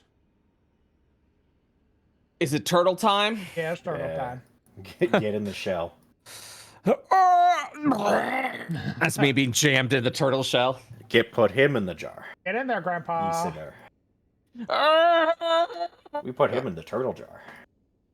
I have purchased a third-party book from 3rd edition. Oh, From third edition. The Creatures Collection from Sword and Sorcery. The Preacher's Collection? Creatures Collection, obviously, dude. What? The what? Why are you trying to make me look like an idiot? Like, why are you swinging at me right now? I was leaving it an open-ended question so that you could continue. Breachers Collection? What's The Breachers that? Collection. Exactly. It's like advertisement. I was leaving the door open for you. I don't want advertisements. A third Alright, I edition book closed that the is not on door sale. on Close the you. door. It's a I third edition. say, who asked? Yeah, it's a 3rd edition book that has not been out since 2001. So, like, give me a fucking minute. All right. where the fuck do I go? Would you like me to read a 3rd edition third-party stat block? What? Stat All right. block. Stat block? Yeah, tell me when. Tell me when. Go for it right now. I'm lost. Okay. Oh. All right. No. I mean, Go on. say when, as in. All right. So this just is halfling. I don't think this is what we want. All right. Let me try again. Say when. When? Okay. This is I've got a mirror lurker and I've got a mill slug. The mirror lurker is a tiny animal. The mill slug is a gargantuan vermin. What the fuck? Oh my goodness. Yeah. Which one would you like? Mirror lurker or mill slug? Let's do the slug. All right. This is a fucking gargantuan slug. This is insane. All right. This thing has 184 hit points. It has an initiative of -4. This thing's slow as fuck. Okay. I mean, I wouldn't have anywhere to go if I was gargantuan. So Its AC is 6. This was back in the day when your size actually affected your AC, which means gargantuan means you've got a -4 penalty to armor class. makes sense. So it's a -4 dex, -4 because of size, and +4 due to natural AC. The only thing the guy can do is attack with a bite. The bite has a +18 to hit. The damage is 5d6 + 6, so pretty significant. Big slug. It has an extraordinary ability of crush. So EX or extraordinary means that it is not magical in nature, which means it can do this in anti-magic fields. It can't be dispelled, like all that shit. It has a reach. What the fuck? Of 10 feet. It has a damage reduction of 5/dash. Do you know what DR 5/dash means, Crown DM? Nope. So back in the day, you would be presented with a number of damage reduction. This means this is the number that would be reduced from any source of damage. However, it would include a slash, and then it would include a condition.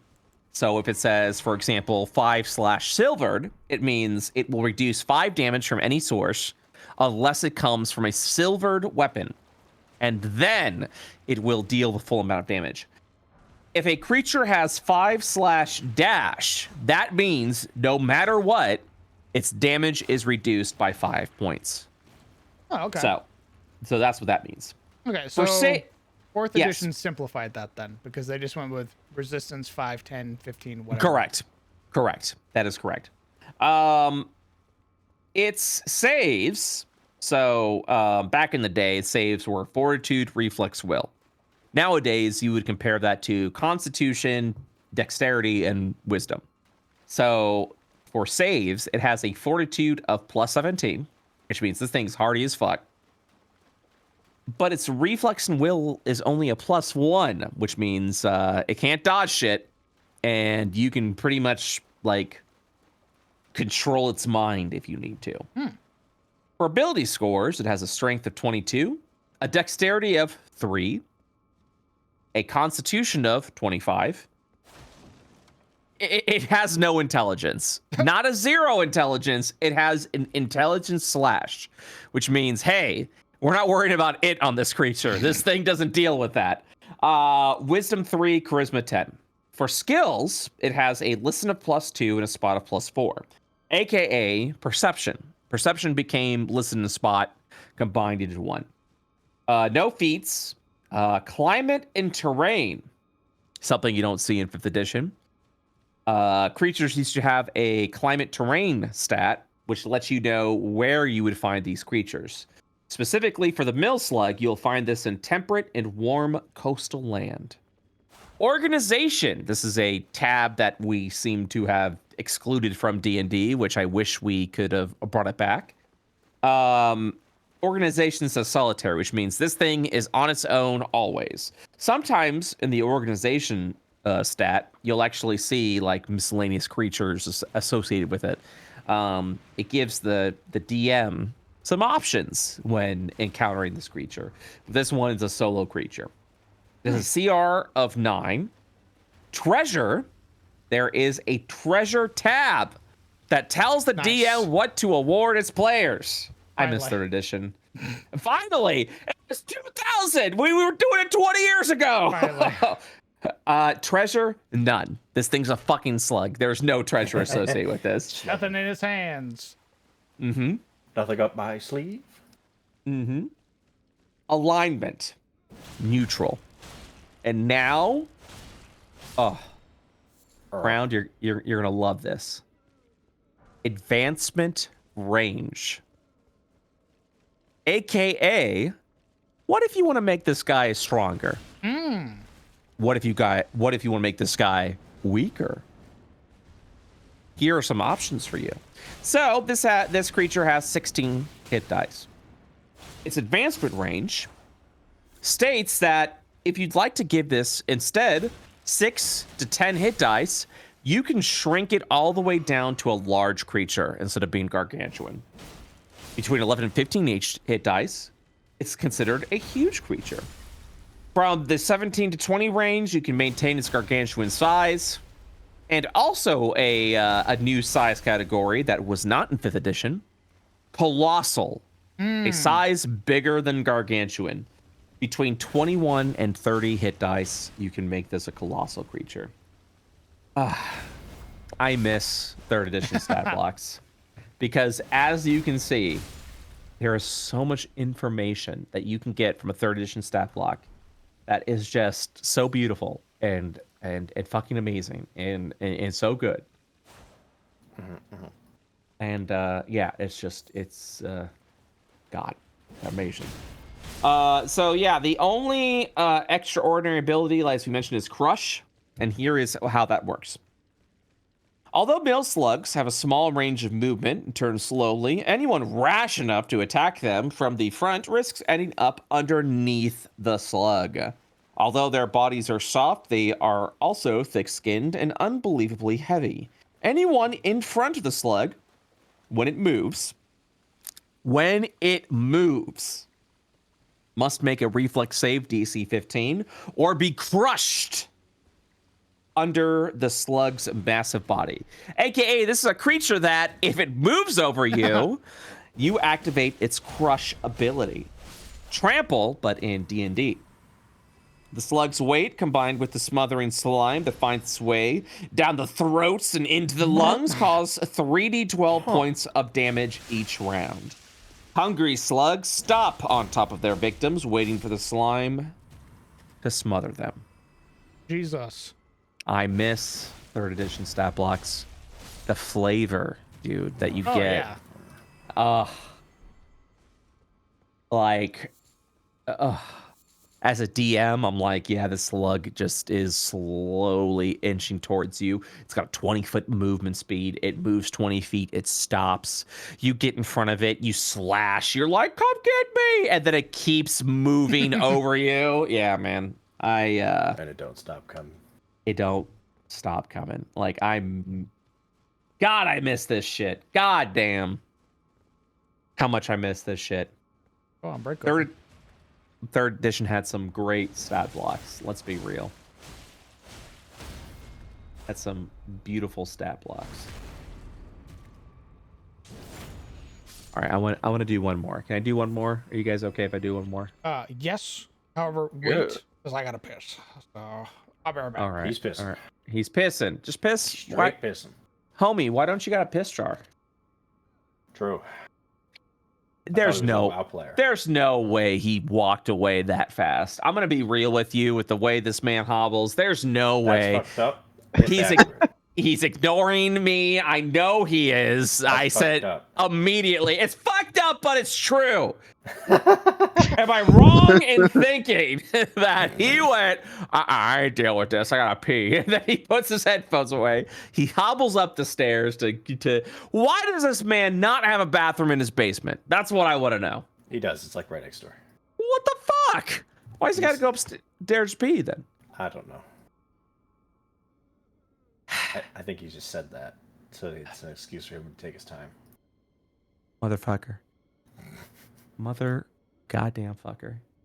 I'm gonna buy this man a piss jar. Ew. What do you mean ew? What do you mean ew? Don't ew me. What do you mean not ew? It's a piss jar. How empty your piss jar frequently. What? I don't understand. I don't have one, I'm sorry. Look. I'm just saying no proper piss jar etiquette. The piss jar is important. Okay, and let me explain why. Okay, you pee in the jar. There should be no aroma to it. You should have been drinking a sufficient. Yeah, I'm saying it. You should be drinking a sufficient amount of liquid, a sufficient amount of water. That when you pee into it, you can clearly see the color of the piss. You can see that it is between. Hey man, where do you pee? Hey, I grab your collar. Where do you piss? Do you have a? Do you use your bathroom downstairs or do you hobble upstairs? Tell me now. There's a bathroom. I literally walk out of my room. I hook a right. I hook another right without moving at all, and now I'm in the bathroom. Like upstairs? No, right next to my bed. Okay. Well, I'm just saying, like, sometimes you piss upstairs, and I was curious, When you I'm know, upstairs getting water, yeah. Okay. That makes sense. All right. You're off the chain this time. Also, You're I off can the chain hear this you. time. The issue Yeah, I is know you that can. I know you can. I know you can. muted myself when I was taking off my headset, so I heard you going, "Why don't you just have a piss jar?" I go, "I'm not gonna answer that," as I walk away. No comment. You're already 10 feet away. You're like, it would be more time to explain, and I gotta pee, so I'll do it later. You know what? I respect that. That is efficient pissing, my friend. You were an efficient peer right there. I appreciate that. On rocks to me, man. Can we potentially see these 3 3rd edition style stat blocks coming in the next IO book? Yeah, man. So the organization tab, I'm already adding to Fiendish Forge. Every creature is going to have an organization tab. It's so...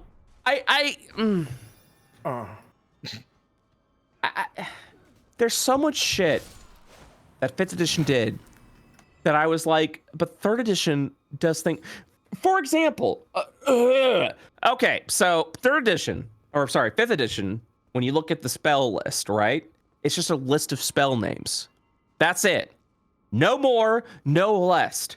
In 3rd edition, right? They had the same spell list, but they included a 1-sentence description of each spell. And then if you want to know more about it, well, you can go to the spell section in alphabetical order, and it will tell you in details what the spell does. But I don't know. I don't understand. I don't understand why they didn't.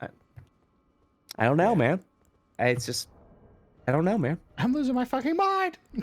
Kinda. That's how I felt reading through 4th edition books. Was reading that and being like, why the fuck don't I have this? Like, why isn't this a thing? And they go, I don't know. Crown, whenever I inevitably visit you in your domain, I'm going to gift you 3 3rd edition or 3.5 edition D&D books. And I'll be like, I'm going to be like, here you are. This is for you. My love to you. Read these books. And you are going to, well, first of all, you're going to fall in love with 3rd edition because you like that shit. But second of all, you're going to see certain things they do in 3rd edition books that actually is cohesive to the person reading it, and then you're going to wonder why the fuck they didn't do that for 5th edition. I'm not talking about like complex mechanics. I'm talking about just basic book design. You're going to look at it and be like, why did we not remove that? Why did we not include that? I don't understand. For example, 3rd level cleric spells. There is a list of spells broken down by class, right? If I go down to, let's say, what's a spell you wouldn't know? Searing Light. The Searing Light description in the cleric spell breakdown states, Ray deals 1d8 per 2 levels damage more against undead. That is the description.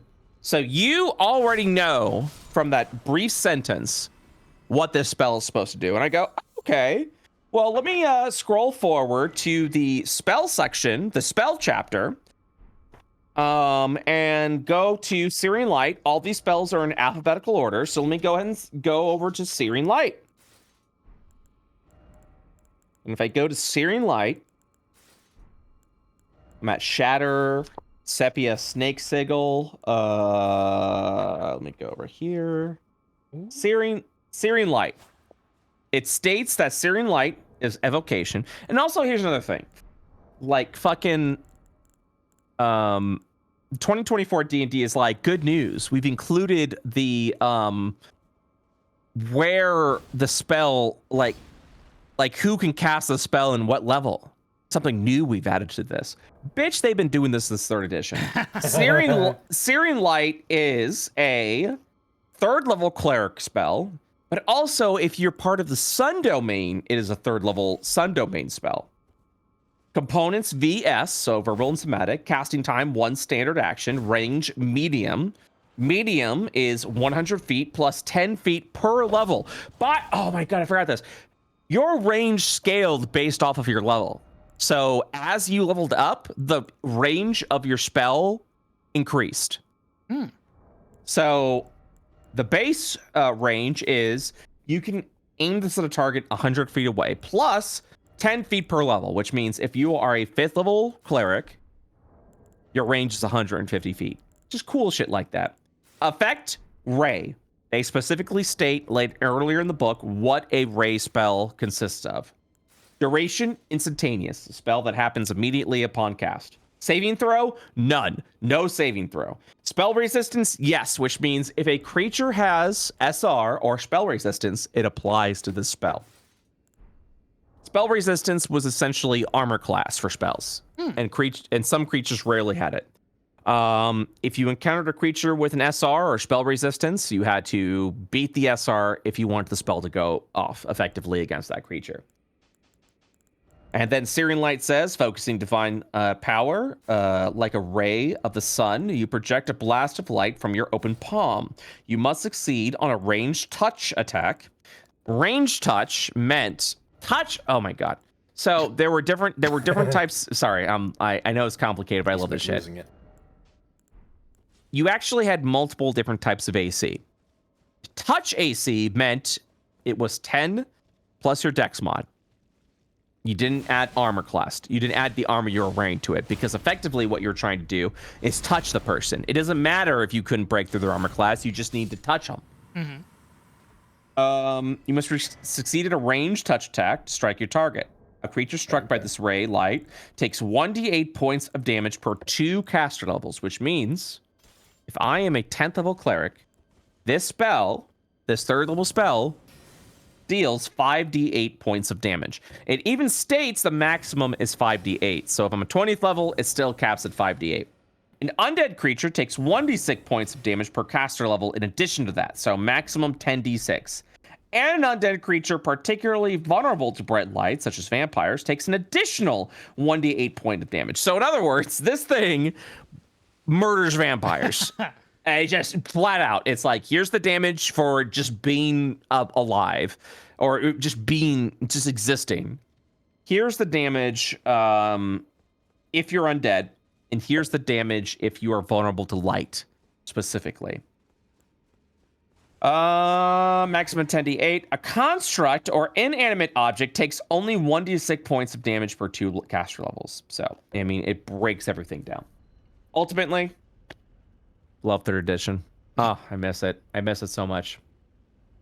If I ran a 3rd edition game now, I guarantee you 80% of my players would be like, this is too much. Why are we doing this? And then Crown DM would be like, that's what I'm talking about. There you go. I'd love to learn a new system, or an older system, I should say. Oh my god. You if I gave you all the books to 3rd edition, all of your players would immediately DM me, and by all your players I mean Momo, and be like, why did you do this to me? Why? I appreciate that. As one of his players, I appreciate the call. Why did you bring this evil into my world? Why did you do this to me? I don't think she'd recognize that, because I use so much 4E shit. The only person who recognizes it is Karen, and everybody else, when I say I took this from 4th edition, it's Karen's the only one who goes, I played that. I know what that fucking thing is. No. Here's the thing. 4th edition is completely different. 3rd edition very much was like, you know, like there definitely was some things that kept you in check.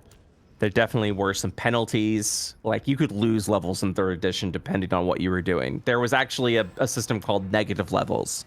And Crown DM over here going, I love negative levels. oh, negative levels, you said? Oh my god, yes, please. Yeah, that sounds like it. I specifically told Crown about crafting in 3rd edition and how it costed your experience points. And I heard Crown going, Correct. Trust me, before anything, I had a moment during one of my campaigns where I asked my players, hey, do you trust me? And my players go, what? I go, no. Do you no. trust me? And they Sign go, on the dotted line, please. They go, yes. I'm like, fantastic. Thank you. I had my mod, Itis, port over for me the Shadow Dragon from older editions. And I hit them with the breath attack with it. And I go, all right, you are no longer a level 10 wizard. You're level 4. And they go, what? Hey, man, I don't trust you anymore. Yeah. It was great. It's great for you. Let's just be clear about that. I know what you're talking about. You're like holding the side of your face and you're going, oh, isn't this like the best, guys? And everyone's like, oh, the fuck?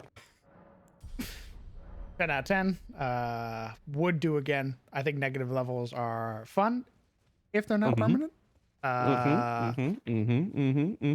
Although I think at the time for when the game came out and when that series was being ran and everything like that, negative levels, totally cool. Because that's what everybody expected. So what I'm saying is bring it back. You already are willing to do it, Watsy. You've done it with shadows. You've done it with specters. Come on, man. What I'm saying is just full commit, you fucking cowards. That's all.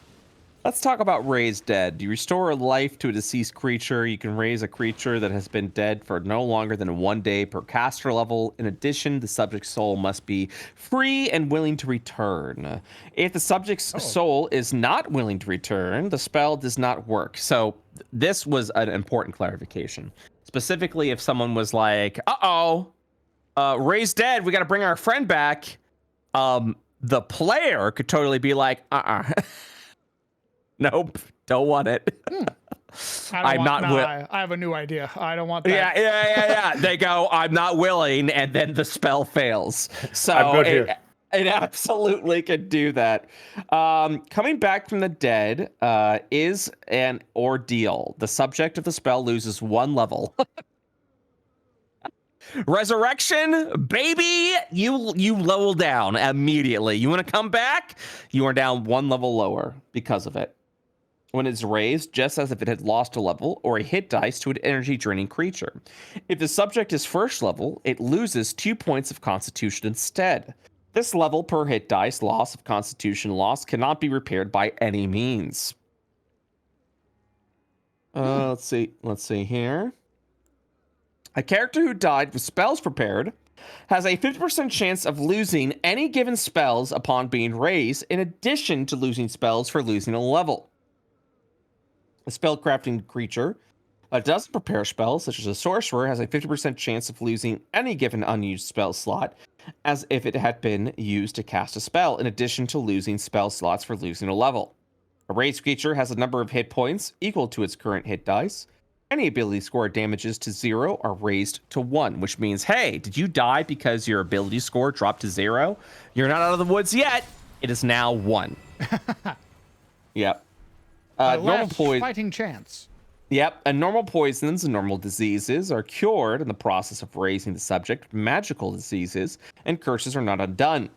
While the spell closes mortal wounds and repairs lethal damage of most kinds, the body of the creature to be raised must be whole. Otherwise, missing parts are still missing when the creature is brought back to life.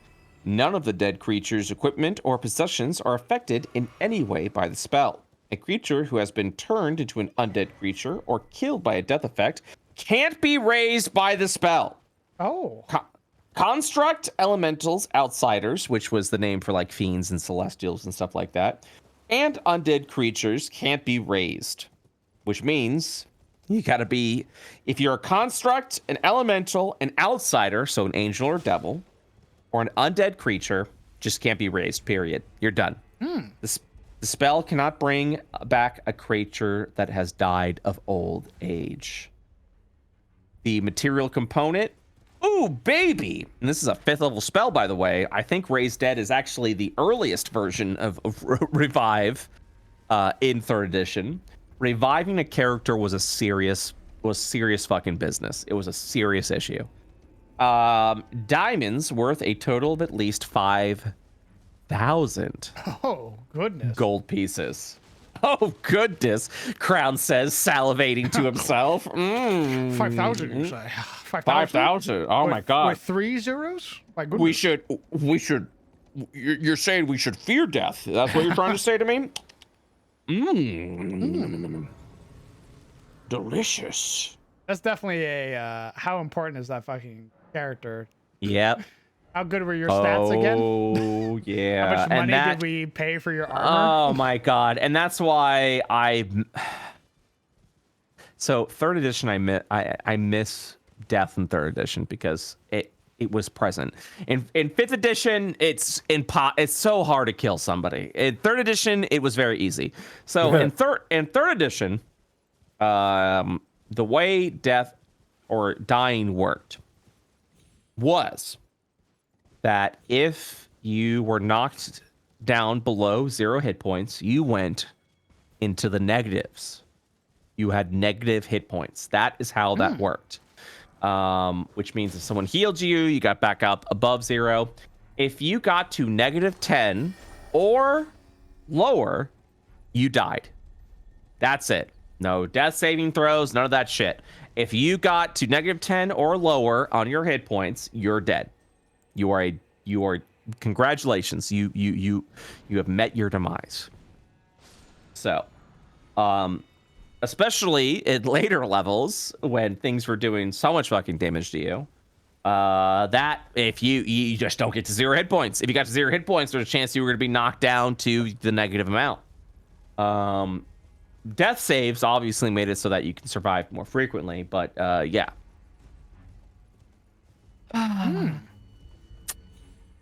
I could never do this in my games ever. Ever. I think if you asked, you'd probably get people that are like, yeah. I get Joe to be like, I'd try that out. And I think that would be it. Maybe my hardcore sickos. I'd probably get them to do that. The hardcore sickos. The real monsters. I don't know. I think there eventually becomes a point where a DM goes, this is how we're doing it now. And the players go, oh, okay. No, I think that gets to, I mean, if you're willing to communicate with your players and be like, hey, so what do you think about this? I know there are certain players that would be like, yeah, I'm down. I know there are other players that would be like, no, thanks. I don't want that. You know, and I think, yeah, I don't know. But there are, and if you miss this shit, just play Pathfinder. Like, Pathfinder just does this, but better, honestly. They've continued on their path of the 3rd edition way of things, you know, and yeah. Oh yeah, you dig Pathfinder, dude. Like, I think you'd be down. Hey man, how many times are you gonna fight this fucking fire golem? I thought you killed him once. They're everywhere. Yeah? This one also has metal shin guards, so I can't fight him the normal way. I don't know how to fight him, so I'm leaving. I love the idea of one of those dudes being like, hey, I saw how you've been killing those others, so I just kind of wrap my legs around metal. I put on my booties, and I go, oh, like that, huh? And he goes, uh-huh. I mean, kill me. I mean, honestly, I feel like that is what enemies would do after you killed enough of them. Like, wait a minute, but he's so small. That's Metal Gear Solid Phantom Pain, baby. You start doing headshots on enemies, you come back, enemies are wearing helmets now. Yep. it prevents. Oh, you're shooting them in the chest. They're wearing body armor. Oh, you're abducting them. Well, now there's 2 on patrol instead of 1 on patrol. I wish Phantom Pain was a finished game so badly. Same. Oh my god, I wish it was a finished game because it was. I played a little bit of it. I played it a couple of times. I've never beaten it because I don't have the heart to. Specifically because it is an unreleased. It is an incomplete game that they released and went. Hey, you'll still buy it anyways, and I'm like, fuck you, fuck you. Like, yeah, I bought it a bunch of times, but fuck you. Like, I can't. Oh, fucking Konami. Jesus Christ, dude. Cinema. Not even cinema, dude. They didn't finish the game. They didn't finish the game. They went, hey, Kojima. Then they flicked him off and went, you're done. And I was like, why? Why did you do that? Oh my god. Don't get me started, dude. Just as much money into this as we needed to, and not a penny more. No, well, because there was a falling out between Kojima and Konami. I don't know what the falling out was about, but like because of that, we got Metal Gear Solid 5 incomplete. Damn. And the new Silent Hills game, which was going to be fucking incredible. Like we were finally, like we were gonna see how sicko mode Kojima was going to become, and if the demo had anything to show for what that game was going to be, it was going to be the best horror game of all time. Just period. It was going to be the best. And fucking Konami and was like, nah, man. What's even worse is that after Phantom Pain, they went on to release garbage. Yeah, that's all you had to say. Garbage. Metal Gear game. Yeah, that was absolute dog shit. Yeah. Yeah, wasn't that the base builder one? Yeah. Metal Gear Survive. It's garbage. Yeah. Hot garbage, dude. Breaks my heart, man. Corporate greed. I don't know what to tell you, man. I hate that. Because, I mean, I could tell Kojima was getting tired of Metal Gear. He wanted to do something else. And then he released Death Stranding, which Interesting. Death Stranding should be a bad game, but I love that game so fucking much. I hear that a lot. It's got a certain charm. It's got a charm to it, and I have beaten the game twice. Like I don't beat games multiple times. I do not. Help myself. I'm thinking about playing it again before Death Stranding 2 comes out. It itches something that I really enjoy. UPS. He definitely thinks about motherfucker's a genius, because if you came to me and was like, yeah man, it's like Amazon delivery. You're like, what else do I do? You're like, that's it. I'm like, that game sounds like shit. What do you mean? And building the roads, like, oh my god, like expanding the roads, getting new ways to travel around the world. When I finally could Hulk jump everywhere, it's beautiful. It's amazing. It's wonderful. I'm gonna play Death Stranding 2 day one. I don't fucking care. I love this game, and I don't know why. I don't know why I love this game. Who am I? Because people will be like, yeah, Death Stranding was kind of cringe, though. I'm like, I get it. 100%. Everyone's weird. All the characters, I don't give a flying fuck about any of them. Fucking Sam Bridges is the lamest protagonist ever. I'm Sponsored by Monster. Well, yeah, so they for a year, and then they switched it to some other like made up energy drink, and like what's Hannibal's name? What do you mean? What's that actor's name who plays Hannibal? Oh, are you talking about Hannibal Lecter? What are you talking about? He's also an antagonist. Oh, you mean that? Oh, I know what you're talking about. Yeah, I know what you're talking about. Mr. Smokes a lot. Yeah, I know what you're talking about. Yeah, he's great. He's great. Aesthetic. Honestly, his story was good. He was extremely sympathetic, and I was heartbroken by him, because at the end of the day, he was just like, I did not envy that dude whatsoever. Fucking A, his wife just laying there. He's with his son, trying to be a good dad, even though it was all fucked. It was all fucked. Oh yeah, I hear you. Fucking Mads Mikkelsen. Yes. Mads Yeah. Mikkelsen. Yeah. Dude. Hideo Kojima has the biggest hard-on for Mads Mikkelsen. I don't blame him.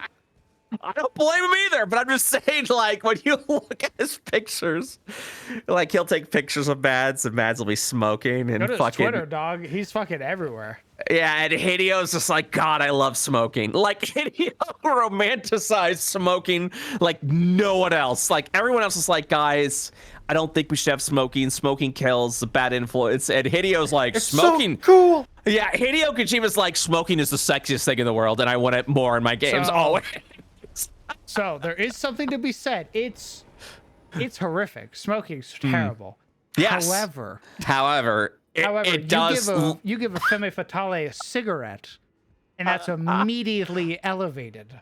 Oh my There's God. something about it. I know that the smell is awful, but my God, kiss me on the Hideo- mouth.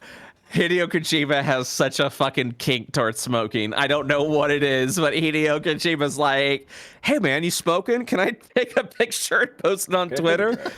Hell yeah, man. Oh, Dude, you want one? He's like, nah, man, I don't smoke. Dude, do you follow Hideo on X on Twitter? Yeah. Do you ever wake up hold on. and then just see a slew of Hideo retweets? Yeah, my man thirsts after for Oh, people. he's so thirsty, and like, I don't know, man. Like, I'm praying that there isn't going to be an expose about Hideo being a fucking creep. Like, I'm just because I know for a fact we're gonna look at his retweets and been like, guys, we saw the writing, dude. It was there. It was fucking there. And what? Like, he'll especially after some of the ladies, he'll be like, people will be talking about the actress, and he'll be like, retweet. Like, he retweets like a motherfucking crazy guy, and we're like, that's just Hideo. He's a wacky little guy. He's just a funny man. But we've seen plenty of other people do that and then find out that they were just a massive monster, and they're like, I mean, I guess we should have seen it's coming. And so when I see Hideo do that, I'm like, hey man. Hey, now Don't do like, this to me. I get what you're doing, and it's fine, but like, keep it cool, man. Like, don't ruin this for me, dude. I want you to keep making games. You seem to have a way, because when Death Stranding was announced and all the trailers came out, every time, like, even the people who worked on it, like even the actors that were in the game were like, I have no idea what the fuck this game's about. I have no idea what he's trying to do. And like, everyone was like, so hey man, what can you say about the game? They're like, I don't fucking know. Like, this is weird as shit. I got a lot of things going on up there, man. I don't know what you want from me. And after completing the game twice, like I get it, kind of. Yeah. But like, if anyone else tried this shit, I would absolutely be like, what are you doing, psycho? Like, you're obviously you're try-harding right now. Like, this just yeah, you're trying to be artsy. You're trying to make me feel like, oh, what an artsy game. But Hideo can do that shit, and I'm like, yeah, man, that's Hideo Kojima. That's just his style, and I'm okay with it. I will suspend it. I will suspend belief and enjoy this game. That is the Hideo Kojima. Like, Metal Gear Solid 4, one of my favorite Metal Gears. I don't care that 80% of it was a fucking cinematic. I don't care. I love it. I love it. Oh my God. Dude, like, I've talked to Sci-Fi about this. Metal Gear Twin Snakes for the GameCube, in my personal opinion, is the definitive edition of Metal Gear Solid 1. I love it. And Sci-Fi was like, Sci-Fi doesn't like it. Sci-Fi is like, yeah, Hideo watched The Matrix because it came out around that time, like all the Matrix series, and went, I want that in my games, and then put it in his games. And I was like, I love it. I love that shit. I also love all of the Matrix movies, even the second and third one. I don't know what it is. I love that shit. I fucking love it. I love Metal Gear Solid 1 and 2. I love 3. 3 probably had the most gameplay. I love 4. I don't care. It's all it's just one giant cinematic, I don't fucking care. I love that shit. It just, I don't know, man. I don't know. Oh, wait, man. And I know that's the wrong opinion, and I'm okay with it. I get some real joy from these games. I don't know what it is. Only wrong to the freaks. There'll be 10 minutes of gameplay and then 30 minutes of cinematic, and I'm just like, this is what I want. This is my movie. This is movie experience right here. I don't fucking care. Like, I'm loving this shit. I'm fucking loving it. So, All right, hold on. I've just met a very interesting NPC who just name dropped an NPC. And I'm very and you're confused. and you're about to be like, hey, They just name dropped Manus. oh, from wait, fucking Dark Souls 1, so I'm very what? confused. Hey, man. Very confused. Hey, man, you're in the Also, wrong game. What do you mean? Homie looks What do you- crazy with his fucking. Oh, Hey. why are you talking about Manus? That's not in that game. What do you mean? Ruin. It is said that after sounding the hanging bell there, one's fate will be guided. They're like, I hope never name drop again. Just completely let you be like, what the fuck? I'm not mistaken, am I? I can see it in your All eyes. right, I'm gonna go because I think I want to play a little Elden Ring myself. Hell yeah, brother. Okay, have fun. Delicious. All right, have a good one, guys. Bye bye. Bye. Is something the matter? I've given you a map to the hallowed ruin. Oh, I suppose you expect a lesson of me, do you? I know the feeling. Those with purpose are nothing if not ravenous for power, for truth. Oh. I, too, am a glintstone sorcerer. We study the stars and examine the life therein. Are you familiar with our findings? Long ago, we began as stardust, born of a great rupture far across the skies.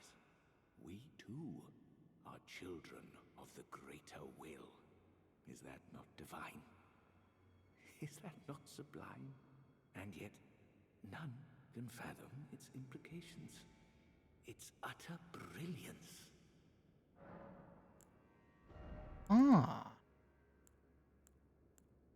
Oh, and you teach me Arians. Who are you?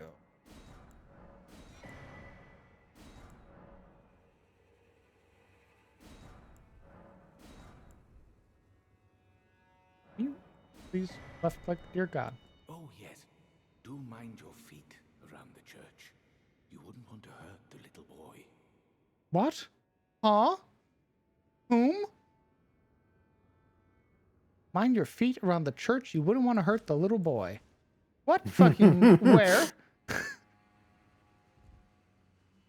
You just gonna say some psycho shit like that and then not elaborate? That's cool. There's a different Manus that you visited, Church of Manus Celis, I think, where Ronnie gets her naked murder fix. Oh yeah, where Ronnie kills the Two Fingers.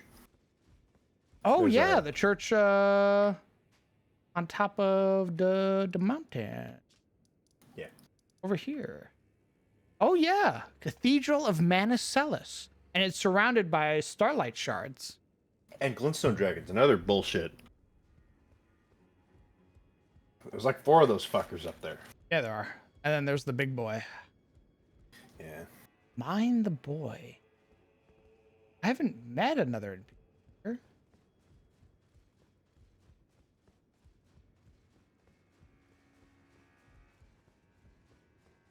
Just a little Dead Space baby crawls across the floor behind you. What the fuck Mind is that? your step. You wouldn't want to step on the boy. Hard cut to me kicking it into the fucking field goal.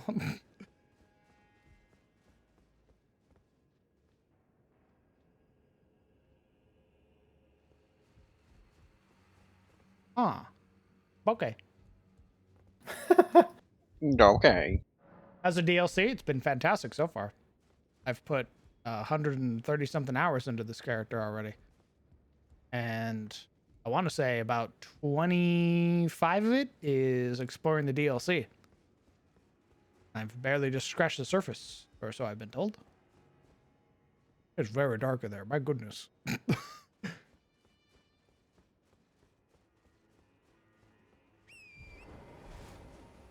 Huh, okay. What's your build this run? I'm doing some decks. I haven't done a decks build before, so that's what we're playing with.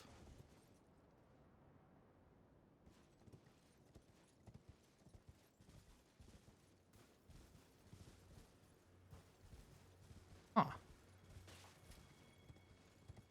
I'll play Dark Souls 1 again. But for me, it's been, I believe, 2 years.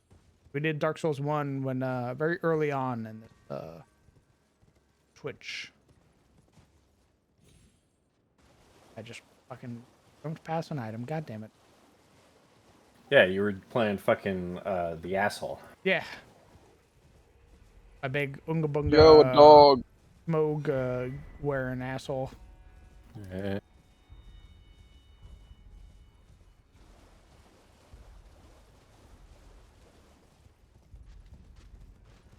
Oh god, why are there a bunch of marionettes here? Oh Jesus.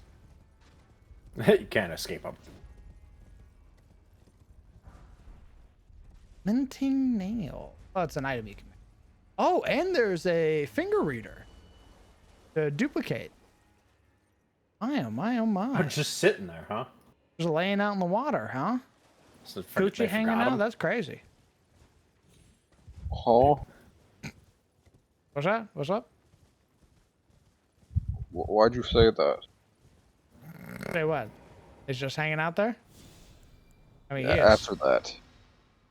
What do you mean? You know what? Never mind. Maybe I don't want an answer to that. Ah, all right, man. Maybe some things are better left unanswered.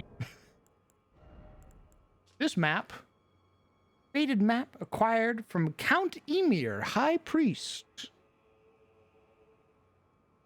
Love that guy. What a joker. I'm going to assume it's this one. Could be wrong, but we're going to go try it out because he gave me a bell. And I'm probably going to get murdered, so we'll see what happens. Perhaps. But that is a sacrifice I'm willing to make.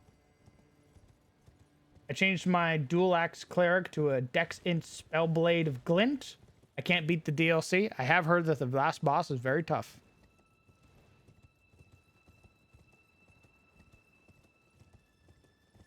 I don't know what it is. I've just heard that people have spent many attempts and have not seen like second phases and feel like that. Well, you see Diabits. A gunshot. Oh my fucking god. Motherfucker sniped me from 9 miles away. Death.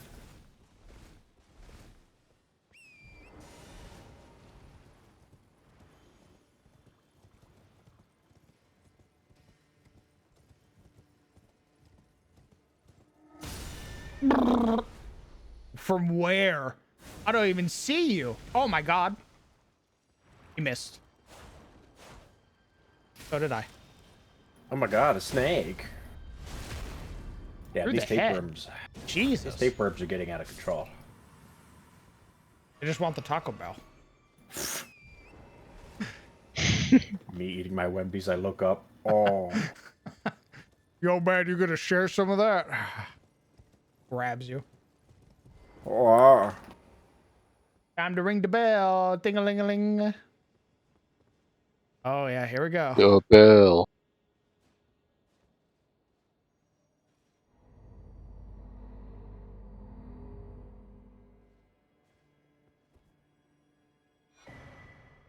Oh. Wow, a good thing. Huh. Oh, this didn't give me a boss to murder me? I was literally expecting a boss fight. Sound the horn. Wow. +1 Crimson Sea Talisman. That's pretty sick. I don't use those, but that's cool.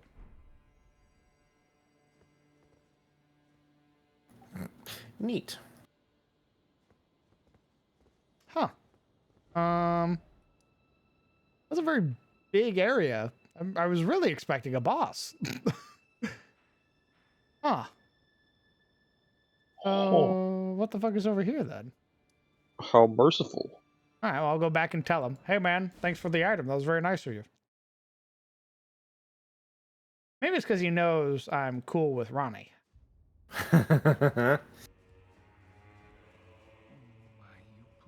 Oh shit.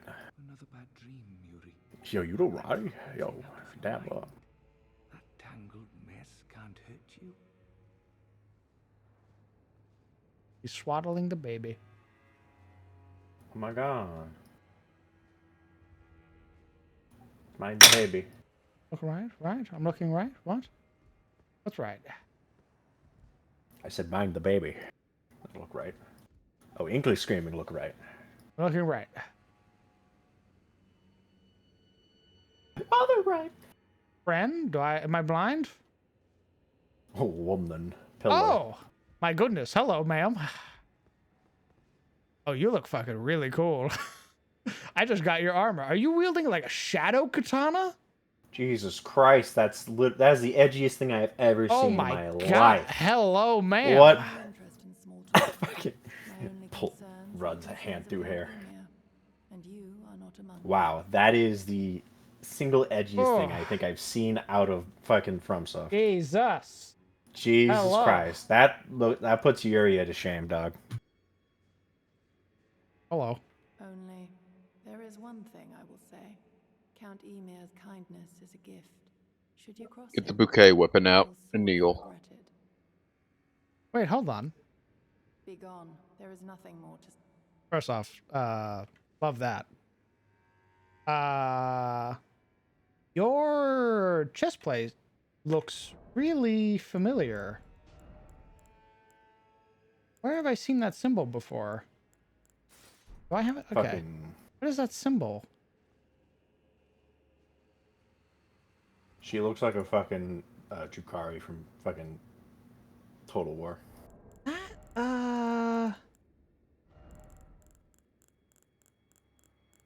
Isn't that the symbol of the Godskin? The black flame or whatever? That sort of looping.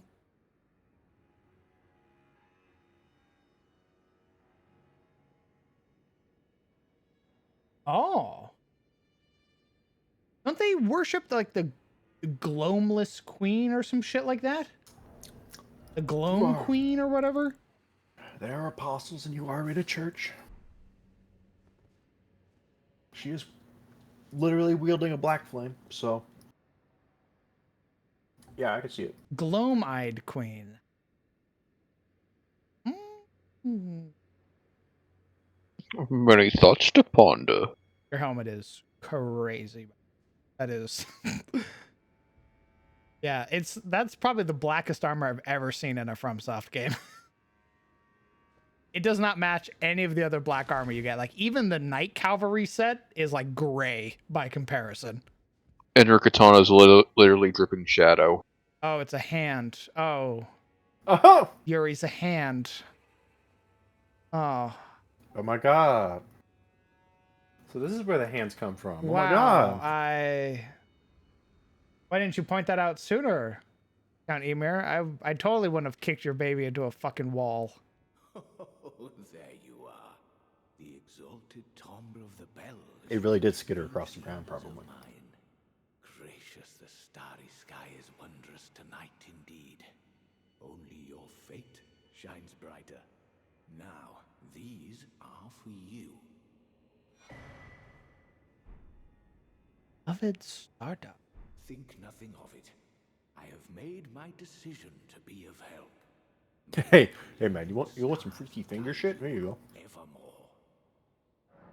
Crazy finger shit. Hey, tell me about the hot woman over there. Ah, you met Yulan. Yulan. I hope that she behaved at least. The poor girl has overcome grave misfortune. We're like Jolan on this dick. But don't think that makes makes her a I bad did. person. It's no surprise her little sister too has a heart of gold.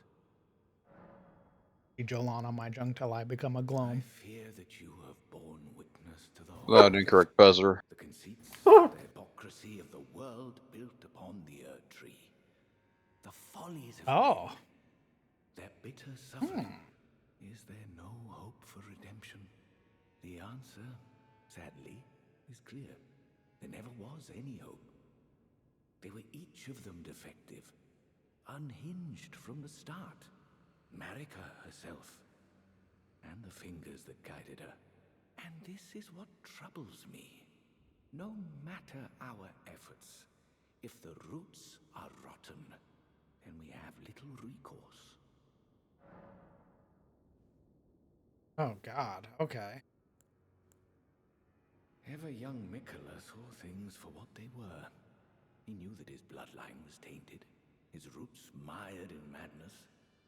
Hey, how's this island look? That he would feel compelled to renounce everything when the blame lay squarely with the mother. Oh, okay. So we're America haters. Good to know. Good to know. Good to know. Oh shit, for real? Understood. I mean, who isn't around here? Am I right, guys? Voice echoes through the dark. Oh, Jolan. Yeah, Your they're calling him account Tricky said- Mick now. Your count said that we have to get to know each other by a date. How did you? Did Count He said He you have to put didn't this say that. ring on. Then I see you have gained his trust. Wow. And therefore mine. I am You're the his knight to son. my moon. The night is yours now to wield. The knight is now yours to wield. Hell yeah, baby. Get it? Because she's a knight? Haha. We are neither friends nor confidants. Oh, Classic I am Jolan merely pun. honoring Count Emir's wishes. you talk to me Ooh. with that Enough of very you. sort of whispery voice you have. Enough of you. Enough of you. Can you smoke this cigarette? I could definitely see her smoking a cigarette right now. In my bed. I know what I'm about, son. You got claw gauntlets? That would make you a 10 out of 10. You're actually going to use that cigarette to burn your house down. Oh. It is love at first sight.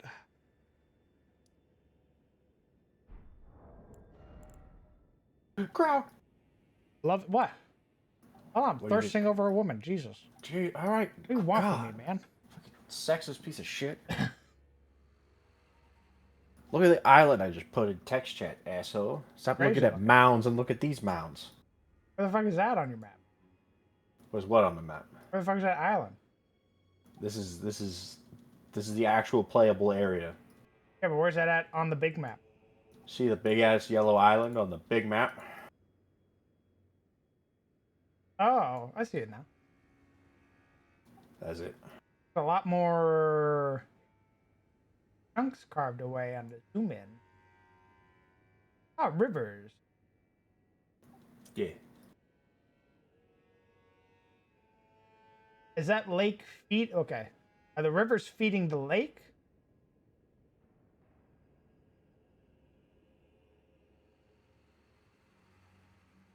No, you talk. Which lake are you referring to? The big one. No, big the one that lake has, is like, feeding 6 the river. rivers feeding. Yeah, I'm gonna call that the fingers. Okay. But here's the thing. If it's All right. feeding that, they need to go out to the ocean. Son of a bitch. Otherwise, they'd be feeding the lake, and they're at a higher elevation.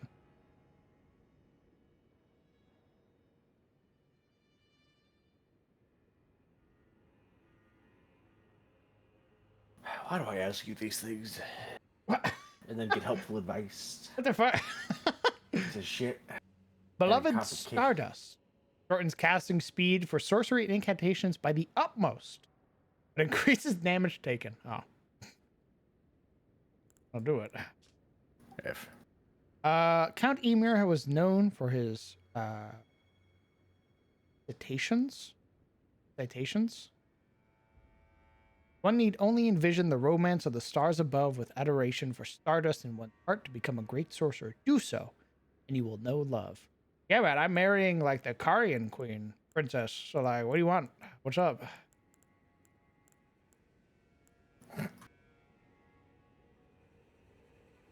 May the gleaming stars guide you evermore.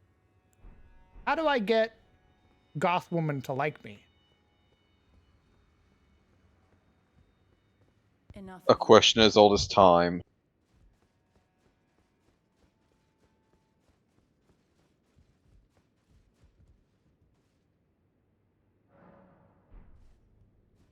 Yes. Oh, fuck. Emir's gone. Enough of you. Wait. Where'd he go? Ruh-roh. He had to put the baby down. Oh, shit. I'm touching a butt. Oh, God. What am I doing? Oh, God. What did I do? Oh. Oh. She's going to be really pissed. She's going to be super pissed. Oh, Uh-oh. someone's snooping. That's a lot. Jolan, I didn't do it.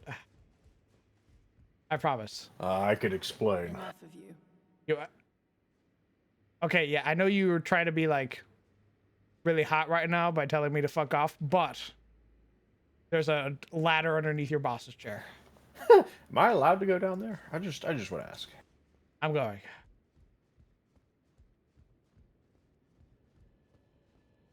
Surely So he went. nothing bad can happen.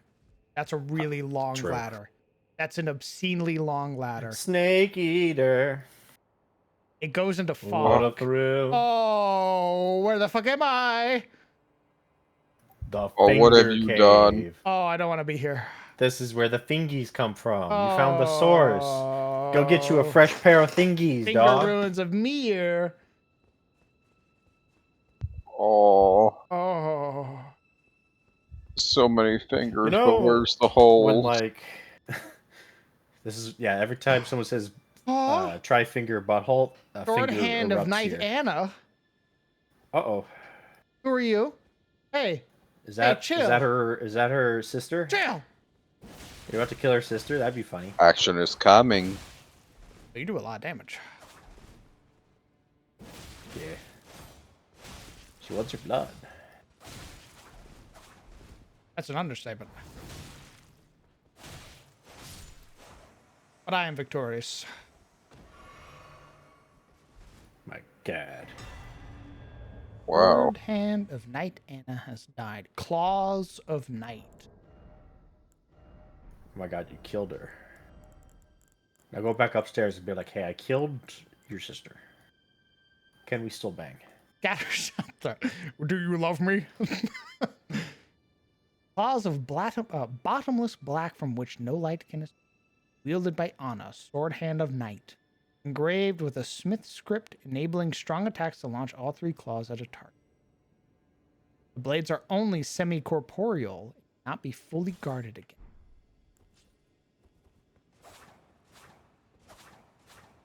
So edgy.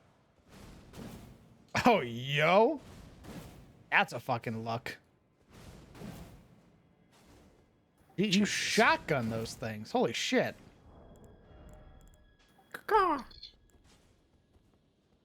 Oh yeah, we're roll catching people with that.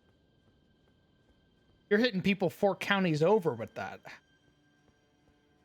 Those are follow-up input. Oh, God.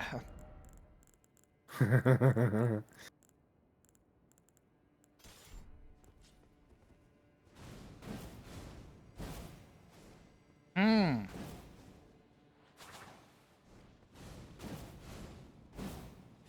Oh, yeah. Oh, did you dodge roll that? For your consideration. Thunk.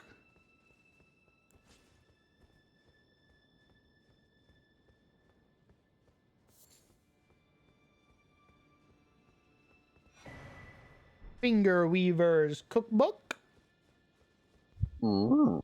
For those finger foods. I definitely feel like either I've progressed the quest line or I've cut to the end and Yolana's gonna fucking kill me. But I want to be her friend. You will be never more her than her friend. friend. Oh, there's a stake of America here. I found the boss. Uh-oh. And look, another bell. Okay, but I Oh can't my activate this one. goodness. All right, so this is definitely like a go meet Praetor Rykard and become our great champion. You should definitely do that. Oh.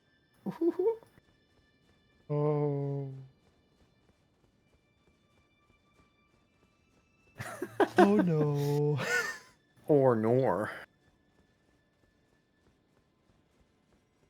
You did skip a part? Yeah, I felt like it. I definitely felt like I was supposed to go to the second area and then come on back down here for the third area. Alright, save your time. Try teleporting. Don't climb the ladder. Climb the ladder, coward. Well, I tried. Kind of a skip? Uh-oh. They go, yeah, way to go, dipshit. You found our secret evil boss. And I go, no, but Jolan. You found our great secret. We must destroy you now. You must die. Invaded by Jolan, Sword Hand of Night. Invaded by Count Emir. Invaded by Yuri. Oh, time to sit at a site of grace and see what bad things happen. I love it when that happens. God damn it. Curse my exploration. Why'd I have to go walk up to the fucking throne? I couldn't have been like every other Why'd fucking... I have to go press the button? God damn it. I should have been like all the new players who have no idea how FromSoftware games work, where they you go fucking... God damn it. They got you. I'm back. Hey. Enough of you. Oh, still pissed at me. All right. Oh. Fuck. Your sister attacked me. Stop. Oh. What did you just say? Go on, tell her. What's the problem? Wait, no. Say nothing. I have one star alone, and only his words will do. Okay. I will say this much. I am in your debt, but I will hear no more. I have one star alone, and only his words will do. Oh, it sounds like you did her a favor. Bad thing. FromSoft games. Oh, Ymir, you're back. Hey, man. Hey, About man. your chair. Dude, you're not gonna believe it. I came over here when you were here, right? Like I know I should have done it, but like there was like a really like obvious button. Did you espy something unsightly, perchance? Well, put it out of your mind. Did you see something unsightly? Don't worry about that. Any misconceptions, lest they bring woe upon the both of us. So I'm not. Oh, hello. Is something the matter? I mean, he's kind of smart. He's like, hey, you know that eldritch horror sitting right beneath my chair? Guide you evermore. Don't look at it. What's crazy is that he sends you to the first one, and I'm like, the first one's way more ominous because there's like actual threats and everything around it. The second one that I found by accident is like, yeah, of course it's gonna be here. Of course it's gonna be here. There's you're the finger dude. But he's like, hey, whatever you saw, forget it. I mean, at least they're, you know, they seem pretty chill for really covered in black and ominous as hell. Like, True. you know, they're like, hey, man, just don't worry about it. Count his fingers. Oh boy. They seem very forgiving. He's got a normal amount of fingers. Those are gloves. Okay, I couldn't tell if his hands were black or not, but he is wearing gloves. Where's the baby? Where's the baby, Oh. Emir? Let the Don't baby mind. rest. I want to kick it. You're a Don't rattle. kick the baby. Cages clang as it leaps from one to the other. Oh, he don't bite. Imagine you rolled back to the site of grace and it was just sitting there. Just chilling at the side of grace. Yeah. Or Hey, buddy. It pats the floor next to the grace. Uses one of its little fingers. All right, so I have discovered a cult that probably follows the Classic. Glomide Queen, which I know fucking nothing about aside from the I was gonna Godskin say, Apostles. I don't think there's any like lore of her in base Elden Ring other than the apostles. I can't think of anything. No, that's literally the only reason I recognize that is because I fought the Godskin duo recently. Like And 5 minutes ago. Whenever they cast their ability, they make that same symbol that's on her chest. That's literally Oh, it. I see. And I went, well, that's fucking familiar looking.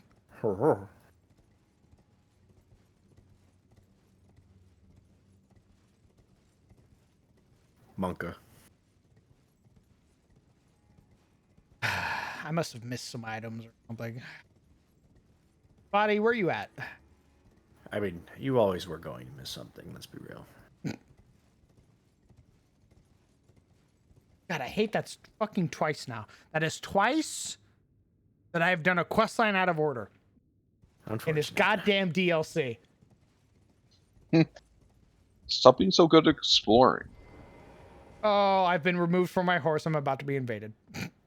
They robbed me of Torrent. Oh, Stop running. Site of Grace. Oh, that's so nice of them.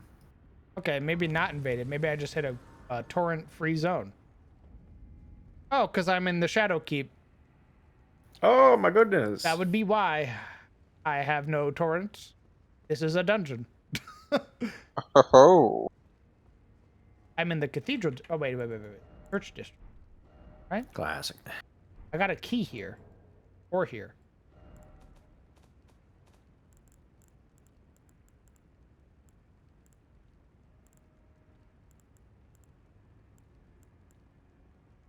Opens a prayer room door in the house of worship found in the church district.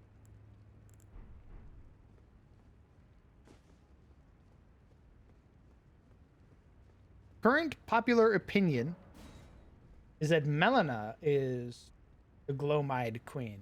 Isn't Melina the daughter of Erica? Although I guess really it's Elden Ring. Anything can be.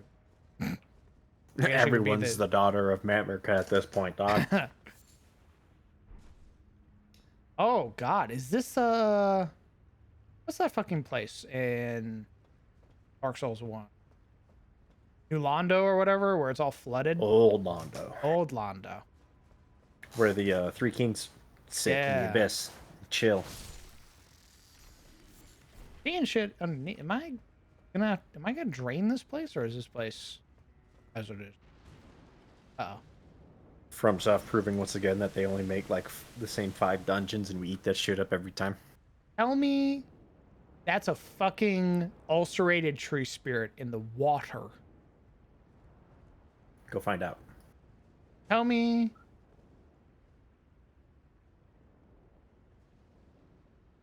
I don't want to fight a fucking ulcerated tree spirit in the water.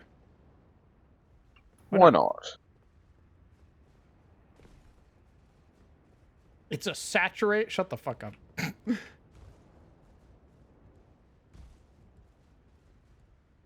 Go ahead. Cross the water. See what happens. I bet it's guarding this fucking legendary item. I bet the moment I grab it, it's like, gotcha, bitch. No. Why would they ambush you? What would they gain out of it? It's knocking down trees, whatever it's doing. Man, look at him down there. Oh, he's just floating. Why don't you go in after him? Show him who's That's crazy. boss. Oh my god, swimming mechanics in a Dark Underwater Souls game? combat? Wow. It's Sekiro. Monster Hunter. Wow. I actually forgot about fighting underwater in fucking Sekiro. That's I right, forgot you baby. Fought a fucking headless underwater. That's right. He's just chilling under there. A bunch of koi fish.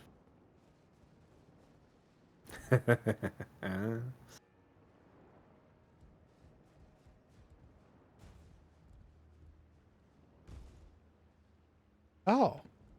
Like a tree. Oh, good, okay.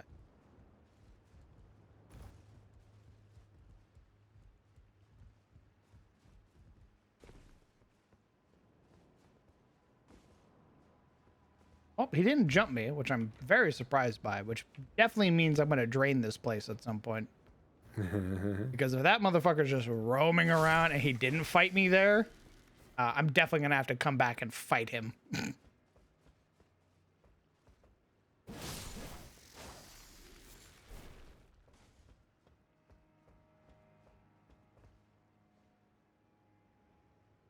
supposed to fucking be here, dog? Like, this does not feel right.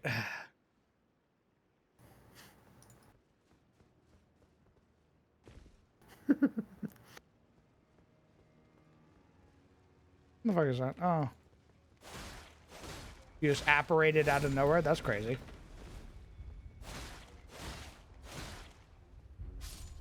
Into the water.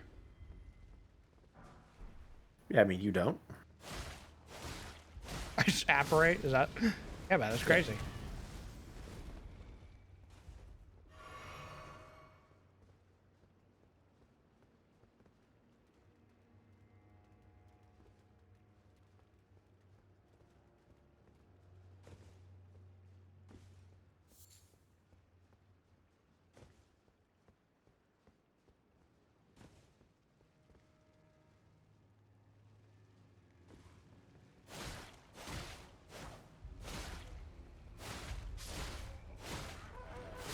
Oh god, another one.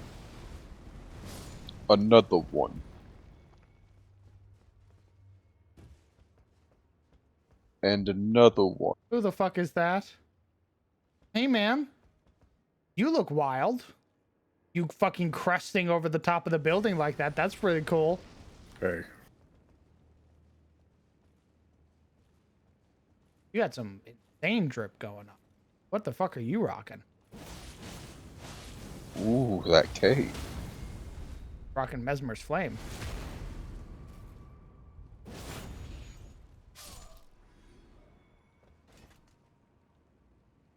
Huh.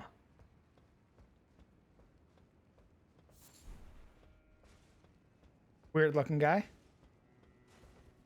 Yes. Oh boy, time to get into frenzy flame stuff. Love me a good frenzy flame. Another tree spirit. They definitely are like, guess where you're going, motherfucker? You're gonna drain this place, and you're gonna fight all of them. Yay. Aren't you excited? Oh.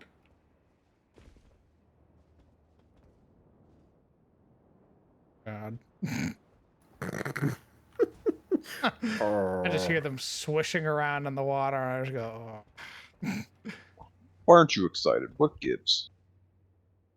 Where's your sense of adventure? It died with the 15 other ulcerated tree spirits I had to fight. Okay, so what's a 16? A 17? This is their, it's like a little aquarium. This is where they breed. Oh. They breed down there in the dark. Yeah. In the water.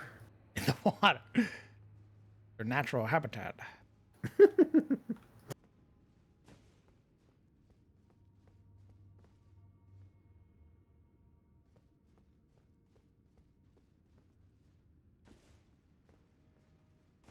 Definitely feels like bait.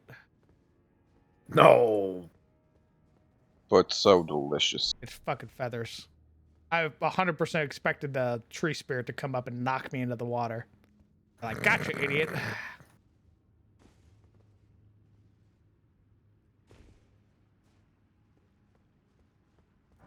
Crab. Yeah, there's no way. I definitely drained this somehow. Much like Old Londo.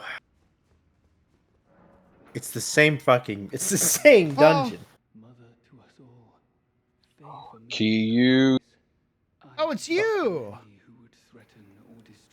Uh-oh. Who's praying? Quelled each and all, and I hereby swear to never cease. So please, grant me thy grace.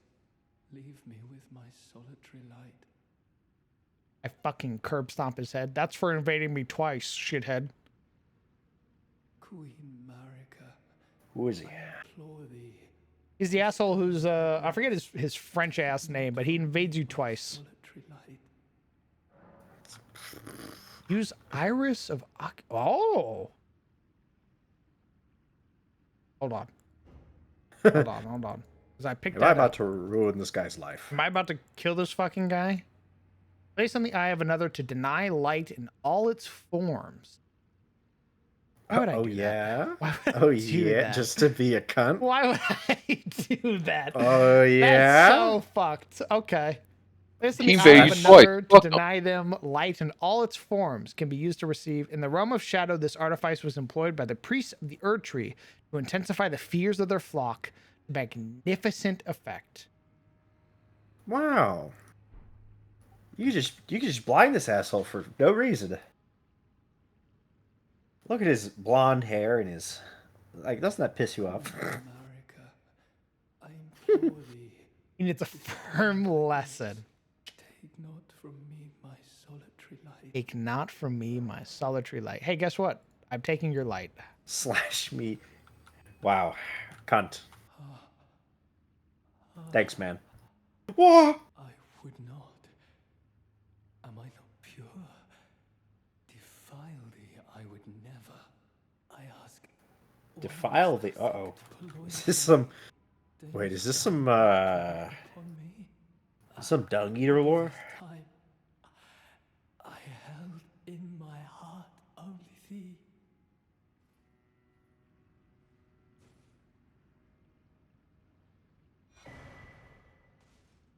You just killed him. L. Wow. You just killed that man. Oh, That's fucked up, man. that's crazy. You're kind of an asshole. Jesus. Anyway, what's your sword like? Oh, it's a spear. I was just about to be like, man, this guy just made a dung eater. Yeah, I robbed him of his No. light, and he's like, Jesus Christ, Queen America, how the fuck could you do that to me? I've been nothing but loyal, and it's me standing The over fucking him. tart is standing right next to him. Hee hee. I like spreading misinformation.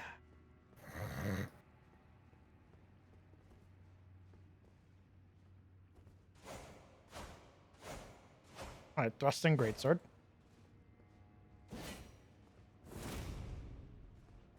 It has the Great Hunt weapon art. You're a real piece of fucking work, you know that? Yeah, I mean, he did invade me twice, though, so. Obviously, Queen America wasn't doing anything for him anyway when I beat his ass both times. You're beyond saving anyway. Skill issue. Jesus, have you even leveled up, idiot? I fucking kick him in the head again. I'll have to see what happens next time. If I'm sure there's like another item I could have given him where it's like, oh, Queen Marika's I'm actually surprised I couldn't give him like Marika's blessing or something like that. The drink. I figured that would have been the thing, because it's like a legendary item. I figured that would have been the quest item. Another one.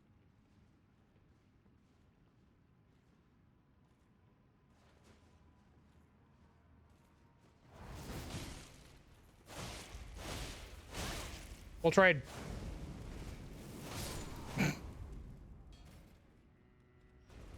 I want your outfit. I don't want your helmet because your helmet's really fucking ugly, but I want your chest piece because it has a really long flowing red cape. Rune of an unsung hero. 50,000 runes. Oh yeah, I should have read his sword. Great sword of the Fire Knight Quellan. A weighty piercing sword with a blade that undulates like flame. Quellan devoted his all to the crusade. He made his greatsword in the shape of the lance wielded by his liege, aspiring to become a second impaler. Oh. You killed Mesmer Jr. I Congrats. see. You know, fanatics. There's a lot of them this DLC. I'm honestly just doing everybody a service. Me playing the Crusade DLC, finding all these fanatics. Where is my Saito Grit? Bat. A bat. Where is my site of grace? Mesmer at home, Tia.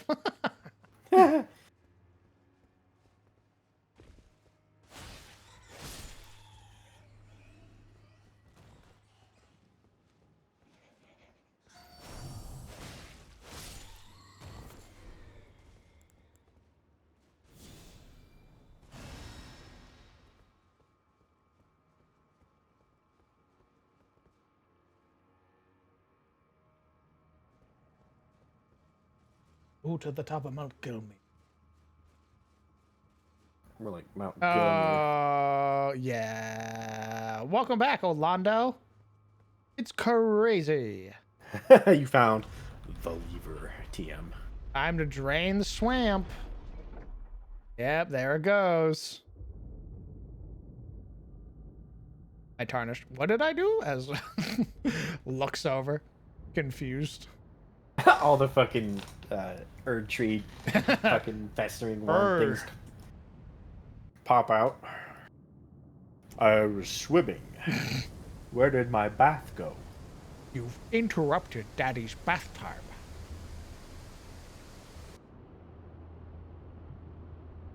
Rubber Ducky is not pleased. They hold out a lend you a mate. Squeeze him. He squeaks.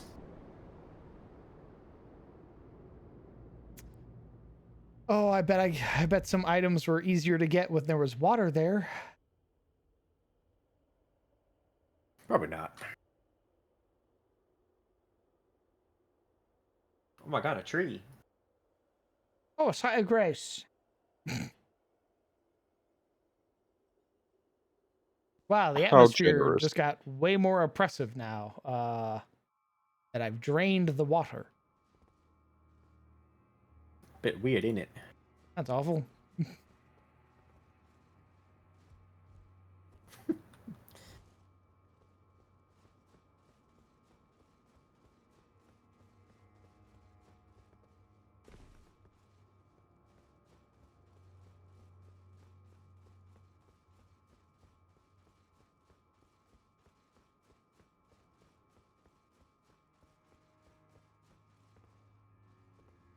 Meant to this bit. I love this bit.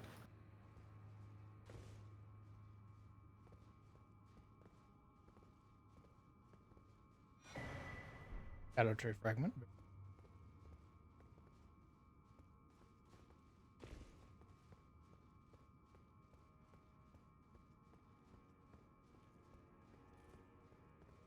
Uh-oh.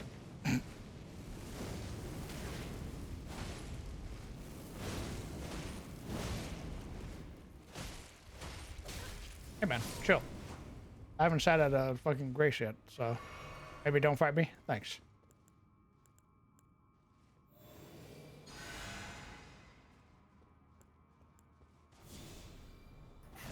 Man, I hate to say it. I think they're gonna fight you. No. Question to chat. Can I get their armor?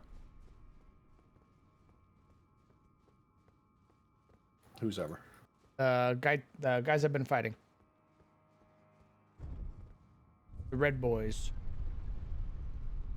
I can? Sick. It'll take a lot of farming? Fuck.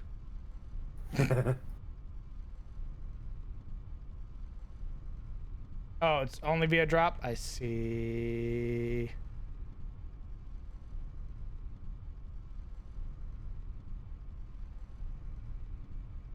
How many do I have?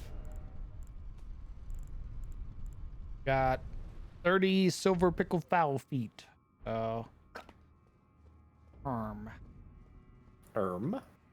Specimen storehouse.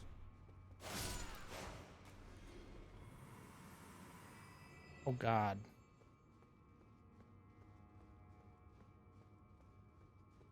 Getting eat the scalers. Flashbacks. Why? Because of the big ass library? Just a little. Any big hats?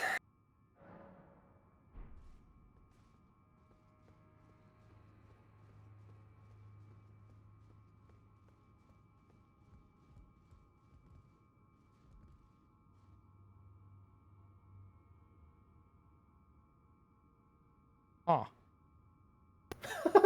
Hey, what's that? God, if that doesn't look like a Chekhov's gun.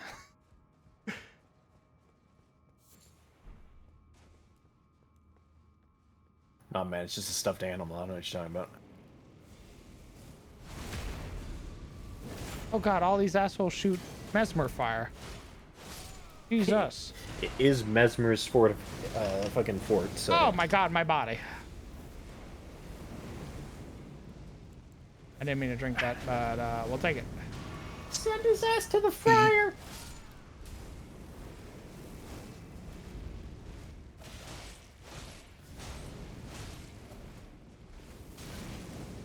My bones! Stop igniting my bones! Stop being so flammable then. Wow, I fucking round the corner. Really get hit. Why do you have a billion hit points? Good question. Jesus. And you, fucking asshole. Ooh, the carrying thrusting shield. New shield.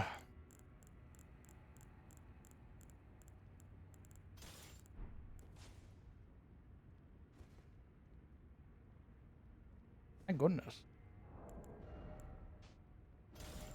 Ooh. Silver thrusting shield embedded with glint stones enables the wielder to attack and guard simultaneously. Once wielded by Rolana, the Twin Moon Knight, during her sole entry into ritual combat, a demonstration of fidelity. Erdtree. And my girl was down bad from it. What the? Damn, that's a big ass shield. I fucking I fucking stabbing the shit out of this thing.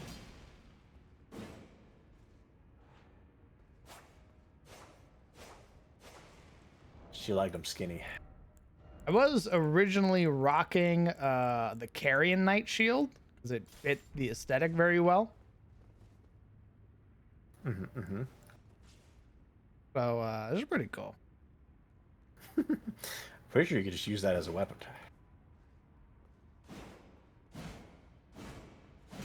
Oh my God, what the fuck? This thing is crazy. What the hell? What if shield also kill? You just basically just given me a spear. That's that's what you've given me.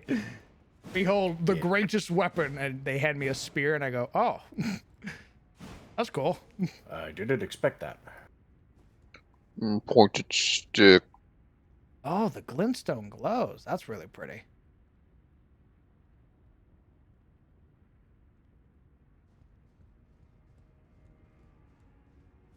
Got a lot of ashes you can put on it? Hell yeah, I bet. I bet you can actually use like actual offensive ashes with it because you can stab the shit out of this thing.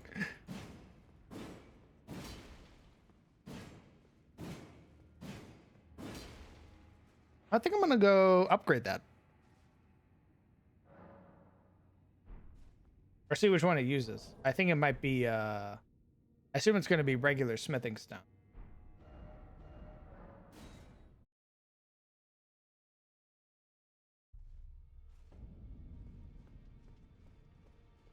Oh, good heavens, everything's burning. Not again. How could this happen? Why would you do that? Hey, Grandpa. You put a Ash of War on my shield?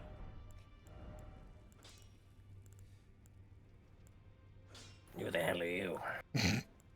Oh.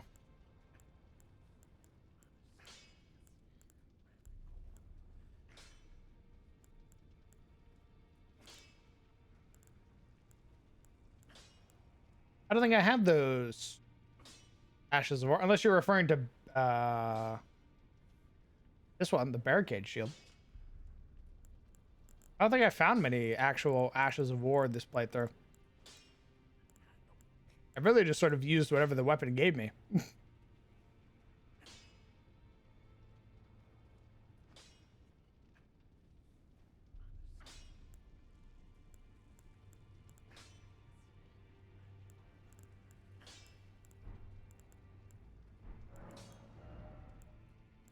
Oh, yep, just use regular.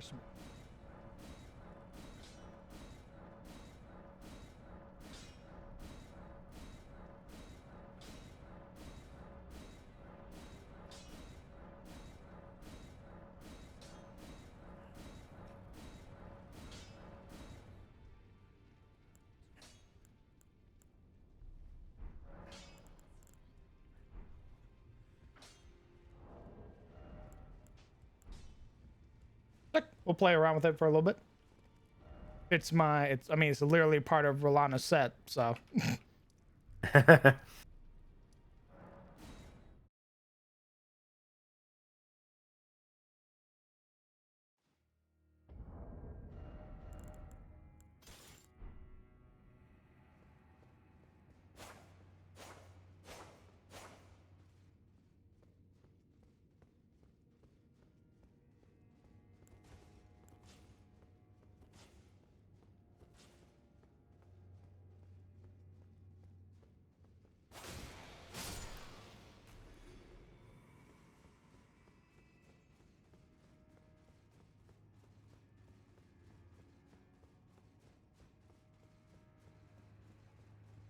Wonder how much stuff I'm fucking up coming inside and front.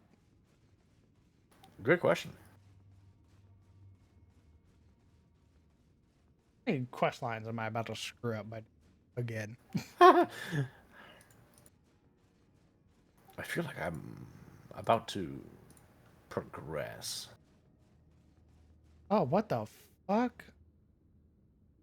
Hey man, that's really creepy looking. Thanks. East.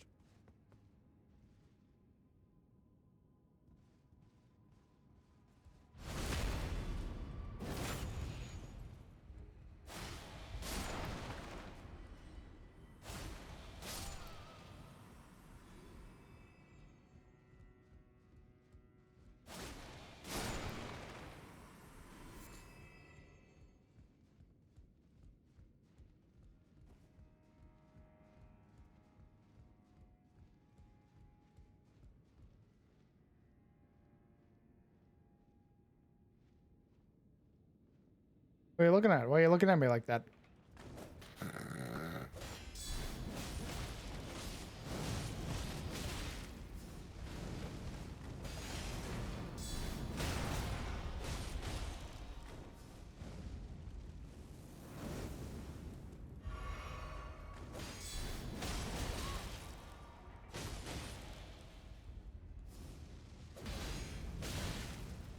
Uh-oh.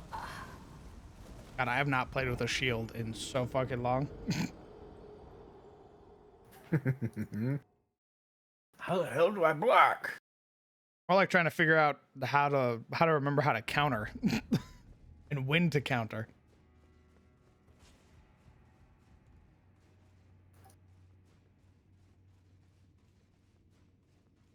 Yeah, we found Rolana's thrusting shield.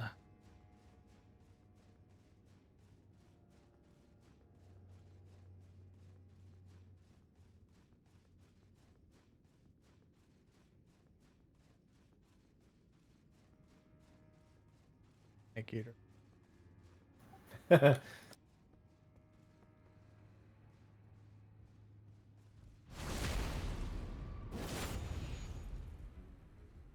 Cinema.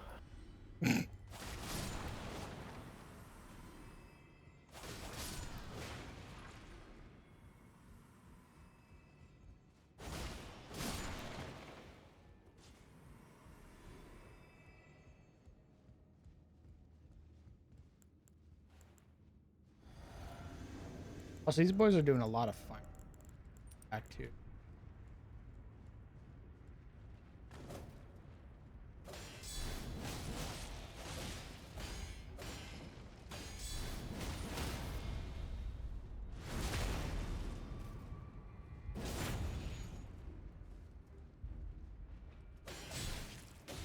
Oh, I see. Knocks you out of the counter if you get hit. Oh, that makes sense.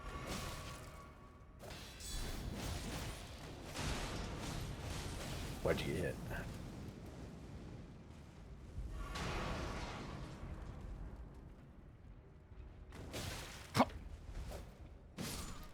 Oh, I hit them with it. Okay. That was on accident. I didn't mean to stab you with my shield there, buddy. But hey, it worked out. I did it. I did it.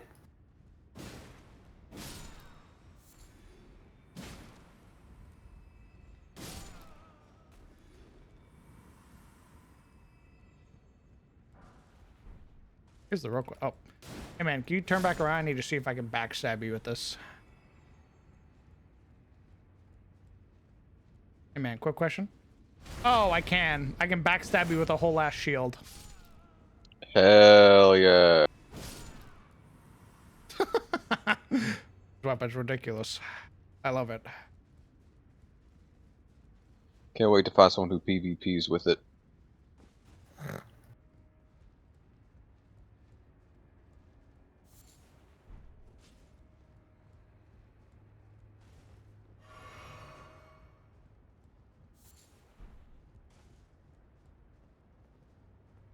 Another sight of gray.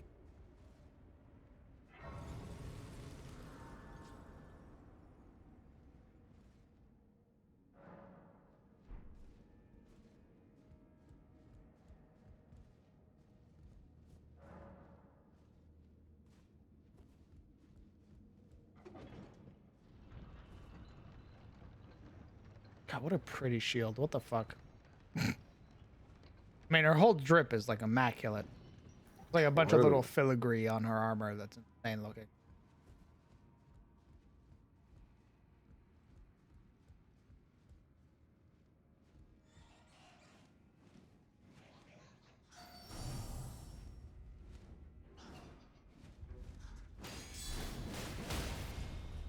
But the pit.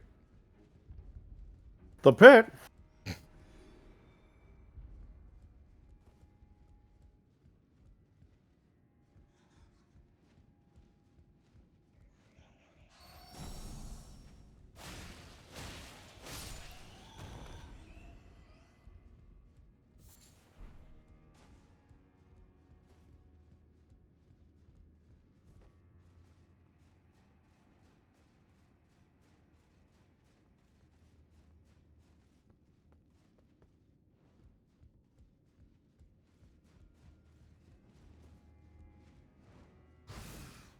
Oh. Oh. Alright, good luck, brother.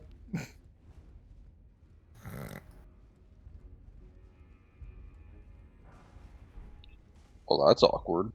Oh, I see. Launches himself into the abyss. So be it.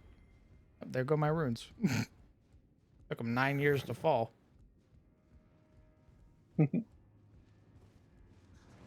Oh hell no, I ain't lose to someone with a shield. I'll just take myself out.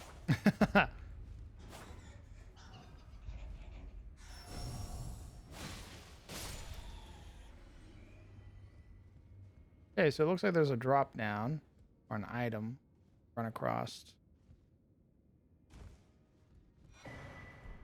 Wrath from afar.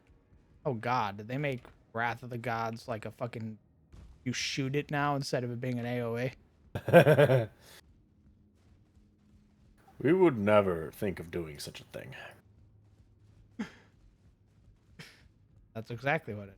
I bet I shoot Wrath of the Gods from 9 miles away and explode you off the ledge. Would never do that. That's ridiculous. Oh yeah? That's very Crazy, man. silly.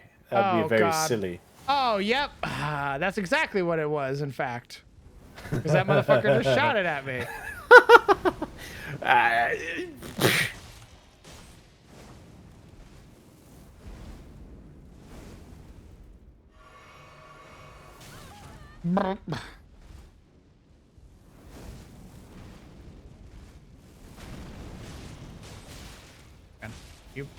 really don't want to fight you on the ledge. Really don't want to fight you on the ledge. I hate dodge rolling on ledges. Well, that's too damn bad. Ugh.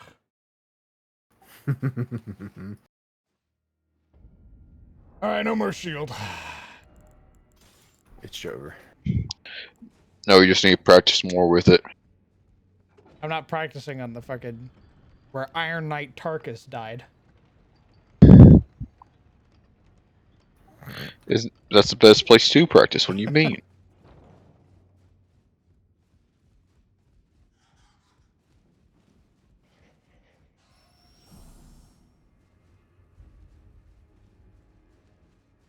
I know you guys can't climb ladders. No, you can fly. They simply don't comprehend. They lack critical information. Like opposable thumbs.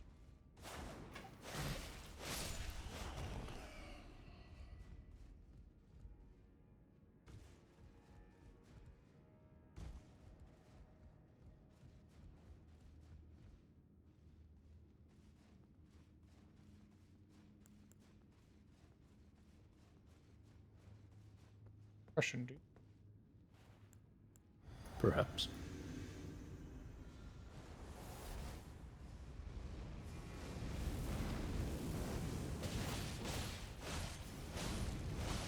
My god, you do so much damage.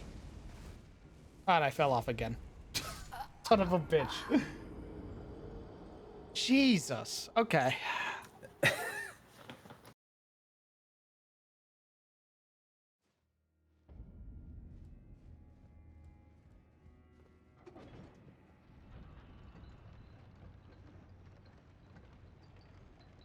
He's just trying to do his McFucking best, man. I don't know. No, he's doing it. He's doing his McFucking best.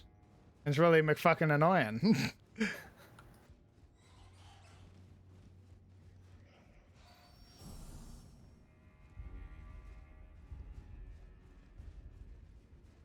Alright, so that's not the guy you fight. You're really confident you can stagger him.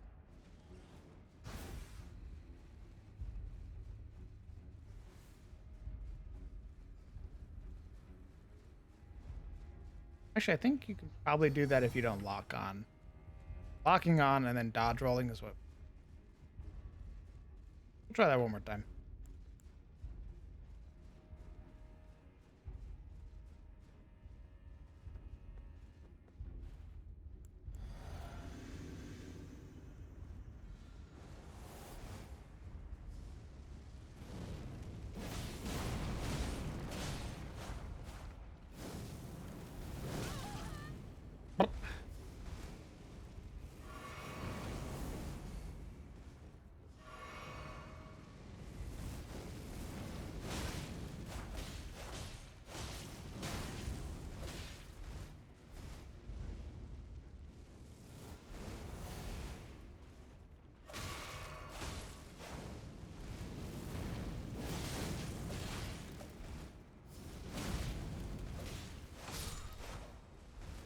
Jeez, barely won that. Ooh, nice. He dropped his pants. Yeah. To the victor go the spoils. Yeah? What type of Just whipping his spoils? cock out.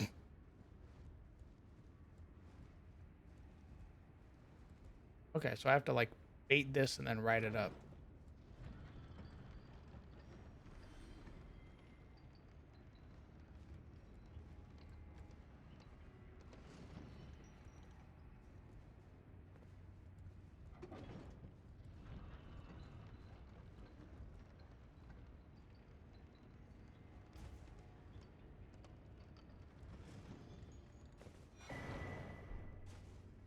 Oh, Fire Knight summon.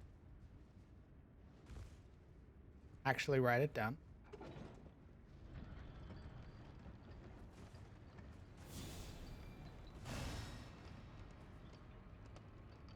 For the fire.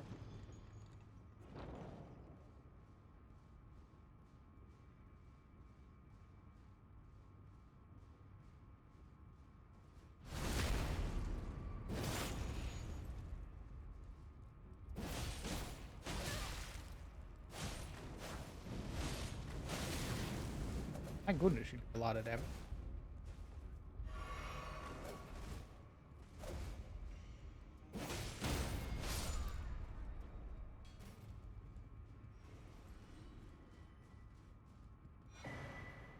The rune of an unsung.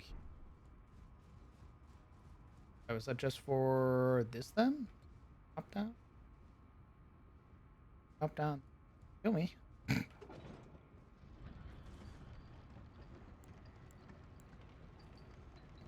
Are you sure? Yes, I'm very sure.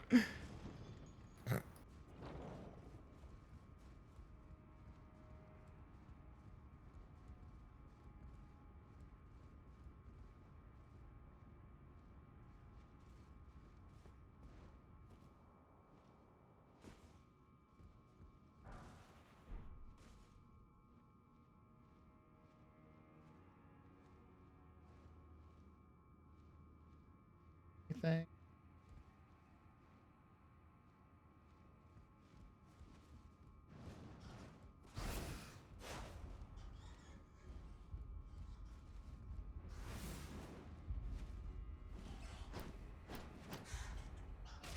How kind of you to come down here and wait for me?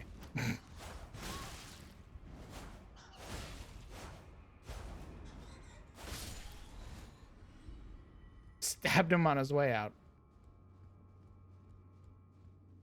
Keep the change, you filthy animals.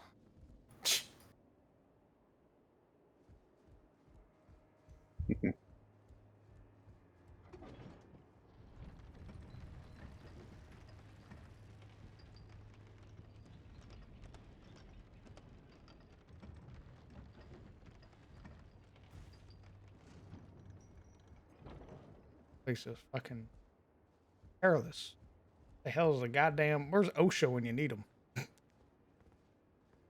That's not a door I can open. That's Stormvale. Cleaning up fucking Godric's muck. No safety railings anywhere. How the hell are you gonna call this place safe? What the hell is this scaffolding? My God, man. Nothing's here up to code. Oh, why is the Latin music getting much louder? Why did the filter change color? Oh, this is the exit. I see. Oh. I've left Shadowkeep. I don't think I was supposed to have done that yet. Where the hell am I? God? I have a question for God. Well, Commander Gaius has taken umbrage with my existence. Oh shit, it's Pigman. Oh, he's fucking huge. Oh my God. Oh, he's coming. What's his name? From, Sekiro. Yeah, the guy who screams on horseback. Yeah. Oh, hell yeah, Boar Knights, let's go. Oh my God. He's fucking stomping me right now.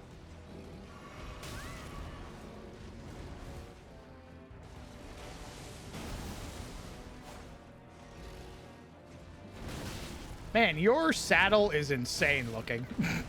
He's got to keep his booty, like, you know,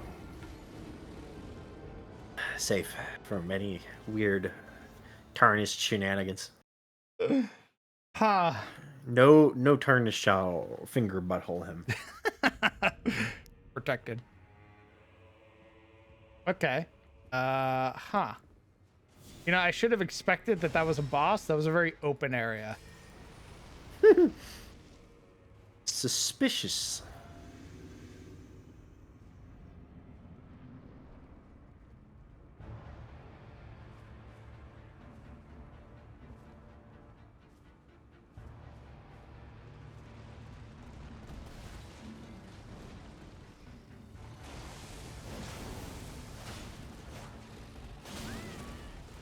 My God, you do a lot of damage too.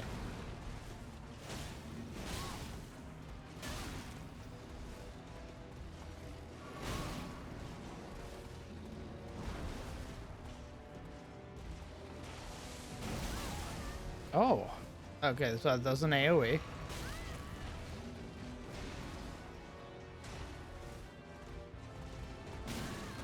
Oh my God, you're like the most aggressive mounted person I've seen in Elden Ring so far. Like even the Knights Cavalry don't slam you. He is Holy on shit, a big that pig. pig just went fucking sicko mode. I just watched that pig pull out a 9-piece combo. He's on the big pig, dog. Oh, is this a torrent fight? I didn't even consider that this was a torrent fight. It is, I see.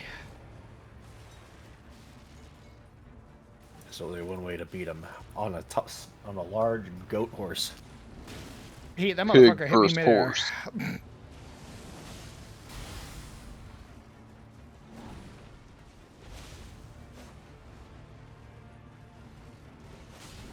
I see. We're just jousting.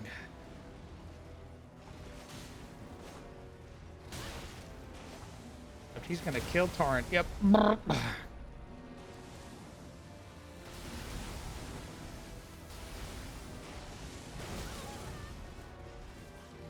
Not sure you dodged that one.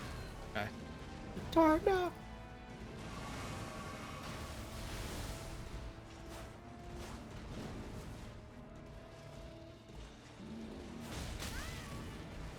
That's half of my health. My God. Pig. Oh, he's got gravity too. Oh wow, he's got the Radon special. Jesus, this guy does a lot of damage. If Ronald actually rode on a real horse. not Holy Leonard's. shit. One hit did half of my health, and I have 60 vigor. Fuck me. Oh God, how do I get even more?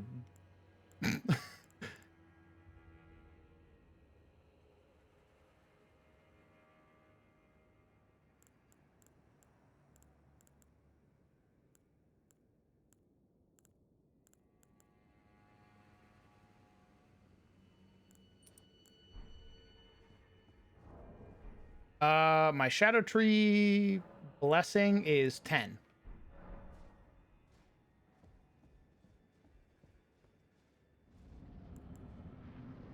Hmm. Oh,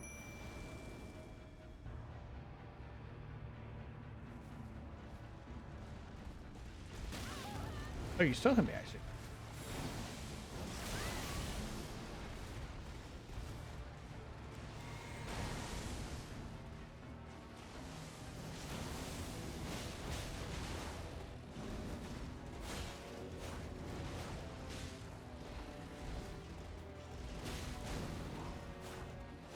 All right, he really likes he really likes using his mount.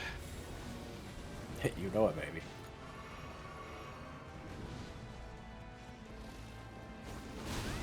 I jumped into that one. That was on me. Holy shit, he was almost dead.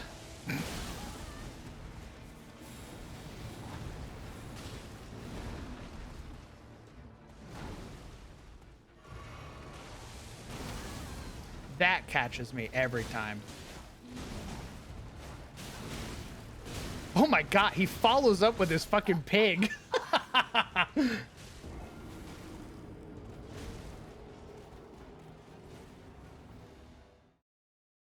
Doinker.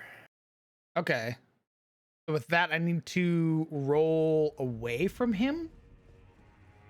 'Cause he catches you when he does this follow-up with his pig.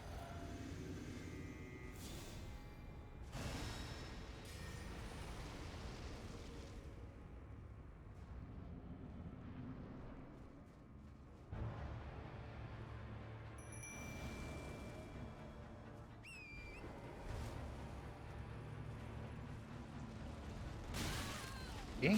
The dodge roll. Holy shit, he killed Torin in 2 hits. He... He's so strong. He's so fucking strong. I don't think I've had anything two-shot me. That's wild. A large, fully armored man on a larger, fully armored boar. Yeah, man. And the aspect of death shouldn't fucking, like, shouldn't be the thing that one-shots me. It's man on giant pig. Yeah, man. Welcome to Tyros. Truly the most dangerous opponent.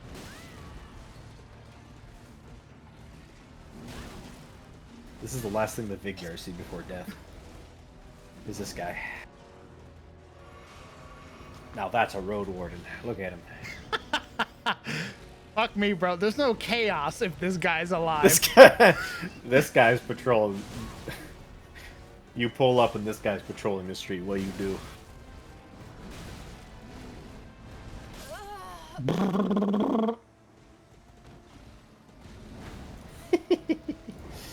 This is the kind of guy who can just patrol the road by himself. They're like, it's just one guy. It's just one guy as he fucking obliterates. My God. Okay. More HP does nothing. Huh. Just dodge. I guess, yeah. I guess it's just learning how to dodge.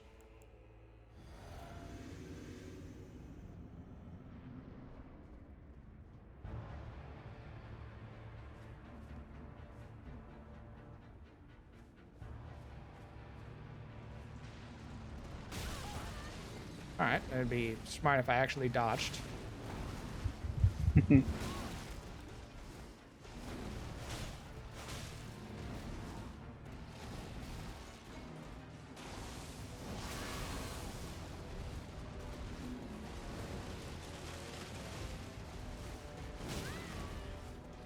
The gap you close with that is wild.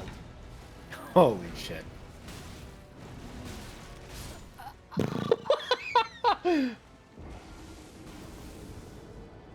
Okay. Huh. How's it going over there?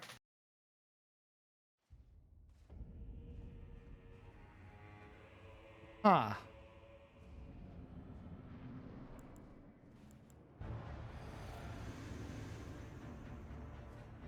And this is the nerfed fight? What did they nerf? What? They nerfed the size of the pig?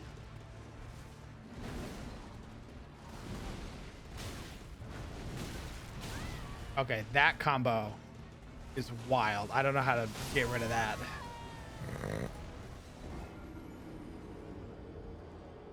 He spawned in charge distance of the fog wall. Interesting. I don't think I've done maybe 10% of his health. I don't think